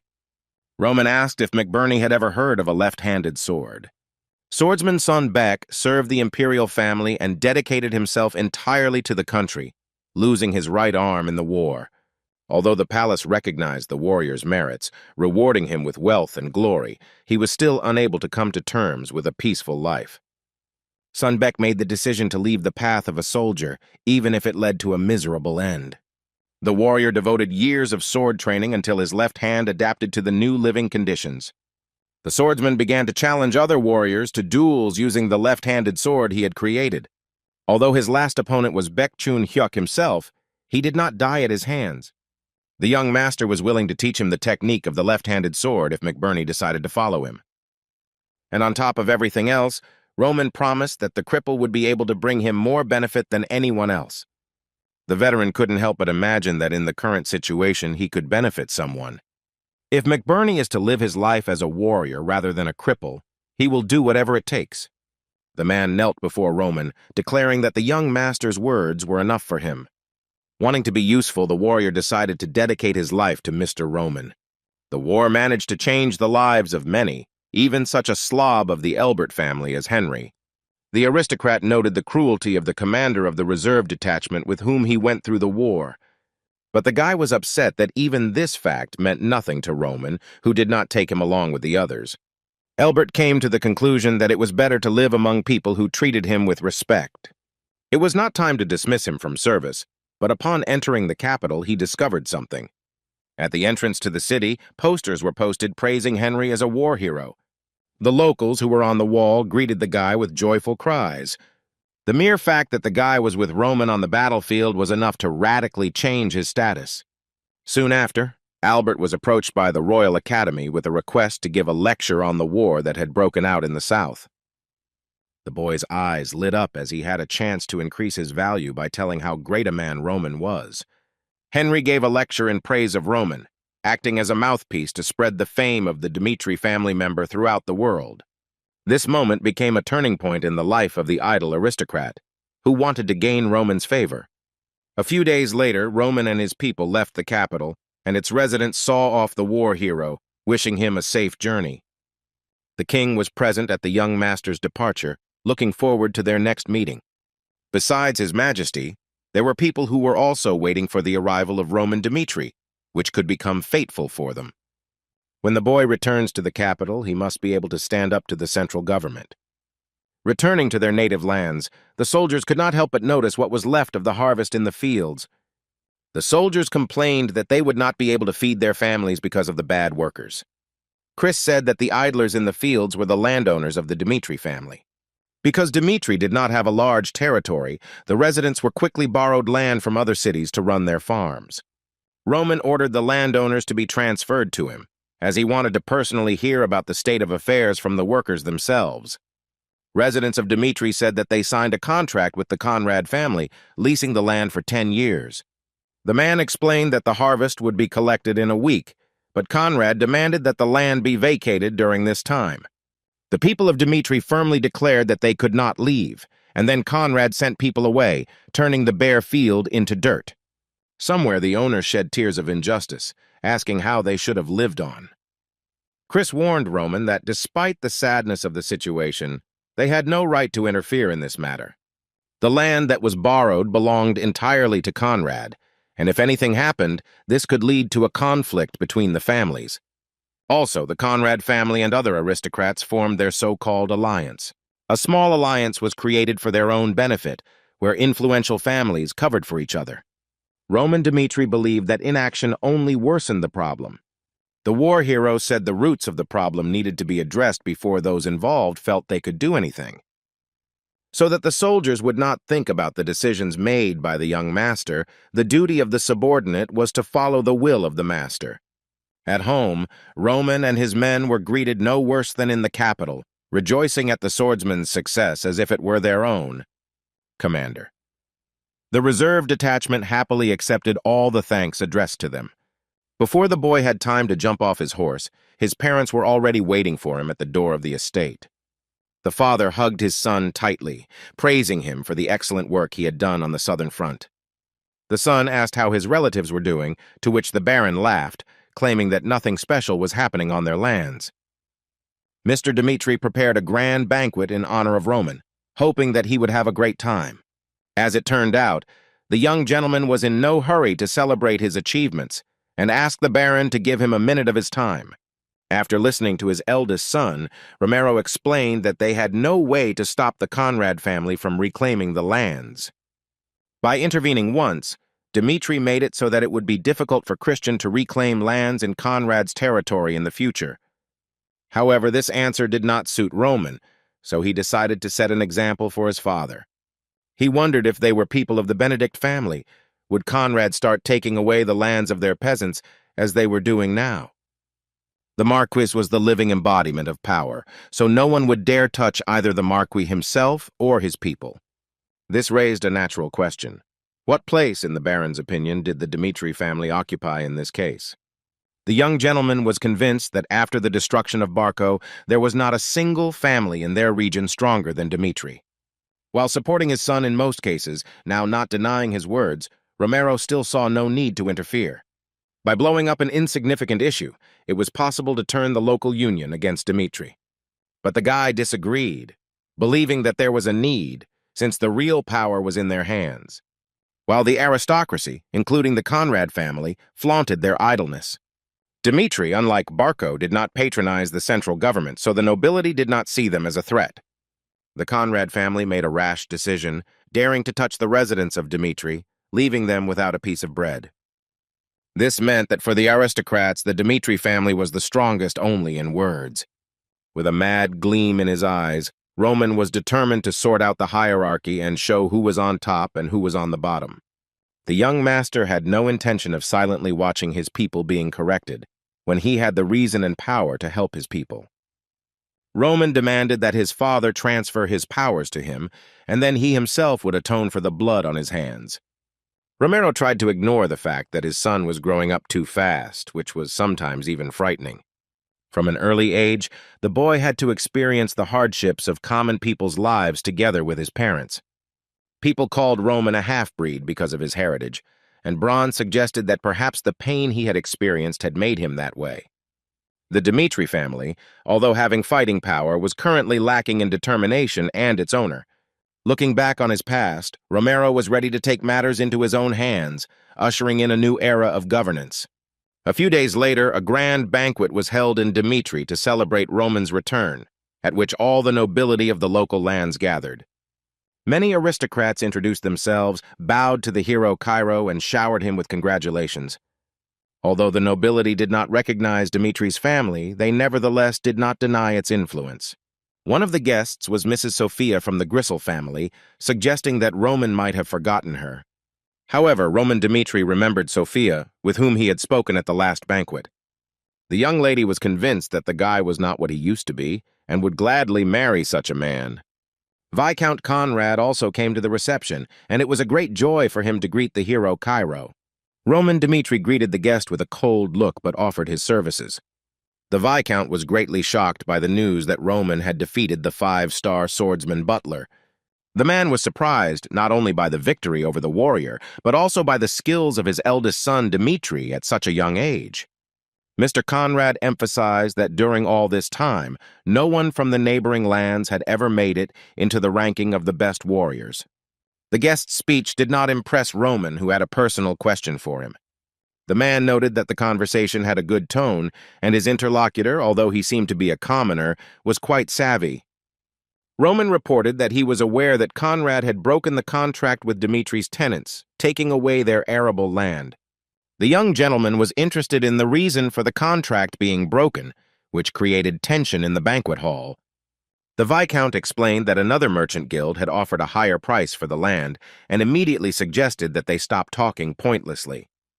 Covered in sweat, Mr. Conrad asked to enjoy the celebration in his honor, postponing the discussion of such a delicate issue. The man came with good intentions to congratulate the gentleman and did not understand why he was trying to blacken his name in front of all these people.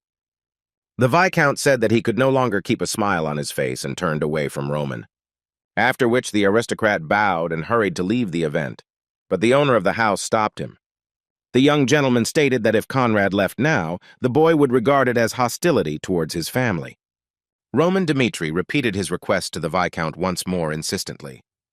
The man was outraged by the attitude of some nobleman who came from the common people. Conrad replied that he had driven the peasants off the land, but it belonged entirely to his family. The aristocrat shouted that he was simply returning what was his and should not have reported every little thing to Dmitri. The guests began to whisper that he was right and that he himself should have resolved the conflict between the families and not brought this issue up for discussion. After listening to the indignation of those gathered, Roman asked himself whether the aristocrats would have reacted the same way if Barco had been in his place. The aristocrats who were at the bottom of the kingdom were ready to put the sword on the Dmitri family at any moment. There were only two options by which the nobility could be pacified: either put them under the knife or force them to submit with words. Roman asked directly, since when in the kingdom of Cairo, it was allowed to neglect the people of other aristocrats. Coming close to the Viscount, the young gentleman with a furious look declared that the nobleman had touched his peasants. Conrad offended the people who lived on the lands and paid taxes to one family, Dmitri. And after all this, the aristocrat had the audacity to accuse the hero Cairo of ignorance. Romero's son was not about to have a nice chat and smile with the man who had caused his people to suffer. The boy said that his father had given him absolute power regarding this issue, which Roman was not going to turn a blind eye to. The nobility whispered among themselves, listening attentively to every word of the nobleman. The young gentleman, addressing everyone, declared that he would demand 100 times more from the people of other estates who would equal Dmitri on earth.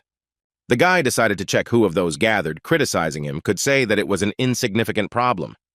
The sons of barons from other families who did not favor Roman were worried that they would be the first on the list to suffer losses. Mr. Conrad noted not only Roman's skill with a sword, but also with words, comparing him to a cunning fox. Like a true predator, he set a trap and, pressing on the victim who was weaker than him, did not allow it to escape. But the aristocrat was not going to retreat and decided that now was the most opportune moment to unite the forces of the alliance. But to his great surprise, one of the alliance members supported Dmitri's side. Viscount Lawrence said that consistency in the matter had to be maintained. The aristocrat noted that Dmitri had driven the people out. Conrad did not tell the family about this and offered to apologize and admit the mistake. Mr. Lawrence sided with Dmitri because his colleague showed no sympathy when he confronted Barco. The aristocrat, as well as his family, would be able to live if he followed Dmitri, so he asked those present if he was right. After Lawrence's statement, all the nobles, one after another, began to ask Conrad to apologize to Roman. The nobleman realized that the alliance would not help him, since now one of them was close to the Dmitri family. The Viscount decided to retreat now and, bowing to the owner of the house, promised to be more careful in the future. Romero was concerned that their family's dogmatic approach could cause problems later. As the Baron convinced his son, the alliance would never back down in such a matter and would support Conrad. But Roman continued to push his own line, and in order to put the hierarchy in order, he needed to force his opponent to exhaust all his strength. The aristocrats, only by uniting and opposing Dmitri, the second family, by means of destroying them, will feel absolute powerlessness. And only when the nobles accept the difference between themselves and Dmitri, the latter will be able to complete the plan. Meanwhile, behind closed doors, the alliance was in full swing discussing Roman Dmitri, who, despite having a bad reputation, had now received recognition from the capital. The aristocrats agreed that if they bowed their heads to Dmitri, people would stop taking the alliance seriously. Viscount Conrad was only interested in whether his ally had a way to solve this problem. As soon as they heard the question, everyone immediately fell silent, not knowing what to answer. The Viscount, not having received the desired solution, questioned the meaning of the alliance's existence. The Dmitri family had an incomparably powerful army, including the swordsman who defeated Battler. Based on this fact, Conrad decided that he could not deal with them using the usual methods. One of the aristocrats suggested filing a petition with the central government. The alliance has spent all its energy trying to establish contact with Dmitri after Barak's collapse, and now is the time to take advantage. All members of the alliance agreed to use their connections with the central government in order to create favorable conditions for their union. And after some time, Viscount Conrad turned to Count Fabius with a certain request. The aristocrat of the central government, ready to listen to the request, did not yet know that it would concern the Dmitri family. The nobleman, due to disagreements with Dmitri, asked to use the power of the central government to put pressure on them. But before the man could finish speaking, the connection was suddenly interrupted, taking the alliance by surprise. Conrad was angry that his colleagues couldn't even handle the connection, and Fabius might take it personally and be offended. As soon as the connection was established, the Viscount asked the Count for forgiveness, but the aristocrat interrupted his apology, calling him empty-headed. Fabius, raising his voice, asked if the aristocrats on the outskirts who dared to threaten Roman Dmitri had gone deaf. The Marquis's subordinate reported that his master cherished Roman like the apple of his eye, making every effort to make him his son-in-law. Fabius advised him to think about how to curry favor with the young master, and then he hung up. While Conrad was digesting the shocking news, his colleague suggested that they first apologize to Dmitri's family. After contacting Marquis Benedict, the conflict between the Conrad and Dmitri families was quickly resolved. The Viscount apologized to the landowners and promised that he would not violate the terms of the contract, and Mr. Roman again received recognition from his people. The peasants who rented the land were so grateful to the young master that they were ready to do anything if it concerned him. The baron's son insisted that he was merely fulfilling Dmitri's duty, thinking that the central government had no choice but to dance to his tune. However, despite the closed question, the alliance, despite its humility, could stab in the back once again. And if the first part of Dmitri's plan was a provocation, the second involved facing reality. The eldest son announced to the city's residents an upcoming sword tournament, the prize fund of which was 100 gold pieces. Roman reassured the people by saying that he and Captain Jonathan would not participate for the sake of fairness. In the tournament, participants will be divided into 6 groups with one winner determined in each. The young gentleman said that by participating in the war with Hector, he had experienced how big the world was, and the experience had only made them stronger. The tournament will be a way to prove Roman's words that he will add one of his soldiers to each of the groups. If one of the residents manages to defeat his warrior and win, then in addition to the prize, he will also receive the opportunity to have his wish fulfilled. A young man from the crowd of villagers asked the Aura swordsman if people from other families could participate.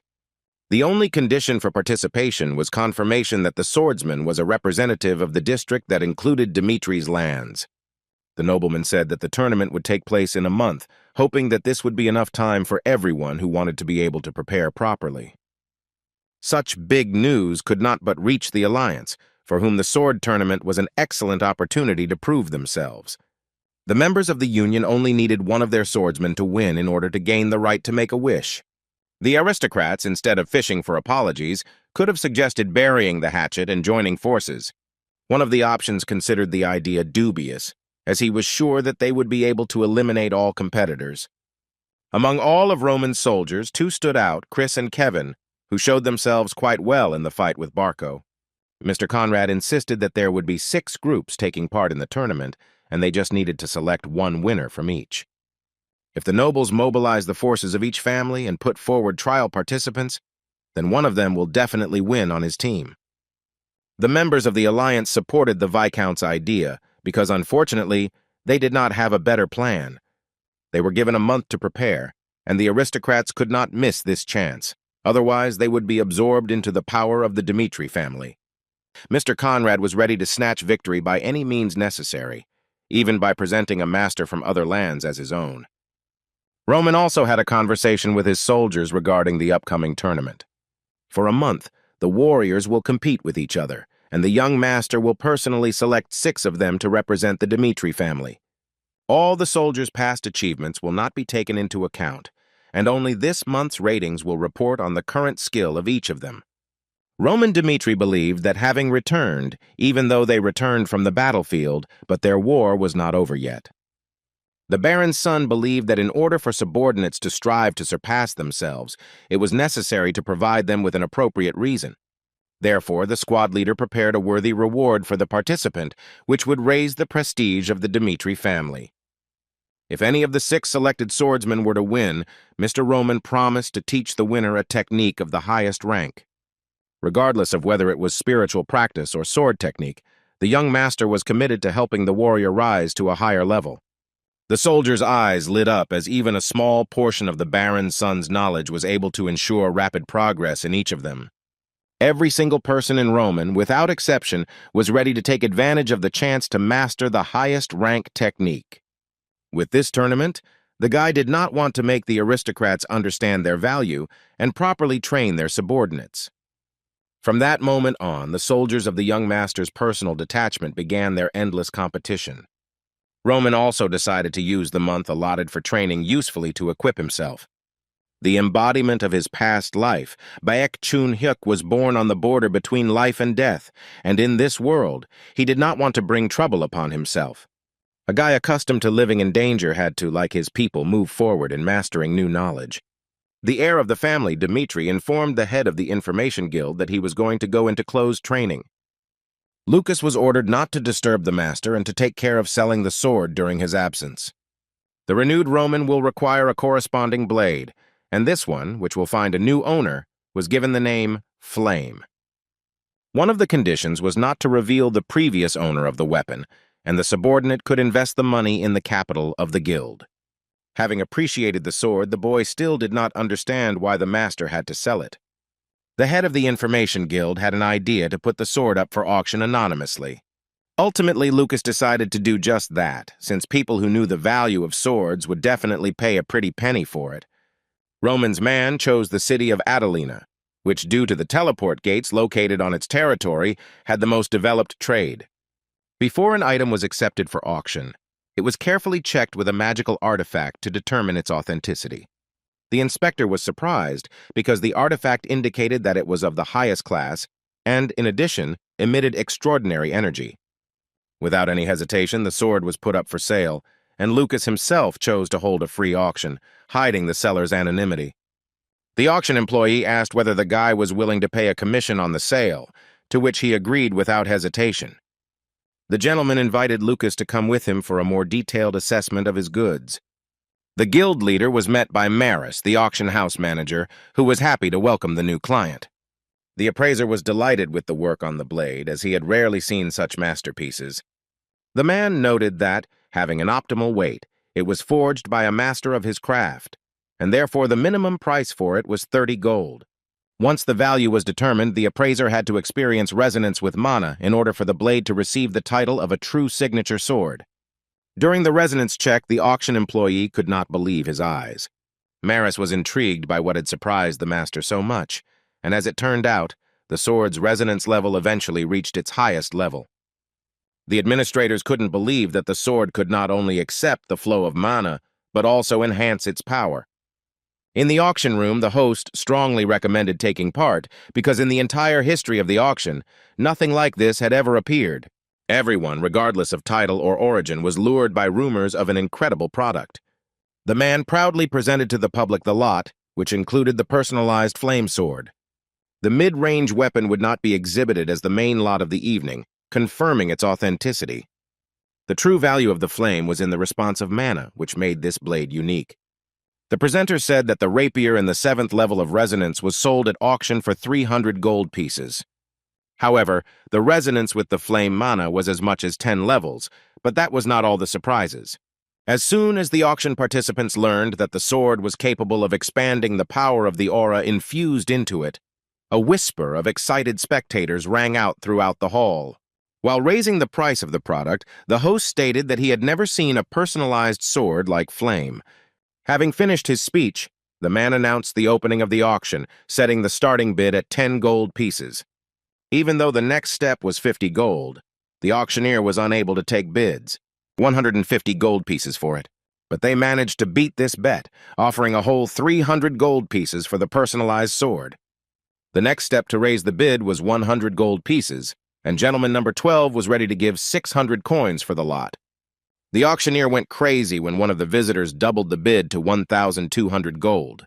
Gentleman number 12 was angry because he could not beat the last bid to make it the highest in the history of Adeliana's auction. The guest who offered such a colossal sum was the head of the trade guild, Marquis Valentino. At that moment, no one yet guessed how the purchase of the Marquis would affect the kingdom of Cairo. What surprised Mr. Valentino about the sword was not only the degree of resonance with mana, but also the fact that someone had managed to reach level 10. Every swordsman faced a dilemma. Which sword to choose? A personalized one or a magical one? With simple weapons, one could reach the peak of one's abilities and release aura, while magical weapons were effective for an average swordsman. But for the swordsmen who were among the top 100 warriors in the kingdom, the only thing that was valuable was a signature sword that could use their aura. The Marquis was well aware that such a thing could be worth all the treasures he had. However, as long as this blade was a kind of first in history, the value of the flame could not help but rise in the future. The collection of a true master received recognition only from the rarity of the exhibits that were the very first. Those present were familiar with the personality of the greedy collector and did not dare to cross his path. The host announced that the lot had been sold for 1,200 gold pieces to guest number 53, who was the Marquis Valentino. The collector was ready to pay for the goods right on the spot in order to see the flame ahead of time. Valentino presented a chest filled to the brim with money, in which there was an extra 100 gold pieces. The Marquis explained that the extra coins were a gift from him as a thank you to a regular customer. Maris was immensely grateful to the client for such a generous gift, but the man did not give it without reason. The collector wanted to know who forged this sword and meet the master in person just once. The auction administrator explained that he would be unlikely to fulfill the client's request. Mr. Valentino entered into the auction situation, for which Maris expressed gratitude to him. And yet the Marquis asked to be informed if the same master sent him a new item for sale. The inhabitants of Adeliana immediately began to talk among themselves at the sight of the carriage in which the head of the trading line was riding. The gentleman could not be more pleased with his purchase, which he considered a true embodiment of art. Since the master's work was being put up for auction for the first time, Valentino ordered the head of the blacksmiths, Dmitri, to be checked first. Having many personalized swords in my collection, the Marquis had never seen such work before.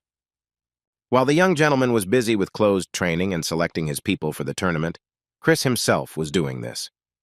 He easily managed to get around the soldier at the right moment, tripping him up. Before the guy had time to get up, his opponent's trained sword was already looming in front of him.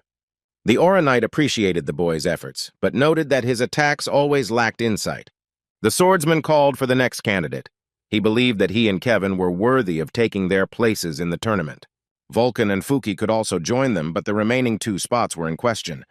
Suddenly, a strange anomaly caught Chris's attention, coming from somewhere above. The boy wasn't entirely sure what he heard, but it seemed to him that the air itself was humming. Not long before, while working on a new sword, Roman asked himself if he would have been able to stay alive if he had risked fighting Butler to the end. Before the fight with the swordsman Hector, the guy managed to win thanks to the time he had to prepare for the attack. Baek Chun-hyuk has not yet fully accepted the fact that from now on, he, Roman Dmitri, and his strength is not the same as it was before. The swordmaster, unlike his current self, was confident of his victory no matter who his enemy was. The boy had many battles ahead of him in the future, and even the strongest of his current level would not be enough to survive his battles. Even meeting with an opponent, transferring a rising butler, Roman should not have wasted his time on doubts, because this was what was called the top. Day after day, the swordsman continued to tirelessly chop at the iron, standing before the flame of the brazier. From the constant heat, the young gentleman's skin began to melt, leaving burns on his body. Roman's body was constantly sending signals indicating that he had reached his limit. Nothing could stop the Baron's son. He will be reborn as he makes a sword that will accept him as its master. By inhaling the flames, the swordsman absorbed mana, and acting as a conductor between the sword and the flames, rushed towards the ideal. At that moment, Roman once again set out on the path of change, experiencing a second bone restructuring. After several long days of training, the nobleman finally left his refuge. The young master has finally managed to lay the foundation for reaching a new level. In order to test his skills, the guy plunged into the astral world. Now Roman was ready to take a risk and fight 2 battlers at the same time. Having undergone changes in his body, the boy was determined to learn the new heavenly demon sword style. This technique was divided into 3 levels, each of which in turn was divided into 3 styles. Until this day, Roman Dmitri could only use the first level styles of sword techniques. But once the guy went through the second bone remodeling, everything changed dramatically. After only surviving the third bone reorganization, an aura swordsman will be able to use all styles at all levels.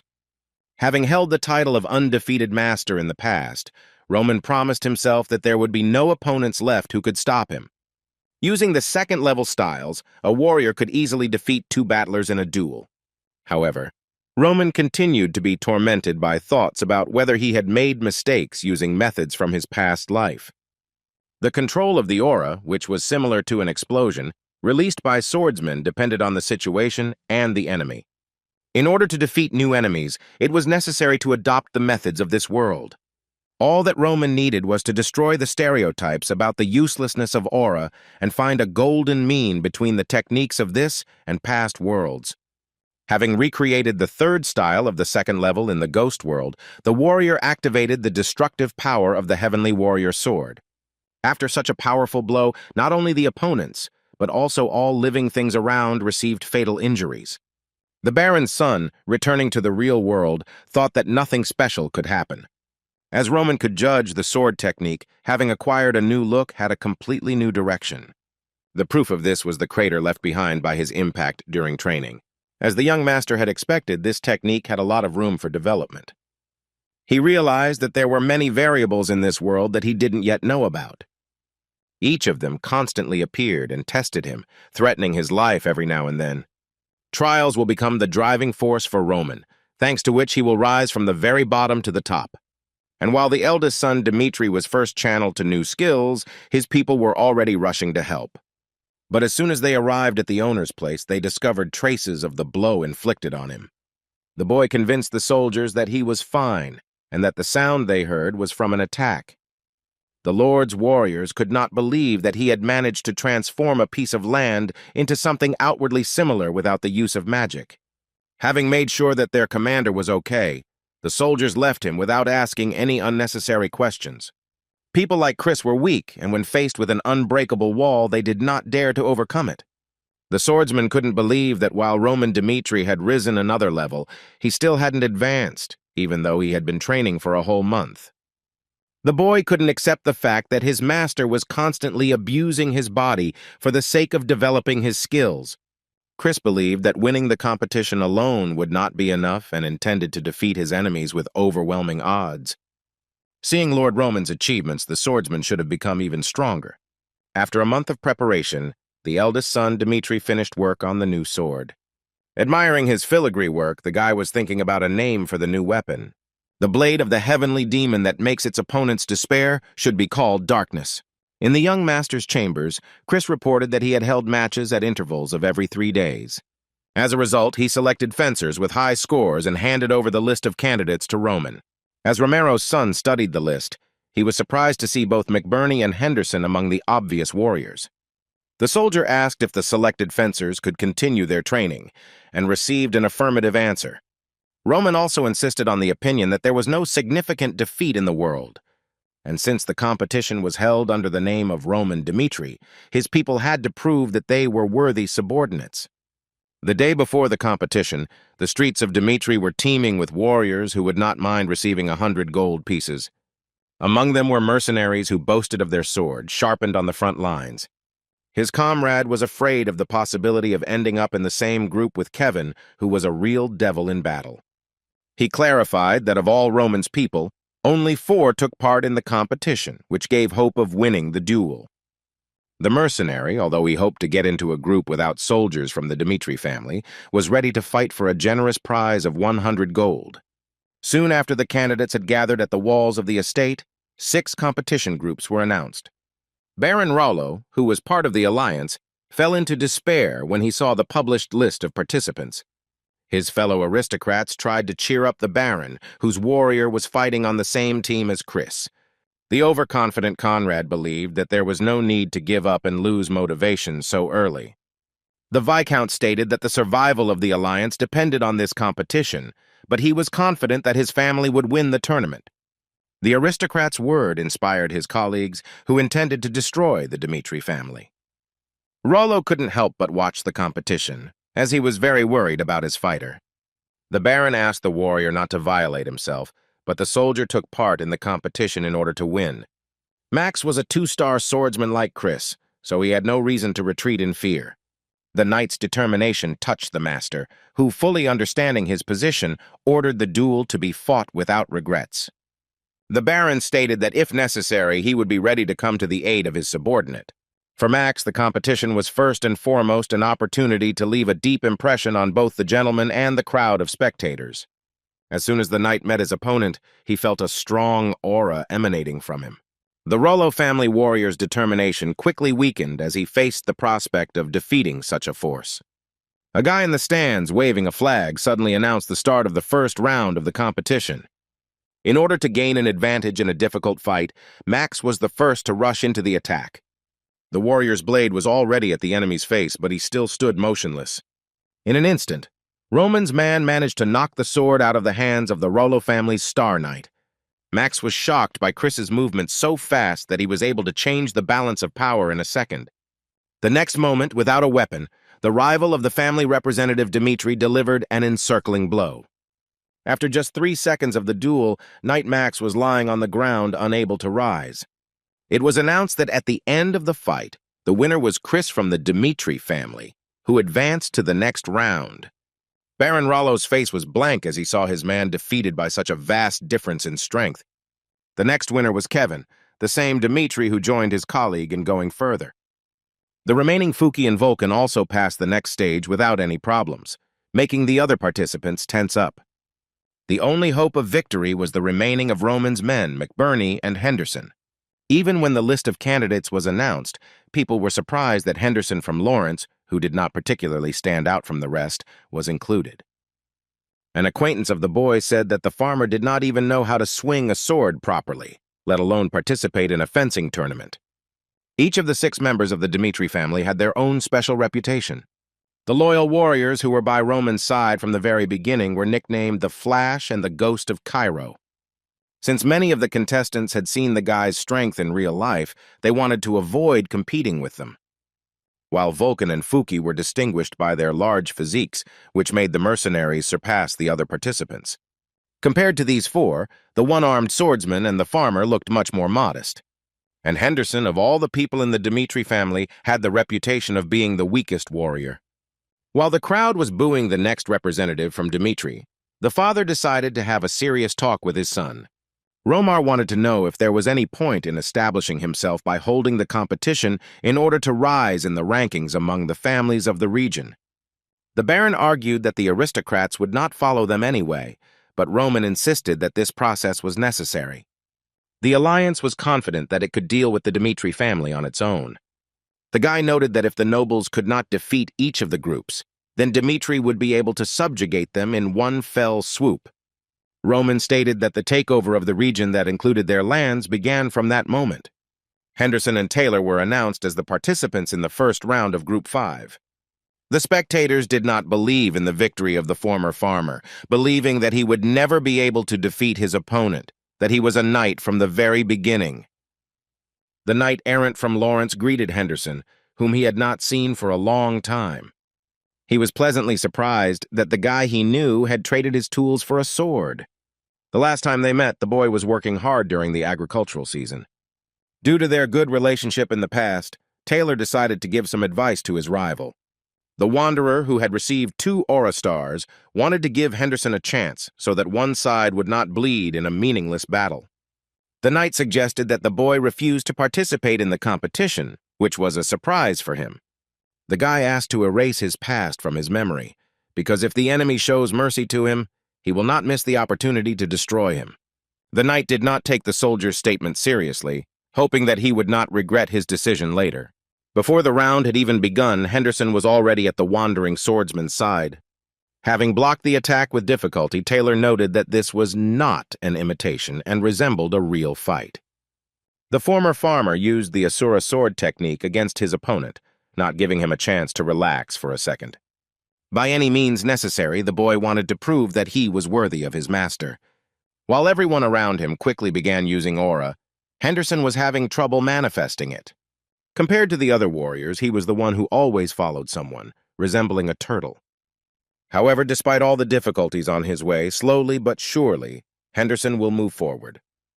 And his dominance in this battle was proof of his serious intentions.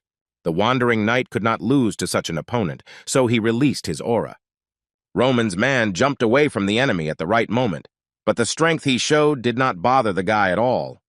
Taylor was reluctant to resort to this method until the very end, but he did not want to endure humiliation any longer. The knight pounced on Henderson, but it might have seemed that this was the decisive attack in this duel. Henderson recalled Chris's words, praising him for the change after numerous training sessions. Unlike other warriors who admitted their defeat, the former farmer thirsted for victory until the very end. If Henderson had not tried his hand at the exam and given up, his life would never have changed. The Aura Knight guaranteed that the boy was worthy of being by Mr. Roman's side. Preparing to defend himself, the warrior of the Dmitri family, just like his opponent, filled his sword with aura. The blades of both participants clashed, and each, exuding incredible strength, did not give in to the other. But Taylor was the one who couldn't withstand the full force of his opponent's counterattack. The knight was confident of his victory, which is why such an incident only made him even more angry. The fighter didn't have time to rise before Henderson's blade was in his face, signifying the victory of the Dmitri family. The audience couldn't believe that the winner was a guy who was into farming, and who also used aura. As some of them noted, it took more than a year to sense mana, making the guy's case exceptional. The crowd that had been throwing mud at the guy at the beginning of the fight now chanted his name. However, not all viewers were happy with the victory of another one of Roman's men, Dmitri. The aristocrats were indignant, because they had been assured that Henderson was the weakest participant in the fifth group. The nobles reasoned that the event that had occurred was very sad for their future. Without exception, no matter who you ask, they will answer that Mr. Roman's main sword was Chris, because of which Kevin, who was the first of the people of the new army Dmitri, was also ready to prove his worth. But not everyone was rooting for the young master's warriors, and there were people who supported the alliance. Knight Miles, who opposed Kevin, was wary of his opponent, having heard of his strength. Like Max, the warrior decided to give all his strength at the very beginning of the fight in order to take control of the situation. True, such tactics were a failure in the fight with the cruel ghost of Cairo. No matter what counterattacks Miles tried, he was unable to land a single one on his opponent. Kevin, as if he really was a ghost, jumped out from every swing of the enemy sword. Finding an opportune moment, Roman's man struck his opponent, knocking out his tooth. With wild eyes, Kevin rushed at the knight, intending to knock the wind out of him. His next blow landed on the warrior's head, causing him to doubt that he could defeat such a monster. Miles's supporters were shocked by the picture they saw of him. The guy, kneeling, declared that he was giving up and begged Kevin to stop the fight. Family soldier Dmitri was pleased with his victory, and the fact that he had managed to break the enemy's will. Even before the competition began, Captain Jonathan was giving his men a briefing. The captain ordered the soldiers to watch their comrades' performance in order to advance as knights of the family. Chris, who was once the deputy captain, was now one of the strongest warriors in the army of Dmitri. His comrades who studied with him at the academy were amazed by his swordsmanship. Jonathan, who was Chris's mentor, could not even imagine that his student would be able to surpass his teacher in such a short time. The guy was a sword that represented Mr. Roman, who was obliged to crush anyone, no matter who his opponent was. No matter what heights the other warriors reached, the swordsman was not going to give up his place next to his master. The two-star Aura Knight, even after winning the second round, was dissatisfied with his result. No matter who stood in front of the guy, each of them was crushed by Lord Roman's sword with extraordinary speed. Round after round, the candidates who stood with him in pairs were eliminated from the competition in a matter of seconds. The captain wondered what Roman Dmitri had done to his student to achieve such a level of skill. The other warriors who abstained from participating in the tournament believed that they had made the right choice. The next opponent, Farrell, was a powerful swordsman who the audience assured was on a different level than Chris. The fighters debated whether the swordsman would be able to hold out for more than 30 seconds to get the silver. Farrell, unlike his other opponents, was massive, and there was no fear or doubt in his eyes. The knight initially knew that he would not be able to defeat the human Roman, but all he wanted was to last as long as possible in the arena. Farrell only had to last a minute to get his name remembered. As soon as the second announced the start of the final round, Chris pierced his enemy with his blade. None of the spectators present expected the Aura swordsman to make such a lightning-fast attack. The contestants from the other groups didn't even notice how the guy pulled the sword out of its sheath. Chris surpassed himself and became the winner of the fencing tournament in the first group. The stands cheer, chanting the name of the swordsman who spent less than a minute in the arena over 5 rounds. Roman's plan started off well with the 2-star Aura Knight and his quick victories. In the second round, Kevin showed himself and his overwhelming strength, which helped him achieve victory. In the subsequent rounds, Vulcan and Fuki gained the upper hand over their opponents thanks to their powerful physical skills. In the 5th round, Henderson, in addition to his sword skills, snatched victory, in part because his enemy underestimated his abilities. Although the farmer was supposed to be the weakest among Roman's men, the Alliance's last hope lay in the one-armed McBurney. Viscount Conrad was interested in the condition of the knight who represented his family line. Gabriel was full of strength and energy, and was also the Alliance's last chance for victory. The swordsman lived his entire life under the banner of the Conrad family, and was its secret weapon. The aristocrat believed that McBurney was passing on thanks to a stroke of luck that he, with the help of his warrior, intended to interrupt. Conrad reminded Gabriel that all Alliance representatives except him had been eliminated. The master ordered not to show mercy to the opponent, taking into account his physical shortcomings. The swordsman, who possessed 3 aura stars, was happy to trample the veteran's pride. Gabriel, meeting his opponent in the arena, could not help but notice that his body balance was disrupted. The representative of the Conrad family did not understand how even a simple warrior, having lost his arm, could think about becoming a knight. The warrior decided to teach the arrogant instructor a lesson, deciding that there was no need to use aura against him. McBurney, despite the rumors that were coming in about him, stood firm against the blows of the 3-star swordsman. Gabriel mentally celebrated the victory, since the strategy chosen for the battle was extremely simple. Roman's man, using only one hand during a duel, left the other side of his body completely exposed. The knight, raising his sword, decided to finish off his opponent, who was constantly running around the arena, dodging his blows. To his surprise, Gabriel was unable to crush McBurney, who managed to block his attack. The man spun like a whirlwind, and his unusual movements puzzled his opponent. The one-armed swordsman, spinning like a tornado, moved towards his opponent and clashed with his swords. After his attack, McBurney rebounded away from his opponent to a safe distance. Gabriel, beside himself with anger, unleashed the full power of his aura, but his opponent was overwhelmed by it, deftly dodging it. Conrad's man was convinced that this warrior's advancement to the 3rd round was no accident. The knight realized that the soldier had turned the imbalance in his body, caused by the absence of his right arm, into his advantage. As Roman had taught his instructor, the basis of fencing was based on the correct use of body balance. Losing an arm might be a weakness for a swordsman, but having a sword in his second hand transformed the lost balance into unique blade movement. McBurney was amazed by the swordsmanship that was created by a left-handed swordsman who, like him, was one-handed. Unlike the war veteran, the creator of the technology tirelessly sought a new path, which ultimately helped him create this direction. Although the warrior was quite tired after each training session, he was lucky enough to find hope for a new life. Roman Dmitri, for whose sake the warrior was going to win the tournament, provided him with this opportunity. The man was going to prove to everyone that his life as a swordsman was not over. The blow dealt by the one-armed man was so powerful that it pierced Gabriel's armor. The knight, falling to the ground along with himself, dragged the Alliance's last hope for victory. Towering over his fallen opponent, McBurney was grateful to Mr. Roman for the gift of new life. As a result, the tournament was won by the soldiers of the Dmitri family, who proved their superiority over the smug aristocrats. By canceling the association's status, it will suddenly go down, and all the surrounding territory will belong to the Dmitri family. Viscount Conrad didn't have time to come to his senses when Dmitri became so strong, having the audacity to touch them. The union members asked their leader what they should do in the current situation. The gentleman replied that since all the participants representing the alliance had been eliminated, he saw no further reason to remain in that place. The knights who took part in the tournament but lost asked themselves whether Roman Dmitri had really made his soldiers so strong. The head of the trade guild joined in the discussion and explained that in every prestigious family of swordsmen, there was always the best swordsman.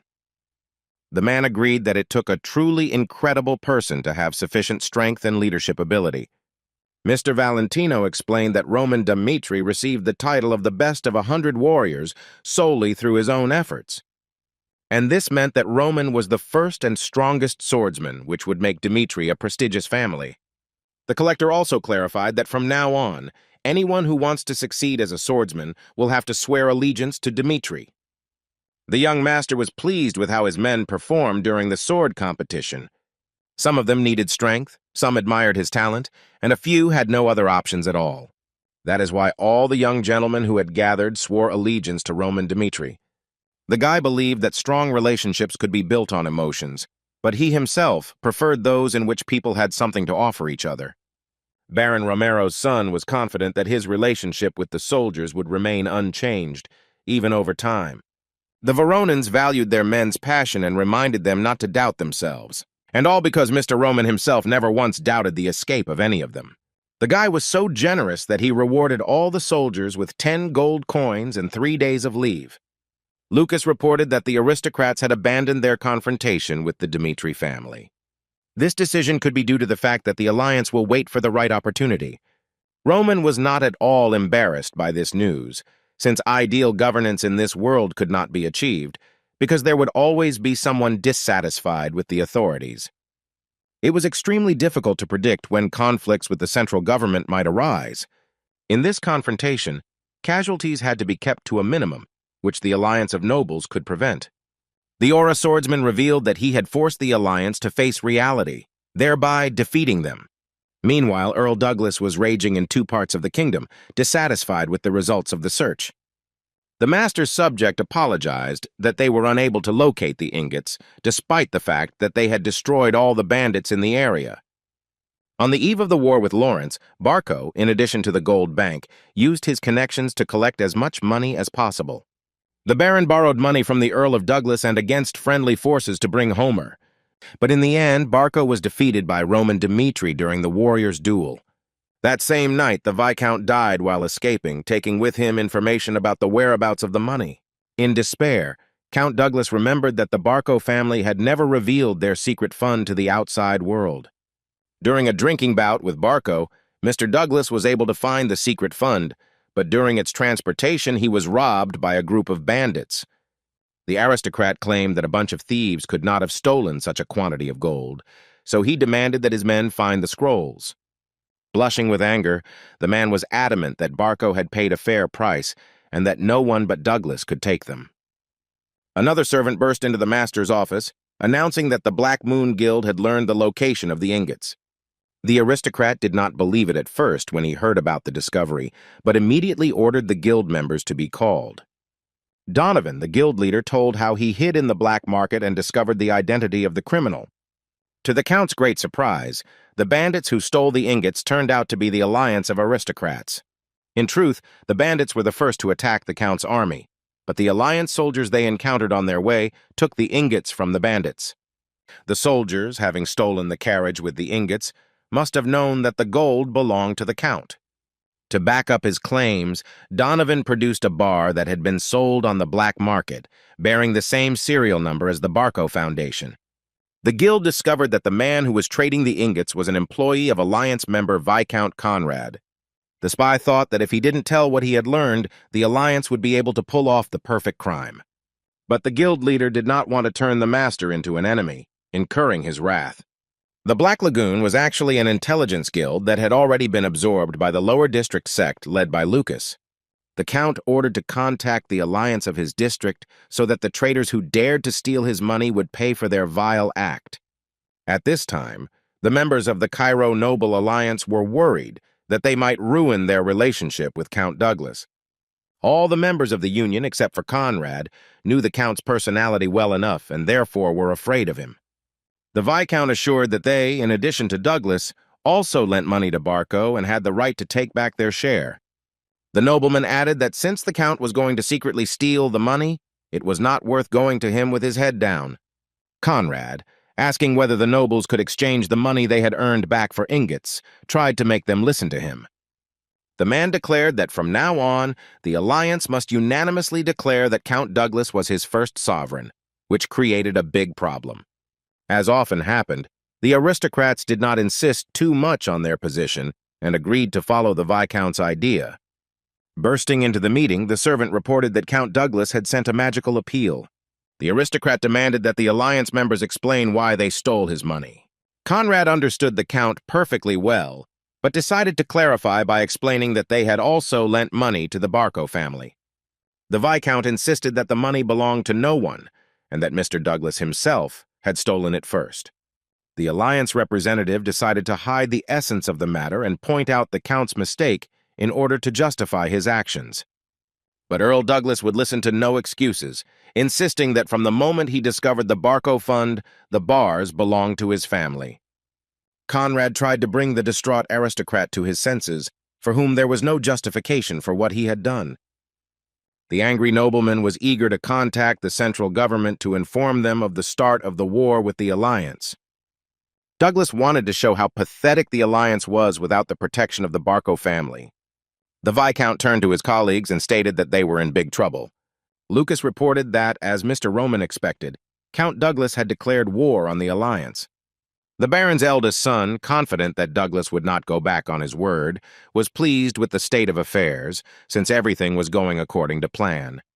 As the young gentleman reflected, Viscount Conrad was not a man to be attacked without looking back. The swordsman, remembering the ball, noted that Conrad, in case of loss, would be the first to raise the flag, even if he had to give up his pride. Roman Dmitri ordered the guild leader to spread the information right now, so that there would be no way to avoid military action. When cornered, the Viscount will lower his pride before a strong opponent. The market trader successfully continued the work that Lucas had started, spreading rumors among the people. The people of Cairo were shocked to learn that Douglas intended to attack the Northeastern Alliance.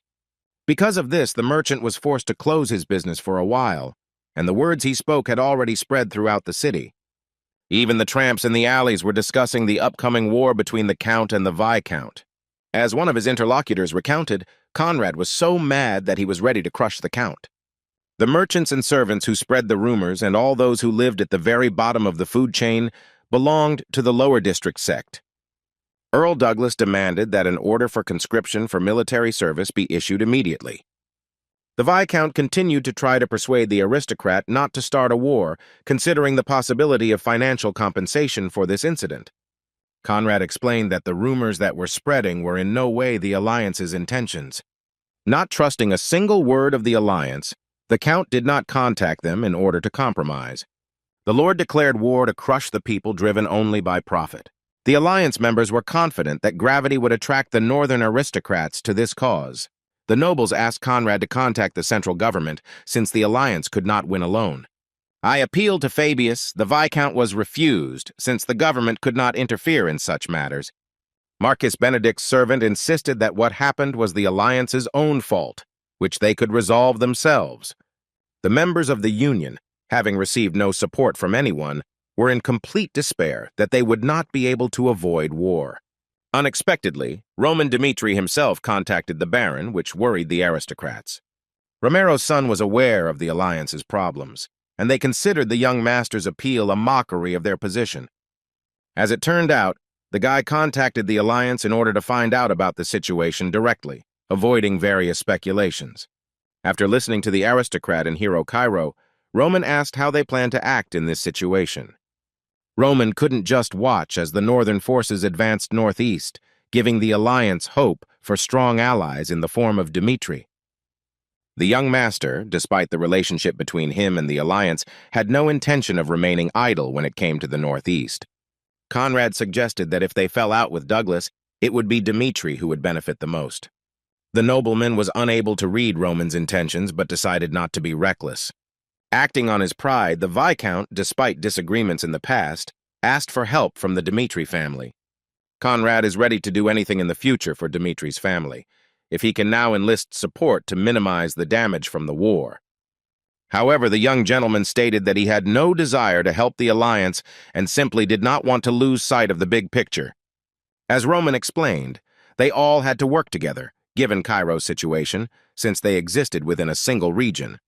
The aristocrat could not believe that the Baron's son Dmitri decided to help out of pure motives. The guy asked to show, unfortunately, about what happened in the past and the willingness to work together in the future. Only after the apology will the young master stop ignoring the alliance's crisis. The Viscount could not shake the thought that the aristocrats, who looked down on the commoner, were forced to bow before him. The nobleman, although he recognized Roman's leadership qualities, announced that he would contact him after discussing with the alliance members. A few days later, Earl Douglas and his army headed to war with the alliance of aristocrats. The northeastern region, which had lost its integrity after the fall of Barco, was as weak as a sandcastle.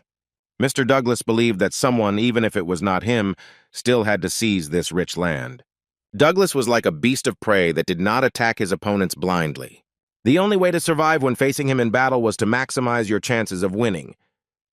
Douglas could not participate in the war while he was under the protection of the central government. Well, in the absence of Barco, the alliance was at a loss, which the Count could not help but take advantage of. The aristocrat announced his arrival and demanded that his opponent respond. The defending side asked to wait a little longer, since the appointed time had not yet arrived. The Count replied that since the majority had already arrived, there was no need to waste strength in a battle that was initially lost. Commander Douglas announced that alliance reinforcements had just appeared on the horizon. The gentleman was shocked when he saw Roman Dmitri with his personal army. The Count demanded an explanation of what the representatives of the Dmitri family were doing on the battlefield. Roman replied that, like Douglas, who had brought the northern lords, he had secured the support of the Union. The aristocrat could not have predicted that attracting the northern lords would become Dmitri's justification for going to war.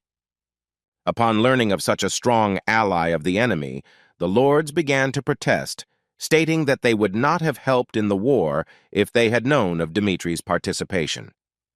Viscount Conrad, anticipating victory, announced to the enemy his readiness to begin the battle. Roman Dmitri announced that from now on their region gave northerners the right to choose. The young master suggested close combat or, alternatively, a battle of the strongest warriors. Earl Douglas could not call off the war once it had been declared, despite the participation of the Dmitri family in it. When fighting Roman, every warrior was obviously defeated, but this did not mean that Douglas could not choose close combat. Despite the size of his army, the Count could not ignore Dmitri's strong soldiers. Roman made an offer to arrange a battle of great warriors, but to have 3 knights fight against him at the same time. As if mockingly, he suggested increasing the number of warriors to 5 if the enemy felt uncomfortable. The aristocrat acknowledged the strength of the hero Cairo, but was shocked by such an absurd proposal. This decision was made by the guys out of a desire to end the war with minimal losses. The Viscount turned with the alliance members, doubting the success of the idea proposed by Roman. Negotiating with his allies, Douglas was determined to accept the enemy's offer. The aristocrat stated that no matter how strong Dmitri was, each member of the family could defeat at least one person. The lords considered the fight too dangerous, as there was a possibility that Roman, having defeated Butler, also had 5 stars of aura. The Count, being aware of this fact, still wanted to deal with this monster, seeing no other way out. The master told how his 2-star swordsman under his command defeated a 4-star swordsman. Although Roman Dmitri could be as strong as people said, he now made a reckless choice, perhaps overestimating his strength. While Romero's son remained arrogant because of his status, the aristocrats could take advantage of the moment and bring the boy down to earth. Mr. Douglas's words that he wanted to trample Roman made the proper impression on the allies. The observers from the central government declared a battle of great warriors, which was held according to the rule of 1 against 5. The twins Bentel and Benton volunteered to distract the enemy while the rest would carry out the actual attack. Benton was sure that once the swordsman counterattacked, he would definitely expose his vulnerabilities. The final blow, as Bentel died, would be dealt by their comrades in arms with whose support they would achieve glory and wealth. As soon as the start of the fight was announced, the brothers pounced on Roman Dmitri. While the young master was holding the hilt of his sword, the warriors had already surrounded him on both sides. The brothers attacked simultaneously, confident that the boy, no matter how skilled a swordsman he was, would not escape their blows. Roman Dmitri, on the contrary, was just waiting for the opportunity to test the darkness in action. The heavenly demon blade pierced through the twins' bodies in 1 second, destroying the enemy's plan. Mr. Douglas turned pale when he saw with his own eyes how the eldest son of the family, Dmitri, cut down his warriors with 1 blow. The swordsman said that as soon as he learned of the declared war, an idea came to his mind. When the Barco family was alive, people always tried to resolve issues through dialogue. This raised the logical question of why the Count did not try to talk to them. The young master came to the conclusion that the lords of the North, including the Earl, did not care about the existence of his family. This fact irritated Roman greatly, which was evident from his piercing gaze. But the guy was ready to give a chance to put an end to the battle of great warriors, offering to compete in close combat.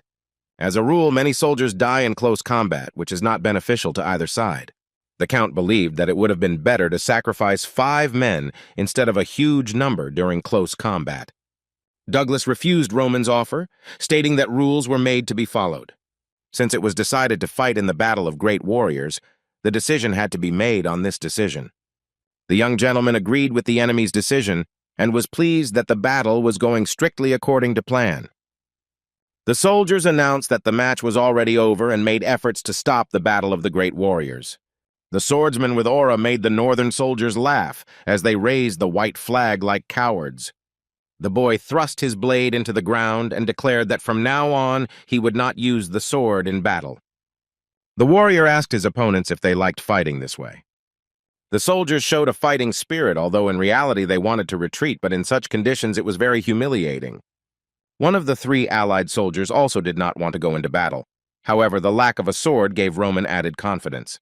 The Trinity matured and decided to work together to defeat the unarmed enemy. To the surprise of everyone present, Roman managed to stop the blade with his fist, after which the young gentleman quickly pounced on the owner of the broken weapon. The unarmed swordsman gave the remaining pair one strong slap in the face for both of them. The soldiers, after just one blow, fell to the ground and were unable to continue the fight. The warrior didn't have time to ask for help before Roman pounced on him from above and stomped him into the ground with his feet. A small depression formed under the swordsman from the young master's blow. With a wild look, the eldest son Dmitri asked his enemies if they had any objections to him. Earl Douglas and his allies bowed their heads before the great warrior. Picking up his cloak, Roman returned to his people as a victor, having single-handedly ended this war. Viscount Conrad thanked Roman for the excellent work he had done and asked him to find a common language in the future. The aristocrat, at the thought that they would have to fight with Dmitri, realized that it would not be the warriors of the north who would be killed, but them. At this moment, as the young master had intended, the hierarchy of the northeastern region was changed. A few days later, the nobility of that region gathered at the Dmitriev estate for a meeting. The boy announced that his father had handed over complete power to him and asked if anyone felt uncomfortable about it. The aristocrats, who were afraid of or disliked the guy, predictably remained silent. Having not heard a single objection, Roman decided to ask those present something. He was interested in whether the allies thought the kingdom of Cairo was moving in the right direction. When the swordsman was on the southern front during Hector's invasion, he experienced difficulties, but not because of the enemy kingdom. The soldier experienced inconvenience because the front commanders did not believe his words. And while the central government was struggling for power, the southern front fell. If it weren't for the tenacity and determination of Roman and his soldiers, Cairo would be at war with Hector. According to Dmitri, if a war breaks out in Cairo, the central government will recruit troops from the provinces, using them as cannon fodder. Unlike the nobles who lost their army, the aristocrats of the capital will retain their power. By citing this incident as an example, the young gentleman wanted to face the truth. The baron's son stated that the government in Cairo was unfair, so he decided to make changes. Roman suggested that everyone in the northeast join forces to protect each other, just as the capital uses power, calling it the central government. The young ruler understood that if his family adopted such methods, the central government would not give him much time to do so. One of the nobles at the table supported the idea of uniting the region's forces as soon as possible. If Dmitriev's supporters create such an alliance, the capital's authorities will not act hastily. His colleague confirmed that if the nobles united their forces, they too would be able to raise their voice against the central government. However, in many regions, including Lawrence, the environment was quite harsh. A possible conflict could cause the capital to block trade, which would impact families who bring much of their supplies from outside. Roman was aware of the trading system and therefore wanted to break the chain that was holding the local nobility back. The guy assured that if the nobles made a decision, he would have a way to solve the food issue. The head of the Information Guild presented the allies with a plan for further development. The region they lived in had a greater number of groups than others, most of which were outside of Dimitri's lands. At the junction of the mountain path, the young gentleman planned to build a large fortress where he could evacuate people. His plans also included clearing the area for growing crops. Kondrad doubted the idea proposed by Roman because the Russian euro was not an easy matter. In his past life, the heavenly demon lived in a fortress that had been resisting attacks from other sects for several years. The area where the palace was located was surrounded by huge ridges that stretched for hundreds of kilometers. Baek Jun-hyuk, who lived in a mountain range, was reincarnated into a blacksmith's family, which was too perfect to be a coincidence. The allies were given records indicating lands that could already be cultivated, and some areas were already being cleared. It took some time to build a fortress and become agriculturally self-sufficient. Roman argued that if they did not retreat despite the threats of the central government, they would be able to gain strength. Looking at the lists, the aristocrats were pleasantly surprised by such a find from Dimitri's family. Instead of abstract ideas, the young gentleman proposed clear actions, having a carefully thought-out development plan. Having received agreement from all participants to follow the plan, Roman renamed the Northeastern Alliance into Dimitri's Alliance. Romero, observing the actions of his eldest son, was confident that Dimitri's family was moving in the right direction. Father felt sorry for Rodwell for his hard work, but Roman was a true leader and no one could change that. Last month, Marquis Valentino had a bad day when he received a letter from Hendrik, the master of Dimitri's forge. The collector was baffled by the blacksmith's response that he had never put the sword he had made up for auction. In the letter, Hendrik wrote very clearly that even if he searched the entire continent, the man would not be able to find his work, which was put up for sale. One of the Marquise's assistants ran up to him and reported that a sword similar in shape had been seen in the collection of the master blacksmith Dimitri. The head of the trade guild immediately asked to be taken to Dimitri to see for himself. Soon, when Hendrik received uninvited guests, the purpose of their visit was not entirely clear.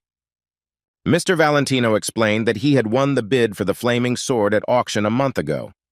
The collector was sure that the master who created this sword, which accepted the mana of its owner, was the best in Cairo. To avoid being verbose, the Marquis showed the treasure of his collection to the blacksmith. Mr. Valentino learned that Hendrik had a sword similar to this one in his collection. The master asked the guest to wait a little while he brought the sword, the value of which not everyone could understand. Presenting a blade from his collection, Hendrik informed that his sword was named Salamander. As soon as the collector saw the sword, his heart sank as he realized that the weapon was created by the same person who created its flame. The guild leader's guesses were confirmed by the master himself, who stated that both blades were made by the same person. Hendrik made it clear that the salamander was made long before the flame. With a crazy look, looking at the first creation of a true sword master, the man wanted to get it. Valentino asked the blacksmith if he could sell him this sword, and Dimitri's worker, apologizing to the guest, stated that it was not for sale. The blacksmith said that he had received the sword as a gift. His interlocutor, also a collector, should have understood this. The Marquis could not believe his ears when he learned that the blacksmith had received such a sword as a gift. The fact that the sword was not made by Dimitri's blacksmith meant that the man must have known the identity of the master. Valentino speculated that the sword may have been created by the retired Baron Romero. Hendrik explained that, in fact, the eldest son of Dimitri's family, Roman, made both of these blades. The news that a young swordsman had created the best sword in the kingdom shocked the collector. The man noted that if the sword had been made by an ordinary craftsman, he would have been judged by the result, not by his merits. Because the swords were extremely rare, people sold them for special meaning, which increased their value. Valentino was so shocked by what he heard that he wanted to meet Roman Dimitri right away. At that time, the young master was just conducting a joint training with Chris. Hans and the stranger appeared on the threshold and attracted the swordsman's attention. Finding Roman distracted, his student decided to take advantage of this rare chance. When the Baron's son returned from the duel, he found his opponent's sword near his chest. When the blade collided with the enemy, a huge explosion of energy was created. The soldiers watching the battle could barely breathe, thinking for a second that Chris had managed to surpass Mr. A. As soon as the dust cleared, the student found himself on the floor, because by throwing out his strength, he created a gap in the attack, which Roman took advantage of. Marquis Valentino, who also observed the fight, was amazed by the level of skill of the current ruler Dmitri. Lately, the entire kingdom has been talking about nothing but the exploits of the young master.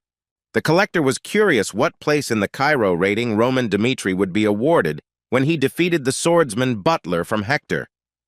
The Golden Guild, looking at the guy, understood that his abilities exceeded the rumors circulating around the world. Not limited to swordsmanship, being also a blacksmith, the Marquis believed that the kingdom of Cairo possessed the greatest talent on the entire continent. Roman's servant interrupted the young master's training, announcing that a guest had arrived. The family's eldest son, Dmitri, extended his hand to the guest, who froze like a statue upon meeting the master. Looking at Roman's hands, the Marquis could not believe that these hands had managed to forge two legendary swords, one of which he possessed. Having finally shaken hands with the ruler of Dmitri, the man introduced himself and stuttered slightly from the excitement that overwhelmed him. In the young gentleman's office, the guest demonstrated the purpose of his visit, the sword that the boy had entrusted to Lucas. The Marquis explained that he had mobilized all his forces and resources to find the master who forged the flame. The man asked Roman if he was really the master who created the blade he had purchased at auction. Romero's son was familiar with the identity of his guest, who, being the richest man in the kingdom, was nicknamed a greedy collector. The man, holding the trading rights of Cairo, lived in such wealth that the power was capable of shaking the balance of power. The owner of the house noted that the Marquis, not belonging to any of the four factions, remained neutral, which was a very interesting personality. Roman was curious to see the collector's reaction, so he admitted that he had forged the flame. Mr. Valentino, upon learning of this, was incredibly happy, as he had been eager to meet the swordmaster.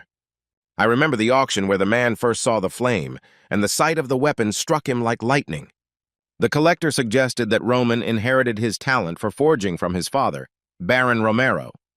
The Marquis asked Roman to look again at the sword he held during training. The head of the trading guild couldn't take his eyes off the skillfully crafted sword that bore the name Darkness. The young gentleman admitted that both Salamander and the Flames were outstanding named swords. Upon closer inspection of the Darkness, Valentino noticed how each sword showed a striking growth trend. The master could not even imagine what an incredible sword the master would forge in the future. The collector said that if Roman decided to sell the sword, then let him give him a chance to buy the blade back. The Marquis also asked to be the first to see the new sword the boy had made. The head of the guild claimed that regardless of time and place, be it a distant country or the wilderness, he would do everything to get to Roman. Upon completion of these 2 points, the Marquis promised that the Valentino family would support the Dmitrievs.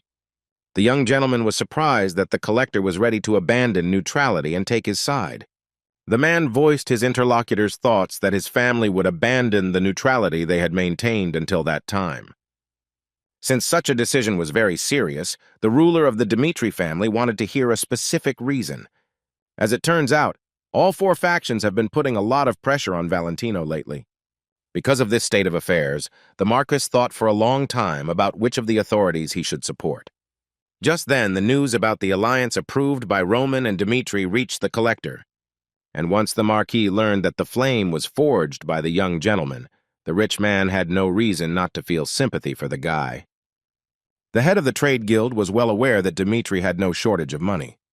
But he believed that the more money there was, the better, and he tried to convince Roman of this. The guy said that the aristocrats of the alliance swore allegiance to him and wanted to know if the Valentino family was ready to follow the Dmitri family. The Marquis was ready to sleep on straw and jump into a fiery pit if that was the order of the Dmitri family. Roman, when he accepted Valentino into the alliance, didn't even think about such connections.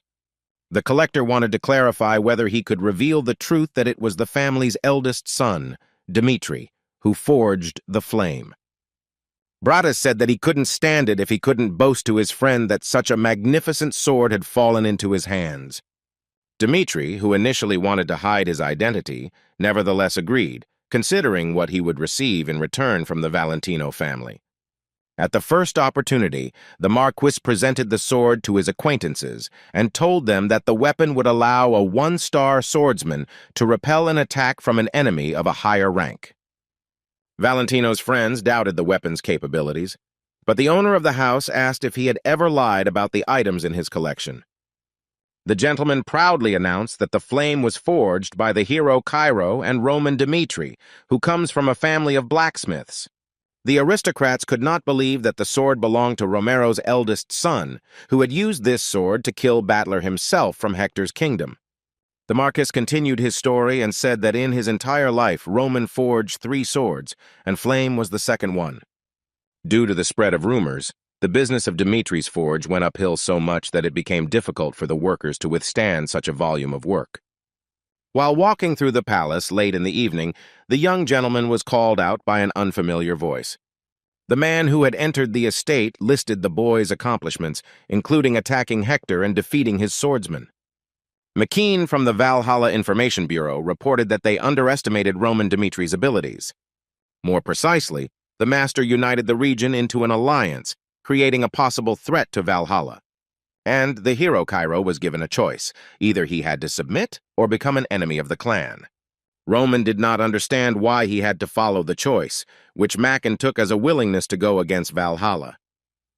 The family poisoner Dmitri corrected the uninvited guest who first threatened him. Roman had no intention of swearing allegiance to anyone if it meant going against his will. The kingdom of Cairo has always been of interest to the Kronos Empire, which has been trying to get its hands on it for many years.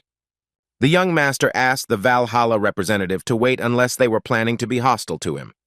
The guy assured that the power he would choose would definitely take Cairo to the top. The man from the Information Bureau did not ignore how the gentleman boldly resolved issues. Battler, who had been narrowly defeated by Roman, was nothing to Valhalla for. Mackin agreed to give Roman more time, hoping that he would eventually make an informed decision. As soon as ruler Dmitri created an alliance, all 4 factions, one after another, contacted him, demanding that he make a decision. Marcus Benedict's servant asked his master if he was going to give up trying to attract Roman Dmitri.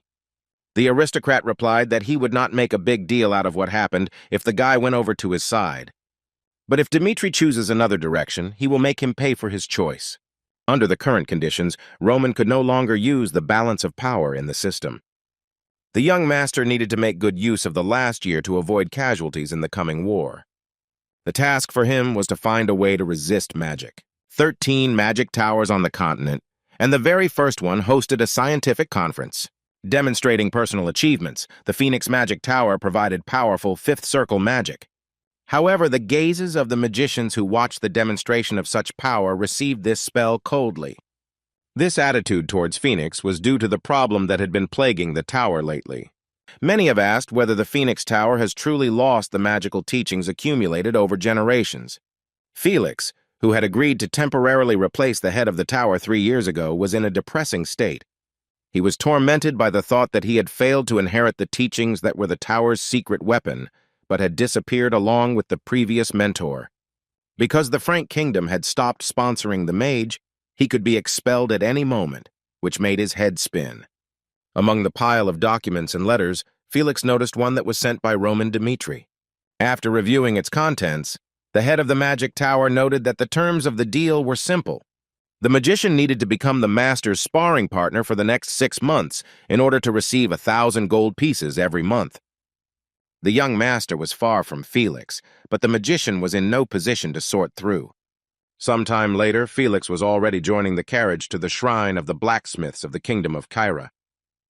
Throughout the continent, most of the magic towers were located on the territory of Kronos, which is rightfully called the Sanctuary of Magicians.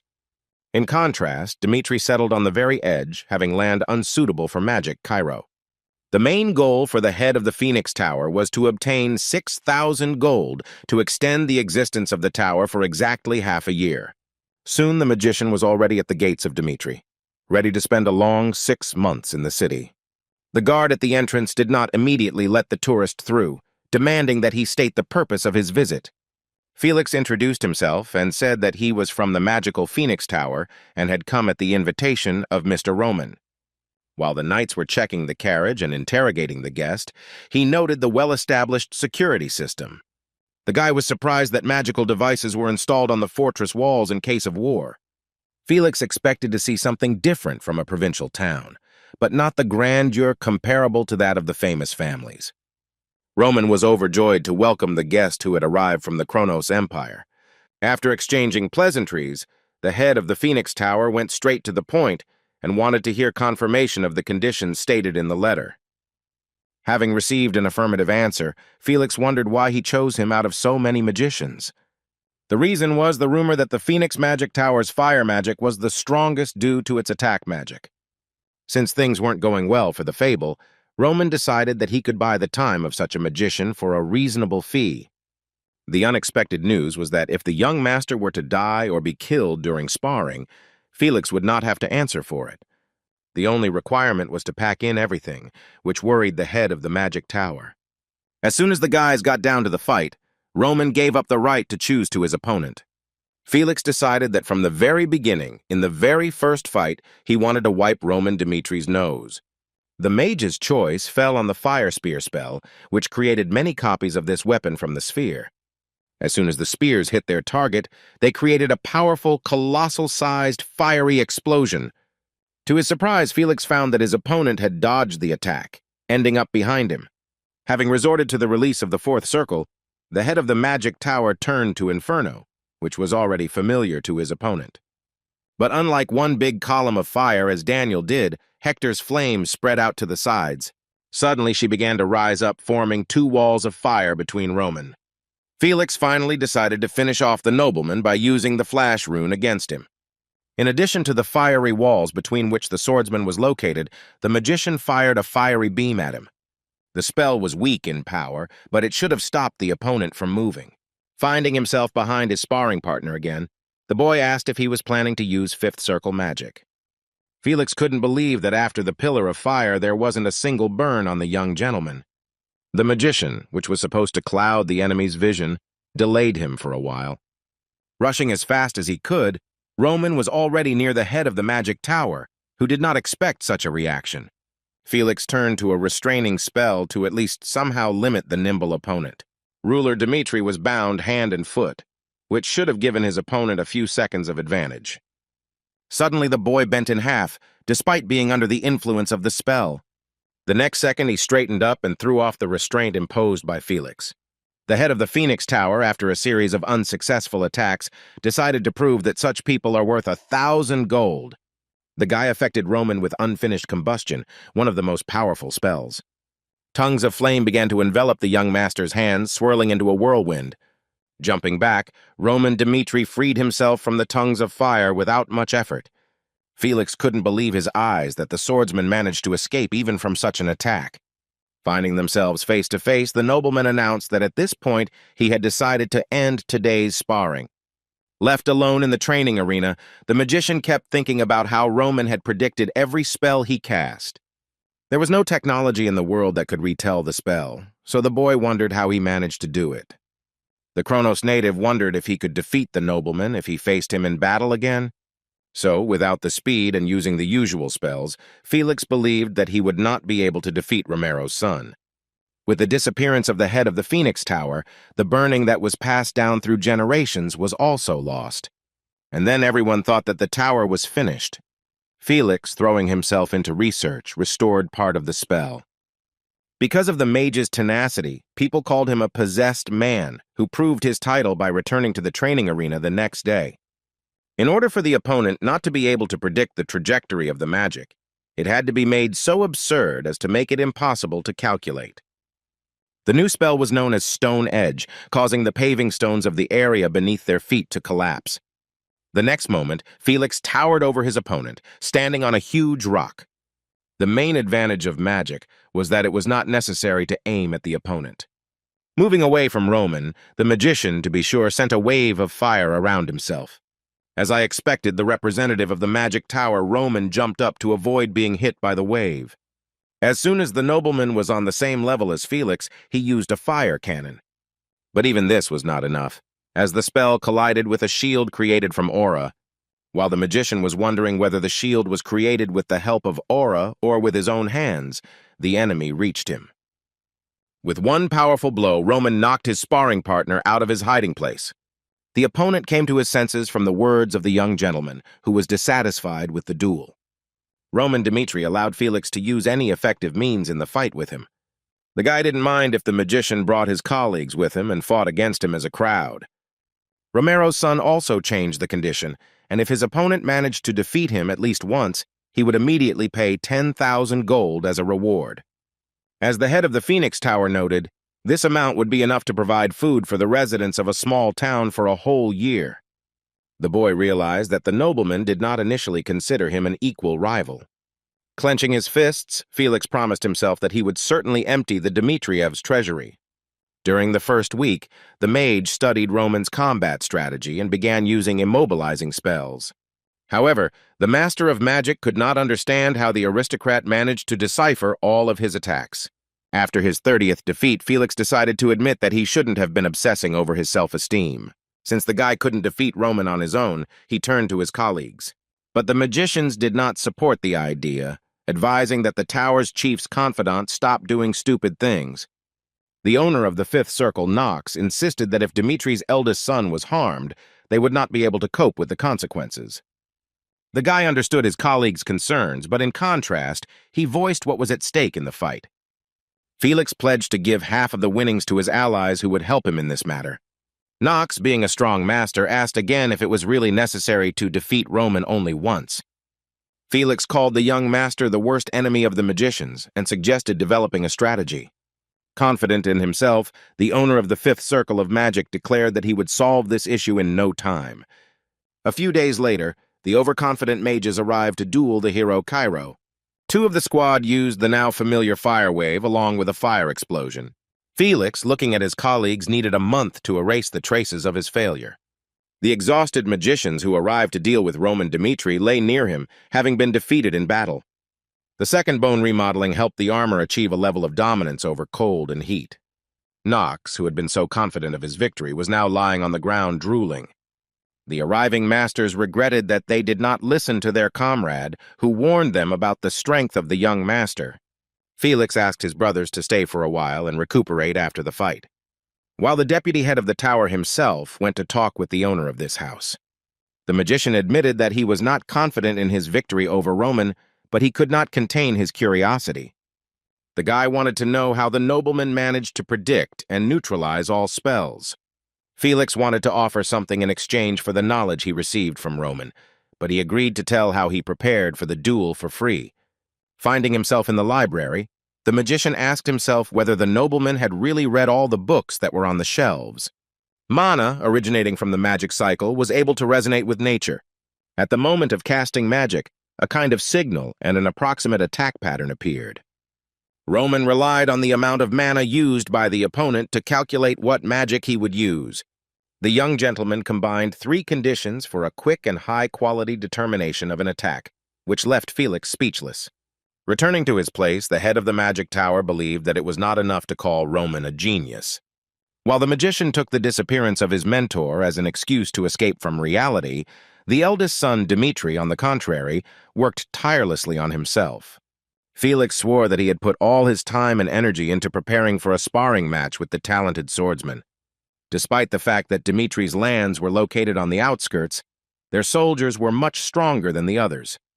The young gentleman aroused more and more curiosity in the guest, who decided to find out more about him by heading to the forge. A worker there said that the gentleman sometimes visited them, but forged exclusively in his personal forge. The boy shared in secret that he had heard from the chief blacksmith that the flames of the brazier enveloped the entire body of the young master while he was working. According to Hendrik, Roman Dmitri looked as if the god of fire himself had descended to earth. Felix remembered the words of his mentor, who told him to contact fire every day in order to find his own way of accepting it. To use combustion, one had to make friends with fire, but learning this would not be easy. One can be reborn as an embodiment of fire only when the body, enveloped in flames, does not feel any torment. The deputy head of the tower noted that the gentleman was not afraid of fire and did not react in any way to the scorching heat. The representative of the Phoenix Tower assumed that if a family line had been in a friendship with the flame of the brazier for generations, then one would know how to let the fire into oneself. Turning to the ruler Dmitri, the magician told about the rumors in which the young master absorbed the fire of the brazier. Felix wondered if the swordsman had some way of merging with the flames. The magician's assumption was confirmed, since Roman really did have his own unique style. Gathering his courage, the fire master approached the young master, wanting to gain the knowledge he needed. Bowing before the nobleman, the boy declared that the Phoenix Tower needed this technique. The past 3 years have been a protracted nightmare for Felix, and finally he managed to find a solution. Roman Dmitri asked why they had to show such generosity to the people of the Kronos Empire. The guy thought that his payment for the fights was a decent reward, and that the Phoenix Tower could give him something in return. The head of the Magic Tower gathered his colleagues to listen to their opinions regarding Mr. Roman's question. Knox believed that Roman was a natural enemy of the mages and tried to convey the idea to his comrades. The man gave the example of the expression that if you cannot defeat the enemy, it is better to go over to his side. Because they were already despised in the kingdom, Frank Knox saw nothing wrong with presenting the Phoenix Tower to Dmitri. I never expected to hear such a statement from a strict magician. The tower's deputy was extremely surprised. Felix's colleagues claimed that they were not blind and clearly saw the potential and possibilities of the owner of these places. The guy decided to change the prejudices of the magicians that none of the 13 towers sought to personally establish ties with a foreign country. The magician announced that from this moment on he entrusted the future of the Phoenix Tower into the hands of the Dmitri family. After this, the Magic Tower began to move to the Dmitri fortress in earnest. Felix's assistant ran into the office, wanting to show them the budget the Dmitri family had allocated to them. The guy assumed that the move would hit their budget, but the aristocrats increased it to 24,000 gold a year. It was common among the people to call magicians greedy monsters who devoured money. The large sums were explained by the need to buy expensive goods such as magical teachings or stones. The young magician himself could not believe his eyes and added that if they did not have enough of the approved budget, they could edit it. The head of the tower was stunned by this news, but that was not all that Mr. Roman was going to surprise him with. Felix observed 2 huge tower spires rising above the scaffolding. Chris decided that Phoenix Tower would want to expand its influence and would now be able to accommodate a staff of 1,000 workers. The fire master was a little confused as he didn't think that the master would do so much for them. The Aura Knight replied that Roman Dmitri, like no one else, valued his people, and the mages would have to get used to this. Hans announced to his successor that he must not deviate for a second from the young master's daily routine. A guy named Mofi listened carefully to the instructions and wrote down every word that was spoken. Roman's assistant Dmitri was unnecessarily worried about the newcomer because he graduated from the Adelian Academy. The assistant was surprised when he was met at the entrance to the palace by the guy who had been waiting for his arrival. He offered to go to the carriage, which surprised Hans even more, not expecting that they were going to take him away. According to the worker, he was instructed by Mr. Roman to deliver his servant to his destination. Garrison, who was Hans's only son, did not understand what was going on in his house. Strangers were scurrying around the room, setting the tables with a variety of different foods. Mr. Garrison's wife was also concerned about the chaos in their home. As far as the husband understood, these people were sent by Mr. Dmitri, although he did not understand why. A guy approached the couple and introduced himself as Lucas O.M., explaining that Mr. Roman had sent him to repay Mr. Hans for his faithful service. The head of the Information Guild asked to entrust him and his people with the preparations for his daughter's birthday. Lucas explained to Garrison that Mr. Roman greatly valued his father's service and asked if he had been told about the young master. There was a time when Roman Dmitri abused alcohol and did not understand how selfless Mr. Hans was. The servant assured his son that the young gentleman had simply lost his way and was in fact very kind. Until that day, Mr. Harrison thought that his father had been trying in vain all these years. As soon as the guests arrived at the estate, they couldn't believe their eyes when they discovered a luxurious table. The common people wondered if they had come to the right place, not understanding where all this came from. Well, that wasn't all, as security ran into the house, demanding that they make way for the important guest. It turned out to be Hans himself with a gift for his granddaughter. who was shaking from the feelings that overwhelmed him. Seeing his father, whom he had not seen for so long, Harrison ran up to him and hugged him tightly. The granddaughter of Roman's personal assistant received many gifts for her birthday. Harrison opened the first of the gifts that his grandfather had prepared for his daughter. The girl received a doll, the very one that she asked her parents to buy her almost every day. When he saw the next gift for his daughter, the man was stunned, deciding that it was some kind of joke. In front of him was a ruby ring from Viscount Conrad and a letter next to it. The guests who came to the celebration were no less surprised, wondering why an aristocrat would congratulate a child and the families of commoners. But the gifts from the nobles did not end there, and Hans's granddaughter was also presented with a gift by Count Adeliana and Viscount Lawrence. While the assembled people wondered why the aristocrats had sent them gifts, in reality they simply wanted to prove themselves to Hans. The master's faithful assistant raised him from the cradle, not abandoning him even when the guy's reputation was going through hard times. For the aristocrats, the personal assistant became an important person who acted as a link between them and Roman. Harrison considered the gifts too serious for a small child, but he could not refuse them. The man found himself in a rather awkward situation, but still decided to open the gift from Roman Dmitri himself at the end. Even Hans, his faithful assistant, did not know that the young master had decided to congratulate his granddaughter. The gift turned out to be a letter of recommendation for admission to Glory Academy. The girl's father could not believe that Roman Dmitri wrote a letter to a prestigious institution for his daughter's sake. It was not so easy to get into this educational institution, even if you had money. Harrison was so happy for his daughter and grateful to his father and his owner that he couldn't hold back his emotions and burst into tears. Returning back to the estate, Dmitri heard from Hans that the gift was too expensive, and it was enough for him that the master simply remembered it. After listening attentively to the servant, the young master indulged in memories from his past life. One day, Baek Chun-hyuk asked his loyal assistant if he regretted following him.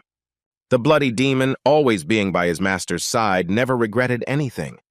It was enough for the warrior that the master believed in him, and this made the demon follow him all his life. The boy explained that he spent more time with Hans than with his father, and despite his social status, he was a special person to him. Since the servant had shown his loyalty and sincerity, he had the right to receive something in return. Ruler Dmitri wanted to sincerely congratulate the man on his granddaughter's birthday. A year had passed since then, and melancholy still reigned for the workers in the Temple of Valhalla. As soon as Roman Dmitri mentioned the battle among the best warriors on the list, an unprecedented event occurred in the Kingdom of Cairo.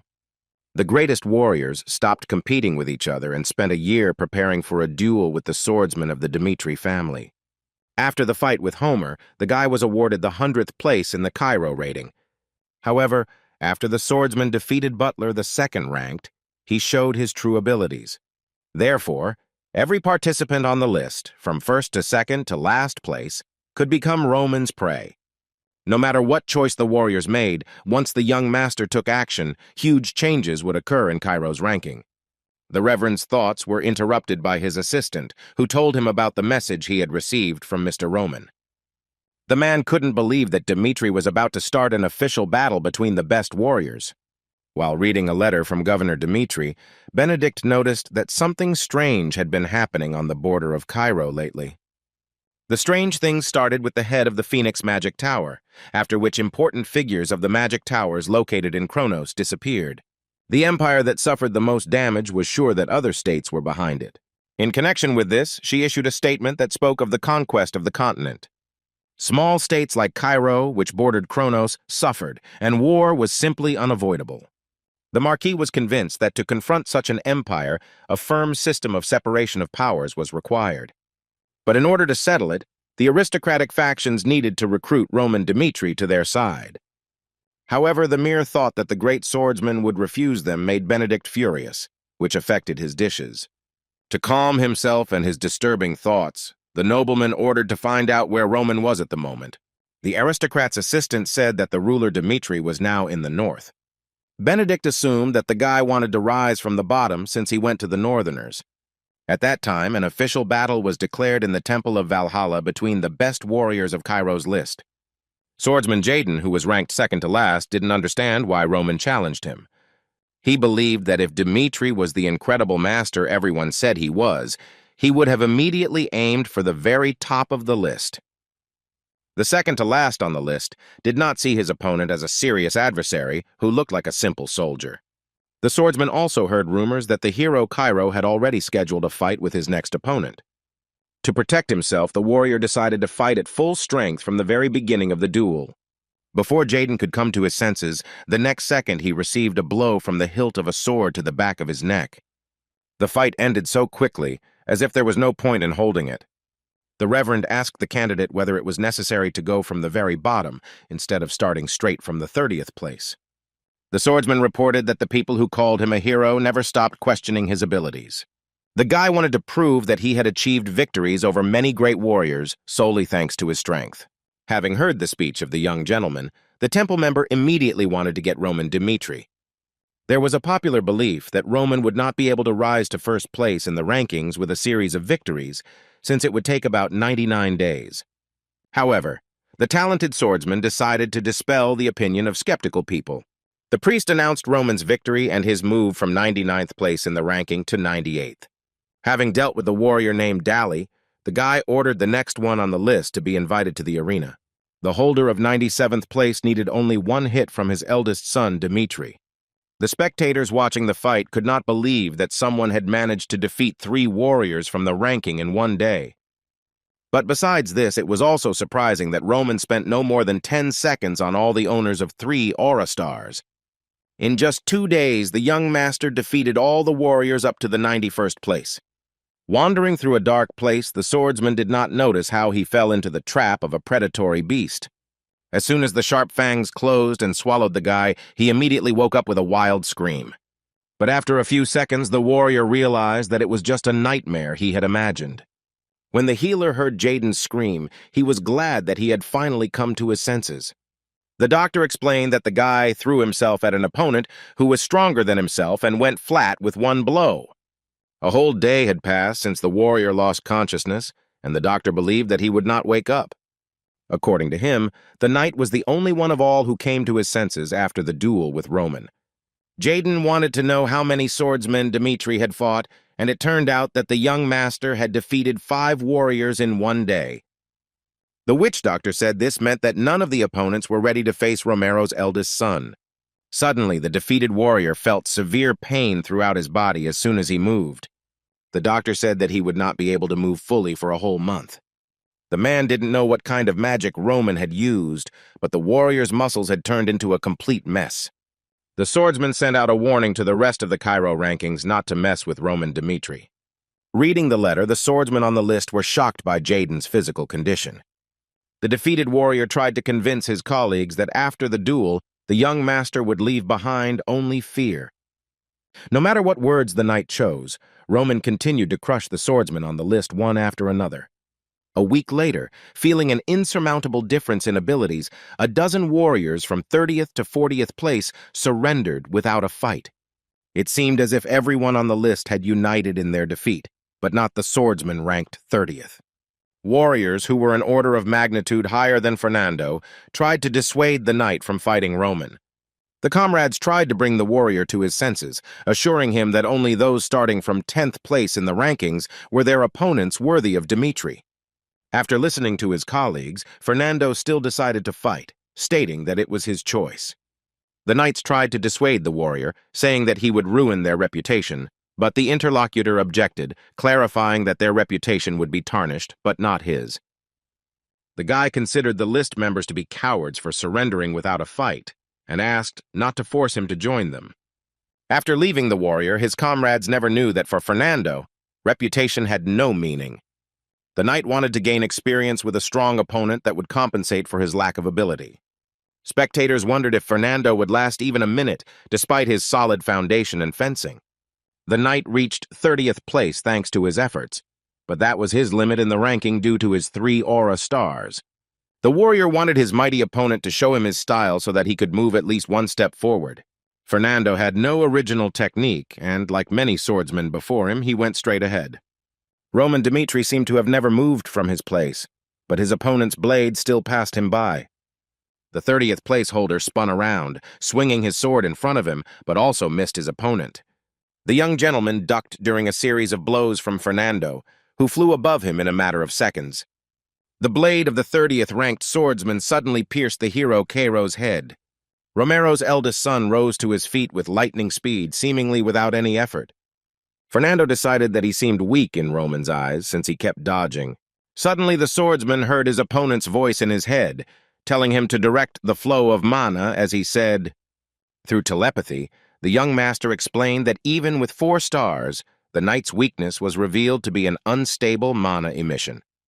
All swordsmen on the continent used the same internal mana channels through which they received and released mana.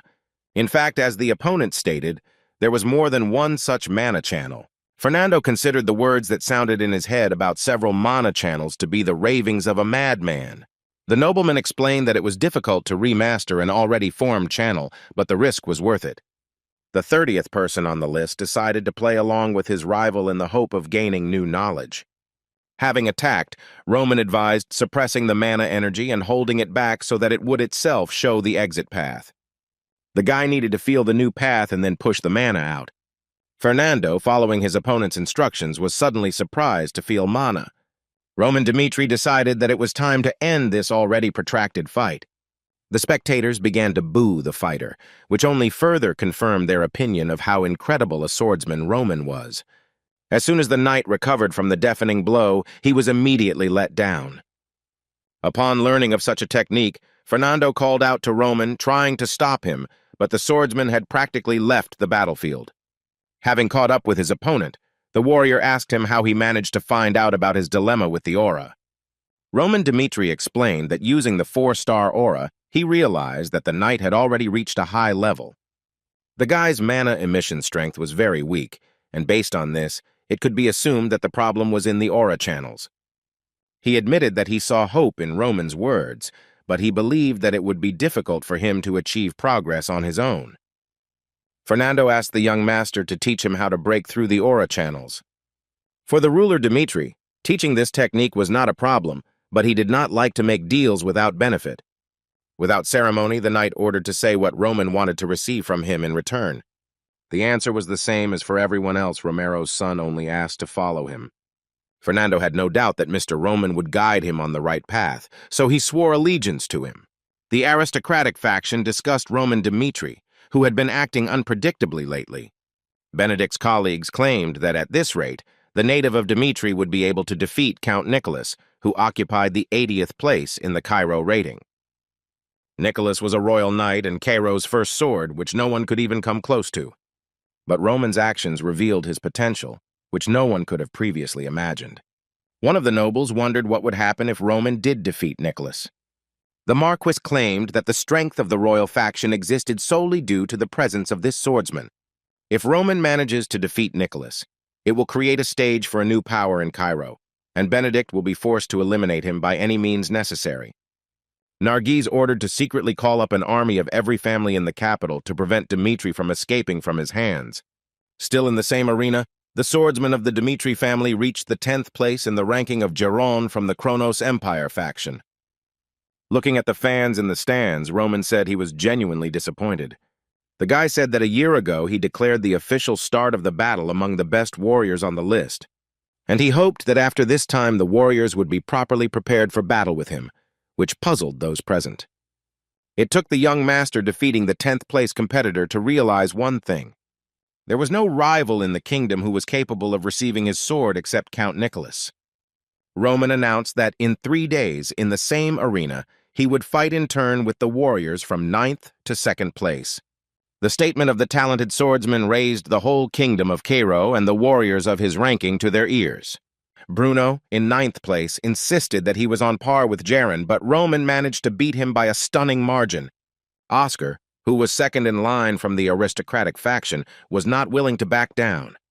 The swordsman believed that Romero's son had denigrated the pride and their comrade in front of the entire clan by claiming that his abilities did not justify his place on the list. Oscar gathered Cairo's warriors in order to bring them to their senses because if they refused to participate, people would consider each of them a coward. Marquis Benedict promised to reward everyone who exhausts Roman Dmitri to the maximum. The knights of the noble faction swore to defeat their rival and defend the pride of Cairo's finest swordsmen.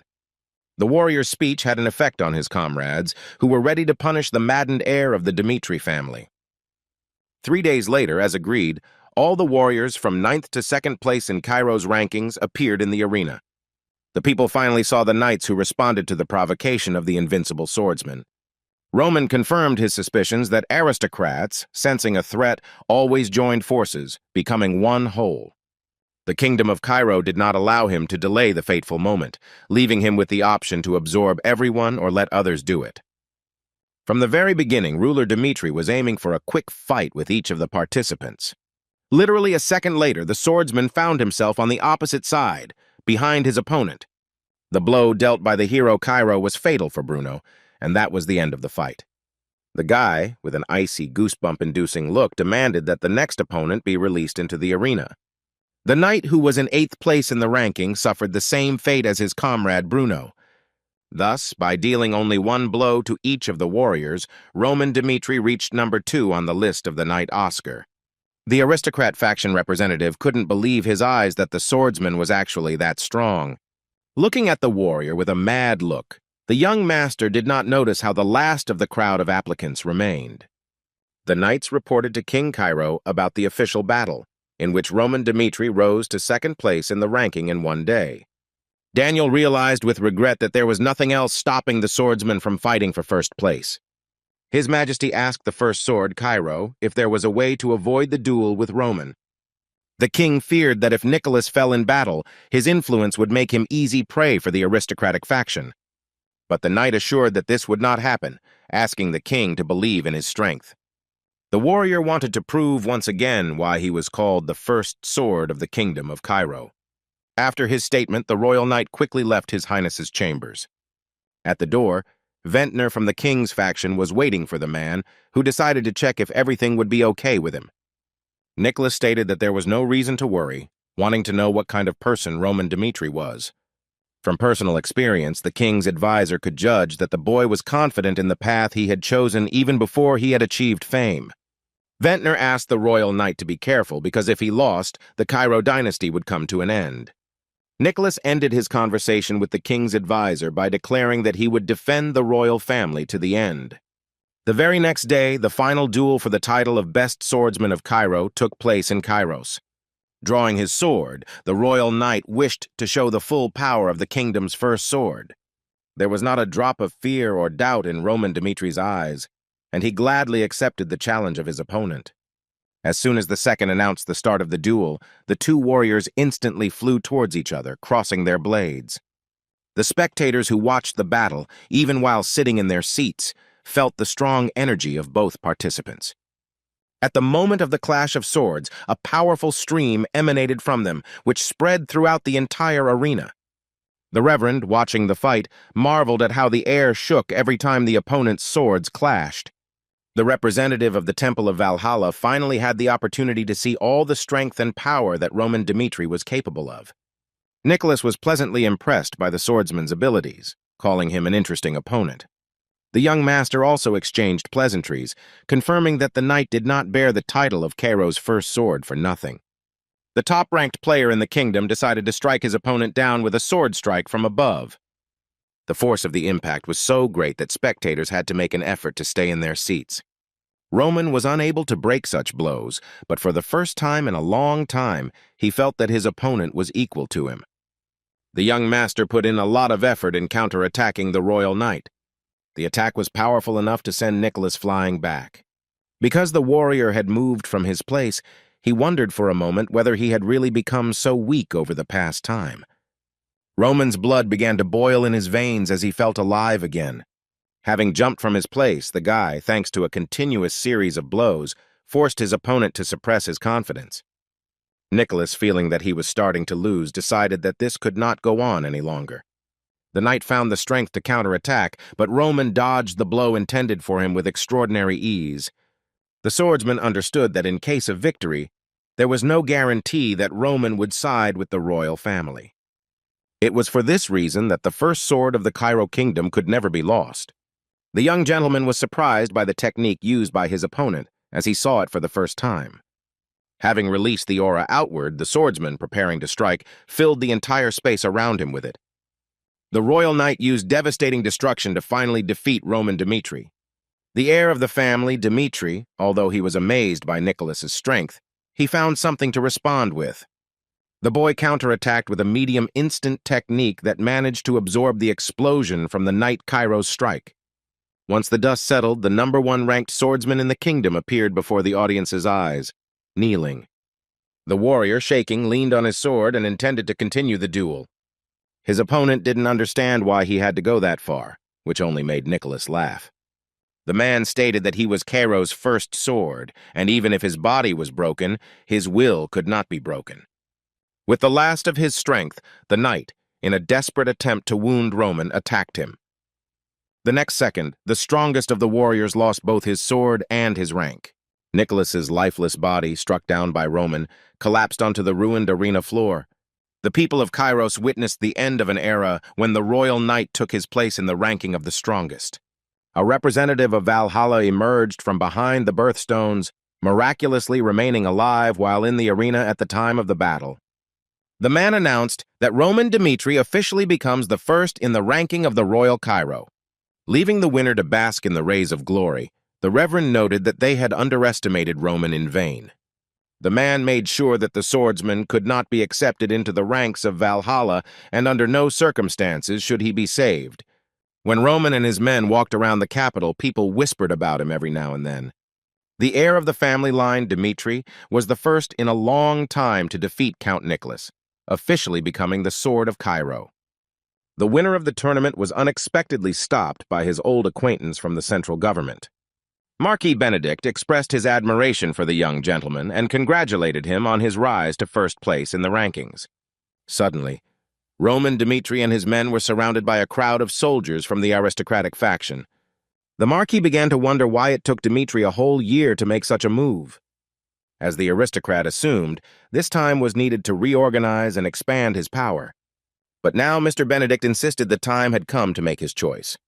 The nobleman asked which side Roman would go over to if he refused the aristocratic faction, then who would have to pay a considerable price for his refusal. The young gentleman found himself in exactly the same situation as he had been in his past life. The heavenly demon sect's eldest master, Baek Hoyeol, stated that their relationship would depend on what decision Baek Jun-hyuk made. A warrior could follow his brother's example and join the heavenly demon sect, enjoying fame and wealth. But Jun-hyuk also had the opportunity to appear before Hoyeol as the heir to the sect. The swordsman had to choose between submitting or entering into conflict with his brothers. Climbing up to his brother on the podium, Baek Jun-hyuk sincerely asked him for forgiveness. And after his words, he suddenly drew his sword and raised the blade above his head. Then and now, the guy said that he was not one of those who could live for someone else. Having accepted the choice made by Roman, Benedict declared that in any case, power and reputation were in his hands. The aristocrat decided that the enemy would not be able to do anything in the current situation, so he gave the order. In the name of the head of the central government, the Marquis announced to the Dmitri family suspicion of inciting a rebellion due to unjustified attacks on neighboring lands. Mr. Benedict demanded that Roman Dmitri humbly surrender to arrest for the duration of the investigation. But instead of an answer, a splash of blood from one of his soldiers appeared on the man's face. The aristocrat interpreted the boy's behavior as a rebellion against the central government. The young gentleman objected to the accusation against him and clarified that he had not obeyed Marquis Benedict specifically. The swordsman made a bold statement that of the two, the aristocrat was the one most likely to plan the rebellion. The nobleman objected, arguing that the central government had acted in accordance with His Majesty's will. The Marquis insisted that with his frivolous choice, the guy had doomed Dmitri's family to death. Roman, as expected, did not agree and left the decision to King Cairo himself. The best swordsman in the kingdom ordered Chris and Kevin to clear the way for him. Without the slightest hesitation, Lord Roman's sword began to cut down the soldiers one after another, while Kevin dealt with the enemy in the most brutal manner. The Marquis, like most, underestimated Roman, not expecting that the guy would dare to start a massacre right in the middle of Kairos. With just one movement, Romero's eldest son got rid of the survivors who blocked his path. The nobleman ordered all soldiers to go on the attack and promised a generous reward to anyone who brought Roman's head. One of the commanders tried to bring the maddened swordsman to his senses, and assured him that he would not be able to get away with it after something like that. Having beheaded the soldier, Roman believed that they should have done what they were told to do and not chatter about trifles. The king's subjects had already reported that Roman Dmitri was exterminating the aristocratic faction in the very center of the capital. Daniel was shocked by such a statement, assuming that the Dmitri family had staged a mutiny. The deputy captain of the royal family ordered the knights and all the court guards to be summoned. While the king's soldiers were preparing to defend his majesty, Roman Dmitri unexpectedly asked for an audience. Soon the blood-stained soldier of the aristocracy appeared before the king. Daniel ordered to omit unnecessary formalities and immediately explain his actions. Roman laid it out as it was, that after the battle of the strongest warriors ended, the Marquis came to him with soldiers and demanded that he join the faction of aristocrats. Since the ruler Dmitri was subordinate to his majesty and not to Marquis Benedict, he rejected his proposal. The young master promised to destroy the entire aristocratic faction and eliminate the chaos that reigned among the authorities. Cairo was interested in the offer, so he decided to listen to the terms of the deal. Roman revealed that when Hector's kingdom crossed the border, he was on the southern front. Despite the opportunity to repel the enemy attack, the defensive line fell within minutes. Roman believed that the root of all the problems were the four factions, and if the system of power had been debugged, then the southern front would never have been taken away. The first sword Cameru asked if the kingdom had undergone any changes over the past year. The swordsman asked whether the king was still going to turn a blind eye to the ambiguous situation on the continent. He firmly believed that Cairo should be united not by Marquis Benedict, who had taken over the central government. According to Roman, the center of the kingdom should be its rightful king, Daniel Cairo. Listening to the conversation of Mr. Dmitri, His Highness's servant Ventnor wondered if the boy had really chosen the king's side. The young gentleman admitted the possibility that Daniel doubted his intentions, but his family had put their lives on the line in this matter. Roman was interested in the king's opinion, whether he was ready to take advantage of the chance given to him by Dimitri's family. Before making a final decision, His Majesty wanted to ask a question. He was interested in what the Dmitri family wanted to receive as payment for their service. Roman wanted to make the lands of Dmitri independent, declaring them a duchy, and in turn he would be ready to throw all his forces to help Cairo. The young master stated that if the troll couldn't have everything, then he should have chosen the best for Cairo.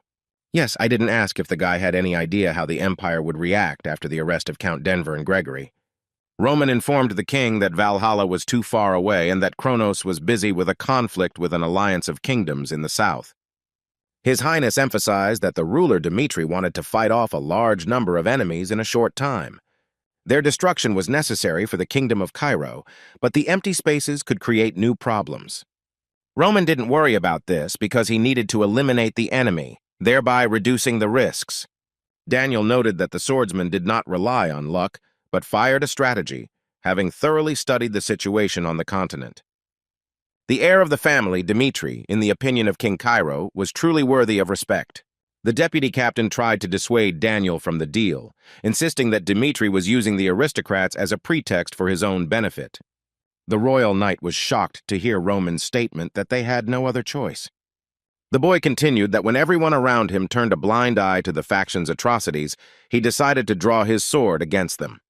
The soldier noted that the young gentleman wanted to convince the allies that his actions were not a mutiny, and to his regret, Daniel couldn't argue with Roman, who noted that the king himself allowed Cairo to be torn to pieces.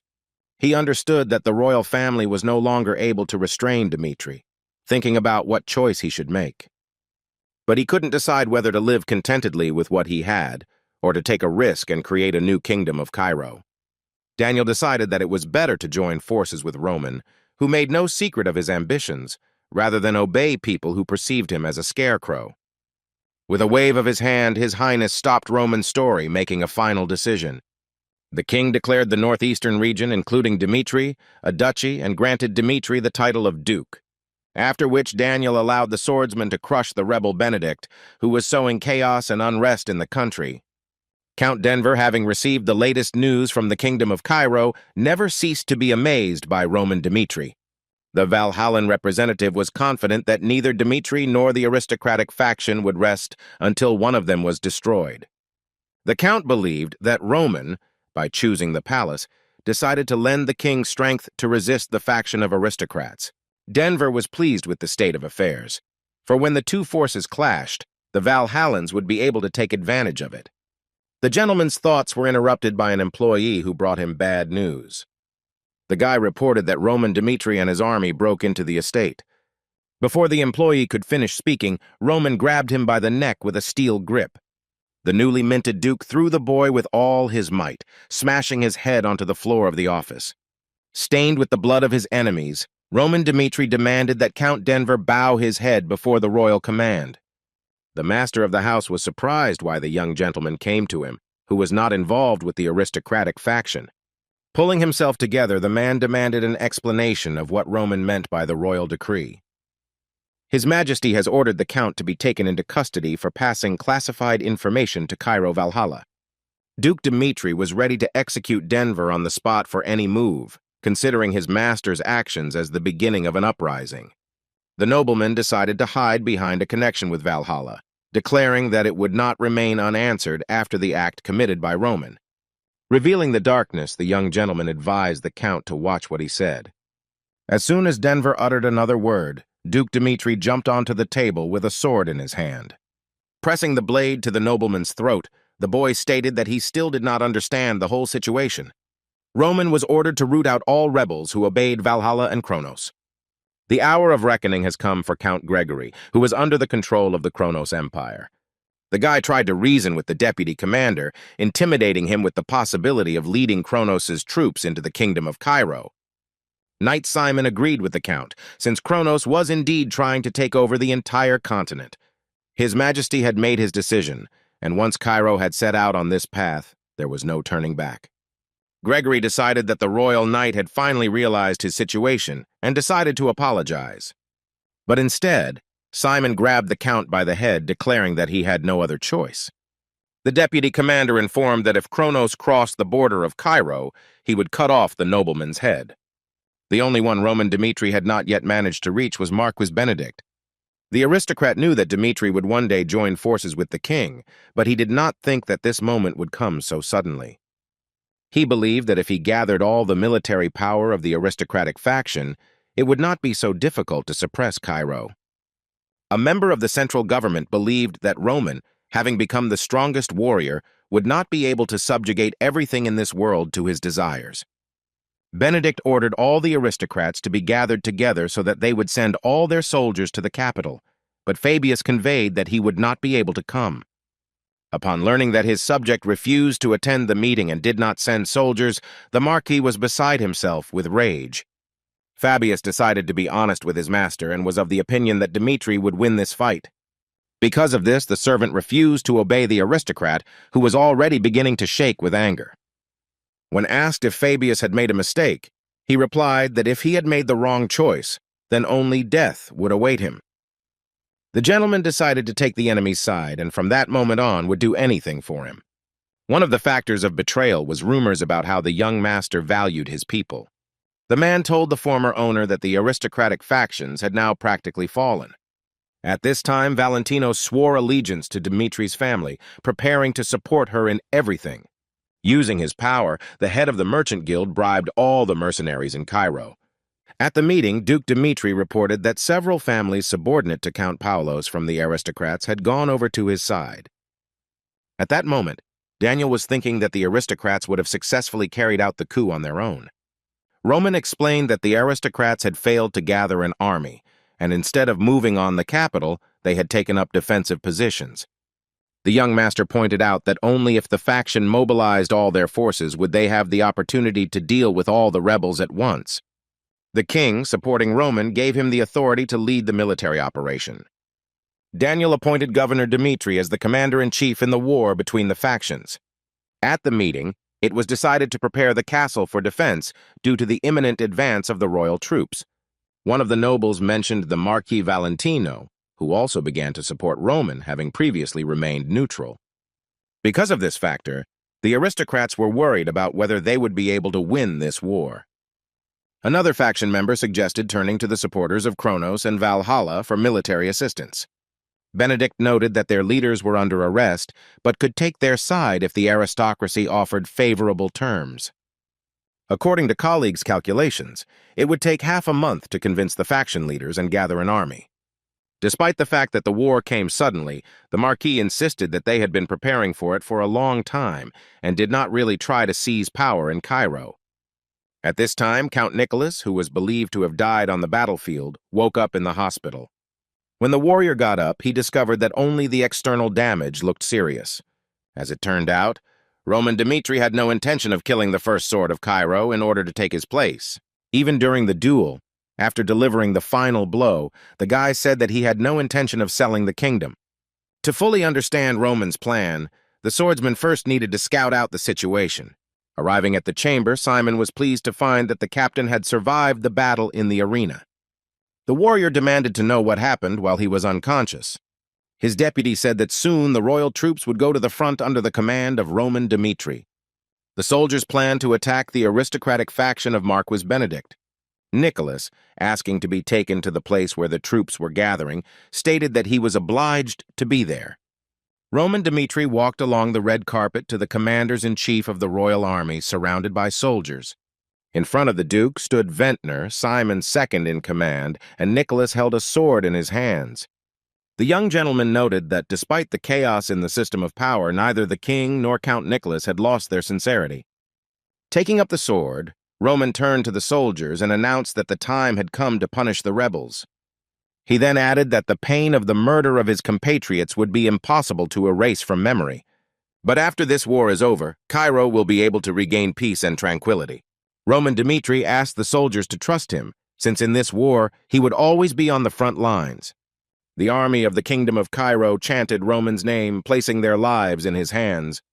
Duke Dmitri was of the opinion that the more time they gave the aristocrats, the more choice they had.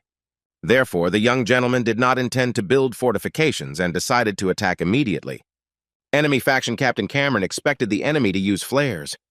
For this occasion, a powerful magical shield was installed at Benedict's castle, capable of withstanding dozens of catapult volleys. However, the appearance and incomprehensible actions of the enemy alarmed the aristocrats. The people in robes were mages from the Phoenix Magic Tower who were already ready to attack. Roman resorted to their help in case of a siege of the castle, having foreseen the possibility that their enemy would use magical protection. Felix, the owner of the tower, demanded that his people take advantage of the chance and thank Master Dmitri for his mercy. The mages surrounded the catapult and used the amplification technique to make the charge's power exceed the standard. As soon as the spell was completed, the flash released the first haul of fireball. The released catapults collided with an invisible barrier provided by the artifacts. However, the charge was several times stronger, which caused the strength of the protective circle to rapidly decrease. The soldier reported this to Cameron and said that if things continued like this, they would not be able to hold out for long. The commander of the army did not understand why the mages from the Magic Tower, who had always maintained neutrality, took sides. But the commander-in-chief was more surprised by the level of preparation with which the allies approached. The soldiers were ordered to protect the Monostone with all their might in order to activate the emergency defense system. Simon became curious about where the Dmitri family got their entire army of magicians from. Chris said that not long ago the Phoenix Magic Tower settled on the lands of Dmitri. The swordsman surprised the deputy commander even more by telling him that the mages had sworn allegiance to the Dmitri family. Since Roman became Cairo's sword, the Phoenix Tower was also meant to express his loyalty to the kingdom. The knight was shocked that a powerful organization across the continent had covered its loyalty to the aristocrats. Simon realized with horror that the lands of Dmitri had acquired a fighting power that was comparable to that of the king. Initially against the deal, the knight now believed that Roman had made the right choice. Thanks to Roman Dmitri, the war with the aristocrats will end with the victory of King Cairo. After sunset, the battle died down and both sides went to recuperate. The aristocrats came to the conclusion that if a similar shelling as today's was repeated in the future, they would not be able to hold out for even 10 days. An informant informed the Marquis that the allies, Viscount Owen and Baron Winston, had arrived at the entrance to the enemy's territory. Benedict asked his colleagues what they thought of Dmitri's strategy. The nobles replied that it would be successful if Baron Winston did not intervene in the matter. According to the Marquis's allies, the crowd that Roman had gathered could have been overcome in 3 days. The head of the aristocrats decided that they could not rely on the imperial faction alone. Benedict stated that he was handing over all power to Baron Winston to ensure that he would bring them victory. The commander's subject indicated that if they continued to advance in this area, they would reach Count Adelian's estate. Yes, the estate was about 10 days' journey away, and the commander decided that wasting time would only make the situation worse. Baron Winston believed that the fighting should be kept to a minimum, so as not to lose either men or time. The shortest route to the lands of Dmitri lay through the territories of Adelian, Rollo, and Kongrad. Unlike the rest of the Dmitri family's supporters, Trinity was not one, having been absorbed during the Battle of the Northern Region. Because Adelian was a commercial city, they would want to cut ties with the central government. The Baron ordered to contact the lords of these lands as they still held a grudge against Roman.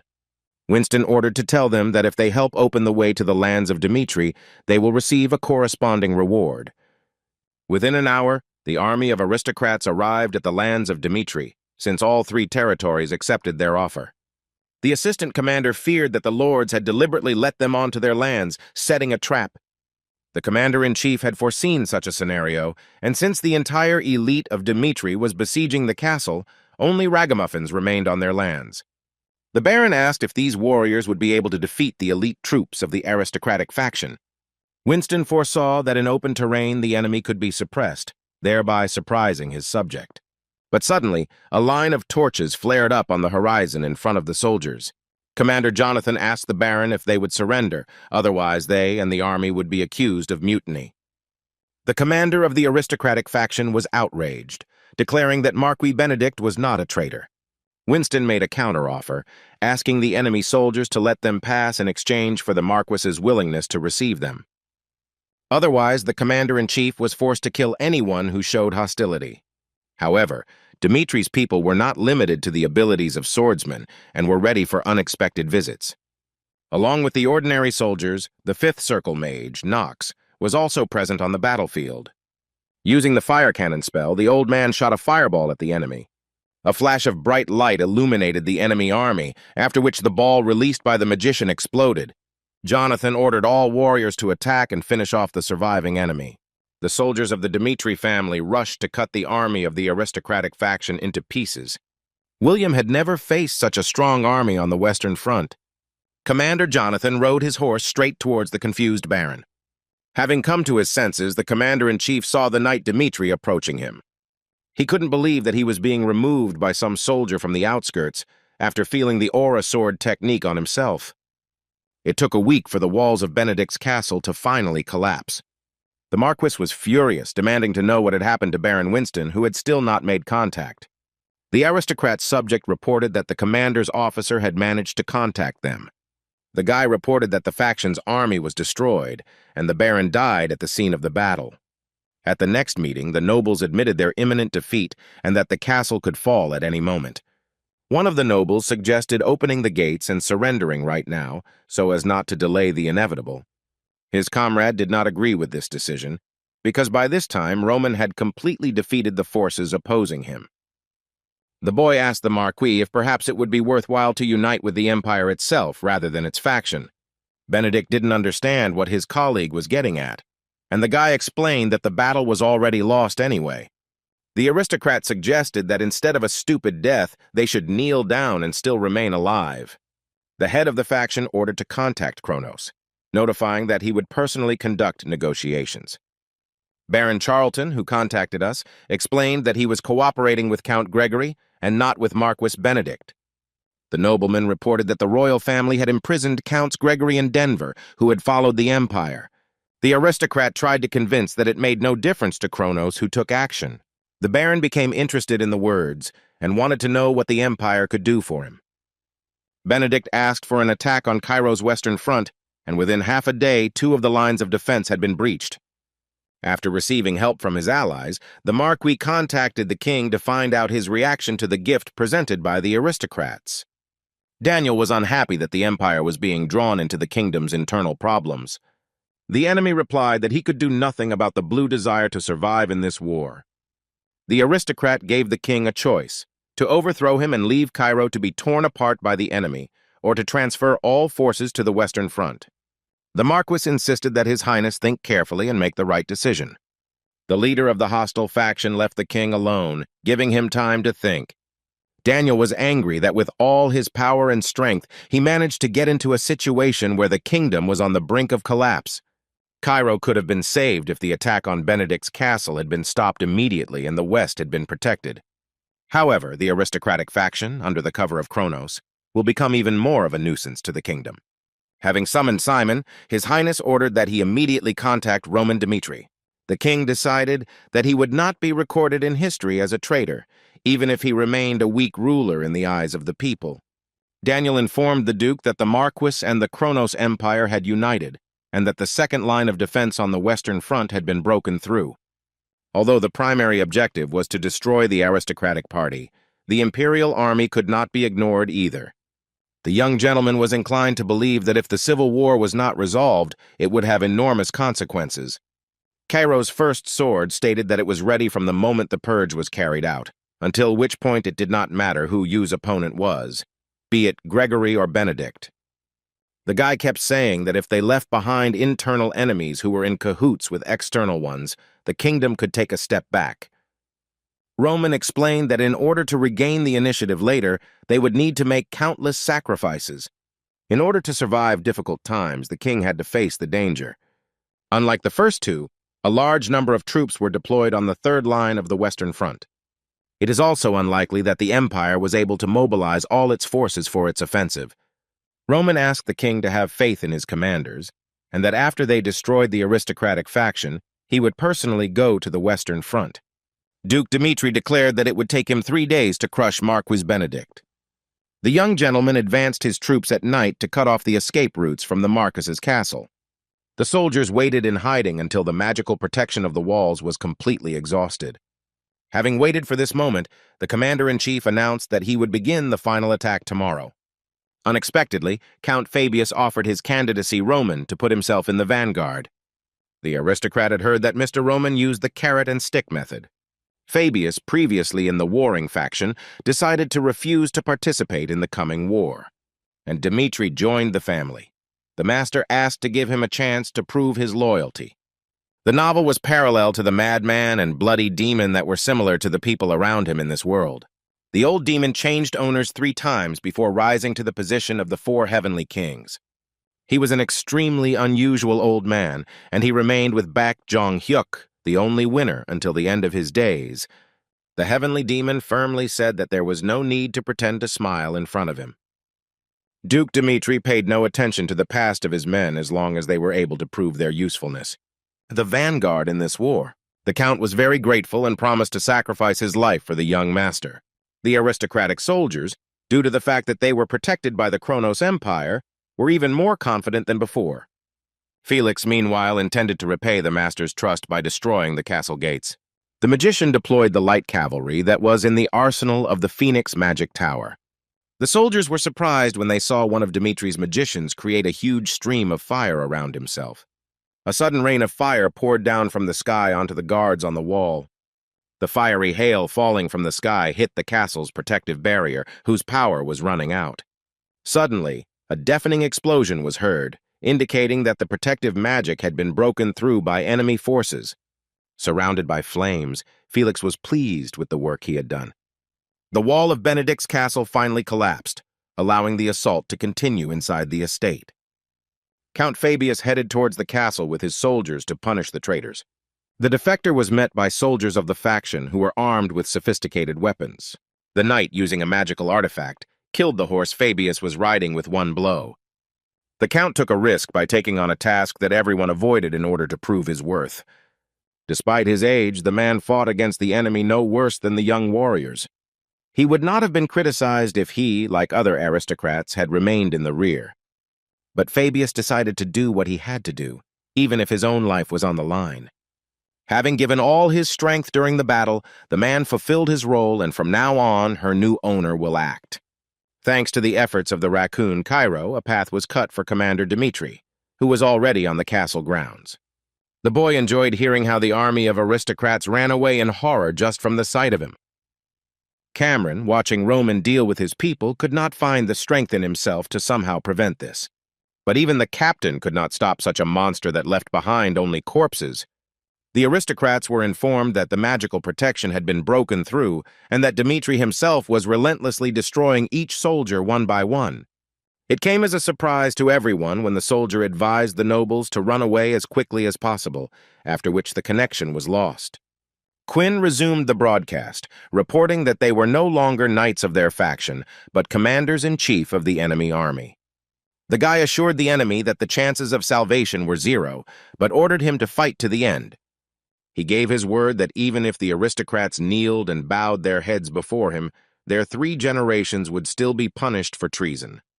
The heavenly demon, thirsty for bloody revenge, asked to wait for their soon meeting. A couple of decades ago, King Cairo refused to enter the war with the empire. At that time, the indecisive ruler of the kingdom was unable to make quick decisions, while Kronos and Valhalla quickly expanded their influence, thereby destroying Cairo's power. During that period, the Marquis lost his younger sister to a hereditary disease, which could not be helped in Cairo due to poor treatment. The country lacked the empire's advanced medical technology, causing Benedict to question the kingdom's authority. The aristocrat encouraged his friends and comrades to create an independent force that would lead the kingdom along the right path. And while the situation in the country was deteriorating, the aristocrat gained power, ascending to an invisible throne. It was at that very moment that the aristocratic faction was born under the leadership of Marquis Benedict. But now, under attack from the king's army, the nobleman wondered what had gone wrong and when. For all his troubles, the man blamed only Roman Dmitri, who, having appeared out of nowhere, destroyed all his plans. The Marquis, realizing that he could not avoid the fate of the soldiers on the front lines, decided to save at least himself. He announced to his comrades that he intended to hide and borrow the power of Kronos to turn the situation around. The aristocrats interpreted their leader's words as a call to escape and fled themselves. Like rats fleeing a sinking ship, the nobles were unable to abandon theirs. Their guards, who were supposed to lead the aristocrats to shelter, were met by Roman's men. Kevin, sitting on a mountain of corpses of Benedict's subjects, was already tired of waiting for a meeting with the owner of the palace. The warriors thoughtlessly rushed at the most bloodthirsty of all the people in Roman's army. With every step, the mad soldier got closer and closer to the head of the aristocratic faction.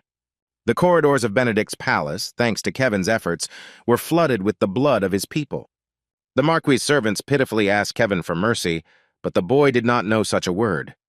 Unwilling to join his men, the aristocrat took to his heels, hoping to escape the fate that had been prepared for him. But as it turned out, Benedict was not destined to escape, because Chris was already waiting for him at the other end of the corridor. However, the warrior did not touch Benedict, instead focusing on the guards who were nearby. Naively believing that he still had a chance to escape, the Marquis left the corridor. The nobleman understood that Roman Dmitri was playing with him, subjecting him to such torture. Having left the castle, the nobleman believed that he would be able to survive this nightmare and take revenge at the first opportunity. Still clinging to his worthless life, the Marquis ordered his guards to attack the enemy soldier. Benedict squeezed with difficulty through a small hole in the stone that caught his eye. Believing that the traitor could not have gone far, the guards combed the area around the castle. The guard only had to raise his sword over his head to lose his hand the next second. The Marquis was shaking all over with fear, but he continued to dream of the kingdom, which was practically within his grasp. Suddenly, the fugitive heard the voice of Viscount Owen, repeating that everything was already over. The man asked if Benedict had noticed anything strange during the escape, that only they had not had the opportunity to escape. The aristocrat asked the faction leader to leave, but he never answered. The Viscount, losing patience, declared that he knew that the Marquis was holed up in a huge stone. Owen burst into tears, regretting that he had considered the bandit as a leader and followed him. The nobleman's heart sank as he saw the knight's sword charged with aura in front of him. The aristocrat was relieved of his mental suffering by the blade of Duke Dmitri, which pierced his heart. The young gentleman looked into the cave and demanded that the Marquis come out immediately. The aristocrats did not need to turn around to see that all their people were dead. The criminal was insulted that having not fully dedicated himself to this country, he deserved only death. The aristocrat claimed that he was the one who saved Cairo from collapse while the king was destroying the country. The Marquis insisted that Kronos had crossed the borders several times, and that was why the kingdom was teeming with traitors. Benedict asked Roman to correct him if the nobleman was wrong about something. The man realized that the perimeter was surrounded by soldiers of the kingdom and sought temporary shelter. The Duke did not criticize the nobleman's choice, believing that Cairo had a chance to escape the empire's influence. But instead of blaming the current government, the young gentleman advised looking at one's own achievements. After the creation of the aristocratic faction, the Marquis never thought about the country's security and did not change the system of government. Asked if this was really the duty that the swordsman was talking about, Mr. Roman decided to remind the traitor what he got rid of first. Benedict, in a panic, swore that from now on he would live for the sake of the royal family, or for the sake of Dimitri's family, if necessary. However, it was too late for mercy, and Marcus Benedict met his end before everyone's eyes. The king's subjects reported the news that Roman Dimitri had successfully captured Benedict's castle. However, Cairo had no intention of celebrating his victory, as Kronos' soldiers were still active on the Western Front. Roman Dimitri and his men were needed at the front lines to not give the enemy the slightest chance of victory. Flora Lawrence was not only the only woman on the Western Front, but also a famous figure. The traitor to the kingdom walked with his hands tied to the angry cries of the locals. After meeting the young master, the girl left her native lands and entered the Royal Academy. The bandit knelt before his opponent, who had crushed the faction he had created. The Viscount's daughter, having learned the art of combat, became the first woman in the history of Cairo, warrior, and received recognition among her colleagues. The head of the Circle of Advisors stated that it was simply impossible to suppress the rebellion in 3 days. Relying on common sense, Baron Noel advised preparing for a protracted war. He was convinced that even using the teleportation gate on the road, it would take the royal troops at least a day. The commander-in-chief of the Western Front, Count Vanderbort, agreed with all his advisors. The Earl believed that at best Roman would fail to suppress the rebellion, but Lady Lawrence had a different opinion. The girl assumed that Dimitri would most likely finish on time, and in that case he would show up on the 5th day at the latest. The commander-in-chief was not satisfied with words alone. He needed guarantees. Based on personal experience, Flora replied that it was impossible to judge the young master by universal standards. The boy said there was no shame in bowing his head to protect his people. Vanderbort dismissed Miss Lawrence's claim as unfounded, but the girl countered that their opponent was also pressed for time. The Marquis needed the Kronos to invade before they were defeated. After studying the Empire's attack strategy, Flora stated that the enemy was using battle mages to win. They included 7 magic towers, and with that, the likelihood that the enemy was using new tactics to increase magical power increased. The Western Front was supposed to get rid of the mages, but because their defense was reduced while casting spells, they used magic from a distance. The advisor suggested determining the future location of the magicians and placing magical traps on the ground. The commander-in-chief rejected this idea, since it would be very difficult to determine the location, and the mages themselves would be able to sense traps with the help of mana. It was for this reason that Lady Flora stated that they should propose a duel of representatives. To participate in this duel, Kronos will have to redeploy military forces.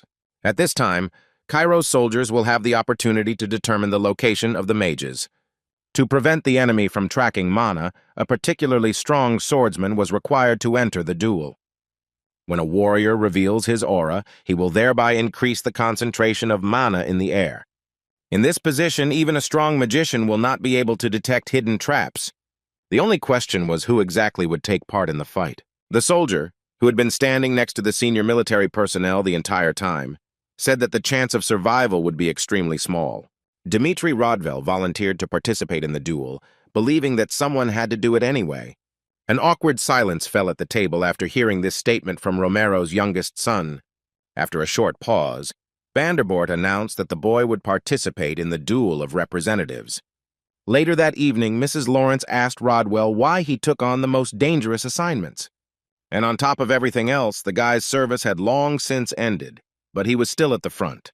Flora told her youngest son Dimitri straight to his face that he was out of his mind. While Rodwell was a patriot to the people, the advisor considered him a psychopath who thirsted for death. The girl advised him to think about the future, in which the soldier would one day become a commander-in-chief. The guy replied that he didn't need it, and suddenly asked the lady what his brother Roman was like. Rodwell admitted that he did not immediately accept the changes in his older brother. The guy was ready to do anything just to get his recognition, and ultimately surpass him. For this reason, family member Dmitri extended his service, but he was more interested in what Lady Lawrence herself had forgotten at the front. Mrs. Flora replied evasively that she was there to avoid repeating the same mistake. She admitted that the soldier's counter-question managed to bring her to her senses, after which she closed the topic of conversation. Tapping Rodwell on the shoulder, the lady asked if he was returning from the battlefield victorious. The next day, the soldier formally challenged the Kronos Empire to a duel of representatives. While waiting for his opponent, the guy thought that he was standing at the crossroads of life and death. Rodwell was opposed by Osford, a 3-star swordsman who was not on the list of the strongest warriors. Unlike Cairo, the last place in the Kronos ranking belonged to a 4-star warrior. However, the Empire was confident in its swordsman, who demonstrated his superiority from the first seconds of the battle. The warrior representing the Cairo kingdom was having a hard time holding back his opponent's attack. Osford noticed that his opponent, trying to avoid the blows, tried to dodge, but to no avail. The soldiers of Kronos, watching the duel, rejoiced, anticipating the victory of their comrade. The Empire's warrior was so agile that Rodwell had no choice but to block the attack. Feeling helpless, the boy realized that he would not be able to close the gap between him and his brother. And yet Romero's son decided to fight to the very end, but by that moment the enemy was ready to pierce him with his sword. If the guy dodges the blade, he loses, but if he stays put, he could lose an eye. Swordsman Cairo managed to pierce his opponent with his blade, and in response remained standing. The soldier, as usual, was on the verge of death, but at the last moment he turned the situation in his favor. Osford's body fell to the ground, spraying a fountain of blood from an open wound. Rodwell paid a small price to save the kingdom of Cairo and told the people of Kronos to get lost. Returning to headquarters after the battle, the soldier wondered whether the leadership's plan had been successful. Lady Flora reassured the guy by telling him that everything had gone exactly as planned. Count Fabio of the Kronos Empire ordered his men to prepare the flare and battle mages. Looking at the enemy army, Vanderbort wondered when Lady Lawrence wanted to detonate the magical traps. The girl had no intention of using them, since a hasty explosion could give the enemy time to prepare. The trap operated within a radius of 300 meters, and if the enemy left the device, it would not be possible to kill them all at once. The advisor reported that the mages were most vulnerable when their spells were at their peak. Activating the trap at this moment could have deprived the mages of their combat capability, and so the Count waited for the signal. The magicians preparing for the attack began to cast spells, and with each second their power grew more and more. Having waited for the right moment, Vanderbort gave the command to detonate the set traps. Once the magic trap detonated, it spread a backflow of mana, neutralizing the enemy. Fabio, watching as his magical power disappeared without a trace, called his army. The commander-in-chief ordered the soldiers to show the true strength of the Kronos kingdom. The knights rushed to attack, not paying attention to the immobilized allies under their feet. The soldiers of the kingdom of Cairo tried in every way to prevent the enemy from entering the fortress. In addition to stones and halberds, bows and arrows were also used to knock enemies off the walls. The lifeless body of a soldier fell from a great height to join his comrades. Having shot down the enemy, Flora ordered them not to lose their vigilance, since the situation had turned in their favor. The girl insisted that once the Western Front fell, the family in Cairo would be in danger. The fierce battle for control of the third line of defense lasted until the next day. The Empire of Kronos, in order to prepare for the capture of the fortress in a matter of hours, began to surrender its positions. And on the third day, Roman Dmitriev's royal guard reached the Western Front. As soon as the enemy saw reinforcements in the form of the invincible swordsman, he immediately deployed his troops. Count Vanderbort expressed his admiration for the heroes of Cairo, who dealt with the rebellion in just one day. The commander-in-chief finally wanted to catch his breath, but the young gentleman ordered all forces to be mobilized. The person in charge of the Western Front did not understand why this was necessary, since the enemy, having suffered defeat, had to retreat. Pointing to the map, Roman replied that enemies had invaded the kingdom's territory. He stated that if they had previously put up with the oppression of Kronos, now they must show themselves from a different side. Having announced that King Daniel had given him authority in military affairs, the Duke prepared to open the fortress gates. Roman Dmitriev announced that the royal army is training to pursue the enemy and defeat him before he returns to the empire. Rodwell couldn't believe that the man giving orders was his older brother. In the eyes of the guy, as in the eyes of many others, he was remembered as a good-for-nothing drunkard.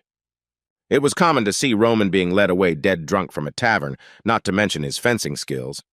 But it remained a mystery to the soldier how a person could change beyond recognition in such a short period of time. Despite his voice, face, and manners being different from before, Rodwell believed that in front of him was still his older brother.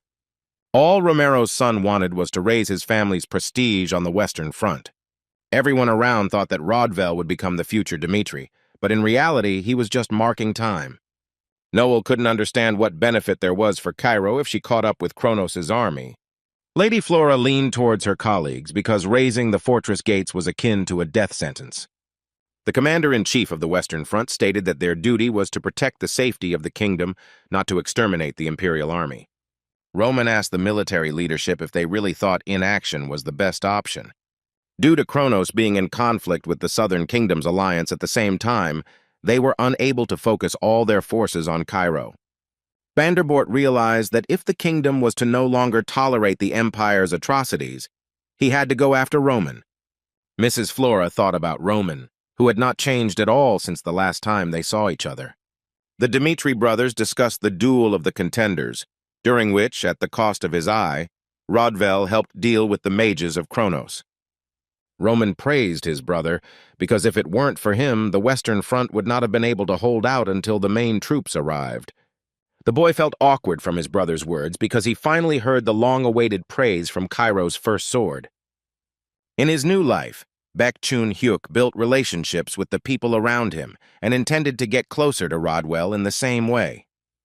Duke Roman, as always, was perceptive and asked his brother to remember one thing. If he dares to follow him, the talented swordsman will show what price people will pay for touching a member of the Dmitri family. The young master assured that the empire of Kronos would have to pay with many lives for the loss of his brother's eye. He reminded Rodwell that, despite all the possible differences between them, they remained brothers.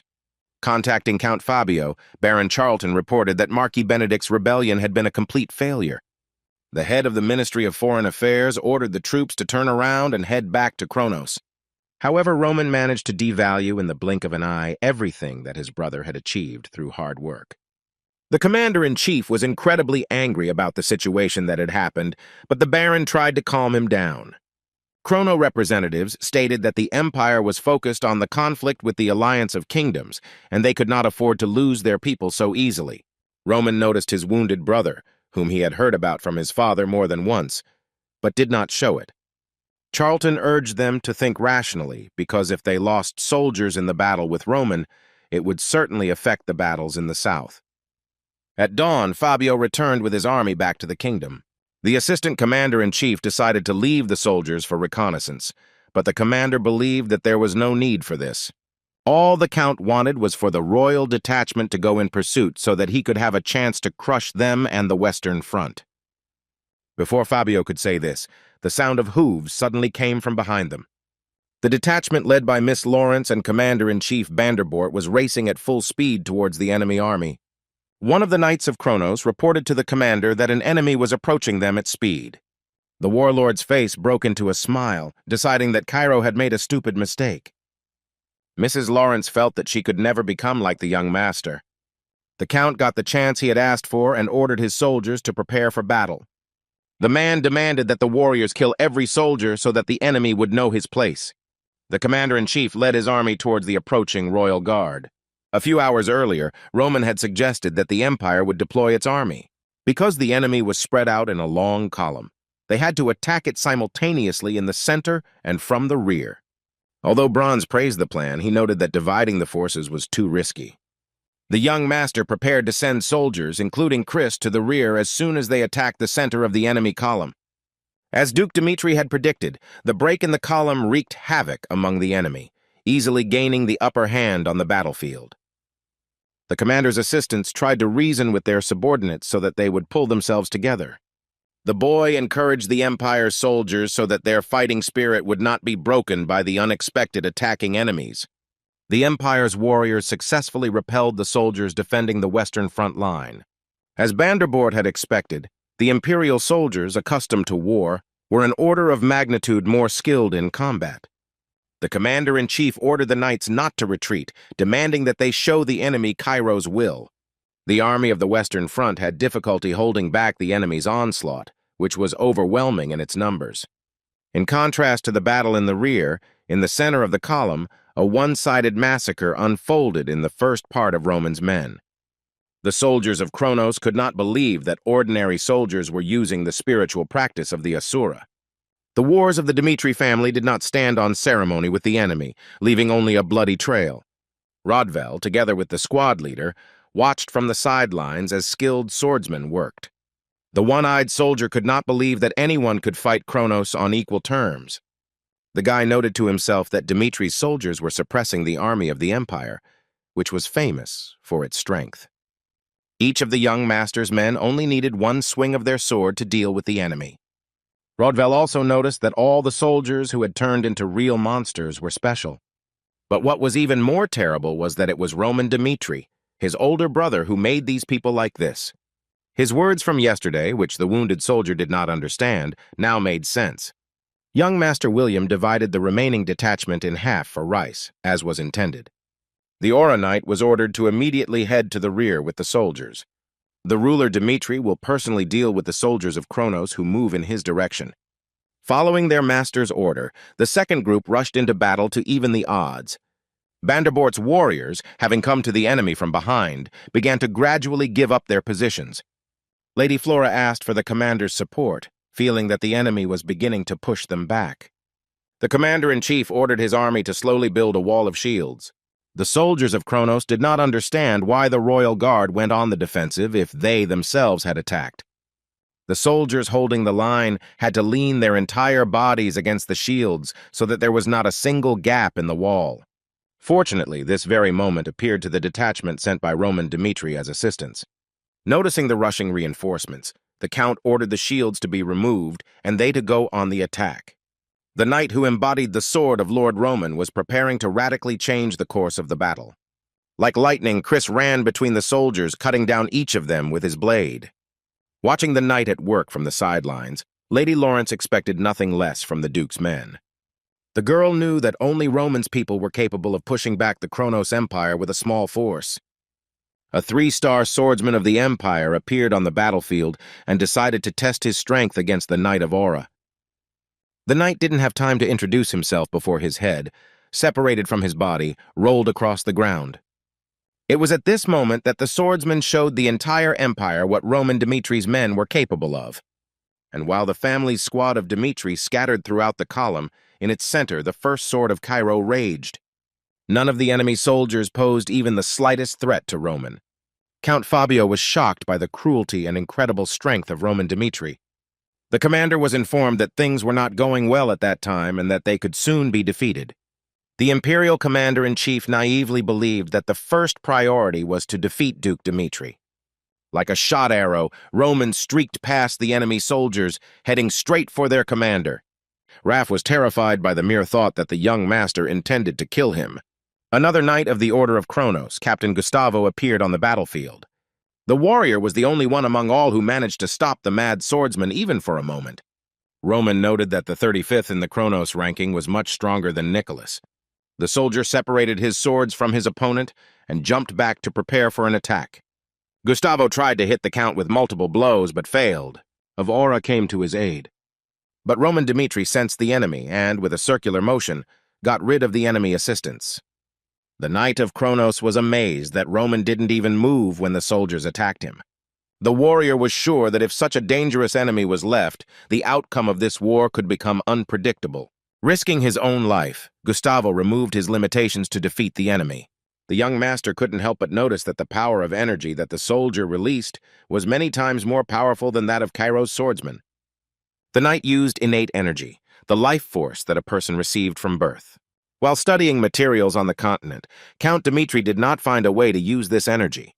The strength of the Empire warrior was impressive, and if Roman had met such an opponent a year ago, he could have ended badly. With renewed vigor, Gustavo attacked the only hope of the Kingdom of Cairo. The knight couldn't believe that even after putting all his strength into the attack, his opponent managed to block the blow. Roman counterattacked with the third style of the second level of the Heavenly Demon Sword technique. Sinking deeper and deeper into the impenetrable darkness, the Imperial warrior asked for it to stop. A giant cloud of dust formed in front of the enemy army soldiers from the swordsman Cairo's powerful attack. As soon as the dust cleared, their captain appeared before the soldiers. The whole body was completely charred. The soldiers were shocked by Roman's abilities, which is why they did not stop him. Count Fabio wanted to rush away as quickly as possible, but the young gentleman stopped his horse. Having fallen to the ground, the commander-in-chief wanted to bring the captain of the royal guard to his senses. The man insisted that the Duke would not be able to cope with the consequences of killing an imperial aristocrat. The Count's words did not frighten the swordsman at all, who knew perfectly well the value of the choice he had made. The knight realized that the threat would have no effect on Roman, so he decided to surrender, begging for mercy. The guy ordered it to stop immediately and announced that it was all over for the commander of the army of Kronos. With one movement, Roman Dmitri pierced Count Fabio's neck with darkness and left the enemy army without their leader. The soldiers in the rear, among whom was Count Vanderbort, were no less surprised than the enemy. The explosion also caused a huge cloud of dust left behind by the explosion caused by the hero Cairo. Noticing the surprise on the Count's face, Chris hastened to reassure the commander of the Western Front. However, the knight did not understand how Roman Dimitri's men could be so confident in their master. The released signal flare meant that Roman and his men had succeeded. The news that the Imperial army had been defeated reached the royal palace. His Highness could not believe his good fortune that the newest threat over the Western Front had disappeared. Vanderbort reported to the king that they had succeeded in killing Count Fabio and taking into custody the surviving Kronos soldiers. Knowing that victory never comes easy, Cairo asked about the sacrifices on their part. Thanks to the enormous contribution of Roman Dmitri, the Allies suffered minimal damage. Now the Kingdom of Cairo needed to successfully negotiate with the Kronos Empire. His Majesty ordered to ensure the safety of the prisoners of the enemy empire. Daniel was determined to complete the matter without any further casualties on either side. At this time, on the Western Front, soldiers of the royal army who had fired in battle were being burned. The Duke ordered one of his soldiers to deal with the bodies once the whole process was completed. Bowing, the head of the circle of advisors apologized for constantly challenging Dimitri's ideas. The boy replied that on the battlefield one cannot rely only on faith, and that the opposite opinion is also necessary. The head of the advisors stated that by capturing the enemy's prisoners, they had gained an advantage in the negotiations, but Roman disagreed with him. Cairo's first sword was of the opinion that negotiations would lead nowhere. He assured that the empire, which had always invaded foreign territory first, would never take such a step. Although a compelling reason was needed for a war between states, it was no match for logic. But what angered Kronos was how the Cairo kingdom handled this situation. The royal guard attacked the retreating troops and carried out a brutal massacre of valuable imperial personnel. Count Fabio and captain of the Knights' Order. Gustavo died at the hands of the Western Front army. The king objected, arguing that they had waged war and had done the right thing by punishing the enemy. The representative of Kronos expressed the empire's desire for Cairo to pay a fair price for what she had done. Daniel was no less outraged than his opponents and intended to raise this issue in the world community. The Baron responded that Cairo should do as he saw fit, and that despite the prisoners, the Kronos Empire would not sit down at the negotiating table. However, Charlton was willing to give the Kingdom of Cairo a choice in return. Kronos demanded that King Daniel give them one hand of the swordsman Roman Dmitri. Only if the Duke personally comes to the Empire and begs for forgiveness on his knees, Kronos will no longer remember what happened. But if the kingdom did not agree to the conditions put forward, then a large-scale war awaited them. Ventnor was of the opinion that Kronos intended to eliminate Roman, realizing that he would become a threat to them in the future. Daniel replied that Roman Dmitri was Cairo's true hero, who made him great again. Not only those present within the walls of the palace knew about this, but also all the people of the kingdom. Roman Dmitri honored the people who helped them snatch victory. Her Majesty stated that if the royal family renounced Dmitri, there would be no people left loyal to their ruler. King William called the young gentleman to his advisor to speak with him personally. Baron Noel approached the war hero and asked him to give him a little time. After the Duke returned from the Western Front, the king informed him of the demands made by the Kronos Empire. After listening to His Highness, Roman replied that Heir had accepted the enemy's offer to become his vassal. The man also thanked the young gentleman for the opportunity to save the Western Front. The guy announced that he would personally go to the Empire to solve the problem that had arisen. King Cairo was surprised by this proposal. However, the swordsman offered to send him as an ambassador.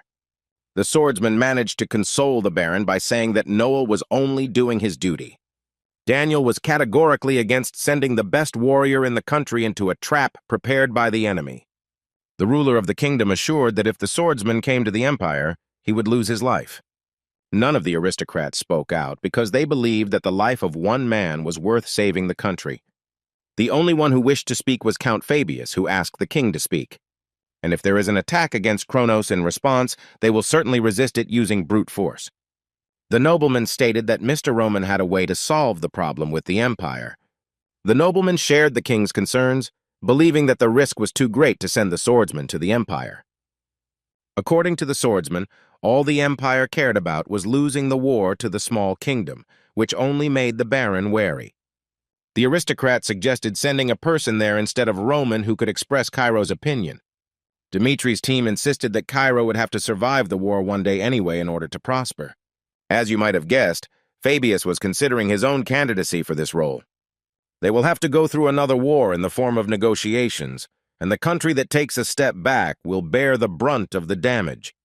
The Count, on behalf of the kingdom, undertook to convey to their enemy the position of the entire country. Baron Charlton announced the Empire's position that it had attacked Cairo at the request of Marquis Benedict. Roman mentally praised the aristocrat for offering a new way out of this situation. Since Benedict, who had provided the pretext, had been defeated, the Empire gave the order for its troops to turn around, clearly expressing its position. The nobles were confused, while the young gentleman suggested that Fabius would be the best fit for this role. Raccoon Cairo was called so for a reason, and being a skilled politician, he could quickly and confidently make decisions that were beneficial. Even his past with the French aristocracy could not tarnish his reputation. His Majesty asked whether the Count was aware of the risk of losing his life as soon as he set foot on the territory of the Empire. The nobleman stated that he would make every effort to successfully complete the mission entrusted to him. Having dealt with the aristocrat, Daniel wanted to hear Roman's own opinion on the matter. That same evening, at his estate, the young gentleman asked the Count the question that interested him. What was Raccoon Cairo's purpose when he volunteered to be an ambassador on behalf of the kingdom? Fabius understood that Mr. Roman could not trust him because of his past, so he decided to take an oath. The Count said that he would dedicate the rest of his life to the ruler Dmitri, also asking to insist on his candidacy for this mission. The aristocrat understood perfectly well that Roman would not treat him as one of his own. However, the Count was free to use Fabius's talents to his own advantage. Because the country was in a precarious position, they were forced to endure such insults. A man who was ready to do anything if, next to Roman, he could become a significant person with wealth and honor. 10 days to accept the answer, which only angered the king even more. The talented politician dropped to one knee and asked to be accepted into the ranks of his people. The young gentleman guessed that the aristocrat was so inclined because he had witnessed his relationships with his subordinates. Dmitri announced that Count Fabius was now a member of the Dmitri family and could have whatever he wanted. A few days later, Cairo's mission began, led by a talented negotiator. One of the nobles accompanying Fabius asked how he had lived since the betrayal of his master. The boy wondered how the Count managed to survive next to someone who had suffered setbacks while in power. The aristocrat replied that people stubbornly refused to acknowledge one simple thing. According to the nobleman, there was a certain romance to the betrayal, and upon hearing such a statement, the interlocutor was sincerely surprised. The Count entered the service with sincere intentions, since the people in power were completely dedicated to their positions. The aristocrat asked the boy how he would deal with someone who boldly took a risk that even the most loyal subjects did not dare to take. It was precisely the opportunity to use the traitor for his own purposes that allowed the master to accept him into the ranks of his people. After which Fabius decided to close the topic because he also did not like a life full of deception and lies. The reason the nobleman lived as an apostate was because there was no one to whom he could give the proper level of loyalty. However, such a person could well have been Roman Dmitri, his current owner. Sometime later, Ambassador Cairo found himself in Alexandria, the capital of the Kronos Empire. One of the emperor's subjects asked only the count to follow him. The men walked along a spacious corridor of the castle, which contained a giant suit of knightly armor. The aristocrat noticed on the shoulder of the imperial servant the characteristic sign of the rural order of knights. Regardless of the status that the knights held, his aura level was incredibly powerful. Representative Cairo caught himself thinking that his guide was stronger than Count Nicholas. The hall where the emperor was awaiting his guest could be entered by opening giant doors. The ruler of Kronos sat on a huge throne, surrounded by a dozen guards. The emperor's appearance alone inspired fear, and any mispronounced word could cost one's life. Giving the ambassador a tired look, the ruler asked if he was Roman Dmitri. The pressure alone that Lord Kronos exerted took the count's breath away. But before the man could introduce himself, he was grabbed by a knight of the rural order. Holding Fabius's head tightly, the servant threw the ambassador with all his might onto the cold floor of the hall. According to the assurances of the emperor's agents, Roman Dmitri was supposed to come to him personally and present his hand. The aristocrat tried to object, but the pressure the knight put on him was so great that he could not utter a word. The emperor ordered his subject to cut off the hand of the man who came to him and declare war on Cairo. Finding the strength within himself, the nobleman declared that the kingdom did not want a war with Kronos.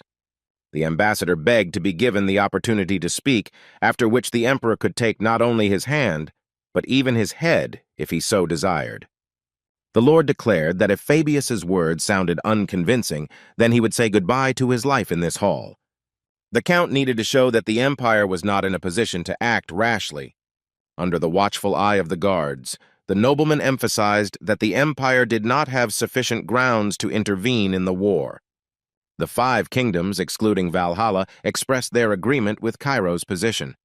Roman claimed that even in a war with the coalition of 6 kingdoms, Kronos would win, but the war was already over. The young gentleman insisted that the empire, having exhausted its strength, was worried about a war with Valhalla. Summing up his words with Cairo's intentions to keep the peace, Fabius was ready to lose his head if the empire still wanted war. The temperature once again showed that the ambassador's speech was quite reasonable, and in exchange for the prisoners, it was decided to leave the conflict in the past. The count wanted to celebrate the victory, but he hurried because the empire put forward an unexpected condition. The rulers of Kronos demanded that Roman Dmitri be visited by a mercenary every night. The emperor explained his decision by saying that the swordsman had to pay with blood for the murder of his man. Raccoon Cairo did not fully understand the emperor's plan, who initially wanted a war with his side. The count assumed that Kronos wanted to corner Cairo and that rescuing the captives was just a ruse. By getting rid of Roman Dmitri, the empire could restore its status and reputation. Alexander's ruler declared that tricks like today's would no longer work. The aristocrat wanted to demonstrate his abilities as a parliamentarian, but in the end he only asked for forgiveness. Fabius was very surprised when he learned that Mr. Roman had foreseen this outcome of events. The guy said that the empire never gave up on its intentions, and its target from the very beginning was him. The nobleman was worried about his master's safety, but the swordsman reassured him, claiming that from now on it was his problem. The king charged Count Gregory with conspiring with the Kronos Empire, putting the country in danger. When His Majesty asked whether the aristocrat admitted his guilt, he answered in the affirmative. True, the count stated his justification that his connection with Kronos was no secret to anyone. Daniel was amazed at the audacity of Count Gregory, because his confession was enough to label the guy a rebel. The imperial representative objected to the king, stating that the ruler of Cairo was deeply mistaken. Gregory asked the king if he really thought the empire would remain on the sidelines after his death. The prisoner asked the king to hand him over to the empire for the good of the kingdom of Cairo. Seeing His Majesty unable to make up his mind, the swordsman asked for his opinion. The war hero confirmed the count's words that the emperor would make him pay in blood. However, there was one small detail. The words he said did not relate to his subordinate's case. Count Fabius and the knight captain Gustavo, killed by Roman, were much more significant figures than Gregory. Because of this, it followed that all the attention of the Kronos Empire was focused on the young master. Peace in the kingdom ended at the moment when negotiations were submitted to Marquis Benedict. King Cairo was once again indebted to Roman Dimitri, who once again gave him sound advice. His Majesty declared that the royal dynasty will not forget the dedication of the Dimitri family. Daniel, in addition to the above accusations, attributed to Count Gregory the way he had tarnished the honest name of the country. The accused wanted to justify his actions, but the ruler of Cairo did not give him such an opportunity. At Cairo Square, everything was already ready to carry out the royal order. Count Denver regretted that he had not eliminated Roman immediately and considered him only as a target for recruitment. Even before his death, the representative of Valhalla did not give up hope of luring the swordsman to his side. He claimed that there were many warriors in Valhalla, many times stronger than Roman, whom he would hardly be able to defeat. Both counts joined Marquis Benedict, and their factions embarked on the path to destruction. Thanks to Count Brandenburg's brave performance in repelling Kronos' attack, he was able to raise Cairo's prestige. The king rewarded the commander-in-chief with the title of Marquis and land for his services on the Western Front. However, as Daniel noted, there were still heroes who risked their lives in the war with the Empire. Baron Noel Flora Lawrence and Rodwell Dimitri also distinguished themselves during the battle with the enemy. Each of them received a token of gratitude from the king, promotion, and 1,000 gold pieces to boot. His Highness wanted to thank Roman Dimitri and his entire family for their invaluable assistance in this war. The king's decision was met with negative reactions from the nobles, since Dimitri already possessed power that none of the destroyed factions could match. The aristocrats were concerned that Daniel was giving Roman power beyond that of the royal family. In Iran, they wanted to finish off the swordsman before he became a problem, but Vantner interrupted their speech.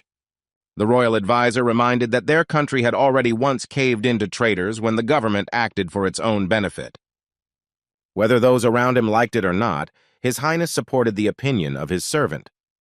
The constant threat of assassination attempts was an integral part of Baek Chun-hyuk's past life. The ruler of the kingdom understood that it was not able to contain Roman Dimitri. Due to the power displayed that was superior to Cairo's, Daniel was of the opinion that Dimitri should be treated as a friendly country. King Cairo wanted to wait for the birth of the new state, and when Dimitri was proclaimed a state, to personally congratulate them. Roman's people were happy for their master when the king eloquently granted the title of duke to the Dimitri family. And in addition, Daniel declared the entire northeastern region, including the fortress of Dimitri, a duchy. Thanks to his efforts, Roman turned the god-forsaken outskirts into a duchy, which was ruled by the Dimitri family. On the streets of the capital, there was constant talk about the strongest swordsman, Cairo, who had recently become famous throughout the country. With a wild look, he declared that his emperor would avenge his people with blood. Looking at all the merits of the young gentleman, people wondered how much longer Roman would grow. Roman was the youngest warrior to reach 5 stars and could become the first in Cairo history to rise above 50th place in the continental rankings. As much as Daniel wanted to deal with the imperial faction, his actions could bring an even greater wave of anger upon Roman Dimitri. No matter what Roman did to attract attention, people from all over the continent discussed the hero Cairo, composing songs about his exploits. The mention of the Duke also raised the prestige of the Dimitri family itself, which soared to unprecedented heights.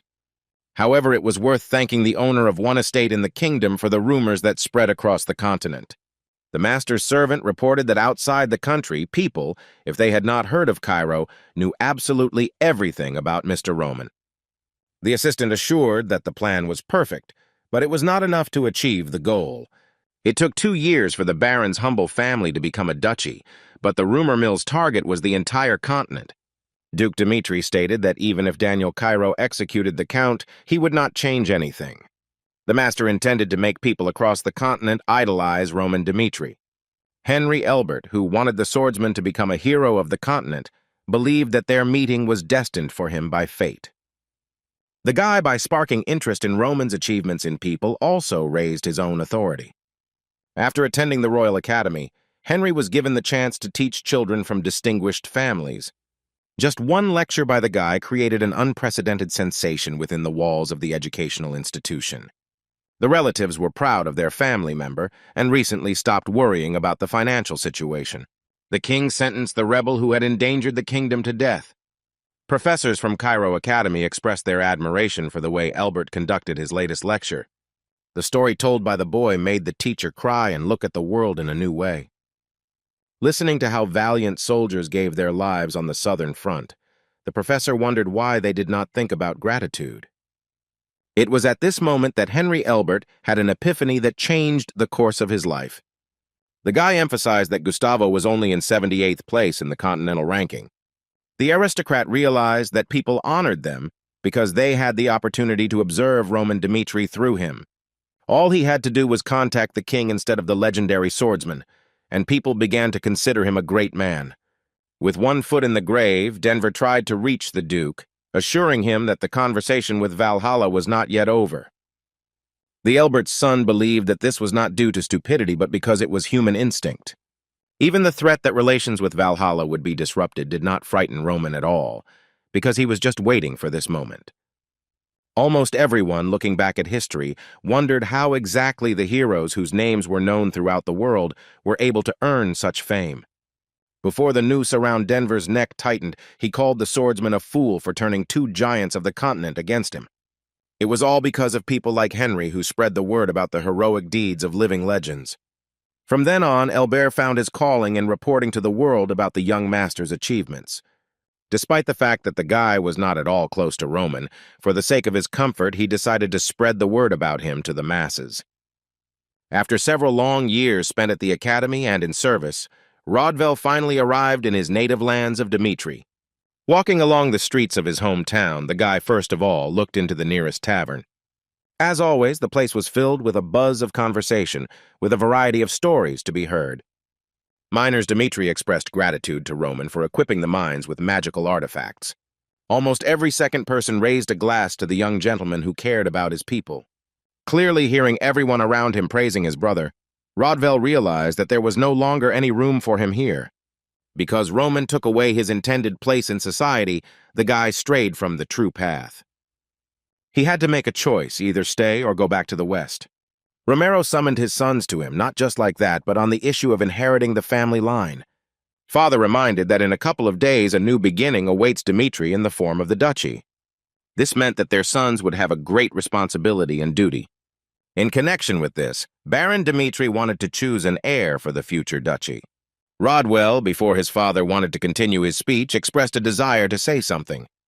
The guy immediately resolved the issue that was troubling Romero by declaring that he was renouncing his position as heir. The Baron's son stated that his older brother Roman was the best fit for this role. The soldier said that he made a choice for the sake of the future of Dmitri's family and therefore asked his father to let him go. The guy needed time to figure himself out and decide what he would do with his life. Left alone with Roman, Romero revealed that he once wanted to place a heavy burden on Rodwell's shoulders. People always said that commoners like the Dmitri family had a limit to their abilities, determined by their background. Because of this, the Baron mastered sword techniques and watched as his son surpassed everyone else. Romero was sure that it would be Rodvel who would become Dmitri's heir and bear responsibility for the future of the family. Therefore, from a very early age, the boy lived with the hopes of his parents placed on him.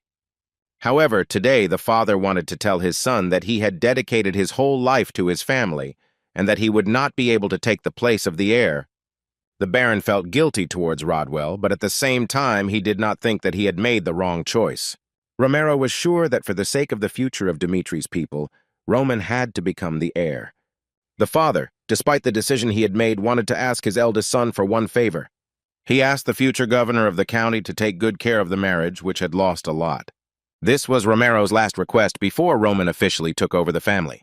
While father and son were busy with family matters, Rodvel relieved stress by practicing his sword techniques. The knight was surprised that, aiming at the head, he missed again as soon as he swung his blade. I don't understand why exactly, but the feeling from this training was different from those that had happened before. Finding his brother training, Roman noted that he would never be able to defeat the enemy in front of him like that. The young master explained that the loss of his eye had not only limited his vision, The error in distance and the feeling of fear were serious obstacles, and everything Rodvel knew before was now changed. To succeed in fencing, a guy had to use everything he had wisely, relying not only on his eyesight. Roman was willing to help his brother adjust to his current situation if he didn't mind. But instead of accepting the help of the country's hero, the one-eyed swordsman did not understand why he should listen to him. The guy sincerely could not understand why his brother, having received an heir instead, continued to care about him so much. Deprived of everything, Rodwell asked to be left alone. However, Roman tried to convey his idea to him. Their family faced challenges in the form of Kronos and Valhalla, as well as a kingdom alliance that could not be fully trusted. That's why Dmitri had to grow the strength so that they could protect themselves. Roman admitted that until now he had managed to pull everything off on his own, but over time he would reach his limit.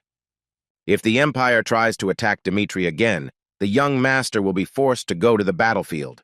Cairo's first sword stated that his brother was the only one he could truly trust, and it was Rodvel who was the man who would lead Dmitri during Roman's absence. In the southwest of the continent, there are 4 kingdoms that, being on the border with the empires, founded the Alliance of Kingdoms for their protection. The alliance, upon learning of Roman's exploits, felt how important he was not only to the kingdom, but to their own survival. Shortly before Dmitri was proclaimed a duchy in the kingdom of Umberto, the alliance discussed the rebellion that had broken out in Cairo. Count Verdi, in order to become the owner of these lands, appreciated the work of Roman Dmitri, who suppressed the rebellion in the shortest possible time. As the nobles noticed, the swordsman had attracted the alliance of kingdoms to his side by anticipating the empire's wrath, which indicated his high intelligence. But at the same time, there were no guarantees that the union of the southern kingdoms would last long. Based on this, the count assumed that Roman was necessary for the existence of their kingdom because he was unmarried. King Umberto wondered if the princess had no lover. Verdi said that it was not the time to worry about any feelings when the only chance for salvation was at stake. Then the ruler of the kingdom ordered the aristocrat to do everything to ensure that the marriage with Roman Dmitri took place. Dmitri, having received the long-awaited status of duchy, immersed himself in the festive atmosphere. Dmitri's spouses were asked whether their son had ever thought about getting married, since he was already in his 30s. The count did not want to boast, but he still told that Princess Umberto was an important treasure of his kingdom. The girl was not only beautiful, but also smart, which was proven by her graduation from the academy with honors. Verdi insisted that the union of the 2 young people already sounded simply magnificent. The man insisted that the wedding would benefit both kingdoms. However, one of the guests interrupted the conversation, reminding that the princess already had a fiancé. Viscount Ringo of Redford said that according to rumors, the girl often met with the son of some baron. The representative of the kingdom, Umberto, protested, claiming that someone was deliberately spreading such rumors. The Viscount revealed that the kingdom of Redford had many girls from famous families. Marquis Martin of Odella joined the discussion, hinting that marriage to the duchy was an unaffordable luxury for both kingdoms. Romero and Liana witnessed a quarrel between the aristocrats of the 3 kingdoms. The father stated that if his son meets a girl who wins his heart, then the Dmitri family will welcome her with open arms. While a heated conversation about the marriage of Felix's families was going on in the main hall, a man he knew met him on the terrace. Met with Baron Larsen, the head of the magic tower, he asked if the man had arrived as a representative of the Kingdom of Frank. His Majesty's servant reported that the disappearance of the Phoenix Tower had confused the king, and he asked the magician to return to Frank. The Baron, who swore on his name, declared that from now on they would spare no expense in financing. Felix stated that the Frank Kingdom had broken the agreement with the Magic Tower. The king's man tried to persuade the magician, but he did not want to listen to him because no blessings could change his decision. The guy said that they managed to find a man who recognized the value of the Phoenix Tower and swore allegiance to Dmitri. As Roman expected, none of the empires sent representatives to the celebration. While Kronos was intent on killing the young count, Valhalla also did not stand aside after the death of Count Denver. Dmitri and Cairo were facing battles between the empires and the alliance of kingdoms. Since the alliance with the neighboring kingdoms was short-lived, Roman will have to confront the empires on his own. The young gentleman was distracted from his heavy thoughts by Hans, who informed him that a guest was waiting for him in his office. Since the Duke was not expecting anyone, The servant explained that the uninvited guest was the prince of the kingdom, Hector. With all due respect, Edwin Hector greeted the host and congratulated him on receiving the title of dukedom. Roman found the prince's visit very strange, but he wanted to hear the reason why Hector had come. The king's son, in addition to congratulations, expressed admiration for the swordsman, who, having dealt with the rebellion in Cairo, also repelled the Kronos Empire. Duke Dmitri demanded to get to the heart of the matter, since they were not in the kind of relationship where they could praise each other. Edwin agreed with his interlocutor and did not expect to meet him outside the battlefield. The guest said that the war between the kingdoms was provoked by someone. Hector started the war because of crop failure and knew full well that there was no justification for it. But once the war was over, the kingdom discovered evidence that the crop failure had been artificially caused. One after another, reports began to come in of blackened lands and mountains of animal corpses. From his investigation, Hector learned that 10 years ago, the Kronos Empire experienced exactly the same crop failure as theirs. The empire hid the truth, but after asking everyone he could, the prince learned that these were the results of experiments in the field of black magic. And since it was a matter of Kronos' hands, they wanted to subjugate the entire continent in this way, launching a full-scale takeover. The problem was not limited to Hector, and something similar could happen to the future Duchy of Dmitri. Therefore, in order to thwart the enemy's plans, the prince proposed joining forces. Much to Edwin's surprise, Roman replied that he had expected such a statement. Hector's heir believed that Roman had managed to learn the truth before them, thanks to the kingdom's information power. The count said that his sources had found circumstantial evidence, and it was obvious who would benefit from the bloodshed of the two kingdoms. However, Roman was more interested in why Dmitri should participate in a plan that Hector was leading. Edwin was seriously scared and decided that Roman Dmitri had rejected his offer. The best swordsman of the country, according to the rules, did not refuse, but asked the prince whether his kingdom was in the right position to make such an application. It took Hector a long time to restore fertility to the parched lands. The support of the Sky Tower alone was not enough for the kingdom to completely solve the problem. Roman Dmitri wanted to hear from the prince compelling reasons for joining forces, and not obvious facts. Although Edwin did not deny Hector's weakness, he could not understand one thing. Instead of accepting support in the war, the Dmitri family wanted to take this burden on their own shoulders. The guy added that his country's plan was a continuation of the fact that Dmitri had dragged the alliance of kingdoms into this matter. The young master agreed that the alliance could only survive against the empire by uniting. But at the same time, the Duke was interested in whether this relationship could last until the very end. Duke Dmitri quickly ended the disagreement between the guests by declaring that they were not interested in a marriage of convenience. And so that the prince had no doubts, the swordsman decided to tell him exactly how Kronos would destroy the alliance of kingdoms. He began to reason that by expressing trust in loyal people, those who remained behind the high fence remained under suspicion. Therefore, the nobles did not need to convince the count to choose a bride for Roman. Of all the kingdoms, only Umberto was located closer to the borders of the Kronos Empire. Due to the losses that affected domestic politics, the empire will first decide to close Umberto. While the King of Redford spent his entire treasury on gambling, his vassals, trying to solve the problem, turned to the Golden Bank. The only way out for the debt-ridden Redford is betrayal. The kingdoms of Odelia and Frank had exactly the same problem as Cairo had in the past.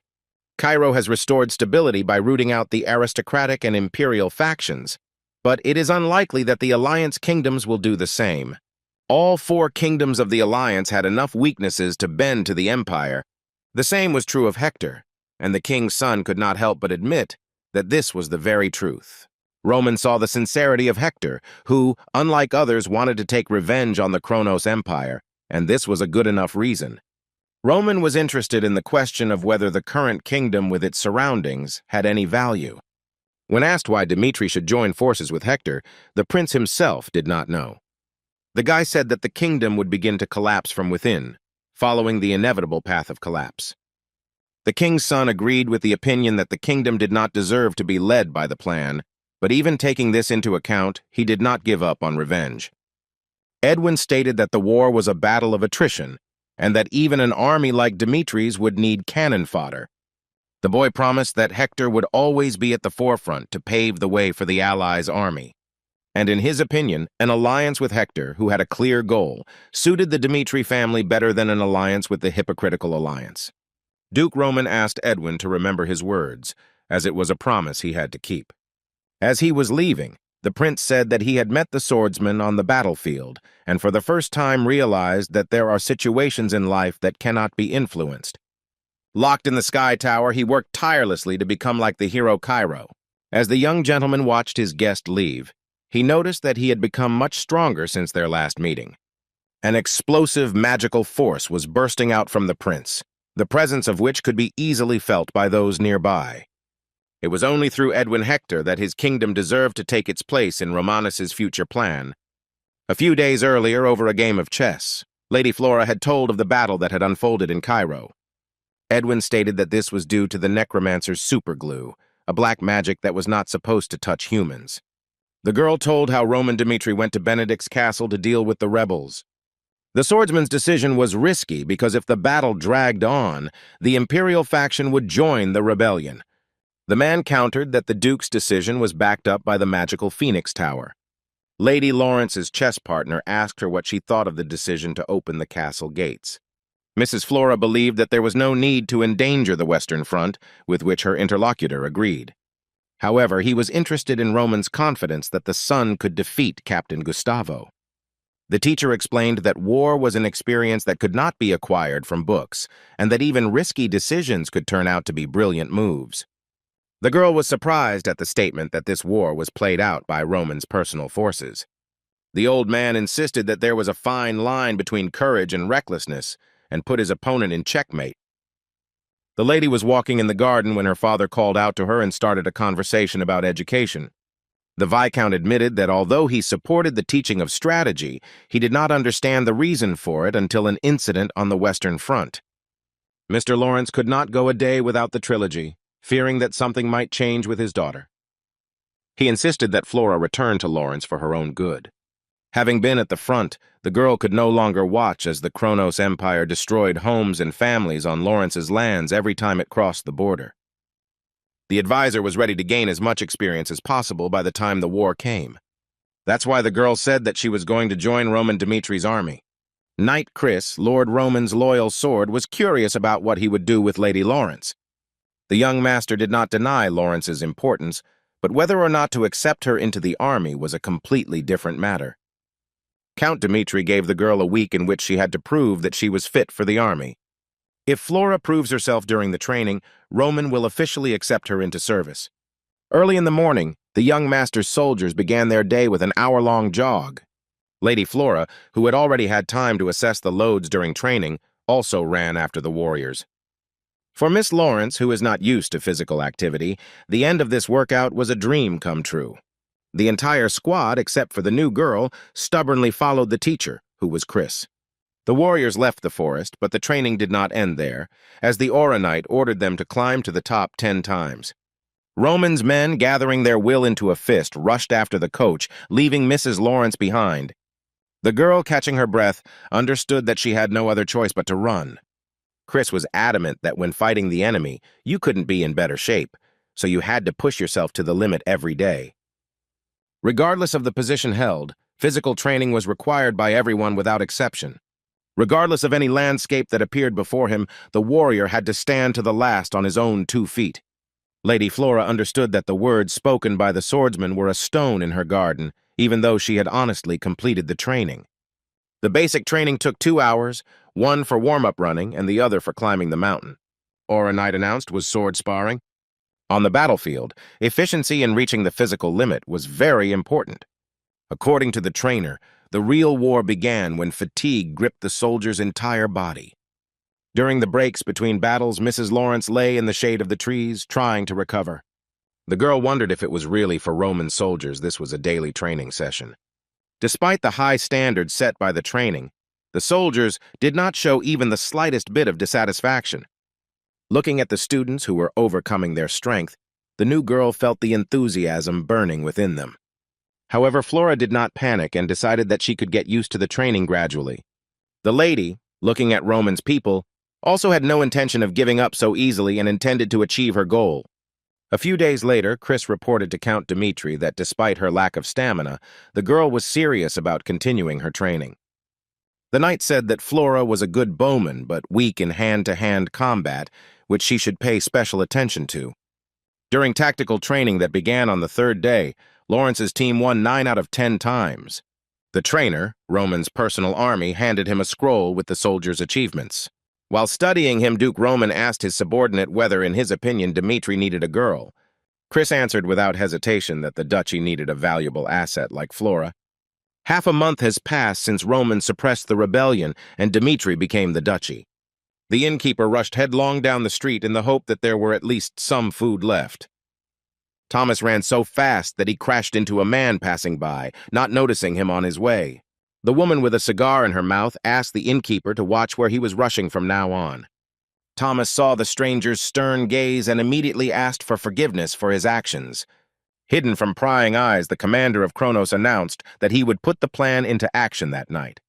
The woman ordered her subordinates to gather information about the Duke's security without making any unnecessary noise. Watching the guards roaming around the city, Sierra noted her impressive level. Ordinary soldiers possessed such strong energy that they could outshine skilled knights. Informants, having examined the mines, reported that in case of unforeseen circumstances, security would arrive at the site within 5 minutes. The same situation applied to night shifts, which made an already difficult mission more difficult. The commander's subordinate advised to be more careful than usual due to the large number of strong soldiers. Sierra assumed that Dmitri was expecting an attack from Kronos, which is why they increased security. The woman couldn't wait to get to the Count and plunge the dagger into his heart. The commander asked to convey to the guild members that they should act according to the original plan. As night fell, the right hand of the Akorki Guild explained to his people that they had to get inside in 15 minutes. The guild members wore masks to protect the identity of each member. The commander of Kronos was sure that Roman Dmitri was strong only on the battlefield, while they had an advantage in the dark. The guild member pressed the magical artifact that made its owner's robe invisible. Almost disappearing into thin air, the guild set about executing their plan. The commander, who was walking first in the squad, pounced on 2 guards, preparing to quietly get rid of them. However, the blade was not destined to injure the guard, who blocked the blow with his sword. With a sharp movement, the soldier noisily threw the enemy who had fallen on him into the distance. His colleague instantly transmitted information about the intruder on the fortress wall using a magical transmitter. Dmitri's soldiers could clearly see their enemy, ready to detain him. The guild leader was shocked by the training of the ordinary guards, whom she was unable to cope with.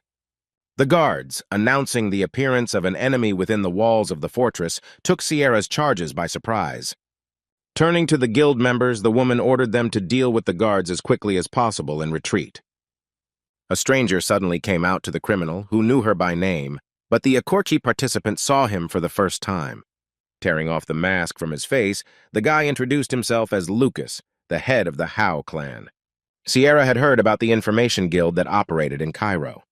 Roman's man said that he knew about the invasion of Dmitri's territory about 2 weeks ago. The owner of the inn where Ekorki's right hand was staying helped with this. Also, the merchant the woman met in the square, they were all people from the information guild. But the organization included blacksmiths, miners, and even homeless beggars, who were Dmitri's eyes and ears.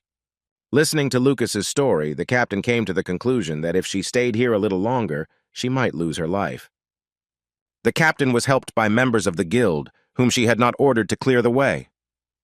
The representative of Kronos decided to complete the plan, despite the difficulties that arose during its implementation. The guard with just one swing of his sword cut one of the Empire's men in half.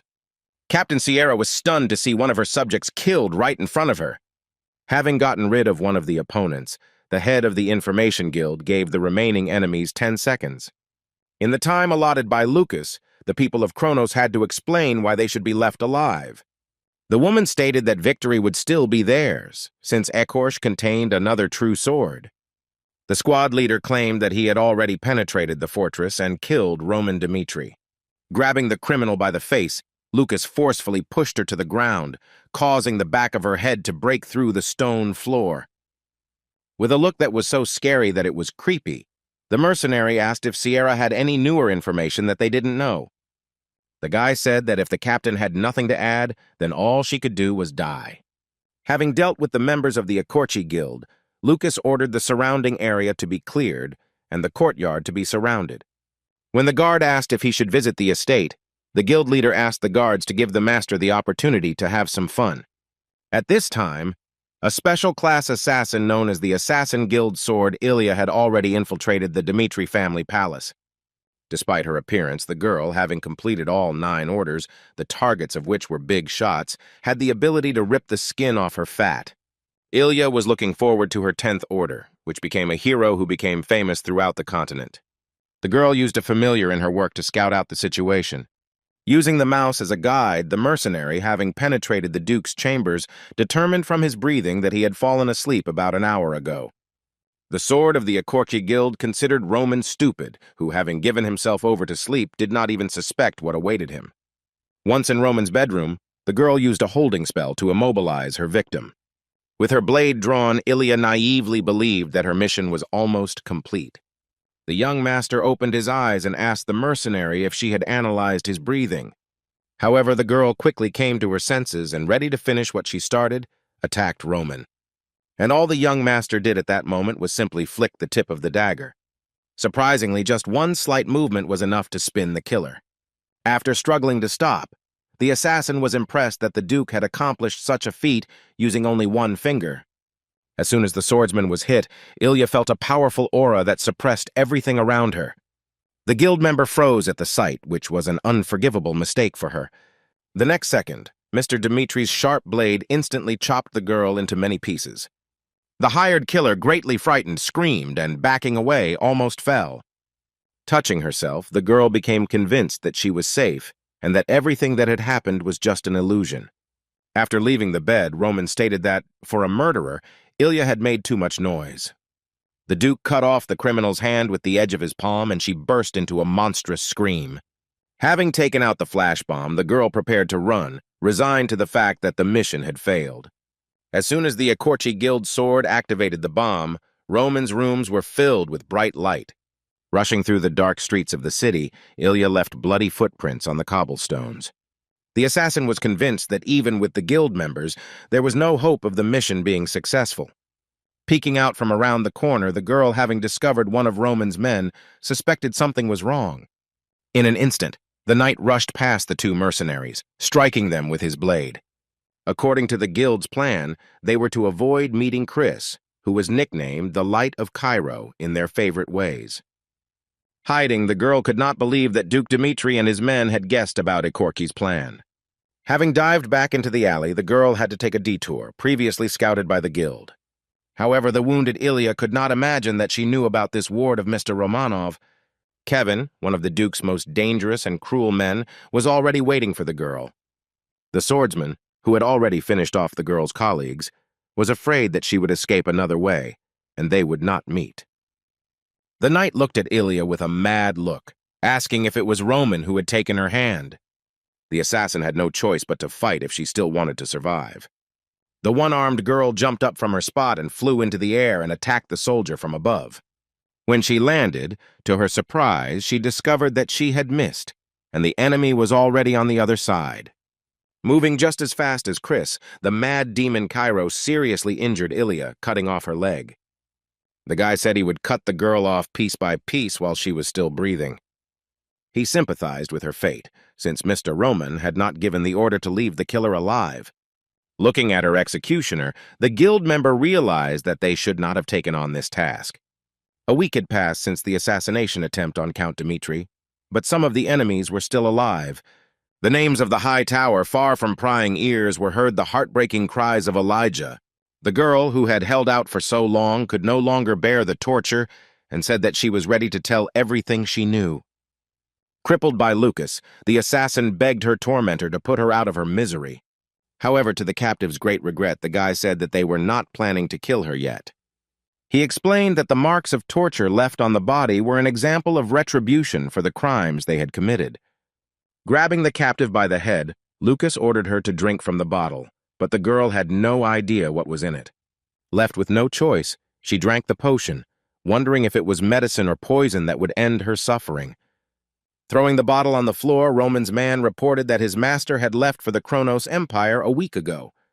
Lucas was determined to find out where Ikorchi's base was and was going to release his captive. Giving Ilya a cruel look, the boy advised her to hurry back home if she did not want to allow the Emperor to die. At the base of the Guild of Hired Killers, the disappearance of the detachment that was sent to kill Count Dmitri was discussed. Braha, who was the head of this organization, asked to wait a little and not to make hasty conclusions. The man the head of Ikorchi spoke with trusted him, but if he failed, the guild would have to pay a heavy price. The man seriously thought about the fact that the mission had failed because his people had still not contacted him. If the customer's fears are confirmed, Braca will have to cancel the previously accepted orders and direct all forces to eliminate the Duke. The guild leader decided to personally intervene in the matter because this was the only way they could secure Kronos' support. The candle flame flickered slightly, which could not go unnoticed by the head of Ikorchi. While the man was thinking, the strange behavior of the candle revealed behind him the man his men were supposed to finish off. Sensing Roman's presence nearby, Braha threw throwing knives at him. However, not a single muscle moved on the young gentleman's face at the sight of the knives. The bladed weapons, every single one of them, collided with the protective barrier that surrounded the swordsman Cairo. The leader of the Assassin's Guild did not expect that the ruler Dmitri would be so difficult to kill. Braca put his hand under the table and tried to feel for the button to call for help. But Roman stopped him with a quick movement and a strong grip, clasping the man's neck. Mr. Dmitri lifted the leader of Ikorchi above the ground, who was shaking with fear. The guild leader considered Roman a real madman who entered the territory of the Empire in order to capture him. Having guessed Braha's intentions, the young gentleman decided to press the button instead of him. The alarm echoed throughout the estate, calling hundreds of killers to the siren. The leader of Ikorchi believed that the guy would not be able to cope with all the mercenaries alone. Braca was very surprised to hear from Roman that there were no more than 30 people left at the base. The Duke reported that this was all the force the guild could mobilize at the moment. The young gentleman had this information, since he personally carried out the cleanup when he lost to the base. Swordsman Cairo threw Braha back, who hit the wall with such force that he managed to break through it. The guild leader collapsed to the floor, exhausted, while Roman headed towards the table. Looking around, the guy discovered scrolls with orders from an organization whose main client was the Kronos Empire. By looking through the lists of ordered targets, the boy could figure out the Empire's intentions. Among them were the military's eldest son, Umberto, and the tycoon Redford. Having received information that made Kronos' intentions clear, Roman got rid of the list. At this time, the surviving Ilya arrived at the branch of the Assassin's Guild in Cairo. Without wasting time on explanations, the girl ordered to contact Ikorchi immediately. After failing to contact the guild, the assassin decided to switch to the earlier method and contact Kronos directly. Charlton, from the look of Ilya, guessed that the mission had failed, and the girl justified herself by saying that Roman Dmitri, having learned about the plan, set traps for them. The mercenary reported that the entire group was destroyed, and the Duke himself went to destroy the Ikorchi base. The irritated Baron asked the killer if this was all the information he needed to hear. The girl guessed that the Empire used the guild as bait to lure Roman out. A representative of Kronos noted that if the group had completed their mission, they would have been paid the full reward. The entire continent knew that the Emperor had officially announced his intention to kill Duke Dmitri.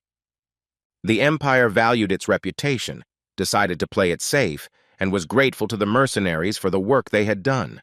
It was thanks to Ikorchi that the young master left his possessions, which was only to Kronos' advantage. Suddenly, Ilya felt a metallic taste of blood in her mouth, which was just bursting to get out.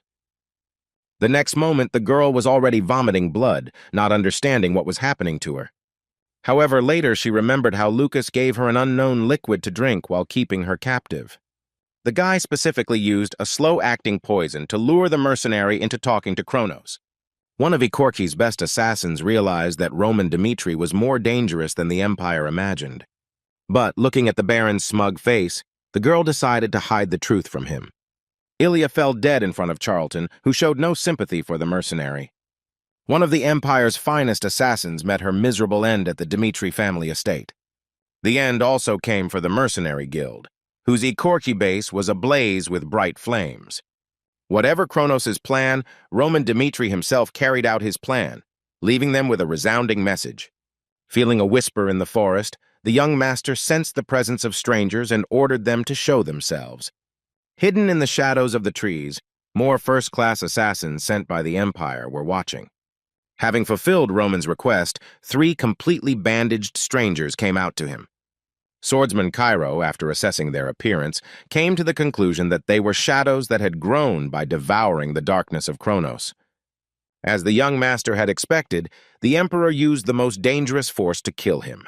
One of the shadows, becoming curious, asked how long ago the Duke had discovered their presence.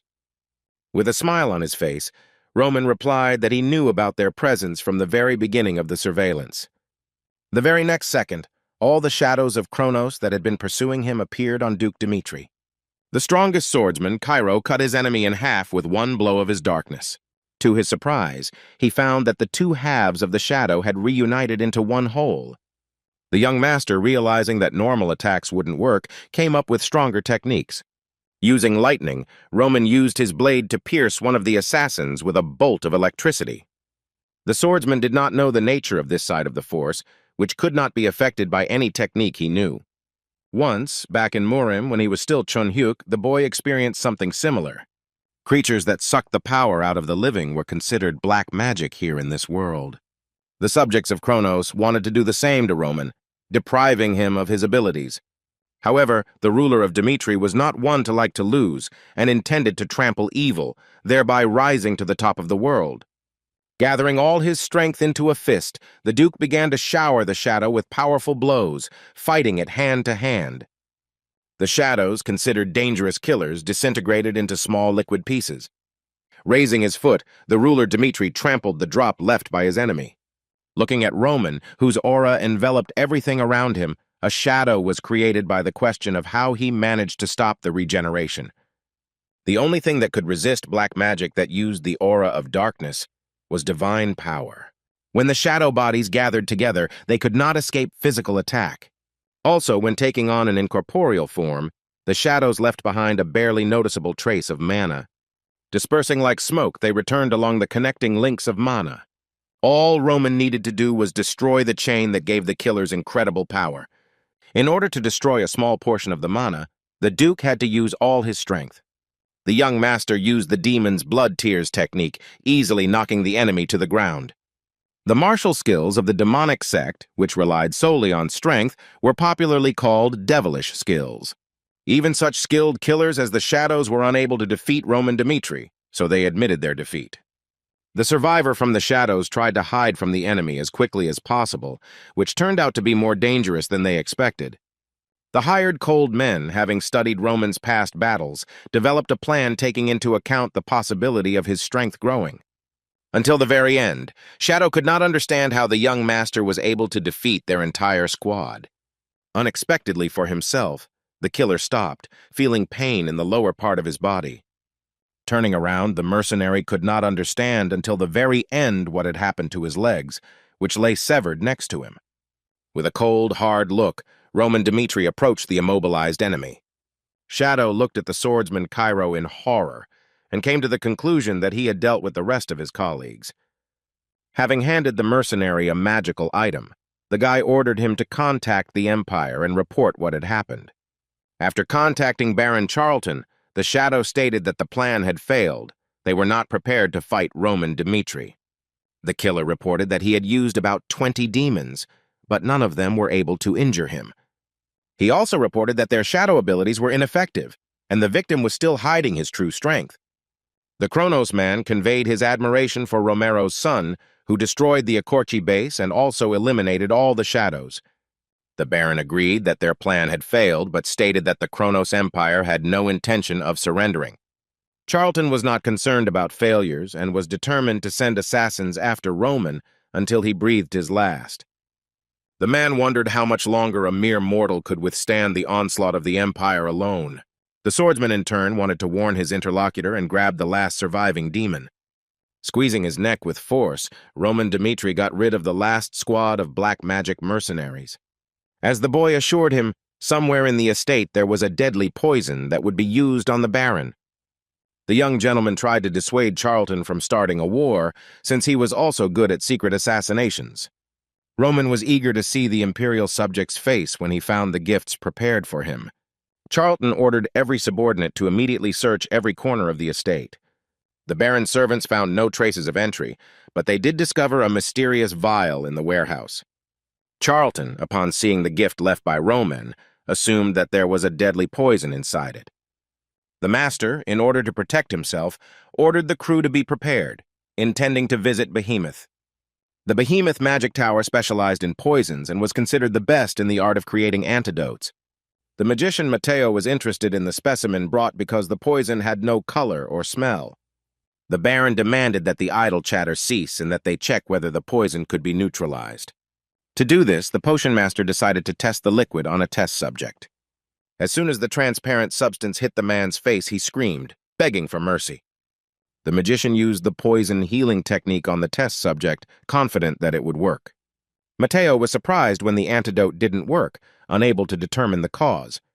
The representative of the magic tower wanted to know where the baron got this terrible poison from. Unfortunately, the healer stated that he was unable to neutralize it at the moment. Charlton couldn't believe that even the poison tower couldn't find an antidote to the mixture Roman had created. The man reported to the emperor about all of Roman's known movements within the territory of Kronos. The leader asked who Roman Dmitri was, in the baron's opinion. The emperor's man believed that the young master was indestructible and would not bow to anyone. The emperor asked to summon the demons of the abyss so that the count would understand what it meant to go against Kronos. According to the ruler of the empire, the demons must tear apart the famous hero Cairo so that no one else would dare to rise up against them.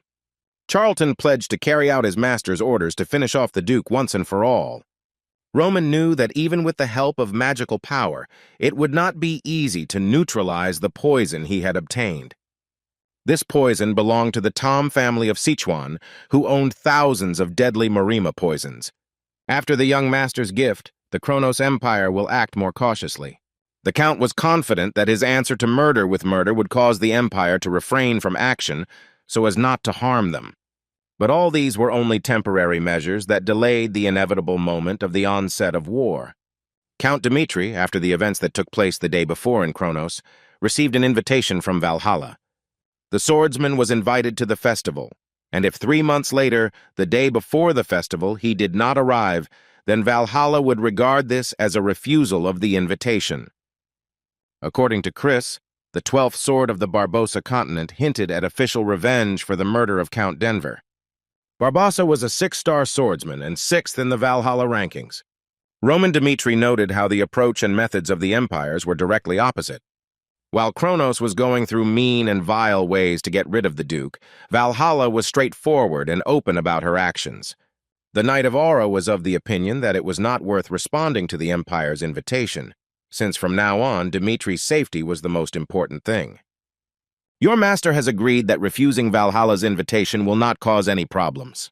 At the same time, the Empire, which places great importance on military honor, will proclaim itself the winner, undermining Dmitri's reputation. The young master explained that in the eyes of his subordinates, he must be an unshakable authority. The people who were in his ranks must have been confident in what it meant to be a winner. Chris never ceased to be amazed at the master's insight and the way he cared for his people. Roman needed to show his steadfastness, because just one refusal could make people doubt him. So the boy decided to accept the invitation to Valhalla, saying that it was his duty to the people. There was a rumor among the assassins about Ecorsha, who took the order to kill Roman and was then destroyed. Due to this, orders noticeably decreased, and most mercenaries were not eager to take orders related to the Dmitri family. Just one clear example of the best hundreds of words proved the danger of Cairo's first sword. Kevin, who was in the county, was unhappy that the gentleman had gone to the mercenary base alone again. The boy kept wondering how long he would have to watch the master's greatness from afar. Everyone around said that Roman soldiers were improving at an unprecedented rate. However, this was not enough to keep up with the country's strongest swordsman. The warrior convinced you that you had to become stronger to face future enemies that were located all over the continent. Kevin heard snippets of conversation from Felix, who had developed a magic circle that increased mana density. The magician reported to Chris that the circle was unfinished and that it would take another 6 months to correct the error. According to the head of the Phoenix Tower, even Aura swordsmen will be able to use his invention during training. Felix was surprised when, after a while, Mr. Dimitri's wards appeared in the tower. Despite the risks associated with the flawed magic circle, the soldiers still wanted to try it out. It was important for Roman's people to bring at least a little benefit to their master in the coming future. Dimitri will sooner or later clash in battle with an incredibly strong opponent. Having suppressed his doubts, he agreed to allow the soldiers to test the magic circle. The head of the magic tower told the warriors to remember about safety, otherwise he would not be able to look the master in the eye if his men were injured due to his fault. About 2 weeks passed after this conversation, and a passage in the duchy's mines suddenly collapsed. But thanks to the air shield installed by the magical artifact, there were no losses. The earthquake unexpectedly revealed to the miners a sight they had never seen before. A huge hole appeared in the wall of the tunnel, which was a secret passage into the dungeon. On the doors at the very bottom, there were mysterious inscriptions that glowed in the semi-darkness. The miners, as soon as they felt the power emanating from the door, decided to immediately call the magician. After studying the patterns, Felix stated that if the workers had tried to force the door open, they would have caused an explosion. Before trying to unlock it, the magician first decided to cast decryption magic. Silently watched as Felix recited a spell trying to open an unknown passage. Thanks to the efforts of the head of the magic tower, the gates opened, and as soon as they swung open, a draft formed. As the door opened, a dozen arrows flew at Roman, but they all collided with his magical barrier. The magician assumed that the dungeon found by the miners was reinforced with traps. The young master seemed to ignore what his subordinate said, and decided to personally check what was inside. Felix insisted that it was dangerous to go down further and asked for time to study the possible obstacles. Duke Dimitri did not agree, believing that if someone lived in the dungeon, they already knew about their presence. Not wanting to waste any more time, thereby increasing the risks, the young master went inside. Walking along the torch-lit corridor, the Count thought that the Chagall family used similar methods. Having stepped on a secret button, Roman fell into one of the mechanical traps. Swordsman Cairo was pinned on both sides by spiked walls that were about to close in at incredible speed. In addition to this, several spears were fired at the young gentleman right in his face. However, none of the traps, even when used in pairs, worked. The barrier once again protected Count Dimitri from the threat approaching him. A man approached the guy from the darkness, saying that he was on their land, and as soon as the swordsman took a step, he could say goodbye to life.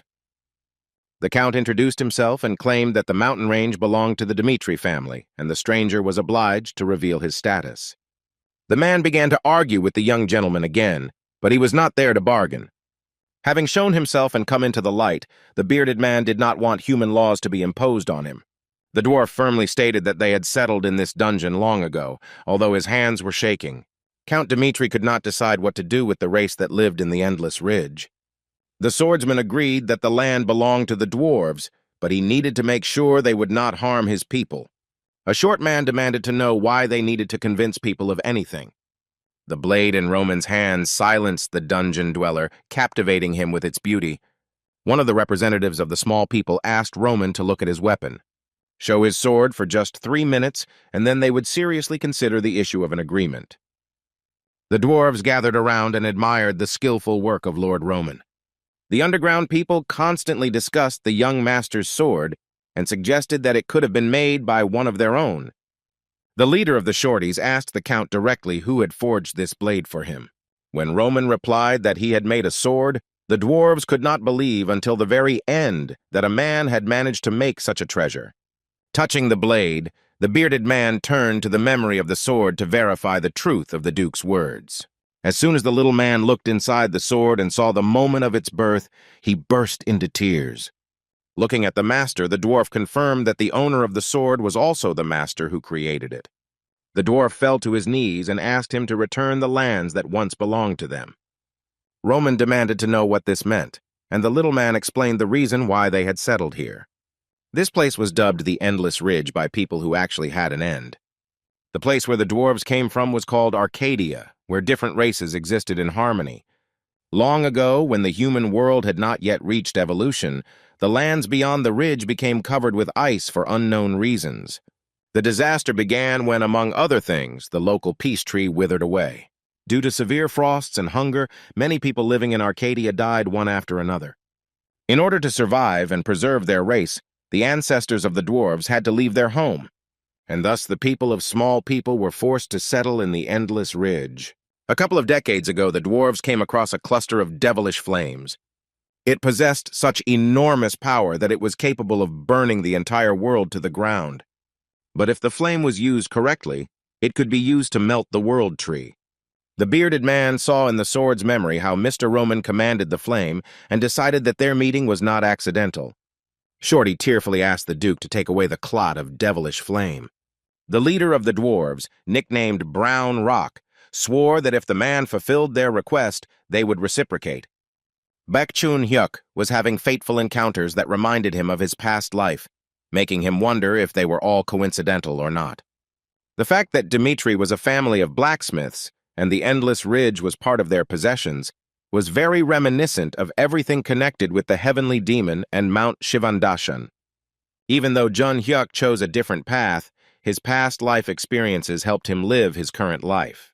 Wanting to find out what exactly had drawn the heavenly demon into this world, the boy agreed to fulfill the dwarves' request. Once at the flames, Brown Rock could not follow Roman any further, advising him to be careful. The Count assured the magical creatures that they had no reason to worry. Stepping on the hot lava, Roman Dmitri walked on it as if it were a solid surface of the earth. The devilish flame looked like a small sun, emitting intense heat. The closer the Count came to him, the more intensely the flame began to burn his body.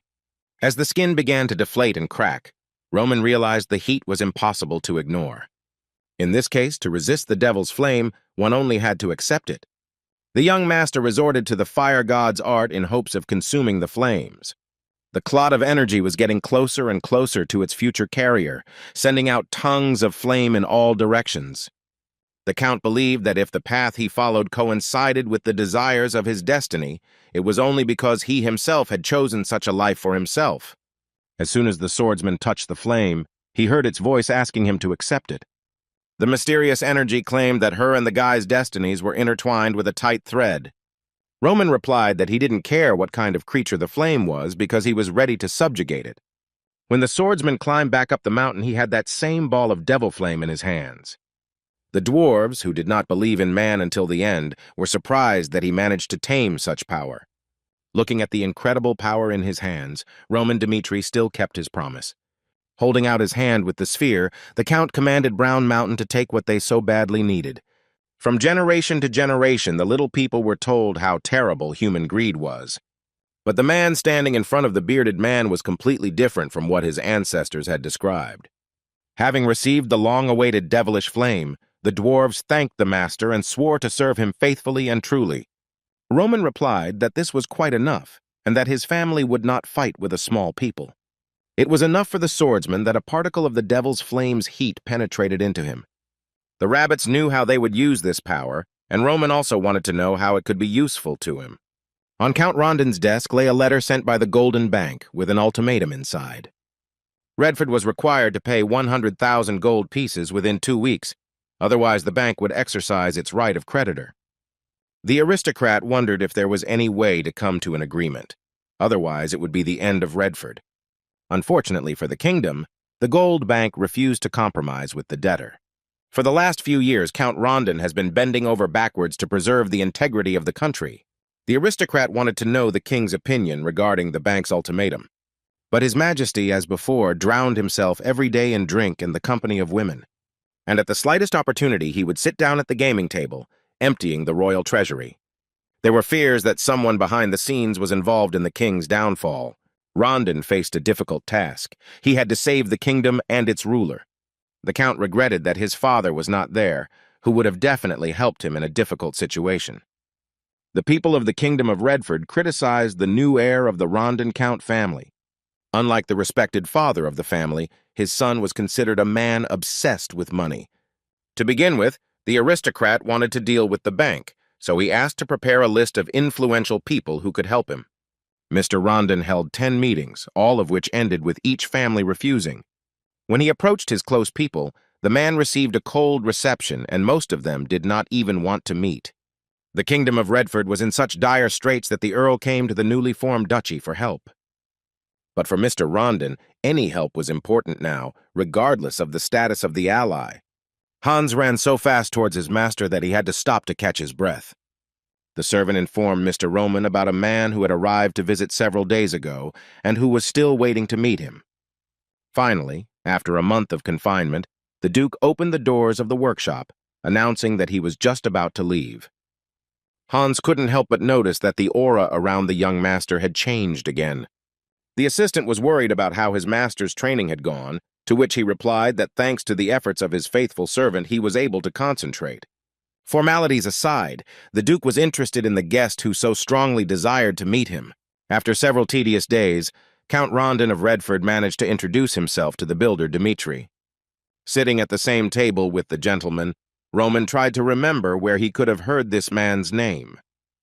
After briefly digging through his memories, the swordsman remembered seeing the name on the order list at the Akorki base. The Count came straight to the point and, despite their first meeting, asked to borrow 100,000 gold pieces. As the aristocrat explained, the money was needed to pay off the debt to the gold bank. Rondon asked if Mr. Roman understood the importance of what Redford represented. In his mind, the young gentleman praised his guest for not just asking for help, but for talking about the importance of the request. Redford was one of the strongholds against the Kronos Empire, which was part of the Alliance of Kingdoms. Therefore, Rondon tried in every way to prevent the kingdom from falling and asked for a little support. Unexpectedly for the aristocrat, the Duke reported that he had heard rumors about his guest.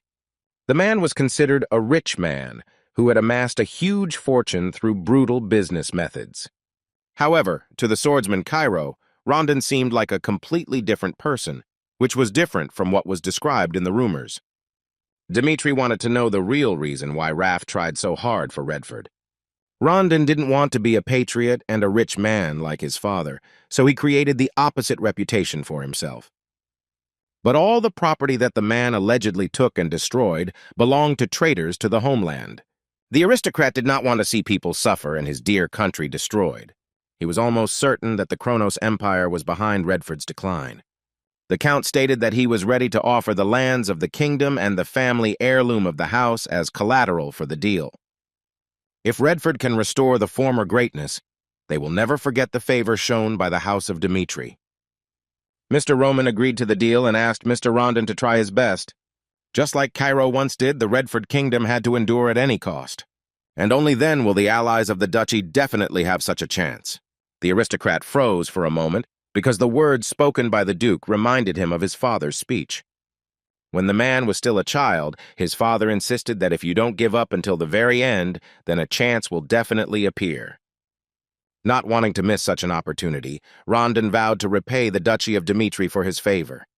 Meanwhile, in the city's taverns, they were discussing festivals in honor of the souls of the warriors of Valhalla, to which the ruler Dmitri was invited. People were discussing the possibility of a high-ranking fighter appearing on the continent, not from the Empire. There were also rumors that the young gentleman did not accept the invitation because the former fighters on the list were no match for Barbossa. The residents of Dmitri did not know that Roman was actually preparing to attend an imperial event. He was sure that Valhalla was up to something and therefore wanted to respond to them appropriately. Kevin wanted to know from Roman the reason why he was excluded from the trip to the Empire. According to the Duke himself, the danger of the trip was not limited to his participation. Without his ruler, Dmitri would be in danger, so the one whom the Lord trusted the most had to remain in the city. Kevin didn't expect that he was the one best suited for the role, rather than the exemplary Chris. The guy thanked the owner for his trust, claiming that he would do everything possible to protect Dmitri. A difficult battle awaited Roman and his men, which they simply had to win. Therefore, the swordsman Cairo will travel to Valhalla to set a precedent showing that the 12 swords of the Empire are invincible. The next day, while talking to Rondon, Roman asked him to reveal the truth about the affairs in the country. The Earl revealed that Redford's problems were not limited to His Majesty's behavior alone. However, if the king is overthrown, the problem will only get worse, and the country will plunge into even greater chaos. For this reason, the aristocrat was ready to take upon himself the condemnation of the people. Rondon wanted to first create a basis for Redford's survival and then tell its inhabitants the truth. Cairo's first sword felt a resemblance to his past life again as he looked at the Count. Yu Hyun, a hermit scholar, was a very unusual man who believed that people are born good. And despite the fact that he was the heir to a noble family, he did not strive for power at all. The reasons for this may be the lifestyle, which was radically different from the way Bak Chun-hyuk lived. As opposites attract, both guys often spent time together. During another game, Heavenly Demon discussed how Yu Hyun had once again gone to the poor areas to help people. The swordsman did not understand that his friend acted with the best of intentions, but people would start waiting for him because of such actions. But if the scientist never appears again, people will be very angry with him. Human nature was so arranged that, having received help once, he always waited for the second. Yu Hyun agreed with his comrade that people would blame him, but stated that he was simply doing what his heart told him to do. The scientist was sure that if there were people like Chun-hyuk in the world, then for balance, there had to be people like him. Despite their differences, War enjoyed trolling time with a good-natured comrade. However, a year later, Yu Hyun's naked dead body was found in a poor neighborhood. Upon learning of his friend's death, the Heavenly Demon believed that he had died from his own excessive kindness. The day of the death of scientist Bak Chun-hyuk turns the entire poor district upside down in search of the killer. And only after the warrior sent several people to the next world he managed to find the criminal. The man who committed the crime admitted his guilt, but did not want the boy to die, only wanting to take his clothes. Peck grabbed the killer's head and with just one sharp movement separated it from the body. The guy believed that a person, no matter whether he was poor or rich, always remained a person. While talking with Count Rondon, Roman remembered the simple-minded Yu Hyun from his past life.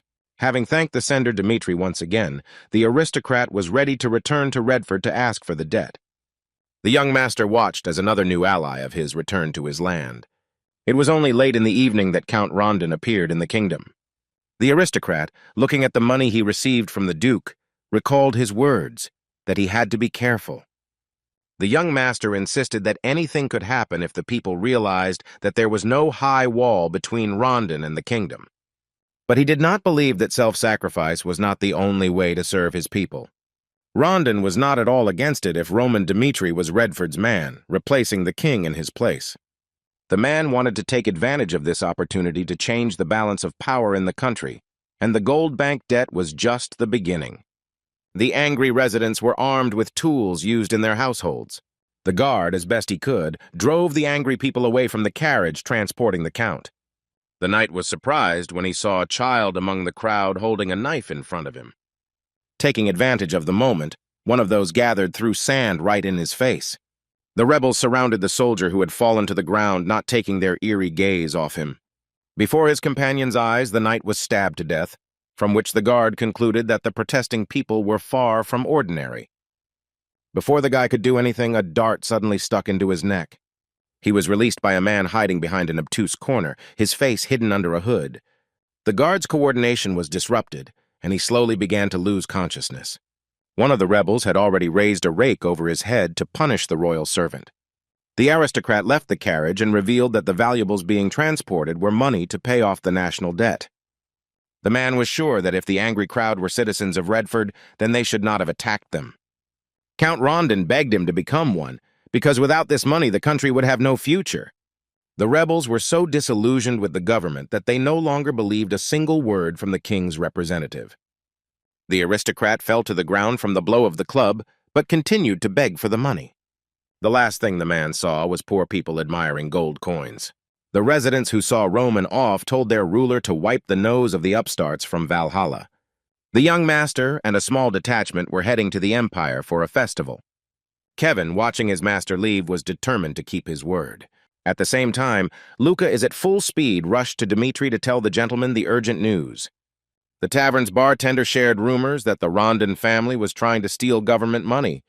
There was also information that the Count was planning to escape from the Principality of Dmitri early in the morning. Jacques was not going to tolerate such treatment any longer and suggested that all visitors stop the aristocrat. People were tired of the disgraceful rule of the royal family, so they supported the guy. The young men who took part in the raid on the carriage could not count how much gold was in the chests. Jacques, who had advised the people to rob the Count, looked at the money and realized that it would be enough to feed the entire country for a year. The Redford resident couldn't believe that the rumors about Rondon were actually true. The guy called all the people to be nearby and ready to give each one a gold coin that the traitor had taken from them. Jacques believed that he had done a noble deed by rewarding the people who suffered from a life of poverty.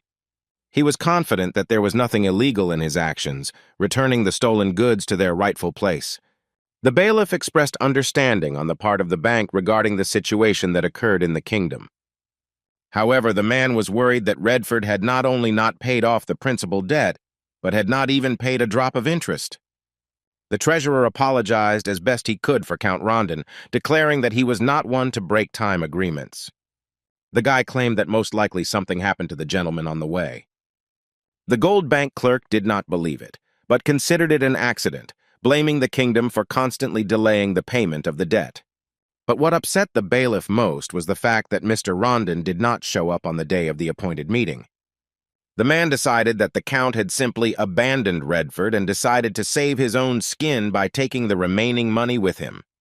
The bank clerk decided to leave the meeting, believing that they had nothing more to talk about. But he didn't know that at that very moment Duke Roman Dmitri arrived in the kingdom. None of those present were expecting the young gentleman, so they were surprised by his appearance. Ruler Dmitri apologized for being late and suggested getting down to business. When the bailiff asked him what he was doing there, the Duke replied that he was representing the interests of Count Rondon, who had had an accident. The bank employee emphasized that since Roman was a representative, he should have understood the current situation well. The Golden Bank has classified the Kingdom of Redford as a defaulter and a malicious debtor. The man hinted that the bank was ready to use any means to repay the debt. The young gentleman asked not to beat around the bush and to speak strictly to the point.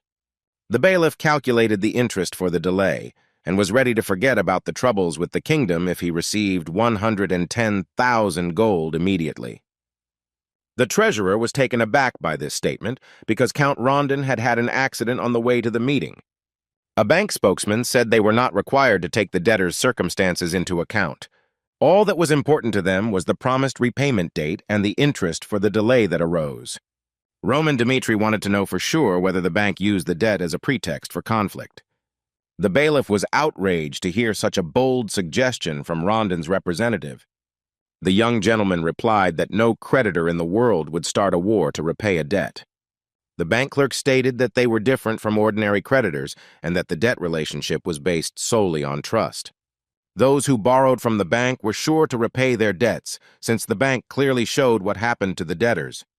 However, Roman still did not understand why the bank, knowing about the difficult financial situation due to the king, still lent money. The Duke was interested in how it was possible to enter into a debt relationship with an unreliable partner. The bailiff voiced Roman's thoughts that the bank had given him the loan on purpose to destroy the Redford kingdom. The man found this statement outrageous and ended the negotiations. Swordsman Cairo asked the bank clerk not to rush because he was going to pay off the debt. Dom Dmitri paid off the debt of the Redford kingdom, but as the bank employee believed, they made a big mistake. As the man left the meeting, he hoped to meet Mr. Roman again in the future. The treasurer expressed his deep gratitude to Governor Dmitri, thanks to whom Redford avoided a major crisis. However, the guy didn't need gratitude, and he did this act for a reason. Just in time for Mr. Roman's arrival, Count Redford finally came to his senses. At the sight of the young gentleman, the aristocrat remembered the carriage and the stolen money. When Dmitri's men arrived at the scene, those who attacked the Count had already managed to distribute all the gold to the people. But Roman hastened to add that by that time he had already settled the matter with the gold bank. Shedding tears of happiness, Rondon declared that from now on the kingdom was in great debt to Dmitri. Swordsman Cairo firmly stated that the Count was greatly mistaken, and now was not the time for gratitude. The guy said Redford's incompetence led to the worst-case scenario. Rondon agreed that he was the culprit of this whole situation because of his soft ideas. Therefore, matters concerning the kingdom of Redford will henceforth be decided personally by Roman Dmitri. And leaving the aristocrats' chambers, the Duke added that he would solve problems using his own methods. The young master had already warned earlier that anything could happen due to fragile tolerance. Like Roman's old friend, Rondon, having trusted people, did a reckless act. As a result, the promise made by the Count was broken, and even money could not solve the problems. Only through the efforts of Mr. Roman, the kingdom of Redford was not drawn into the war. The king's man could not find the right words to express how sad he was to have let the Duke down. The man guessed that Roman, not leaving Redford in trouble, wanted to get something in return. Rondon was ready to do whatever the young master ordered him to do to make amends. The guy said that the agreement between Dimitri and Redford was still valid, and the total debt of 210,000 gold pieces had no deadline for repayment. However, the amount could double. Ruler Dimitri demanded that the Count tell the people the truth about what really happened. The swordsman caught himself thinking that perhaps this was what he wanted to do for Yu Hyun. Roman wanted everyone to know that Rondon was actually a patriot and not a traitor. And to do this, the Duke demanded that the aristocrat stage a rebellion and seize the royal throne. At the local pub, everyone was celebrating Jacques' noble act of giving back to those in need. But despite the festive mood, the guy was worried about the prolonged absence of the establishment's owners. His friend advised him not to pay attention to it, since they had decided to drink all the beer that was in the pub. Jacques' comrades recalled the faces of the guards the rebels had encountered. They were confident that if they joined forces, even swordsmen with aura would not be able to do anything against them. The tavern's patrons became so bold that they were ready to defeat even the king's knights if necessary. After these words, as if by magic, Roman's men burst into the establishment, who were ordered to find Jacques. The guy was so surprised that the soldiers were looking for him that he didn't have time to react properly.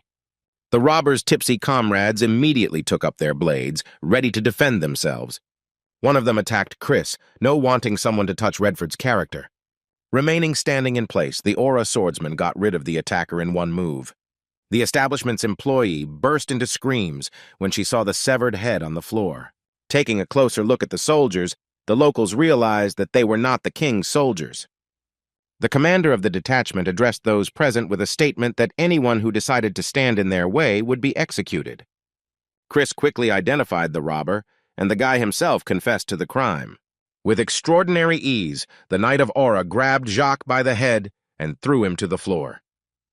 The swordsman headed towards the exit, still holding the criminal by the head, dragging him along the floor. The guy's friends and acquaintances were furious because some strangers dared to raise a hand against him. Having united, the inhabitants decided to save their comrade so that he would remain for them a hero who saved the kingdom from oblivion. The rioters immediately headed to the square in a crowd, chanting Jean's name. Roman Dimitri appeared before the angry people, ready to make an important statement. In front of all the city's inhabitants, Duke Dimitri was going to punish the criminal. The boy explained that Jacques was accused of sedition and rebellion, having robbed the carriage containing the gold coins of Count Rondon. Roman was immediately bombarded with accusations that Rondon was in cahoots with Dimitri's family and was planning to run away with the money. Jacques be released immediately since the swordsman Cairo had no right to judge him. The young gentleman demanded proof of what the angry crowd had said. In his defense, the robber replied that the Count could only use such a huge sum for an escape. As Governor Dimitri realized, the residents of Redford had no evidence other than guesses. The accused stated that they did not have to prove anything, and that Count Rondon was a traitor was a well-known fact. The Duke threw the scroll to the criminal and asked him to read it to make sure otherwise. In Jacques' hands was a document from the Gold Bank, which confirmed the repayment by Dimitri's family of Redford's debt of 110,000 gold coins. As the young gentleman explained, Count Rondon borrowed this sum from him to pay off a debt. However, due to the stupid behavior of the townspeople, Mr. Roman had to pay an additional interest of 10,000 gold. The Duke concluded his speech by saying that this was the truth that everyone around had ignored until now. The thief could not believe the words spoken by Roman, believing that the document was a forgery and that the Count had turned away from the people in difficult times for them. The guy was still convinced that Rondon had made a huge fortune for himself. And while people were in poverty and starving, the aristocrat enjoyed a life of luxury. Roman Dimitri demanded to see evidence that confirmed Jacques' words. Otherwise, the accusations brought against Count Rondon were nothing more than slander. Swordsman Cairo stated that the people of Redford believed the terrible rumors that Baron Dread spread due to his conflict with the Count. The traitor was actually Dread himself, who was engaged in slave trading with the Kronos Empire. While Rondon was busy driving out the traitor, the inhabitants did nothing but hate the aristocrat for his status in society. Roman said that he would release Jacques if someone could prove that Count Rondon was a traitor. The criminal understood that he would not be able to get away with it since no one had any solid evidence.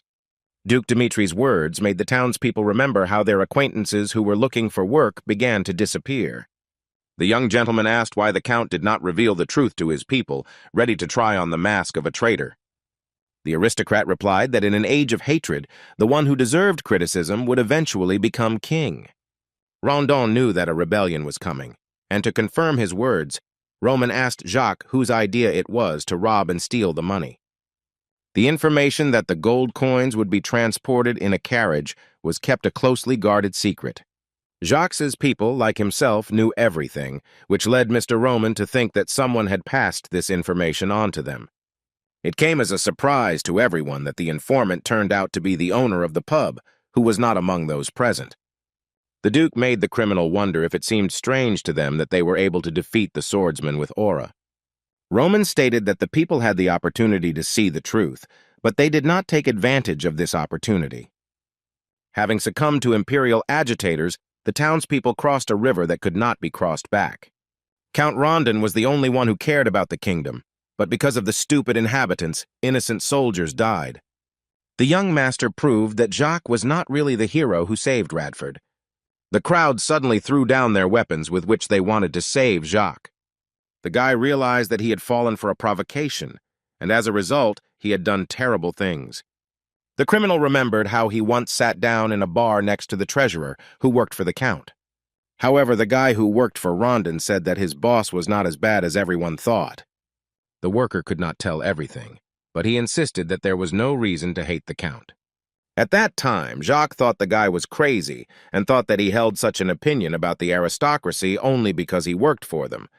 Now the treasurer's words made sense and the criminal was able to see the full picture. The guy repented of what he had done, and although he understood that he had made an irreparable mistake, he still begged to be forgiven. Grabbing Mr. Roman, Jacques tearfully asked him to tell him what he should do now, crying. The townsman insisted that knowing the truth, he still could not accept the situation that had occurred. The Duke replied that the boy had not robbed the carriage for his own gain, and thus confirmed the reason why they had taken up arms. The young gentleman insisted that even if Jacques shed tears, he would still not be able to bring back to life those who died because of his mistake. However, to prevent something like this from happening again, the criminal had to take responsibility for what he had done. Placing a sword on the criminal's shoulder, Roman Dimitri told the citizens of Radford to remember this day. Jacques was not Radford's hero, but he should be remembered as the one who accepted death for his sins. Raising his sword above his head, the Duke explained that if anyone made the same mistake, he would be held accountable for what he had done. At the moment when Jacques lost his head, Count Rondon was walking through the city with his soldiers. The man thought that if the root of the problem was not eliminated, similar cases of carriage robberies would happen again. Sooner or later, someone had to take up arms and overthrow the king from the throne, because the future of the entire kingdom was at stake. The Count did not even think that he would become such a person, and calling the commander to him, he began to fulfill his duty.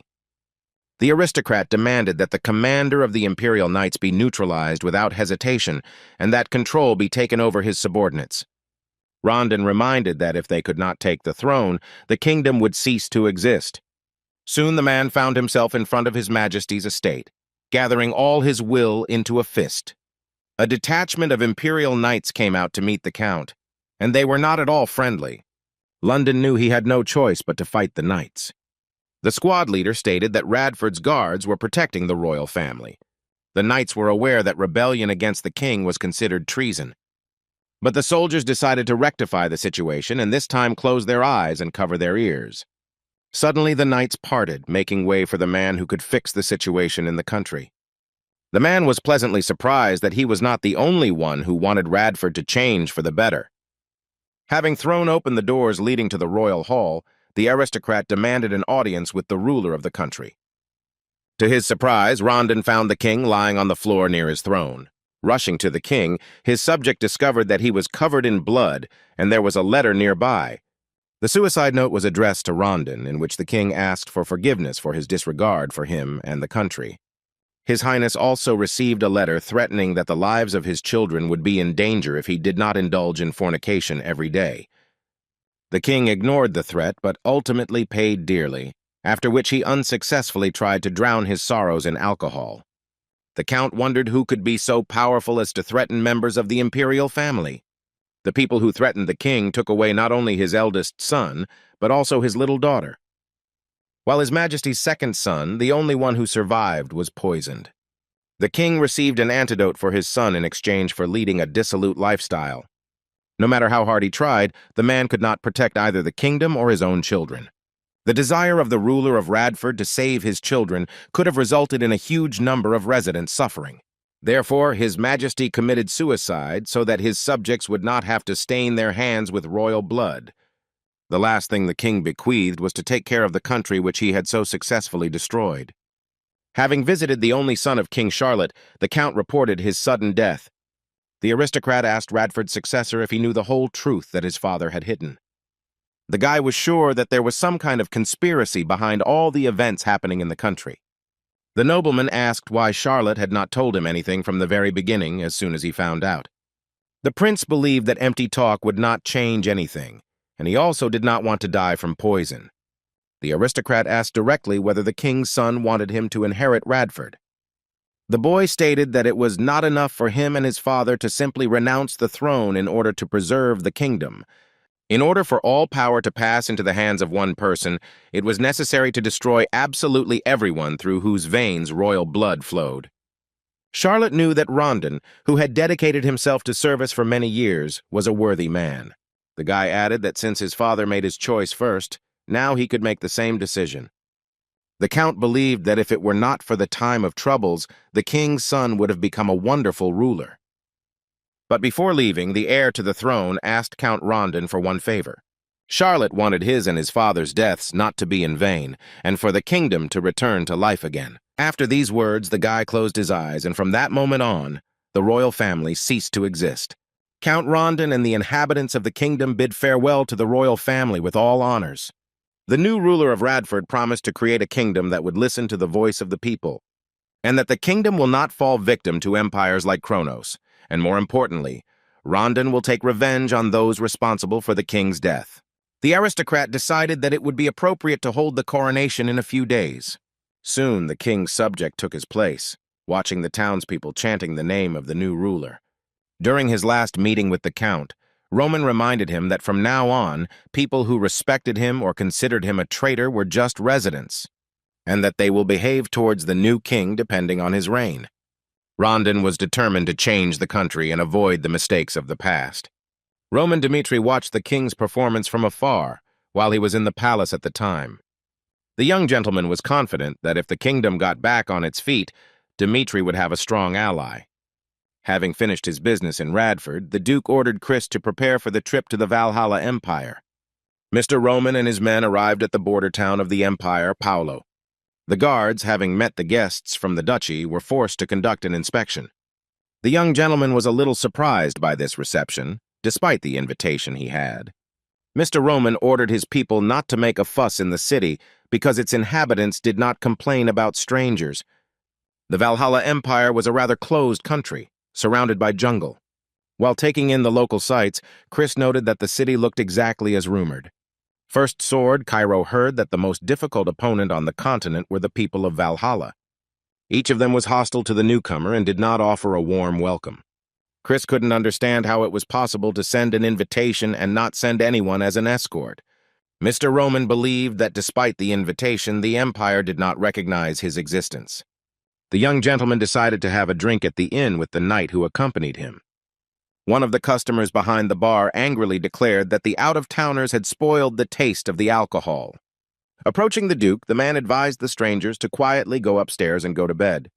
A tipsy city dweller, Paolo, said that the tourists seemed to have no difficulties in life, and their pale skin tone was just like that of women. However, the young gentleman did not bat an eye at the provocation of the man who had had too much to drink. Then the drunkard became indignant that Roman not only did not pay attention to him, but also did not leave as he was ordered. The troublemaker intended to grab the swordsman by the hair and personally drag him up if he didn't get up right away. Ruler Dmitri informed Chris that from now on, they could let people know of their arrival in Valhalla. The next second, the Aura Knight pounced on the drunkard and slammed his head into the bar counter. But the soldier's blow was so strong that it managed to destroy half of the bar counter. It would seem that after this, the man should have lost consciousness, but he only became more angry.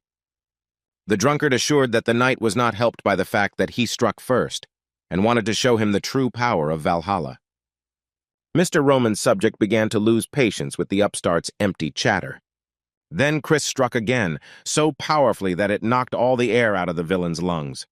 Swordsman Cairo gave the inn owner generous compensation for the mess he made. The owner of the establishment, having opened the bag of gold, instantly forgot about the brawl involving strangers. Duke Dmitri asked the bartender where the most crowded place in Paolo was. The owner of the establishment took the visitors to the square itself, from where they could get to any point in the city. The man warned the guests not to cause any more disturbances as they had done at the hotel. Roman noted that Valhalla, although it called itself an empire, was only a country that had not achieved the dignity of being called that. While Kronos was unable to control his greed, Valhalla could not rid herself of her savagery. Therefore, the young master decided to act in accordance with the established rules. The guy suddenly shouted that he was the heir to the Duchy of Dmitri, after which he added that those present who wanted to challenge him should not be shy. The townspeople began to whisper among themselves, wondering who this crazy stranger was. At that very moment, a huge man grew up from the swordsman Cairo, who expressed a desire to become his opponent. He threw the huge double-sided axe off his shoulders, and the resident of Paolo swung it with all his might. To his surprise, the man missed, and Roman dodged the weapon with extraordinary ease.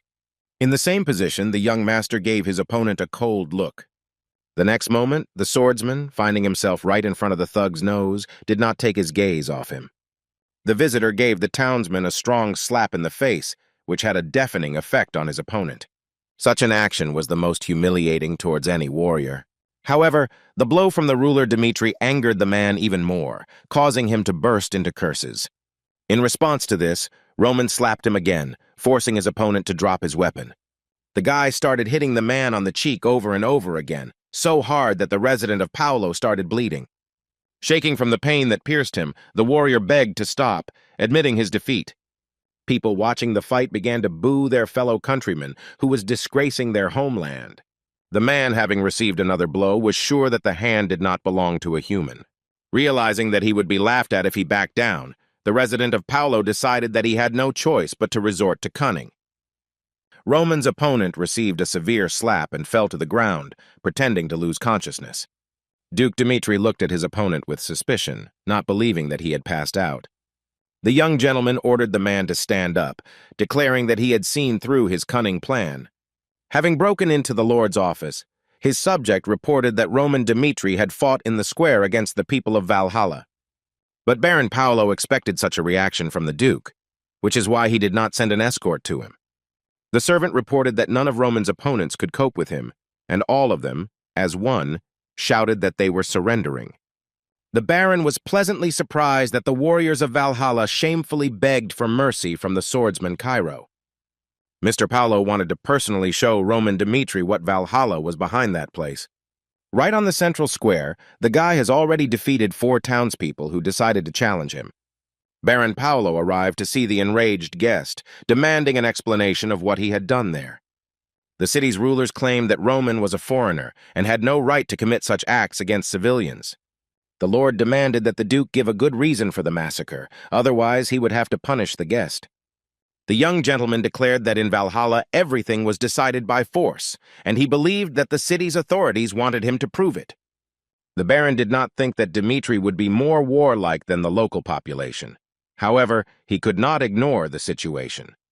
In the Empire, battles were considered an honorable event, and such mockery of the enemy was forbidden. Paolo said that he would conduct an investigation, and after that, he would personally escort Roman to the capital. The swordsman refused to participate in such a thing, which angered the authorities even more. The guy decided that while on the earth of Valhalla, he would deal with the problems by following the local laws, demanding a duel. Roman Dmitri ordered to attack him with all troops in order to force him to submit and conduct an investigation. Paolo went to provoke the guest and ordered the soldiers to immediately arrest him. The next moment, the Empire's soldiers turned into werewolves, growing fangs and fur on their bodies. The young master was surprised when he saw representatives of the beast race in front of him. These ethnic minorities that were found in the jungle were the most powerful creatures in the country. The most elite warriors of Valhalla were fed the milk of wild animals from birth, after which in adulthood they underwent a ritual and took the form of an animal. The Lord made fun of Roman, believing that he had no way to escape while surrounded by beastmen. The Empire's soldiers pounced on the enemy, extending their sharp claws in front of them. But, like most of his opponents, the swordsman Dmitri met them with a crushing counterattack. The boy became convinced that his opponents, although the greatest warriors, were in fact pathetic animals. Following his partner, another mythical creature got punched in the face. Mr. Roman promised to spare his enemy if he admitted his defeat. Looking at the beastman, the boy realized that he could not speak due to his beast form. Trembling with fear, the warrior of Valhalla begged for mercy, claiming that he was wrong. The swordsman was pleasantly surprised that the humanoid beast could actually talk. Because the Aura swordsman had a hard time dealing with the beastmen, Baron was surprised at how the hero Cairo easily dealt with them. Paolo admitted his defeat and, as he had promised earlier, was ready to accompany the guest to the capital. The Duke was pleased that he had managed to put the boastful inhabitants of the Empire in their place. From the report Lucas received, Valhalla was a very dual country.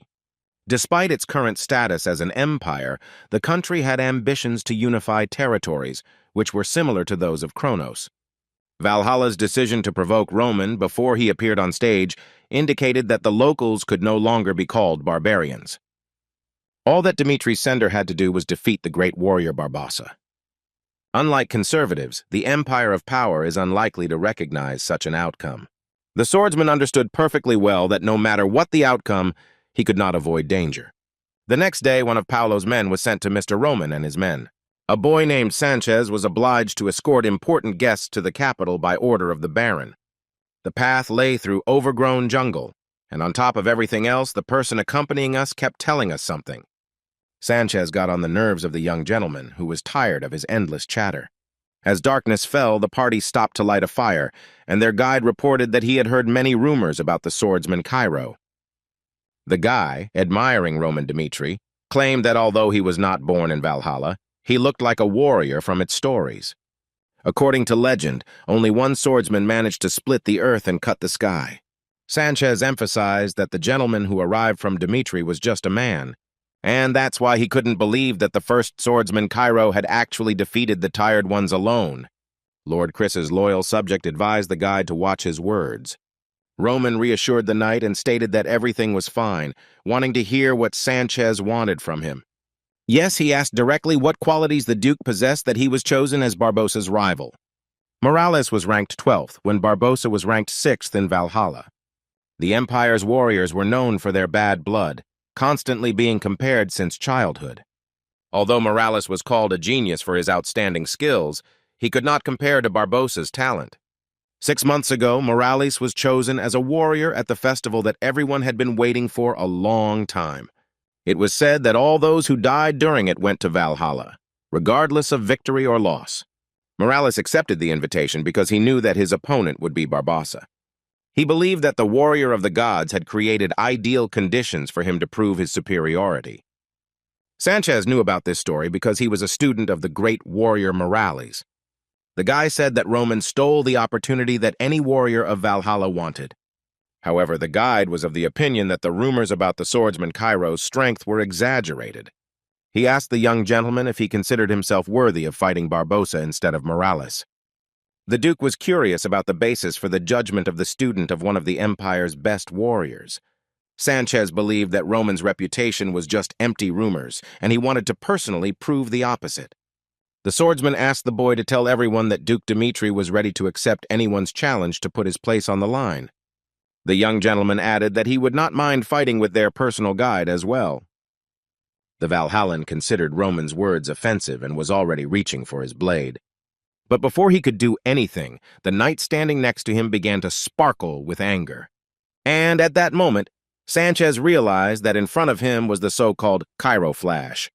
Noting that Roman's men were so strong, the guide decided that perhaps the rumors were true after all. Turning around, the warrior advised Roman not to regret his words, believing that the festival was intended only for recognized warriors. Arrived in the capital of Marin, Mr. Roman met Jonathan, who was responsible for his escort. The Viscount reported that he had heard from Sanchez that the guest was going to prove himself worthy of fighting Barbosa by accepting the challenge of any of the warriors. Jonathan was concerned about the Duke's statement. However, the guy assured that if necessary, he would sort it out completely. The guide told that in order to make the festival successful, blood was shed at the end of the preparations according to the tradition of the Valhallan War. 30 warriors will take part in the battle on a huge stage, of which only one will remain alive. The winner of the festival will receive the blessing of Valhalla from the Emperor himself. The Viscount suggested that in order to brighten the tone of the celebration, they invite one of Roman's people to take part. He quickly added that even swordsmen who were not in the rankings could participate in the duel. As an example, the man cited Cairo's outburst, which met with his abilities. The young gentleman agreed to send Chris to the festival, which pleased his interlocutor. The Viscount offered his guest to rest right in this room, but considered this problematic after what he said to Sanchez. Leaving Roman alone, Jonathan was looking forward to seeing the smile on his master's face again. As he had warned, after a while, people began to come to the swordsman's door to challenge him.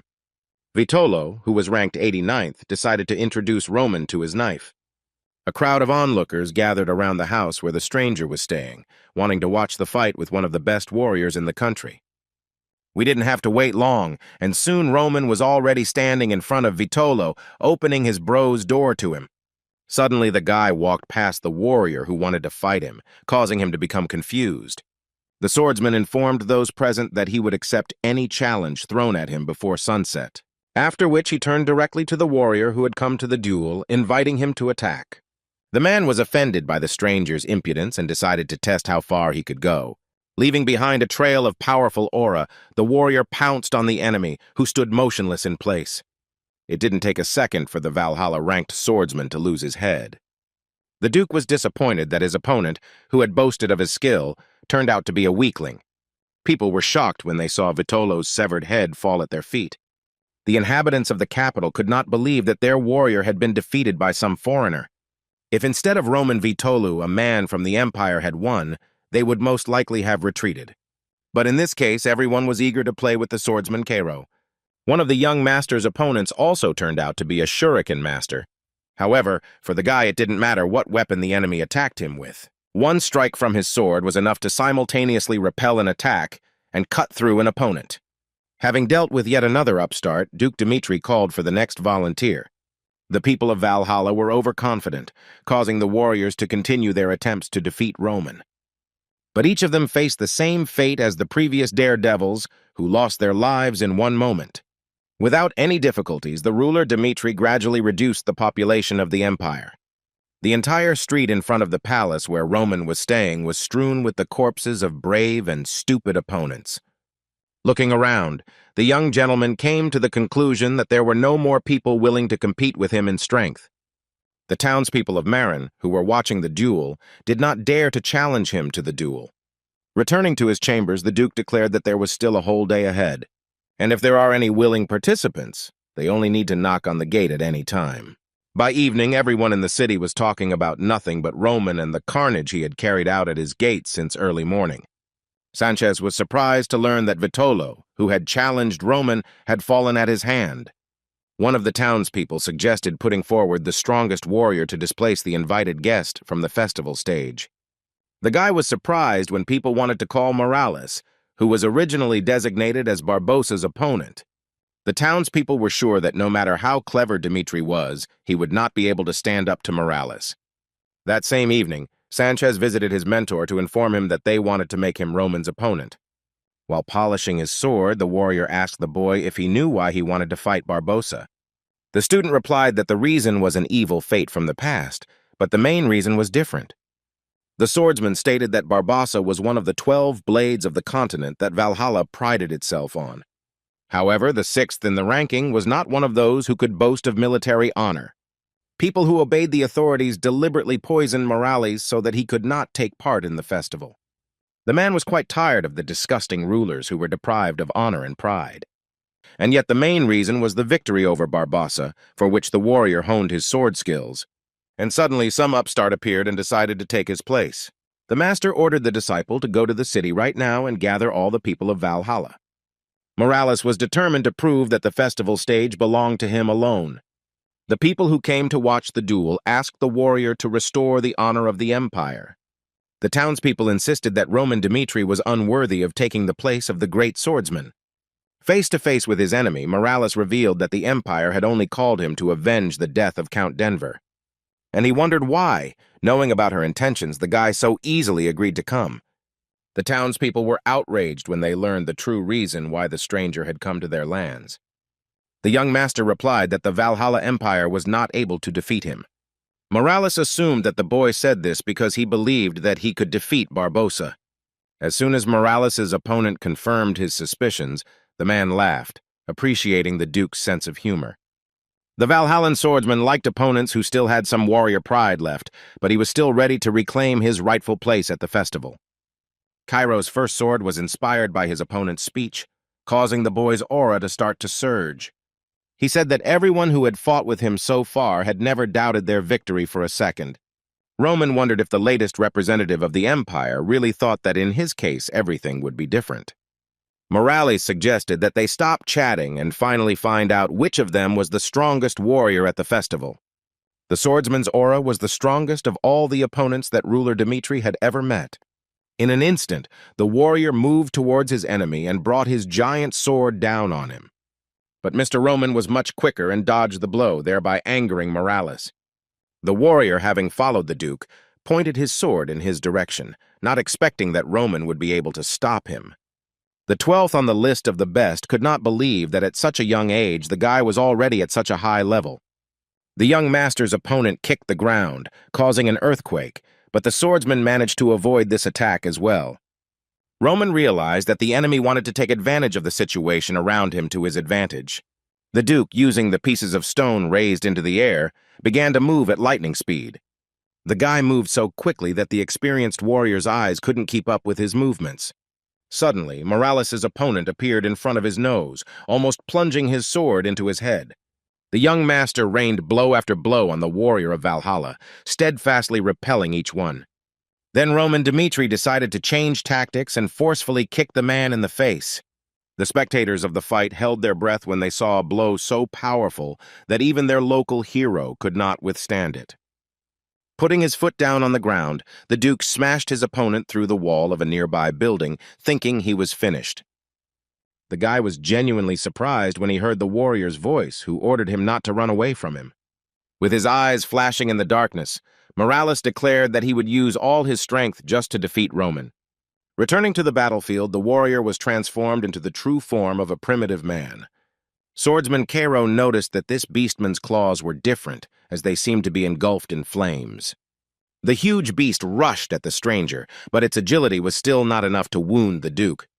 The young master, even though he had dodged, could not help but notice that in the form of a beast, Morales' movements became sharper and more precise. Even the beastman's massive paws could not penetrate the defense of the kingdom's strongest sword. Following his opponent's example, Roman also took it to another level by using a special stance. The next second, the boy's blade left mortal wounds in the war of Valhalla. The humanoid creature fell to its knees, noting the skill of its opponent. The ruler of Dmitri was glad that he had finally met a warrior who had the true spirit of Valhalla. Despite the quick victory, the guy was sincerely glad that he had the chance to cross swords with Morales. The warrior felt that today was his last battle, which is why he turned to the residents of the capital, asking them to fill today. The swordsman said that Roman Dmitri, knowing the true intentions of the empire, did not refuse the invitation. The guest of the capital was shocked to hear from his defeated opponent a demand to glorify him and enjoy his future performance. Having returned to his human form, the swordsman was not against the angel of death coming instead of him, his sworn enemy. Sanchez was saddened to discover that his teacher, one of the greatest warriors, had lost the battle. Long before the fight with Roman, Morales, not knowing whether he would survive the fight with Barbossa, ordered his student to continue his work. The man was sure that when people saw his fierce struggle, they would briefly remember their fighting spirit. Sanchez didn't know what he would have to do if the teacher left him for a greater purpose. The guy was watching the duel between two warriors and suddenly heard someone from the crowd say Roman's name. Following the man, the others also began to chant the young master's name. Marquis Belfier reasoned that finally a man had been found who had managed to defeat Morales in battle. However, the gentleman refused and insisted that the warrior's driver had managed to think with his head. The aristocrat asked how well the Viscount knew Barbossa. Belfier decided to trust Barbossa completely, because no matter how hard someone tried, after meeting him no one would be able to return alive. Sanchez apologized for his behavior as well as for the teacher's will. The warrior wanted to use the arena to reveal the truth to the people of Valhalla. As the guy claimed, the matter in question would not end with a duel with Barbossa. Even after defeating one of the 12 strongest swordsmen in the Empire, there was no guarantee that Roman would be able to save his life. The will revealed that the Valhallan authorities had conspired with Kronos and had a hand in inviting the swordsman Cairo to the celebration. The Empire had no intention of letting the Duke leave alive, so Sanchez was willing to help him leave Valhalla. However, Roman already knew everything, and the relationship between Kronos and Valhalla was like walking on the edge. No one knew that in fact there was something like a temporary alliance between the empires. But if they join forces until they eliminate the neighboring countries, then they will have a reason to minimize the damage to both empires. From all of the above, Roman concluded that Valhalla and Kronos had entered into a secret conspiracy. The boy asked whether the ruler of Dimitri, despite his strength, would be able to withstand such pressure. This was the reality that the small states of the continent, including Dimitri, had to accept. The young master only needed to defeat the continent's 12th swordsman and return home alive. His victory will be the beginning of changes in the coming war, and then the Duke will have a reason to start a conflict with the Empire.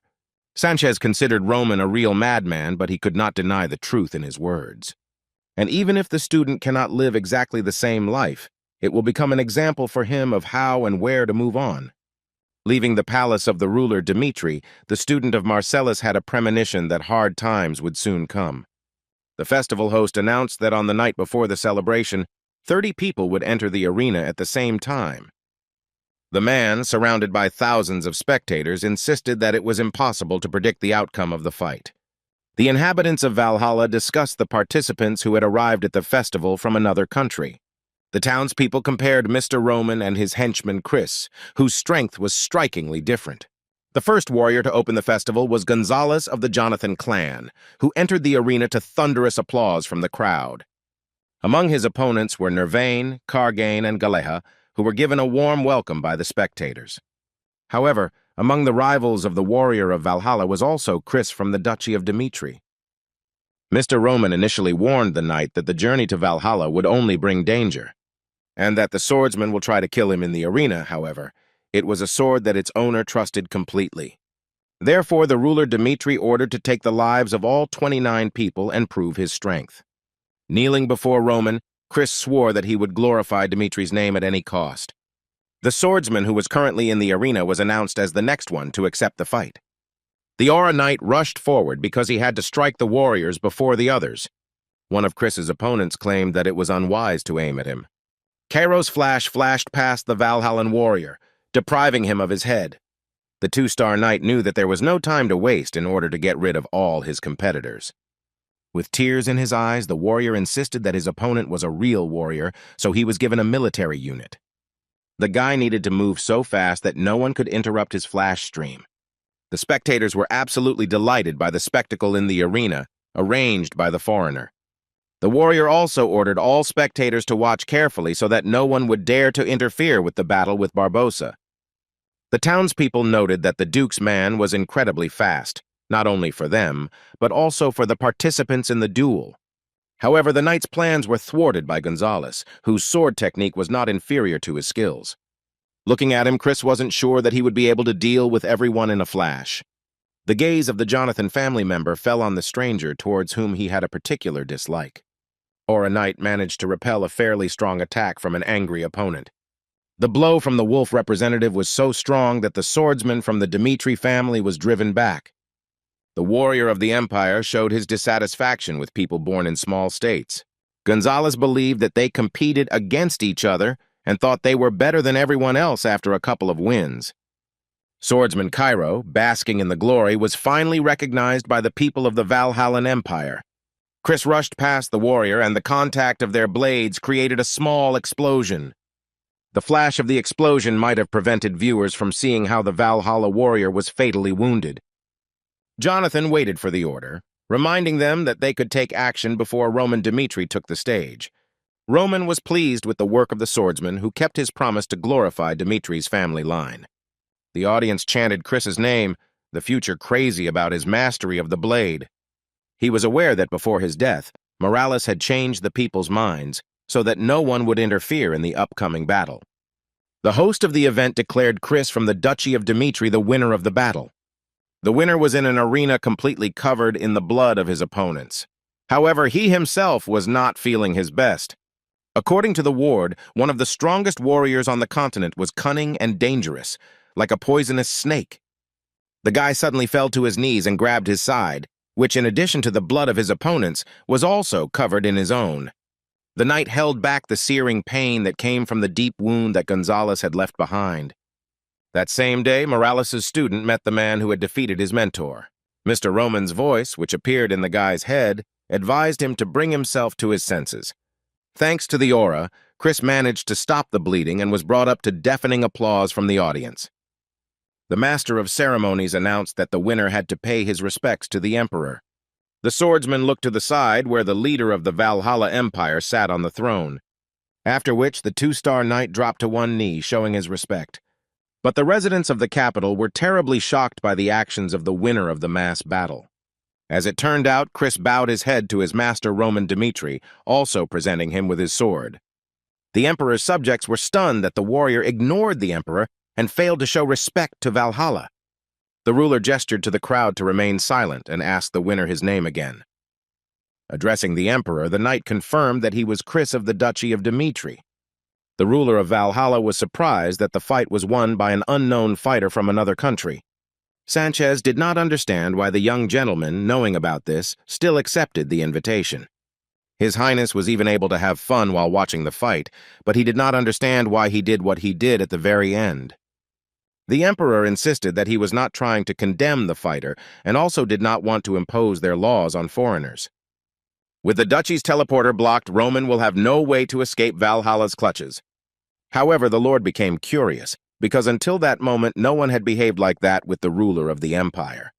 And despite all this, the swordsman Cairo was absolutely calm, assuring that the truth being made public would not change anything.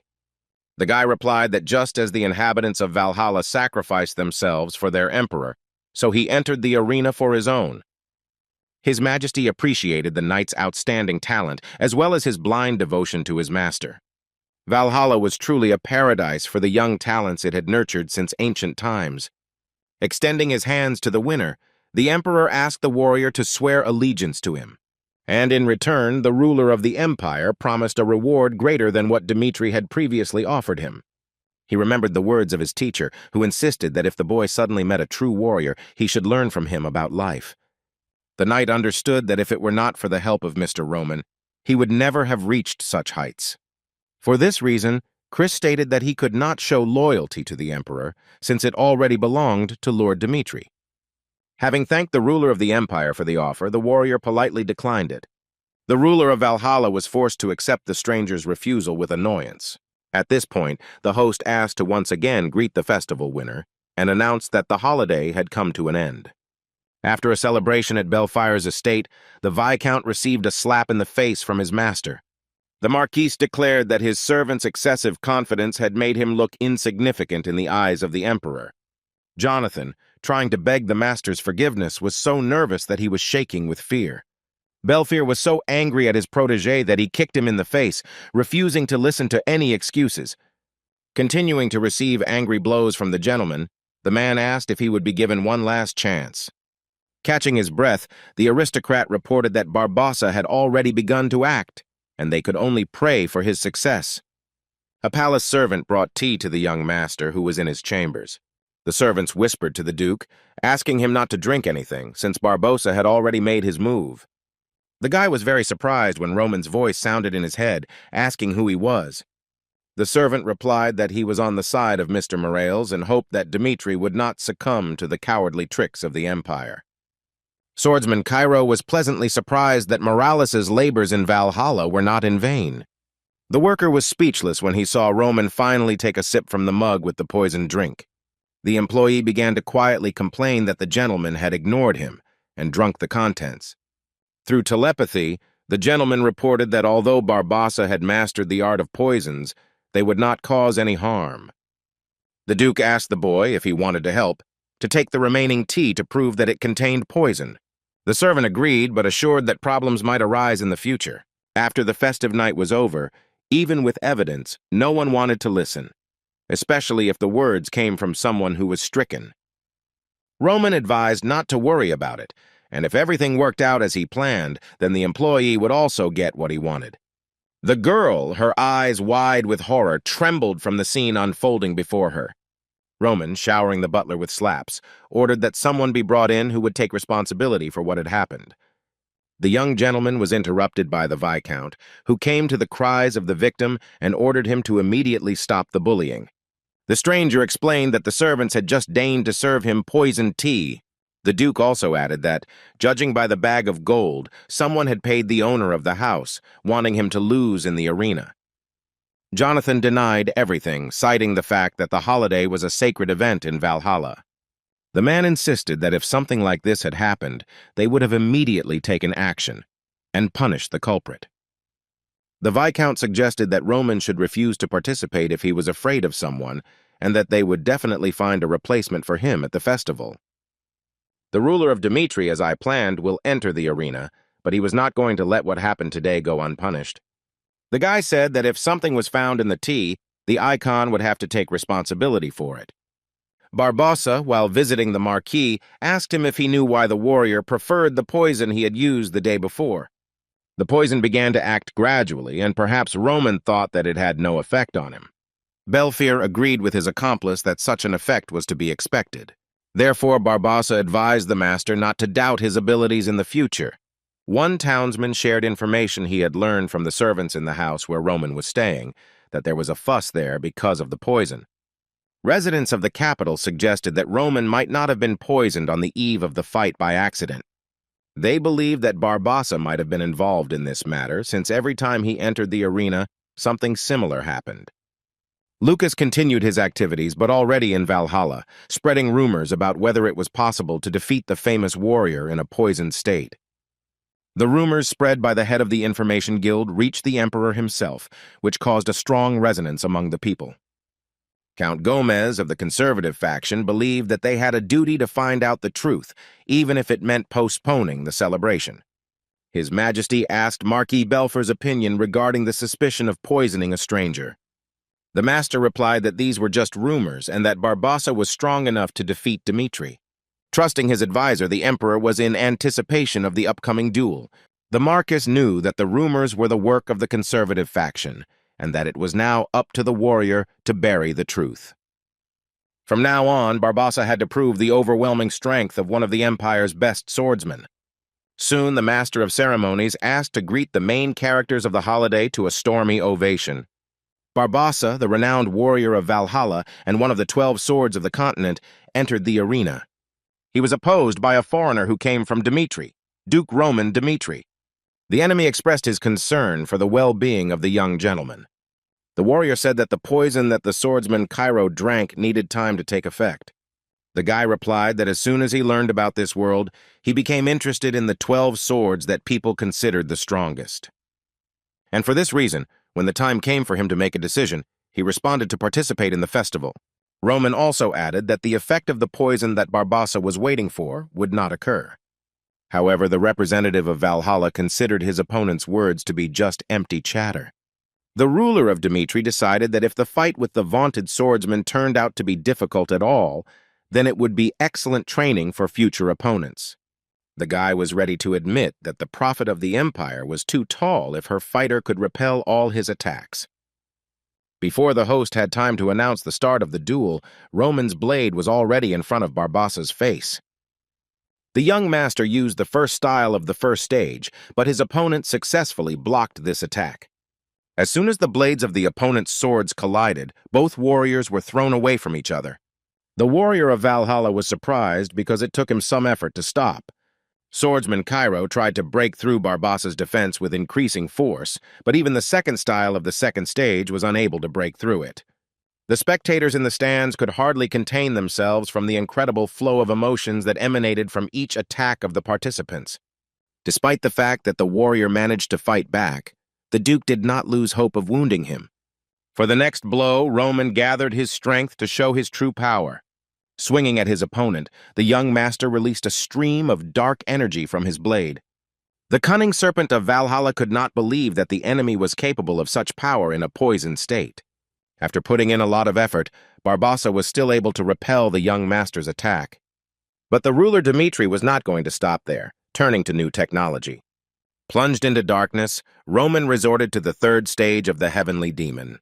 The warriors of Valhalla were covered by the beam of the first style, which in Murim was called the heavenly level. After this powerful blow, the enemy, the heavenly demon, was met with nothing but death. Barbassa was no exception, and after Roman's attack, he disappeared from the face of the earth without a trace. Spectators were shocked by the sudden disappearance of the country's greatest warrior. The host was so amazed by the stranger's skill that he stuttered slightly when he announced the winner. The citizens of Valhalla watched the birth of the continent's 12th sword, Roman Dmitri. After the announcement of the undisputed winner, one of the capital's residents approached the arena.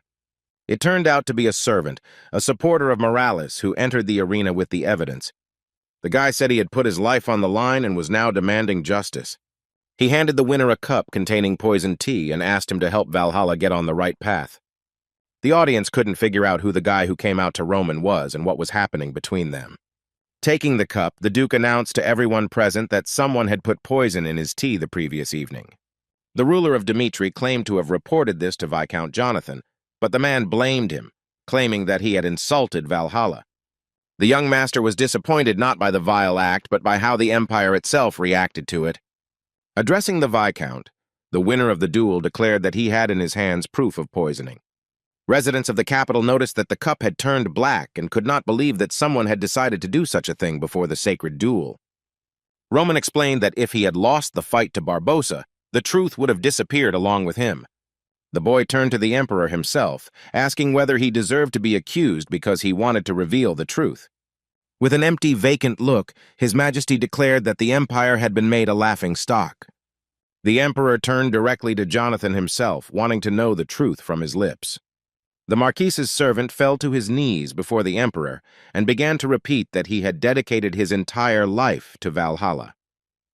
But the ruler did not listen to the excuses of the traitor who was tarnishing the honor of the country and plunged his sword into him. The ruler dealt cruelly with the man who dared to spoil the holiday that glorified the souls of fallen warriors. Turning to the winner of the duel, he asked if this punishment was enough. However, the swordsman did not agree with the emperor's decision and wanted to explain why. The guy explained that in Jonathan's case, everything was personal, and he wanted to make global changes so that such actions would not happen again. His Majesty, together with Marquis Belfier, left the arena, heading to his chambers. He didn't expect that everything would go according to plan. The aristocrat assumed that he would not escape death. The ruler of the empire asked the Marquis the same question, what he thought about Roman Dmitri. Belfier replied that since the swordsman Cairo was able to defeat Barbossa, he was incredibly dangerous. The emperor's subject hastened to back up his fears with a threat to his master. His Majesty asked if he agreed that a stranger had dared to criticize the punishment he had chosen. In connection with this, the emperor asked to adhere to Kronos' plan and not give Roman the opportunity to leave alive.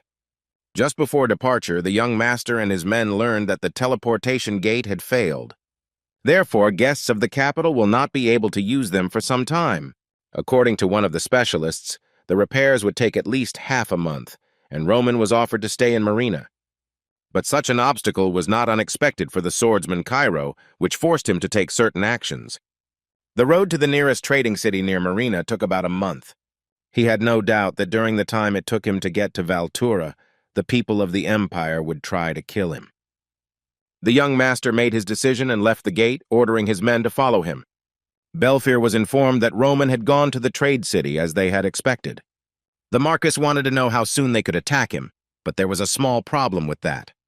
Because Dmitri was the center of attention, attacking him was extremely dangerous.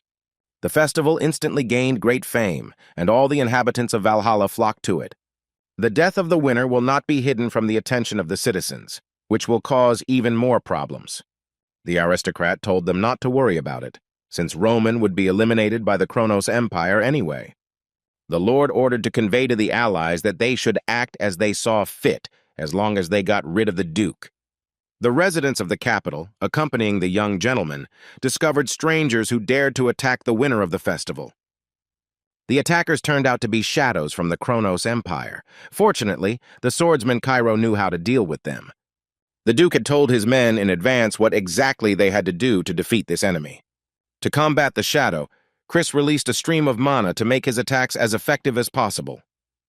The Aura Knight resorted to a flash of lightning, his signature move that even a shadow could not resist. One blow of the blade was enough to cut the mystical creature in half. The assassins hired by the Empire were unable to cope with the pressure placed on them. The Lord ordered Vulcan and Fuki to help their comrade get rid of the creatures. Wars flashed between opponents without understanding what was so terrible about them, as everyone kept saying. The strength of the thugs also increased, and their power was on par with Lord Roman's sword. The guys quickly dealt with the shadow, leaving only shreds of it that scattered into the air. Vulcan advised Fukwai, who was excited by the battle with the demonic killers, to calm his ardor. Only a few mercenaries remained from the detachment who, despite their numbers, had no intention of retreating. However, the enemy made a terrible mistake, which ultimately cost him his life. Dissolving into thin air, one of the shadows told Roman that this was far from the end. The 12th Sword of the continent advised the mercenaries of Kronos to do more than talk. The Duke asked the Valhallans who accompanied them if they had managed to capture everything. The man replied that he had rigged a magical storage facility to broadcast a message throughout the Empire. The young master was about to make his countermove by demonstrating the Empire's methods to everyone. Residents of the capital learned about the attack on Roman, unable to believe that someone dared to do something like this on the territory of the Empire. In one of the taverns, Lucas demonstrated the work of shadows sent by Kronos. With his own strength, Dimitri's man encouraged the townspeople to defend the military honor of Valhalla. The head of the Information Guild forced the townspeople to rise to the rulers and give them their word. The people's discontent reached the imperial palace, where people were deeply outraged by Kronos' attack. The faction members even declared their readiness to sort everything out, but in the end, they limited themselves to words. The emperor canceled the dispatch of troops to help, believing that it was necessary to act with caution. Meanwhile, otherworldly mercenaries continued to attack Roman and his companions. Sanchez and his followers arrived to help the festival winner. The Duke was flattered by the support given, but stated that in this way the assistants were only hastening their own death. Disciple Morales made it clear that if they were afraid of death, they would never have come here. The ruler of Dimitri decided that it was too late to convince the stubborn warriors of Valhalla. Just as Mr. Roman's allies were arriving, a new batch of Kronos' shadows arrived. Sanchez, upon seeing the enemy, commanded his comrades to prepare to attack. The guy believed that he had to help the Duke on behalf of all of Valhalla and assured him that he would sort things out completely. Disciple Morales specifically created a squad consisting entirely of swordsman auras to counteract the shadows. As soon as the guy missed, he realized that he was facing a completely different opponent. Thanks to teleportation, the enemy dodged the warrior's blow, after which he hung in the air above his head. Instead of attacking, the representative of Valhalla ordered his people to prepare for defense. This time, the Empire sent a much more powerful enemy, the Necromancers. Sanchez watched as the sky suddenly became covered with clouds, with lightning flashing through them. A certain necromancer used a dark lightning spell, bringing down a powerful bolt of lightning on the ground. However, dark magic was powerless against Roman Dimitri, who saved Sanchez at the cost of his life. The young master ordered the boy, who was still under the impression, to leave immediately. At that moment, two more dark mages materialized in front of the swordsman Cairo. The necromancers resorted to a dark fire spell, simultaneously attacking Roman. However, this time, too, the young master's blade repelled the attack without hindrance. Counterattacking, Roman rushed at the warlocks and, as he had done with the shadows before, cut them in half. The undead, although they possessed powerful forces in the form of black magic, could not resist the darkness in the hands of the Duke. Suddenly, roots derived from the enemy emerged from the ground around the ruler Dmitri. The binding spell completely sealed Roman off from everything outside. But the swordsman did not remain in captivity of the roots for long, cutting his way out to freedom with his blade. The necromancers had never encountered such a force before, and demanded that their colleagues stop the guy immediately. The wielders of dark magic summoned a series of magical arrows aimed at Roman's back. Upon reaching their target, the arrows exploded instantly, which should have finally stopped the swordsman. The necromancers froze, waiting for the dust raised in the air by the explosion to settle. Before they had time to do anything, the very next moment they lost their heads. The people of Kronos were determined and eager to end the ruler of Dmitri no matter what it cost them. One of the opponents first accumulated fiery energy between his palms. The dark magician used the opening of 6 circles to summon the fire volley. True to its name, a large fiery stream kissed Roman directly. The swordsman was surprised that the necromancers were revealing their cards to him, being so confident of their victory. But whatever the reason, the guy noted that the Kronos Empire had no shortage of impudence. The enemy could not believe that even such a powerful spell could not have any effect on Dmitri. Then, in a desperate attempt, the dark mage opened the 7th circle by casting a firestorm spell. The invincible swordsman easily left the fiery whirlwind, intending to finish the enemy's demonstration of abilities. The Duke broke the spell as soon as he cut off the warlock's main weapon. Mr. Roman beautifully conveyed to his king that if he was going to kill him, this was his only chance. After the battle, Chris reported that there were no casualties among their soldiers, but half of Valhalla's warriors fell in battle. Dmitri ordered the bodies of the dead to be collected and cremated, while he himself continued moving towards Valtur. The Duke's conversation with the knight was interrupted by a man from Valhalla with an unexpected statement. Earlier, Felix told the ruler Dmitri that in order to master the technique of vision, maximum proximity to fire was required. When the mage's mentor was younger, he got so close to the fire that he got a terrible burn. Because of this, half of the missing master's face was covered with a terrible scar. Also, a few years ago, magicians from all over the continent began to disappear one after another. And the more of them disappeared, the more the connection between all the cases could be traced. The dark mage's face resembled the face of the missing owner of the Phoenix Magic Tower. Roman believed that the burns that covered half of his face could only be a coincidence. However, the necromancer used spells that were based on fire magic. Roman wondered if there was some kind of dark spell that could subjugate someone else's will. The ruler of Dmitri ordered to film the faces of all the magicians using a magical device in order to later establish their identity. Chris wanted to know if they should have reported this incident to the entire world community. Despite the risk of revealing his secrets, the emperor revealed another of his minions. The Duke announced that they would deny the truth for a time, because their enemy was a powerful state, after which he ordered all the soldiers to be gathered so that they could soon continue their journey to the trading city. Sanchez and his surviving comrades asked Mr. Dmitri to teach them how to resist the shadows. To the guy's surprise, Roman quickly agreed, stating that his swordsman Chris would teach them the techniques. The ruler of Dmitri was convinced of the sincere intentions of the warriors of Valhalla, so their request was justified. Being immensely grateful, the residents of the capital expressed their gratitude to the young gentleman. As the next day dawned, the knight began to train the empire's warriors to resist the shadows. The first method was to guess the right moment when the enemy's body would transform. The second method was to track the flow of mana to tear apart the fabrics that made up the enemy's bodies. Because Sanchez was a third-rank swordsman who had no way to track mana. He was sure that only the talented soldiers of Mr. Dmitri could cope with this. The Empire's representatives doubted that they would be able to master the skill so quickly before the next battle. The Aura Knight realized that the training would take longer than he expected. Eventually, Roman and his men finally reached the trading city of Walter. He was greeted by Rodriguez, the leader of the Valhalla Green Fields, who became the guide for the arriving guests. Swordsman Cairo stated that he did not need help, especially from the people of the Empire. The shadows of Kronos would not have created chaos in Valhalla without the Emperor's permission. Based on this, Roman Dmitri believed that, fearing the people's reaction, the ruler deliberately sent soldiers. The warrior who occupies the 7th place in the Valhalla ranking suggested not to aggravate the situation and to stay in the city for a while. According to the Emperor's man, the only way to leave the country was to give Rodriguez a reason to protect the guests. However, Dmitri decided to argue, stating that the Empire would not be able to kill him, and upon returning home, she would pay a high price. The Duke concluded his speech with a proposal not to waste energy on tricks and to attack head-on. The warrior was upset that Roman had rejected his accompaniment, but he was confident that they would meet again soon. Upon arriving in the city, the ruler of Demetria discovered that the teleport to Adelion was unavailable.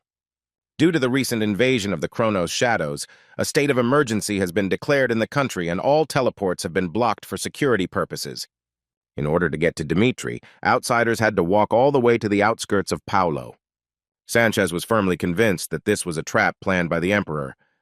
The guy insisted that the authorities had no open intention of releasing Roman and were just waiting for the moment when he crossed the border. Mr. Dmitri guessed that if he did this, both empires would join forces to kill him. It was hard for Brattis's student to comprehend that, despite the great danger, the Duke still wanted to cross the border. The swordsman reasoned that the current Valhalla had fallen apart, leaving behind its former honors. He could not call it a country of brave warriors, and to compromise with the Empire meant submitting to it. Boy was so moved by the stranger's speech that he expressed a desire to follow him, risking his life. Despite Sanchez's determination, Roman demanded that he remain in Valhalla. Once a boy crosses the border, he will witness the shameful side of the Empire, and everyone associated with him will be eliminated so that the truth does not come to light. Roman gave instructions to unite with Duke Vieto and his ilk in order to gain a power that could stand against the palace. This was the only way to fix the once great empire in the future. The young gentleman advised not to worry about the rest, stating that canceling this would be a burden for Dmitri. The next day, Roman and his men left the trade city, heading back to Paulo. As expected, Rodriguez appeared on the path of the strangers, dragging a huge army behind him. The head of the Greenfields asked whether he was right when he spoke about a quick meeting with Roman and his squad.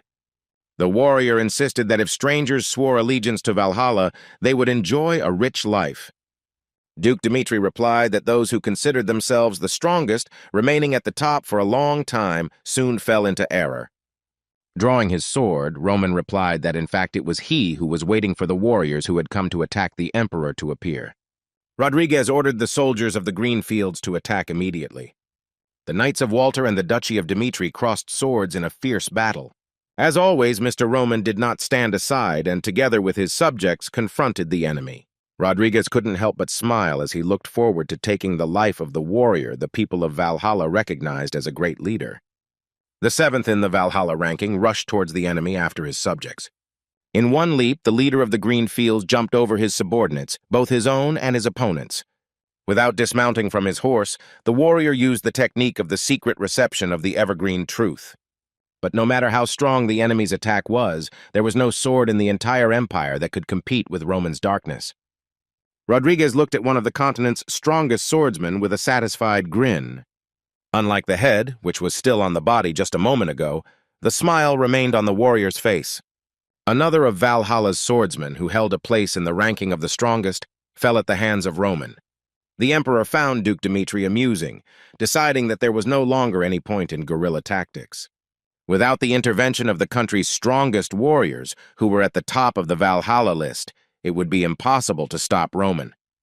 His Majesty ordered the soldiers to be recalled, wishing to see what action Kronos would take. As soon as Roman crossed the border, all attacks in Valhalla ceased, but instead Kronos became fully active. Even Dmitri's trained soldiers reached their limits after 2 weeks of grueling raids. But looking at Roman, who was with them at the front, his men, gritting their teeth, endured fatigue.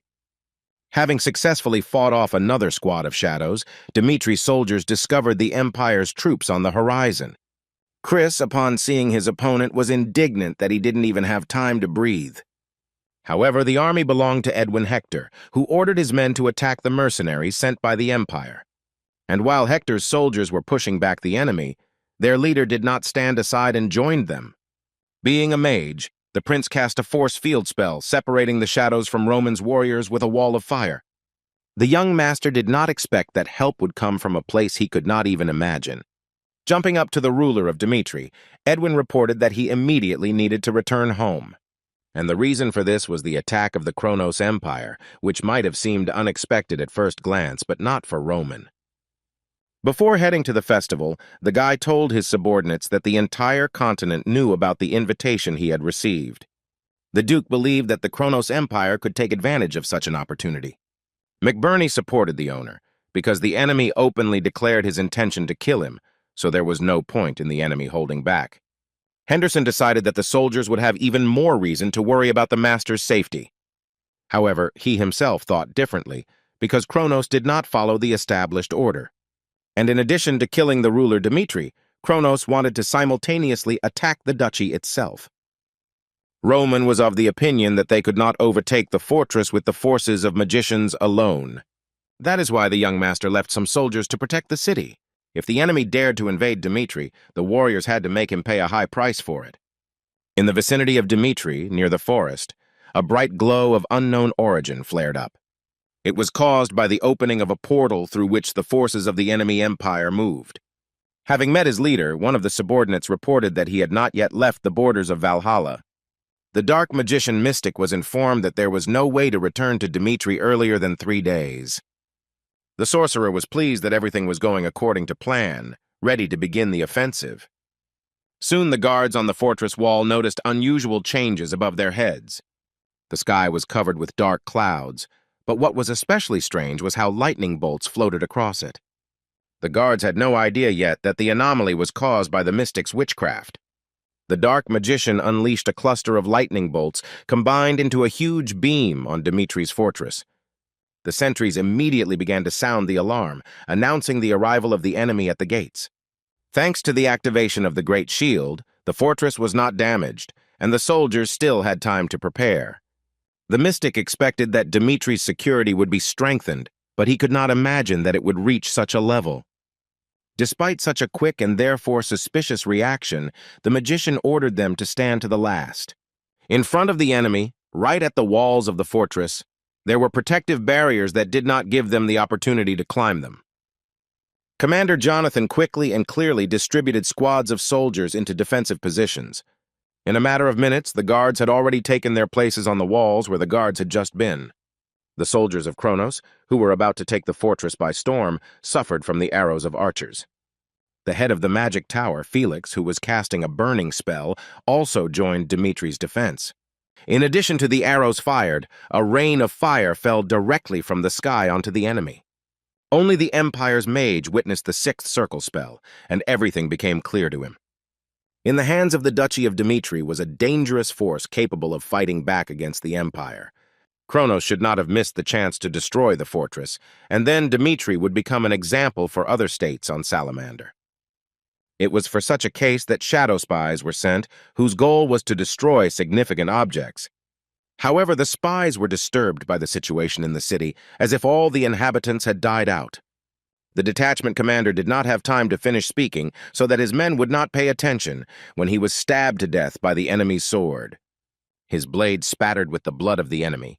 Henderson, who was paired with McBurney, was waiting for uninvited guests.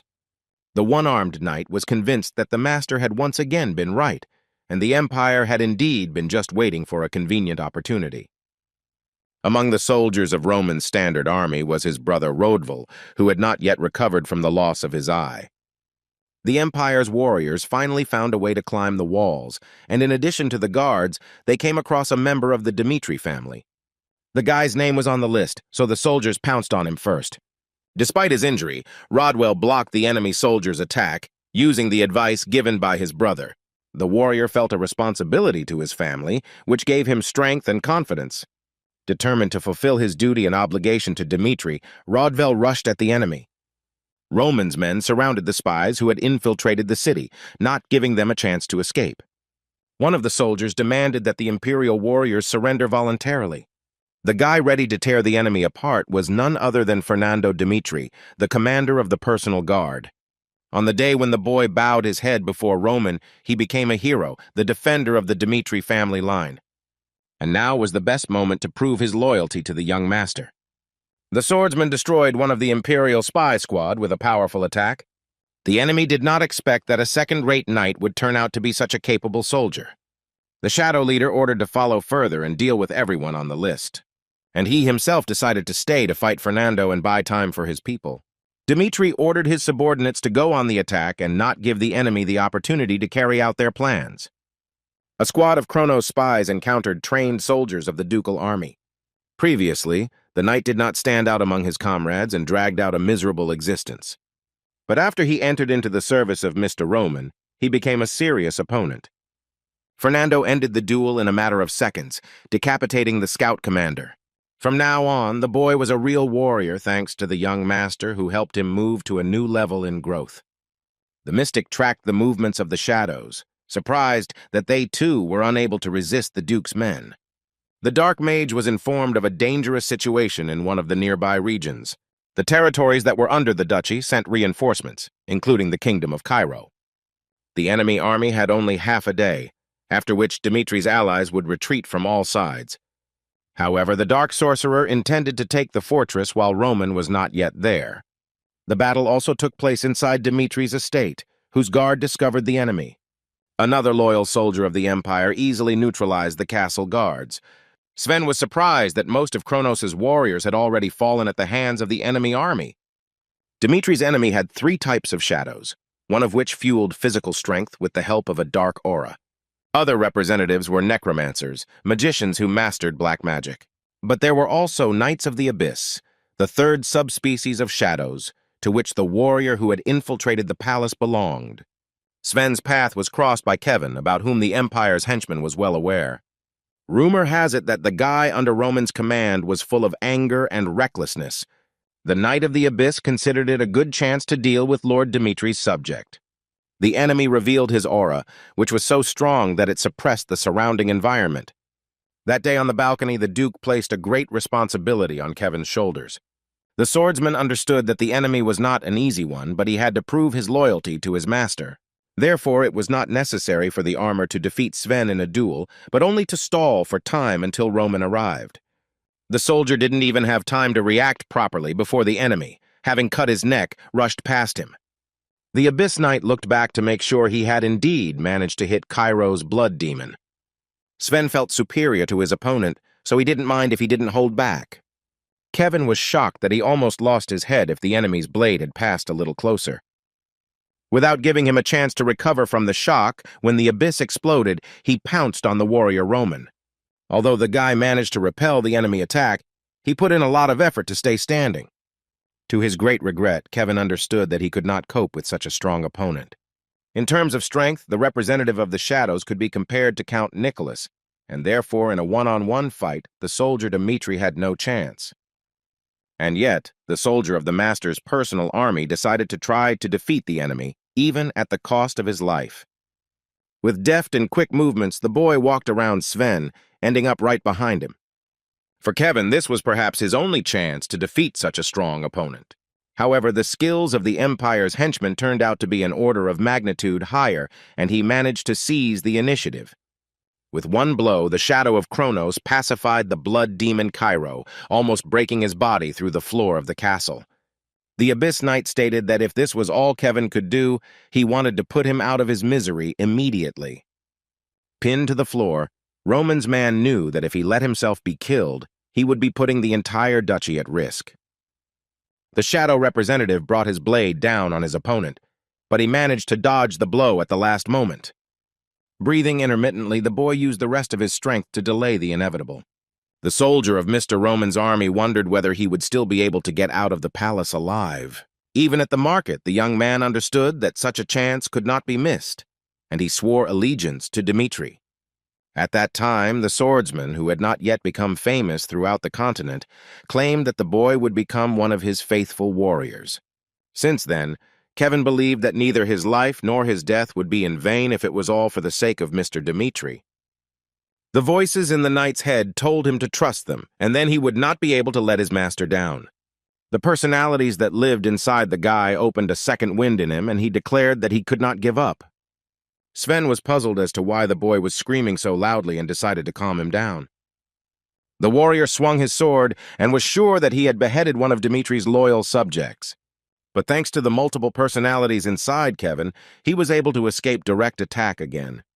The guy exuded a very strong aura, and his eyes became truly crazy during the entire fight. Watching his opponent, Sven couldn't understand where he got the strength to get to his feet. Ready to give up, Kevin was ready to take the blow again, focusing all his attention on Shadow. The Abyssal Knight was impressed by his opponent's willpower, but he still believed that it would not be enough. The warrior instantly jumped up, and the next moment he was already in front of his victim. Kevin's full attention was focused on the Imperial subject, so he did not suffer defeat anymore. Sven's blow was once again a powerful one and could have ended the fight if not for the swordsman's reaction. Before the soldier had time to recover from the ensuing attack, his opponent was already next to him. Roman's man counterattacked the enemy, putting all his effort into every move. It was a surprise for an Imperial subject to be slightly wounded by an opponent like Kevin. However, this only provoked one of the shadows, for whom Dmitri turned out to be an interesting place. The duchy's swordsman stood firm on his feet this time, repelling another strong attack. But as much fun as Sven had having with Kevin, he decided it was time to call it a day. The Abyssal Knight began to emit a stream of aura again, but this time it became several times stronger. The soldier who confronted her discovered that the flow of aura had physical strength. Then Roman's subject recognized the true skill of the powerful swordsman whose aura passed through him. The exhausted boy collapsed, dropped his weapon, and covered the floor of the palace with his blood. Suddenly, the representative of Kronos felt the presence of a stranger within the castle walls.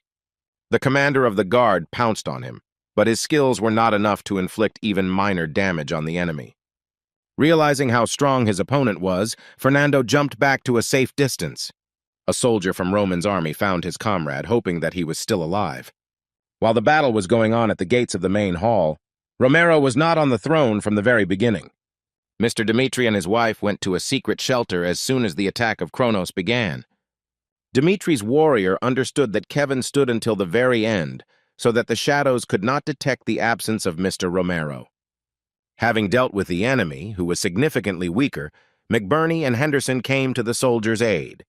Fernando immediately warned his comrades that their opponent was the sixth most powerful swordsman. Therefore, the guy asked his comrades to spare no effort in fighting against him. Using all his might, Fernando pounced on the Abyss Knight, but his attack was unsuccessful. Without wasting any time, Henderson also joined the attack on the Imperial warrior. While the guy pinned the operatives on one side, McBurney blocked the remaining possible escape route. Sven was so tired of uselessly waving his sword that he scattered all of Dmitri's soldiers with just his aura. Despite all his efforts, another subject of the duchy came to stop the one who came out of the shadows. Nox from the Phoenix Tower also made an attempt to prevent the enemy from reaching Father Roman. A pillar of fire, one of the most powerful spells of the mage, was directed at the Knight of the Abyss. Thanks to his extraordinary abilities, with just a wave of his hand, the Empire's henchman was able to stop the attack. The warrior wondered what kind of strange energy his enemy was using against him. The swordsman emerged from the shadows and declared that all the efforts of Dmitri's men were in vain. Vok intended to deal with each of his rivals, and he decided to start with Fernando. To do this, Sven resorted to the technique of dark binding, releasing rope-like structures from his aura. The commander of the guard began to be enveloped in black stripes, restricting his movements. Henderson, looking at his comrade, understood that if they lost him, they would not be able to stand against the enemy. Thanks to Mr. Roman, the boy chose the path of a swordsman, which was radically different from his previous life. Despite his growing skills, the soldier could only deal with the most common villains. Unlike the young master's close warriors, Henderson never showed any particular talent. Therefore, he tried with all his might to protect Dmitri, along with the rest of his subjects. And the best he could do was sacrifice himself to save a more valuable warrior of the duchy. The guy said he was ready to lose his life so that others could play their roles. It came as a surprise to the enemy that he could not pull the sword out of the wounded soldier. The commander of the guard took advantage of the chance to defeat the enemy that was given to the subjects of the master.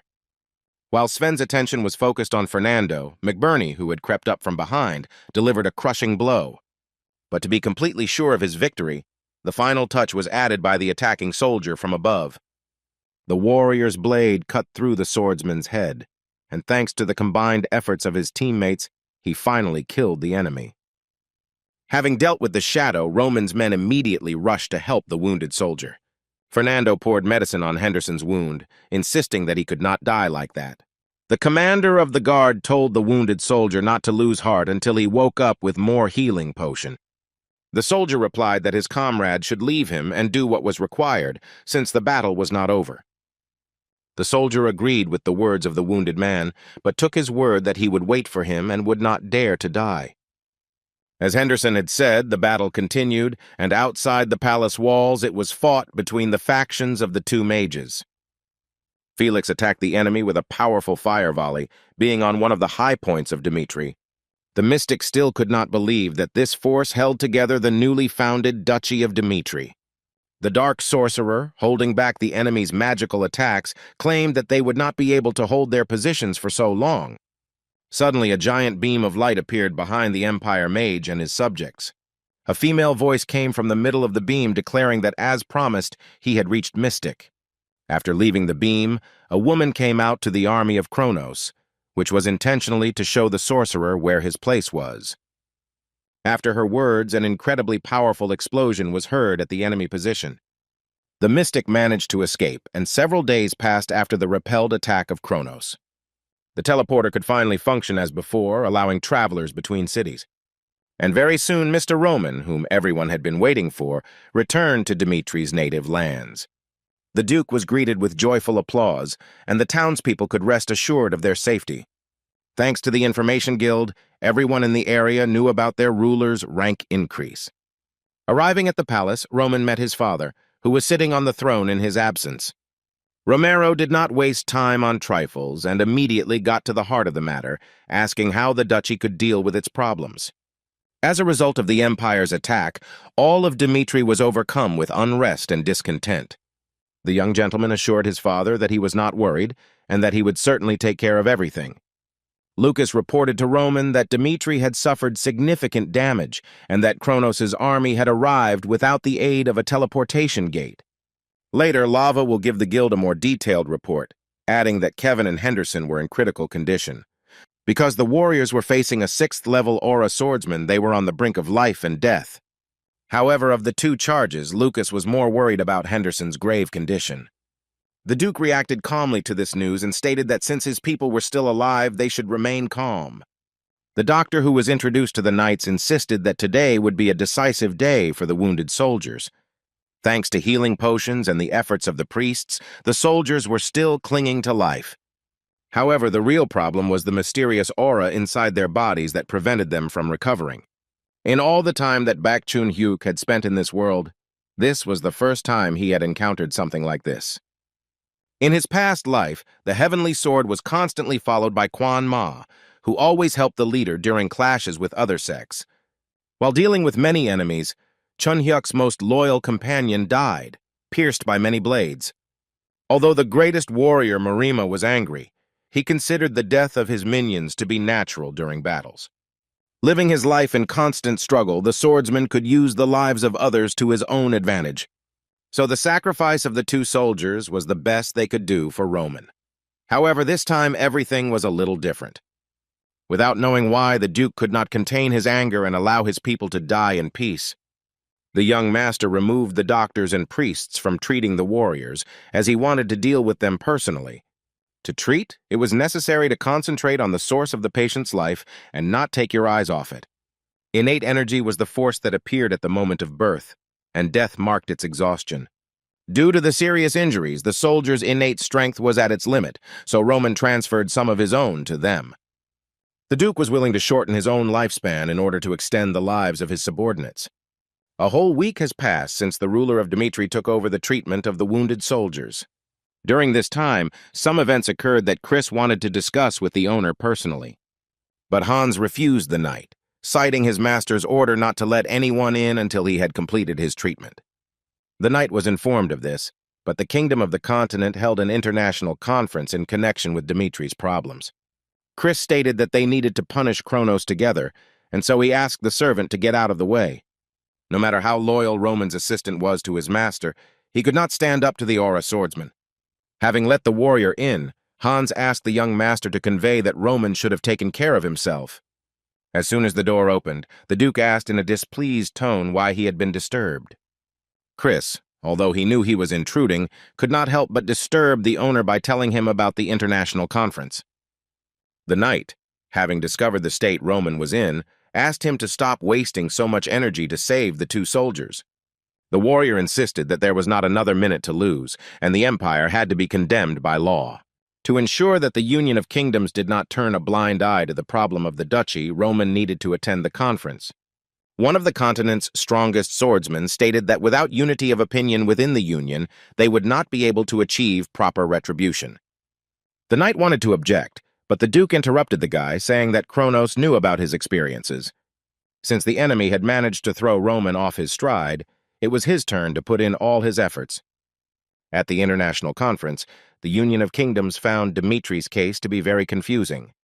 King Odelia was sure that Kronos, who attacked Dimitri without warning, deserved due punishment. But he also held the opinion that the conflict could escalate into a full-scale war, and the empire would want to conquer the entire continent. The Alliance of Kingdoms was terrified by the behavior of Kronos, whose ambitions could only grow. And during the attack on Dimitri, the empire demonstrated other methods of movement besides teleportation gates. That is why no country on the continent was safe anymore. The rulers offered to ensure that something like this would not happen again, while leaving room for compromise. Rondon, in order to be the King of Radford, expressed his disagreement with this decision. Long before the conference, the ruler of Radford declared to his subjects that Valhalla, in alliance with Kronos, wanted to kill the hero who saved their country. It was only thanks to Roman Dimitri that Redford, who was on the verge of ruin, received a chance to be reborn. For this reason, King Rondon defended Dimitri's honor and stated that the Union wanted to hide the problem. Roman's ally insisted that Kronos had started the war without any reason. And in addition to this, he made an attempt on the territory of Valhalla which did nothing to prevent it. Rondon insisted that if things were left as they were, Kronos would remain a great threat not only to Dimitri, but to everyone else as well. The king was convinced that if the Union saw the problem clearly, they would understand that they had no way to solve it. Rondon did not understand that if the Union believed that the conflict could escalate into a full-scale war, why was it hesitating?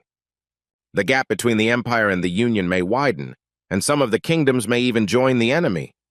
The ruler of Odelia was outraged by this assumption, considering it unfounded. Radford's governor vigorously defended his position, believing that the Union members had acted too carelessly in this situation.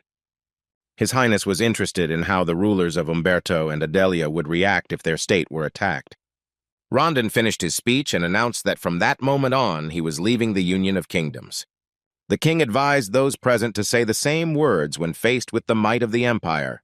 Angered at his failure to persuade the kings to stand up for Dimitri, the ruler of Radford left the conference. Edwin Hector, who was there, said that he expected something completely different from the event. The prince decided to remind that initially the conferences were held quite modestly. When the guy first found himself on it, the issue under consideration concerned the same Kronos. Instead of punishing the empire, all participants were concerned only with finding a peaceful solution to the problem. Edwin agreed that at that time the Union of Kingdoms had no power against such a powerful enemy. However, now, with the Shadow Troops, the Dark Mage, and the 6th-rank swordsman, Kronos still couldn't conquer the Duchy of Dimitri. During this time, the Union of Kingdoms has not changed in any way, but the Empire has an unusual opponent in the person of Roman Dimitri. The guy stated that although Hector was not an original member of the Union, he now wanted to take part in this matter. Finally, before leaving the conference, the prince advised making a choice that no one would regret in the future. Roman, who never showed up for the meeting, did not give up trying to heal his warriors. The Duke used all the means known to him, and from now on the future state of the soldiers depended only on themselves. Looking at the wounded warriors, the young master did not understand why he was so indifferent to the people around him. In his past life, he never once regretted the death of his comrades who fell on the battlefield. And at the end of his life, the heavenly demon left only regrets about what he was never able to do. This time, the young master wanted to do things differently so that he would have nothing to regret. Chris met the gentleman with the rest of the soldiers, thanking him for the help he had ordered for his comrades. Not wanting to waste any more time, Roman ordered the gathering of all the nobility of Dimitri's duchy. Soon all the people who had any influence on Dimitri were sitting at one table waiting for the Duke. The ruler's loyal subject announced to those gathered his arrival at the palace. Roman Dimitri, having sat down at his place of honor, dropped the formalities, and immediately got down to business. After listening to many opinions on how to solve the problem, the guy said that those accustomed to the empire's atrocities had forgotten how to feel anger. But the current situation was, to put it mildly, not to the liking of the young master. Roman stated that they must certainly respond to the empire's attacks on them. Those gathered decided to clarify whether their leader wanted to say that it was worth starting a war. One of the continent's strongest swordsmen responded that the war had already begun the moment Kronos' minions attacked him. Because of this, some of the people who followed the Duke suffered greatly. Each mouth had to bring its possessions into combat readiness and gather an army, be ready for war. With his piercing cold gaze, Roman officially declared war on the Kronos Empire. Edwin Hector, upon learning of the decision taken, was surprised why he did not consult with his allies. The prince gave orders to his men to immediately contact the Duchy of Dimitri. Roman's interest was represented by Count Fabius, since he was the best negotiator. Edwin demanded an explanation from the Count as to what Mr. Roman had planned this time. The Duke's representative replied that his master had decided to take revenge only through joint efforts with the Kingdom of Cairo. Fabius asked Hector to announce Mr. Roman's will at an international conference, after which he disconnected the connection. The prince had to find out for himself what the ruler Dimitri was guided by. He understood perfectly well that the Union of Kingdoms would not agree to fight back against an enemy like Kronos. But be that as it may, Edwin was not against returning to the conference to convey Roman's words. As expected, the rulers of the kingdoms were shocked by the desire to start a war. The king of Odalia claimed that Dimitri's decision had nothing to do with them and that they would stick to their opinion. I was the only one who explained that I didn't know the details myself, since they initially had to participate in the conference because Dimitri refused their offer. Hector's heir guessed that he wanted to use the assembly to achieve a split in the union. The rulers were concerned that the fall of Cairo and Dimitri would affect the Union of Kingdoms. If Kronos absorbs Dimitri's land, he will have the opportunity to conquer the remaining kingdoms. Umberto and Odalia proposed to abandon the duchy in order to further strengthen the union. Rondon, as he stated earlier, refused, claiming that he was ready to share Dimitri's fate. The news that Redford would be preparing for war only further angered the conference participants. Roman's plan worked, and the Second International Conference ended with the split of the Union. The Kingdom of Odalia left the meeting, leaving the Union as no positive results were achieved. Returning to his estate, His Majesty cursed Roman for putting them all in danger. The king understood that he would not be able to resist Kronos with only the forces of the Union. But in order to preserve his kingdom, its ruler was ready to sacrifice his principles. His Highness considered it his duty to preserve the integrity of his people at any cost. Baron Charlton was interested in the reason for the contact from Odalia. The king told that the Union of Kingdoms had come to an end and did not want to hear from the Baron how he could preserve his possessions. All states of the Union, with the exception of Frank, went over to the side of the Empire. Several days have passed since Kronos secured the support of another kingdom. The guards at the forward outpost were making bets on how long Dimitri could hold out. One of the guards was sure that no matter how strong they were, they would not survive alone. The Imperial soldier, caught up in his empty chatter, didn't even notice Chris approaching him. The guard immediately paid for his words, using the swordsman's efforts to break through the floor with his head. His comrade was so frightened that he was unable to report the invasion. As soon as the soldier began to speak, Chris decapitated him with a lightning-fast movement. Having eliminated all the targets, the Aura Knight reported this to Mr. Roman via transmitter. The Duke reported that there were about 6 hours left before the main forces arrived, and during this time the warrior had to eliminate as many enemies as possible. That night in Rascal, everyone was asleep when Dimitri Romka announced the beginning of the war with the Empire. Count Pablo, commander of the Rascal military forces, noted that it was necessary to gather an army to eradicate all those involved in the invasion. The commander firmly believed that with the arrival of the main forces of Kronos, Dimitri would not be able to resist for long. The commander-in-chief was confident that the duchy had so many allies that it was only to their advantage. Suddenly, one of the guards came to Pablo and reported that a fire had started. Running out onto the balcony, the commander discovered with horror that the entire Rascal was engulfed in flames. The commander ordered his subordinates to throw all the fortress's forces into putting out the fire. Smelling the smell of oil, the man realized that this was an unusual fire and that someone had deliberately set the fire. The military commander demanded that they immediately go to the clothing warehouse, assuming that the source of the fire was there. However, upon arriving at the scene, Pablo saw that the warehouse was completely in the grip of fire. The commander ordered to penetrate the warehouse at any cost and save the magic scrolls. The soldiers were afraid to go into the fire, and then the man threatened to cut off their heads if they continued to stand still. Pablo, looking closely at the burning warehouse, was surprised that there was someone in the fire. The figure that the commander noticed belonged to Roman Dmitri, who was bypassed by the flames. The person in charge of Rascal's military force ordered the soldiers to capture the offender who started the fire. Obeying the order of the elder, the warriors rushed at the enemy, not yet knowing what awaited them. The young gentleman managed to grab one of the attackers by the head without much effort, after which he threw the guy at his colleague, who was following him, ready to finish them off completely. While the soldiers were still together, Roman pierced them through with his blade. In a rush, Pablo announced to the Rascal warriors over the transmitter about the red alert level. A message from the commander summoned 7 of Kronos' strongest swordsmen, among whom Bento was famous. The knight was part of the military staff of the fortress and also held the 7th rank. Besides him, there were also the magicians of the Blue Island who controlled the water. For this reason, having the fighting power behind him, Count Pablo was confident of his victory. Having quickly and deftly dealt with the second-rate guards, Roman immediately rushed to their commander. With a grin, the young gentleman declared that for the military leader, everything would end here.